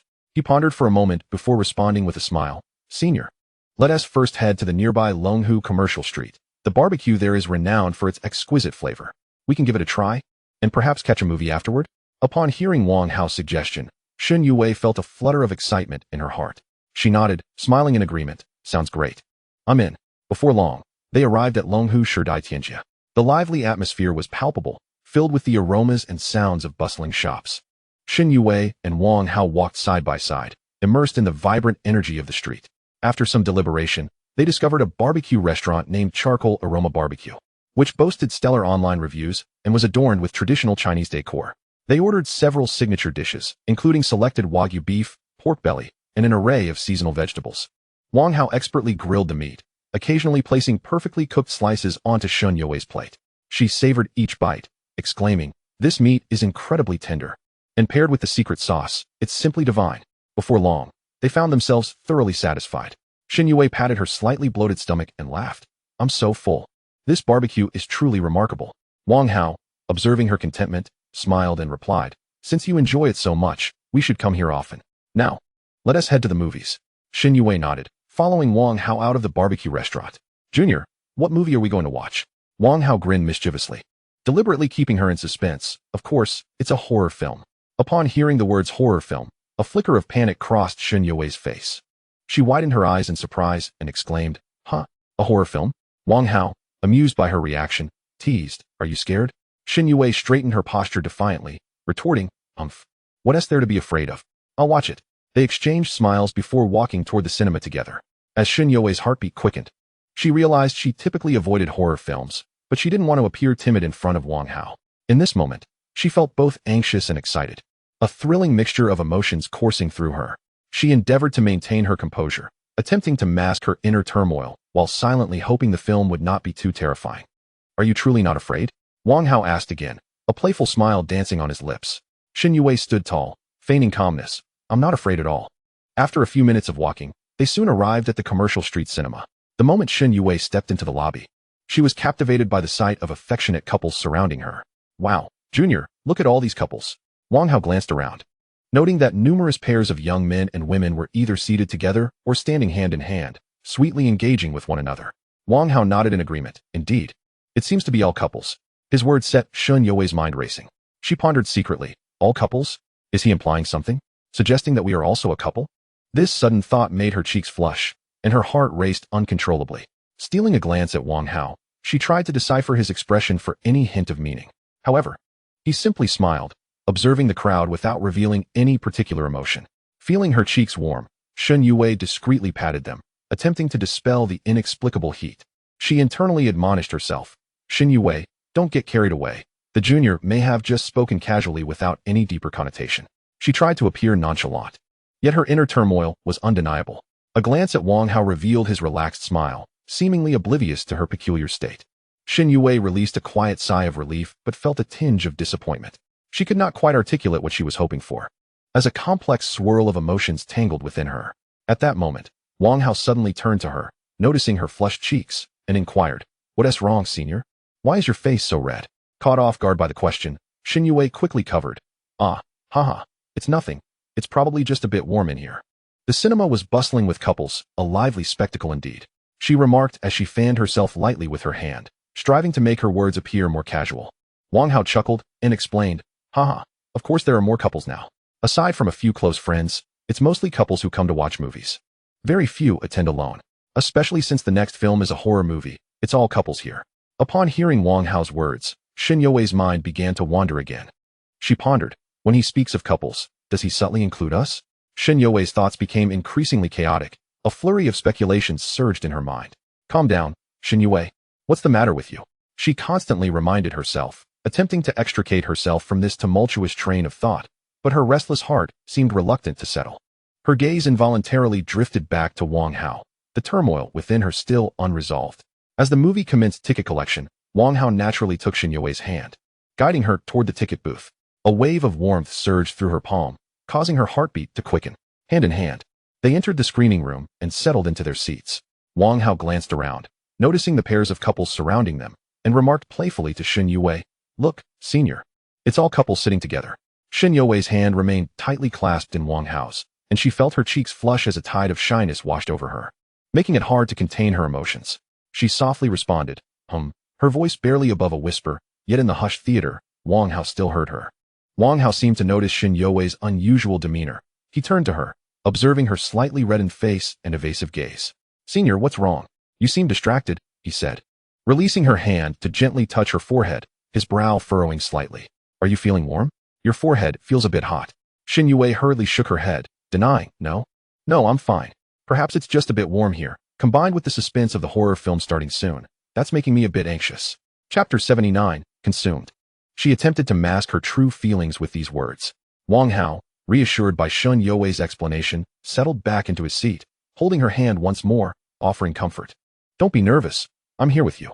Let's enjoy the movie. Wang Hao felt the silkiness of Shen Yue's delicate hand, and his gaze fell upon her flushed cheeks. Well aware that she was shy and lost in thought. In truth, this entire scenario had been meticulously orchestrated by Wang Hao. He had cast a bait, patiently waiting for the fish to take the hook. That hook consisted of seemingly casual verbal hints and natural gestures of intimacy, with Shen Yue being the unsuspecting fish. Wang Hao harbored his own calculations, subtly steering the course of events. As the horror movie began to play, the screening room was enveloped in silence. Save for the occasional faint sounds emanating from the film, the timid couples had nestled into the embrace of their partners, unsure if their fear was genuine or feigned. This atmosphere permeated the space with a blend of tension and intimacy. The screen flickered, and as the terrifying scenes unfolded, screams erupted sporadically from the audience, echoing in the stillness, heightening the film's eerie ambience. Shen Yue, startled by the sudden frightful sequence, shut her eyes tightly, gripping Wang Hao's hand with fervor. She instinctively leaned closer to Wang Hao, seeking solace in his presence.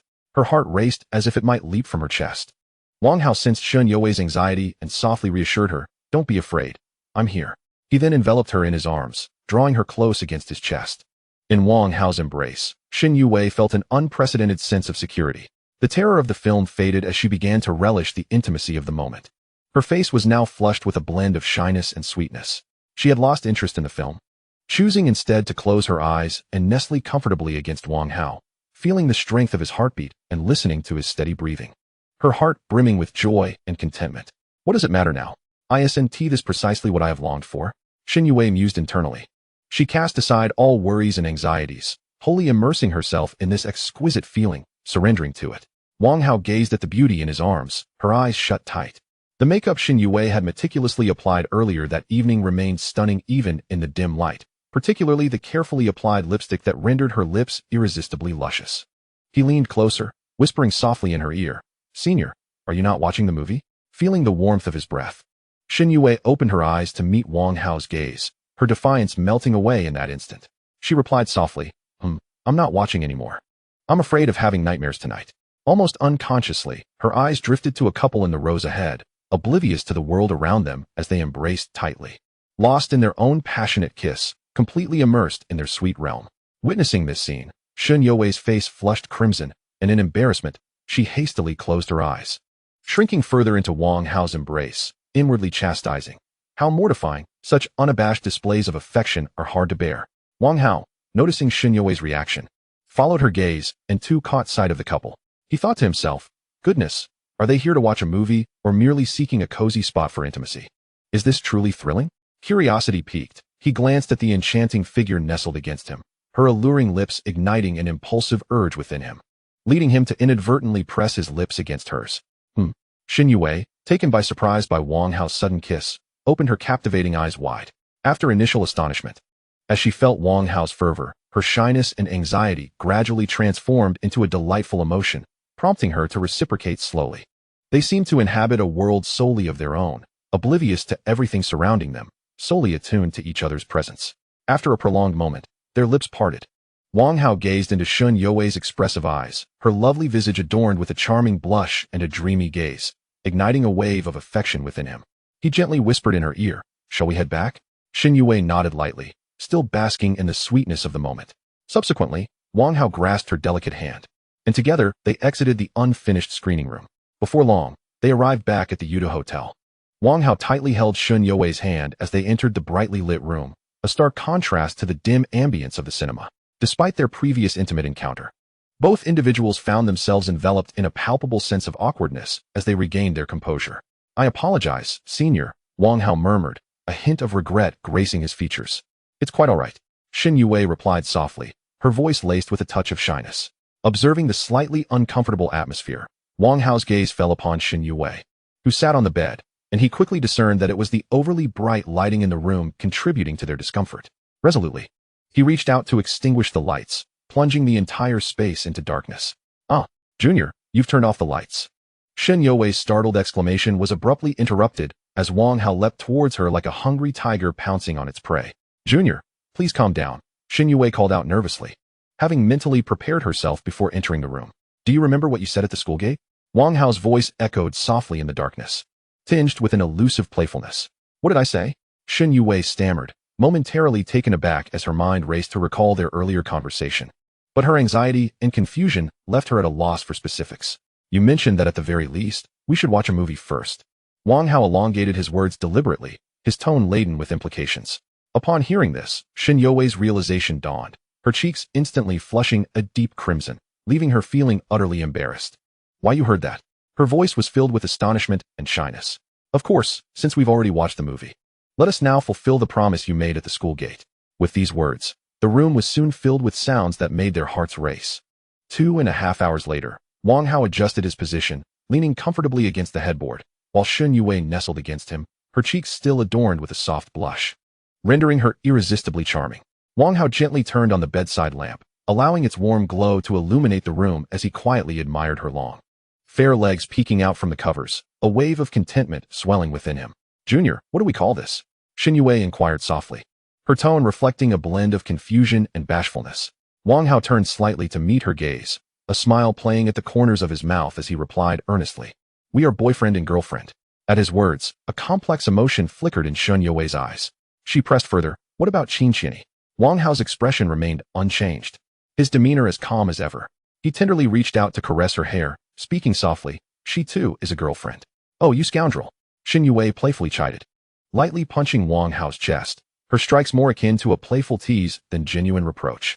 Wang Hao, enchanted by her adorable antics, could not help but smile mischievously. He leaned closer to her ear and whispered, a man must be a little bad for a woman to fall in love. As Xin Yue met Wang Hao's gaze, filled with desire, a blush crept across her face. She gently closed her eyes, her long eyelashes fluttering slightly, conceding to his boldness. The room once again resonated with sounds that ignited their cheeks in warmth. Time slipped away, and soon it was the following day. Brilliant sunlight streamed through the window, casting a radiant glow throughout the entire room. Wang Hao suddenly found it difficult to breathe, a sense of constriction jolting him awake. He opened his eyes to see Xin Yue playfully pinching his nose with her delicate fingers. Upon noticing Wang Hao's awakening, Xin Yue could no longer contain herself and burst into melodic laughter, her joyous sound echoing in the room.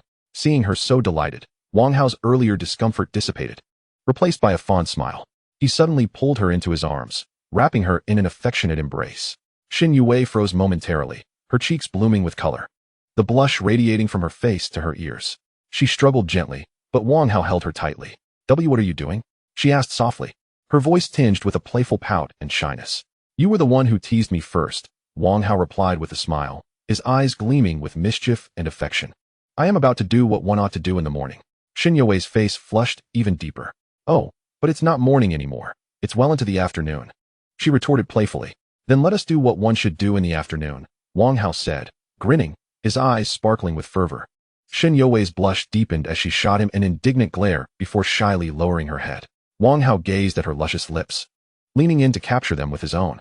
Soon, the room was once again filled with sounds that made their hearts race.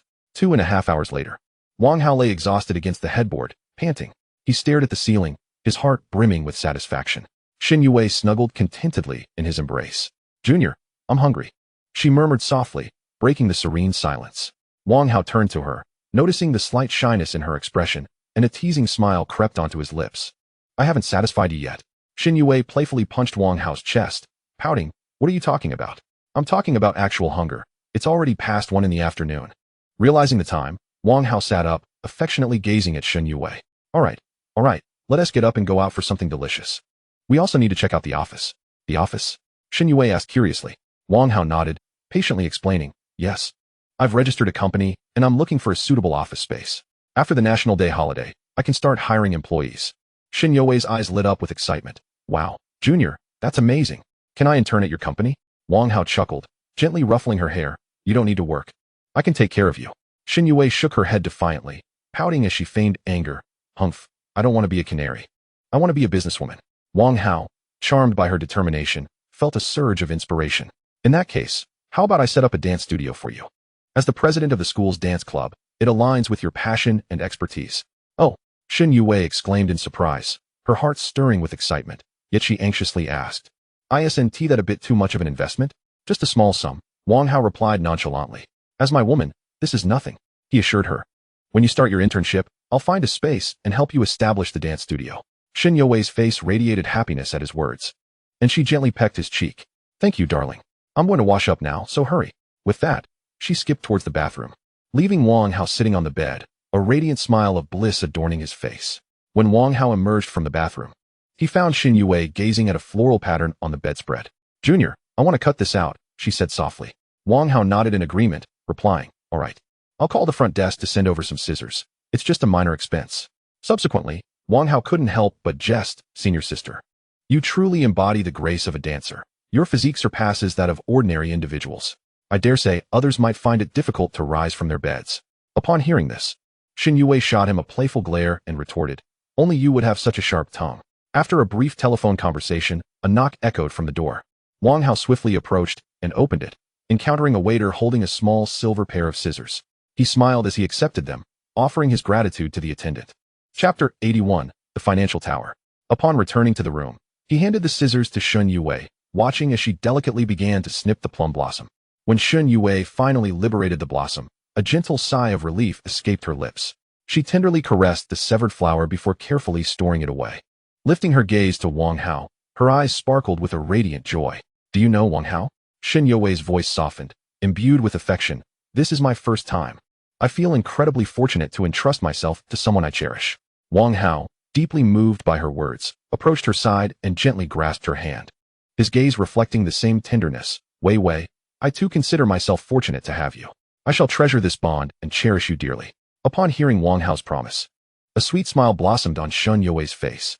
Having gathered their belongings, the pair took the elevator down to the hotel's grand lobby. At that moment, Long Tian had been quietly waiting on the lobby sofa for over an hour. His eyes were fixed on the elevator entrance. And upon seeing Wang Hao and Shun Yue emerge, he promptly rose and strode over. Boss, Madam Boss, Long Tian greeted respectfully, startled by the title. Shun Yue's cheeks flushed slightly. Just yesterday, she was addressed as a beauty, and now she found herself dubbed the Madam Boss. This transformation elicited both delight and a hint of shyness. She nodded politely at Long Tian, unable to meet his gaze. Wang Hao nodded in acknowledgement and cheerfully inquired, Long Go, have you had lunch yet? Already eaten, boss, Long Tian replied succinctly. Very well. Wang Hao turned to Shun Yue, gently asking, Wei Wei, where shall we dine? Should we eat casually here at the hotel, or venture out? After a moment's contemplation, Shun Yue softly suggested, let us just have a light meal at the hotel. You still need to check the office later, right? All right. Wang Hao nodded in agreement. He then addressed Long Tian, Long Go. You should join us at the restaurant for a casual bite. Long Tian obediently nodded. Soon, the trio made their way to the hotel's spacious and elegant dining area. The ambience within the restaurant was warm and refined, with soft lighting casting a gentle glow over the tables, creating an exceptionally comfortable atmosphere. Long Tian, mindful of the couple's need for privacy, discreetly seated himself at a separate table, unwilling to intrude upon their intimate moment.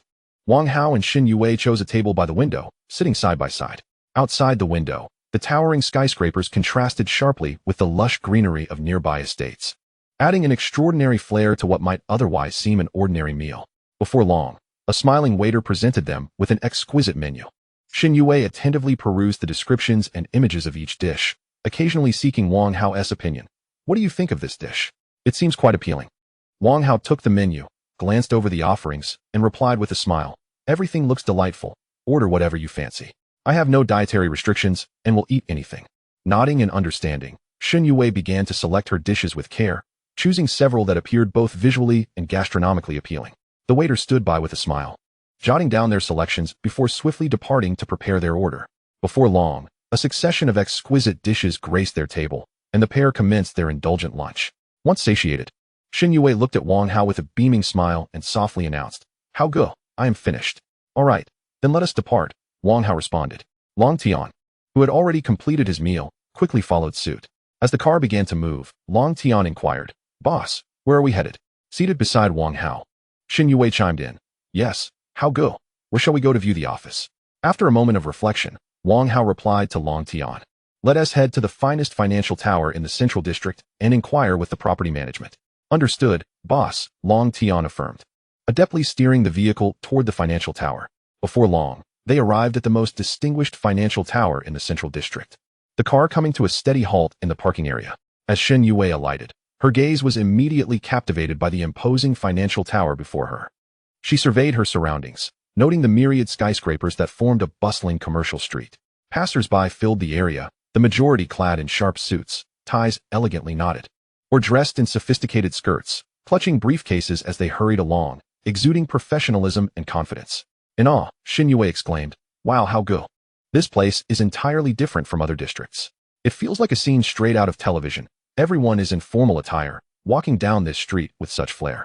Renting an office here would be absolutely fantastic. Observing Shun Yue's excitement, Wang Hao smiled and replied, Indeed, it is a world apart. This is the heart of the mountain city, surrounded by various financial firms, banks, securities, and real estate giants. Not far away stood the most renowned monument of the mountain city, a landmark and a popular spot for countless tourists.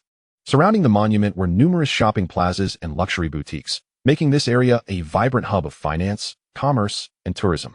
Shun Yue's eyes sparkled with excitement as she envisioned the prospects of working in such an illustrious location. She vividly imagined herself seated in a spacious, well-lit office. The bustling cityscape sprawling beneath her window, the scene of cars flowing and neon lights shimmering, filling her heart with anticipation. Wang Hao, noticing Shun Yue's contemplative expression, smiled gently and tenderly took her hand, saying, Let us proceed inside to explore. Long Tian trailed closely behind, his vigilant gaze scanning the surroundings for any potential threats. Upon entering the lobby of the financial tower, they were greeted by an expansive space that imparted a sense of openness. To one side, a renowned chain coffee shop beckoned patrons. At the reception desk in the center of the lobby, two young women, impeccably dressed in uniforms, stood poised, their warm smiles welcoming every visitor with attentive service. Chapter 82, The Office Space. At the entrance to the elevators, security personnel patiently communicated with those unable to gain entry, guiding them to the front desk for registration and the issuance of temporary access cards. Wang Hao guided Xin Yue to the reception desk, where the receptionist greeted them with a courteous smile and gently inquired, "Hello, which floor and company are you visiting?" "Thank you. We are not visiting a specific floor. I would like to inquire if you have any offices available for rent, as I am interested in leasing one," Wang Hao replied. The receptionist momentarily paused, clearly taken aback, but quickly responded with enthusiasm, "Oh, indeed we do. Please follow me.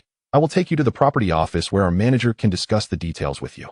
Wang Hao nodded, taking Xin Yue's hand, and turned to Long Tian, signaling him to follow. Under the receptionist's desk guidance, the trio traversed the spacious and brightly lit lobby, arriving at the property office located to one side. After ensuring Wang Hao and his companions were comfortably settled in the conference room, the receptionist briskly walked away to notify the manager. Before long, a middle-aged man clad in a sharply tailored dark suit, complete with a perfectly knotted tie, entered the conference room with an energetic demeanor. He wore a smile that exuded warmth. "Greetings, I am Zhang Hong, the property manager. Welcome to our establishment," he announced in a booming and authoritative voice. Approaching the conference table, he extended his right hand to shake Wang Hao's, adding, "I apologize for any oversight on our part. Please bear with us. May I ask how to address you?" Wang Hao replied politely, "Manager Zhang, you are too kind. My surname is Wang. We are here to inquire whether you have any offices available for rent." "Ah, indeed we do," Zhang Hong responded promptly. "May I ask, Mr. Wang, what size are you in need of?"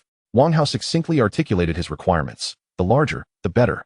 Upon hearing Wang Hao's words, a broad smile spread across Zhang Hong's face, and he couldn't help but feel a surge of delight, contemplating the unexpected business opportunity that had presented itself so fortuitously. "Mr. Wang, you are indeed a straightforward individual," Zhang Hong praised. "Since you require a spacious office, how about I take you on a tour right now to see which offices meet your criteria?" Wang Hao nodded in agreement, expressing his appreciation. "That would be splendid. Thank you, Manager Zhang."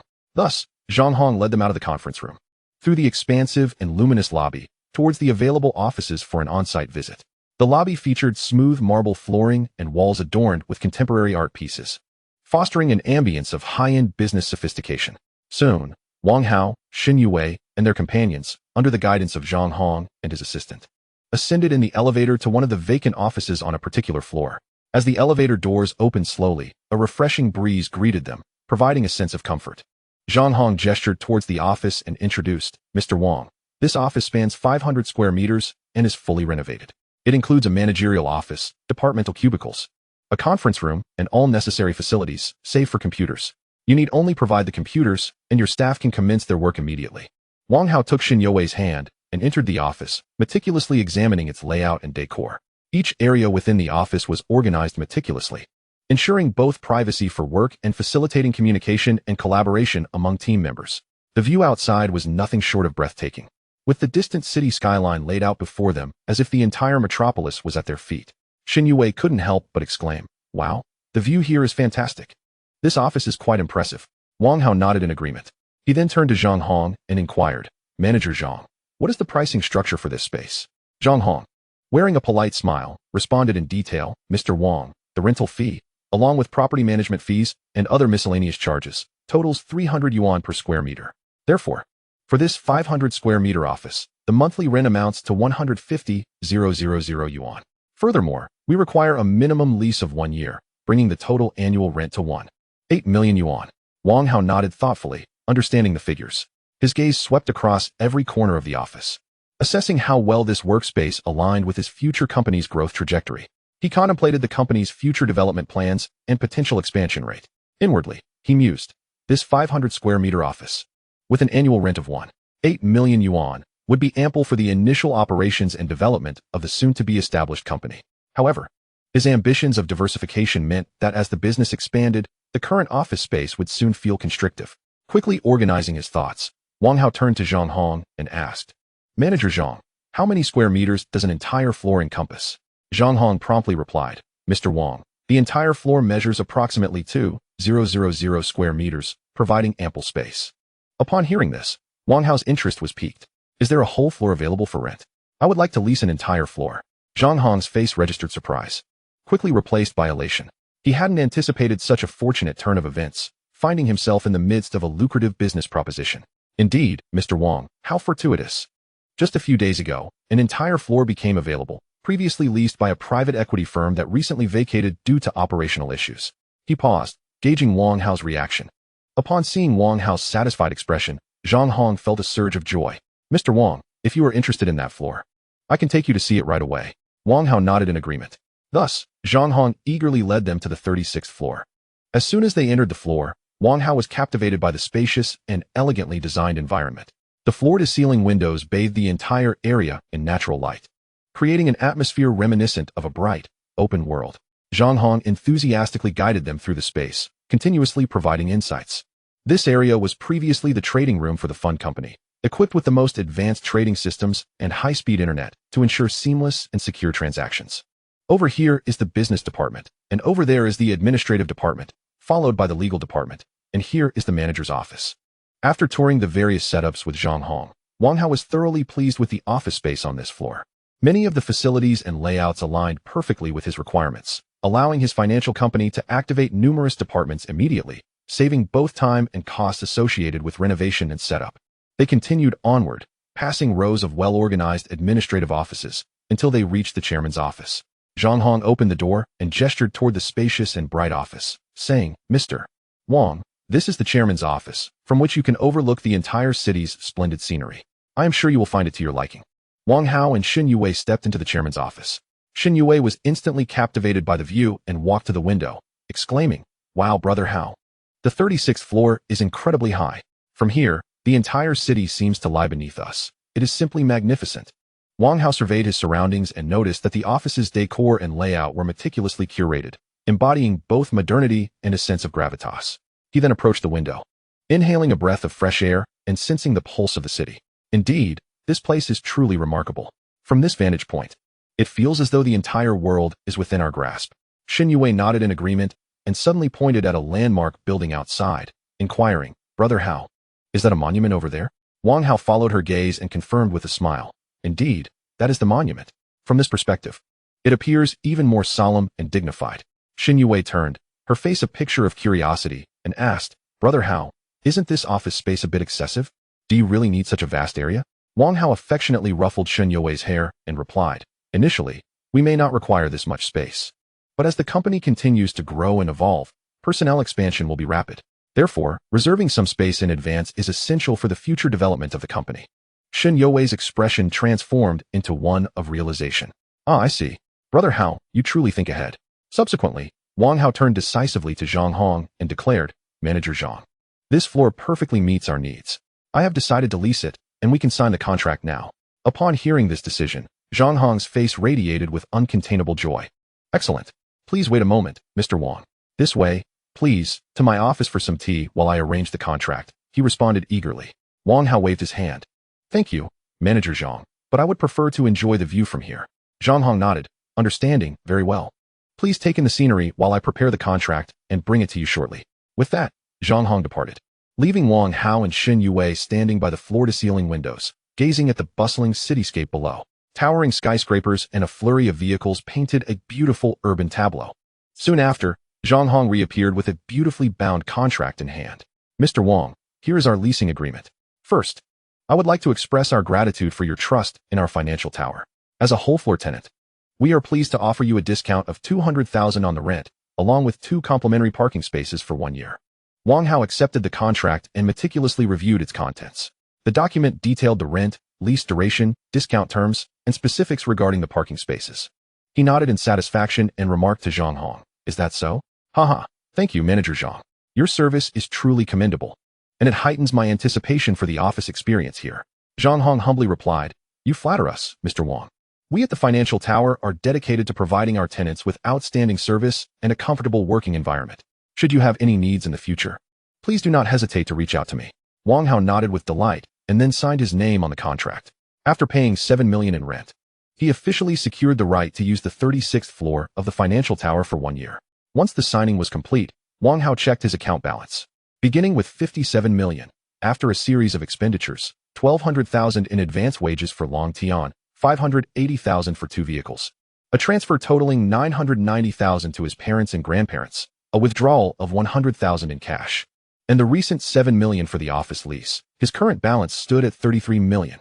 Wang Hao couldn't help but reflect, money really does vanish swiftly. Setting sail, he felt a surge of ambition and excitement.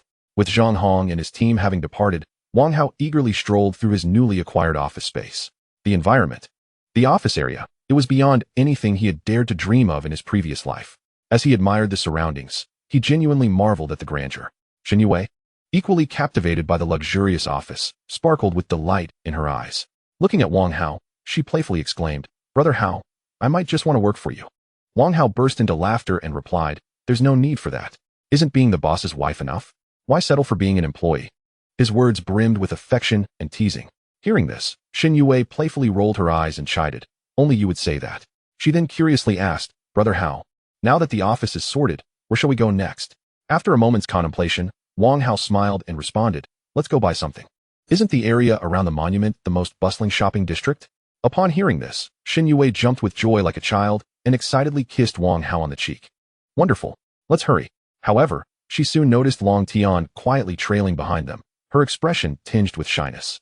Yet, this shyness was quickly overshadowed by the thrill of shopping.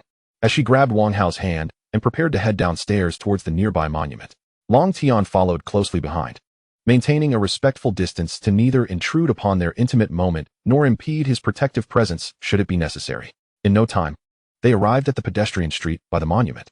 Observing the throngs of people snapping photos of the landmark, Shen Yue enthusiastically tugged at Wang Hao's hand, exclaiming, "Wow, Brother Hao, it's so lively. There are so many people and out-of-town tourists." Yes, I see," Wang Hao replied with a smile. "Now, let us go check out some Hermes bags." "Absolutely," Shen Yue nodded obediently, her face lit with anticipation. She tightly linked her arm with Wang Hao's as they headed towards the Hermes store, with Long Tian still trailing steadily behind. Soon they reached the entrance of Hermes, where Shen Yue curiously glanced around, filled with wonder at her surroundings. As a student, she had never ventured into such a high-end establishment, and everything around her was both exhilarating and nerve-wracking. Wang Hao, on the other hand, had not experienced this either, but for a man, money often translates to boldness. "It's just spending money. What's the big deal?" he thought to himself, exuding an air of calm confidence. Before long, they entered the Hermes boutique, where Long Tian instinctively remained outside. "Hello, welcome to Hermes." A sales associate greeted them with a warm smile. Her gaze swept over the pair. Although these sales staff often viewed customers through a tinted lens, seeing Wang Hao accompanied by such a beautiful girl led her to believe they were not ordinary patrons. Thus, she approached them with enthusiasm, rather than dismissing them outright. Wang Hao nodded slightly and calmly stated, "Hello, could you please show us some bags, as well as clothing and jewelry?" Upon hearing the request for bags, the sales associate was initially poised to follow her usual script of inquiring about specific styles, only to potentially decline due to lack of stock. However, upon hearing the mention of clothing and jewelry, her enthusiasm soared. "Certainly, sir or madam. Allow me to lead you to the clothing section first. Would you prefer men's or women's apparel?" Wang Hao replied without a moment's hesitation, "We need to look at everything. First, help me choose a few outfits for my girlfriend, and then we can look at the men's clothing." After saying this, he turned to Shen Yue, who was nervously holding his hand, and said, Wei, take your time selecting clothes, and later help me choose something as well." It was only then that Shen Yue snapped back to reality. She had never visited such an upscale establishment before and felt somewhat overwhelmed by the dazzling array of merchandise before her. "Oh, all right, darling. Weren't we here to buy a bag?" she asked softly. Wang Hao smiled, gently ruffling her hair as he replied, Wei, now that we're here, let's also pick out some clothes and accessories. You are my woman, and I would never shortchange you." Hearing Wang Hao's words, Shen Yue felt a wave of relief wash over her. She was grateful she had not chosen the wrong person. Although Wang Hao might not be entirely devoted in matters of the heart, his affection for her was genuine. This feeling of being cherished filled her with immense happiness and contentment. With reddened eyes, Shen Yue nodded, Darling, I understand." She then tightly linked her arm through Wang Hao's, leaning against him like a little bird as they followed the sales associate to the clothing section. Wang Hao watched Shen Yue, who was radiating happiness, and a smile involuntarily crept onto his lips, his heart brimming with affection for her. He thought to himself, since I cannot offer her a formal commitment, I will compensate with material gifts, fulfilling her various needs in life and making her an object of envy for others. As they arrived at the clothing section, Xin Yue was captivated by one exquisite garment after another, her eyes darting around in excitement. Observing this, the sales associate, filled with envy, remarked, "Ma'am, your boyfriend is truly wonderful to accompany you in selecting clothes." Xin Yue shyly nodded in response. She soon picked out a button-down dress and prepared to try it on. Standing at the fitting room entrance, she glanced back at Wang Hao, her eyes filled with inquiry. Wang Hao smiled and nodded, encouraging her to proceed. Taking a deep breath, Xin Yue stepped into the fitting room. Moments later, she emerged wearing the dress, twirling gracefully before Wang Hao. "Darling, how does this dress look?" she asked, a hint of nervousness in her voice. Wang Hao scrutinized the enchanting Xin Yue before him, admiration sparkling in his eyes. He lavishly praised her. "It looks stunning. You could make anything look extraordinary. While others rely on clothing to enhance their charm, you possess an innate allure that makes every garment shine even brighter." Hearing this, Xin Yue's heart swelled with joy, her face illuminated by a radiant smile. Yet, she playfully feigned annoyance. "Oh dear. How did I not realize you were such a smooth talker?" Wang Hao couldn't help but chuckle, gently explaining, "Haha, that's because I speak nothing but the truth." Xin Yue laughed at his response and turned to the sales associate, inquiring, "May I ask how much this dress costs?" "This button-down dress is priced at 18,100 yuan, the sales associate replied with a smile. "What? 18,000 plus?" Xin Yue exclaimed in astonishment. Though she was aware of the high prices associated with Hermes, she hadn't anticipated such an exorbitant sum. Instinctively, she glanced at Wang Hao. Noticing her hesitation, Wang Hao turned to the sales associate and said, "We'll take this dress. Please wrap it up for us." Upon hearing Wang Hao's words, the sales associate instantly donned a professional smile and began packaging Xin Yue's dress. As she worked, she complimented, "Ma'am, you truly have an eye for fashion. This piece is the latest style in our store and perfectly suits your temperament." Xin Yue beamed at the sales associate's praise, casting a glance at Wang Hao, her heart brimming with happiness and satisfaction. Wang Hao was demonstrating through his actions that she deserved only the best. Subsequently, he and Xin Yue meticulously selected several complete outfits, from tops to bottoms and shoes, each ensemble exuding style and elegance. Additionally, Wang Hao encouraged Xin Yue to choose some complementary accessories, including necklaces, earrings, and bracelets, all sparkling alluringly and adding further charm to her overall appearance. After completing their selections of clothing and jewelry, Wang Hao turned to the nearby sales associate and said, "Now, let's go take a look at the bags." The sales associate, witnessing the couple's purchases amounting to hundreds of thousands, was now even more enthusiastic, her face radiating a bright smile.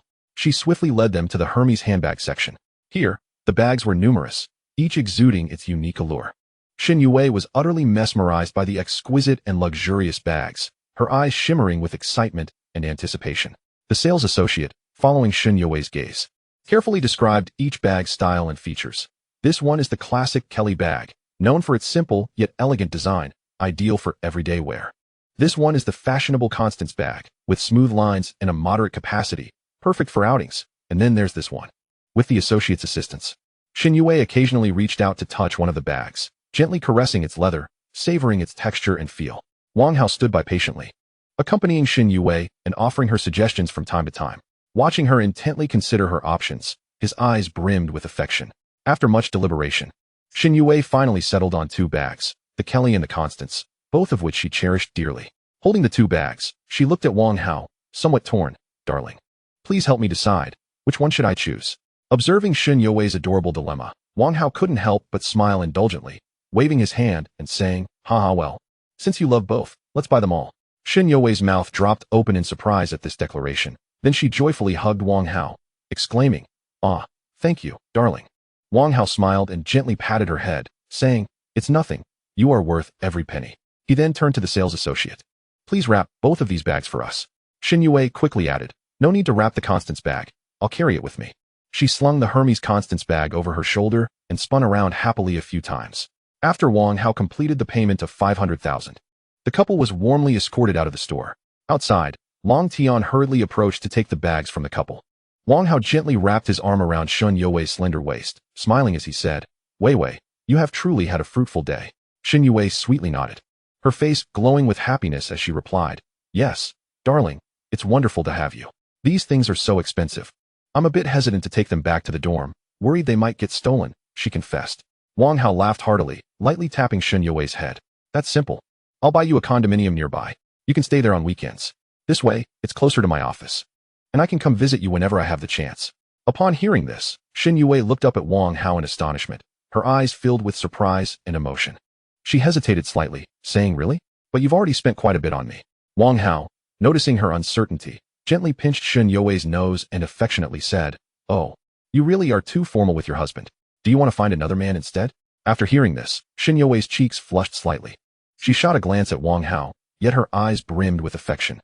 In an instant, she extended her arms and tightly wrapped them around Wang Hao's neck, pressing her body closely against his chest. Playfully, she said, "I wouldn't want anything else. I only desire you." Having spoken, she gently closed her eyes, rose onto her tiptoes, and softly pressed her delicate, moist lips against Wang Hao's.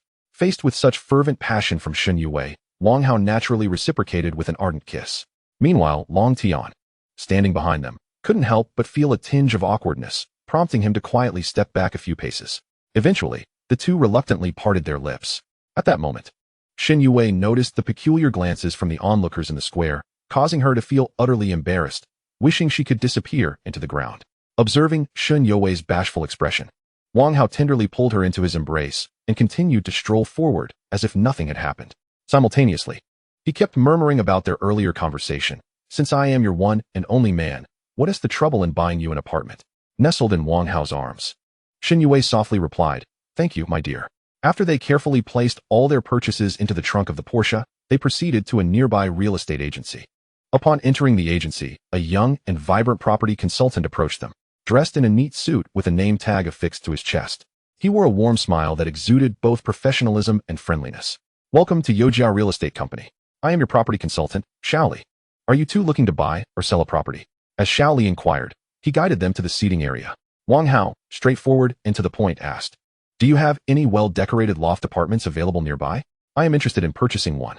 Hearing that he had a potential buyer, Shaoli's heart leapt with joy. He promptly responded, "Certainly, we have numerous well-decorated loft apartments in the vicinity. Please hold on. I will retrieve my computer to showcase my exclusive listings." With that, Shaoli swiftly brought over a laptop and opened an internal real estate system. The screen immediately displayed various property listings, each accompanied by detailed photographs and descriptions. Wang Hao and Shen Yue browsed intently, occasionally exchanging thoughts. After a thorough comparison and discussion, Shen Yue finally selected an apartment. Pointing at the image on the screen, she said to Wang Hao, "Brother Hao, this one looks great. It's well decorated and ready for immediate occupancy." Wang Hao examined the image and description closely, agreeing that the apartment was indeed suitable. He nodded and said to Shaoli, "Please take us to see this one." Shaoli happily obliged and inquired, "Did you two drive yourselves here?" Wang Hao nodded in affirmation. "All right, please follow my car. I will go fetch the keys." As Shaoli turned to head to the office, he soon returned with the keys, a professional smile gracing his face. He led Wang Hao and Shen Yue out of the agency, preparing to visit the apartment for an in-person viewing. Upon seeing Wang Hao and Shen Yue enter the Porsche with the license plate number 66666, Shaoli felt a jolt of surprise. What a significant client, he thought to himself, reminding himself to provide them with the utmost service. The apartment was not far from the agency, and before long, they arrived at the building. As Shen Yue stepped into the apartment, she was immediately captivated by the 60-square-meter duplex. She glanced around, her eyes sparkling with satisfaction. "Brother Hao, this space is quite generous."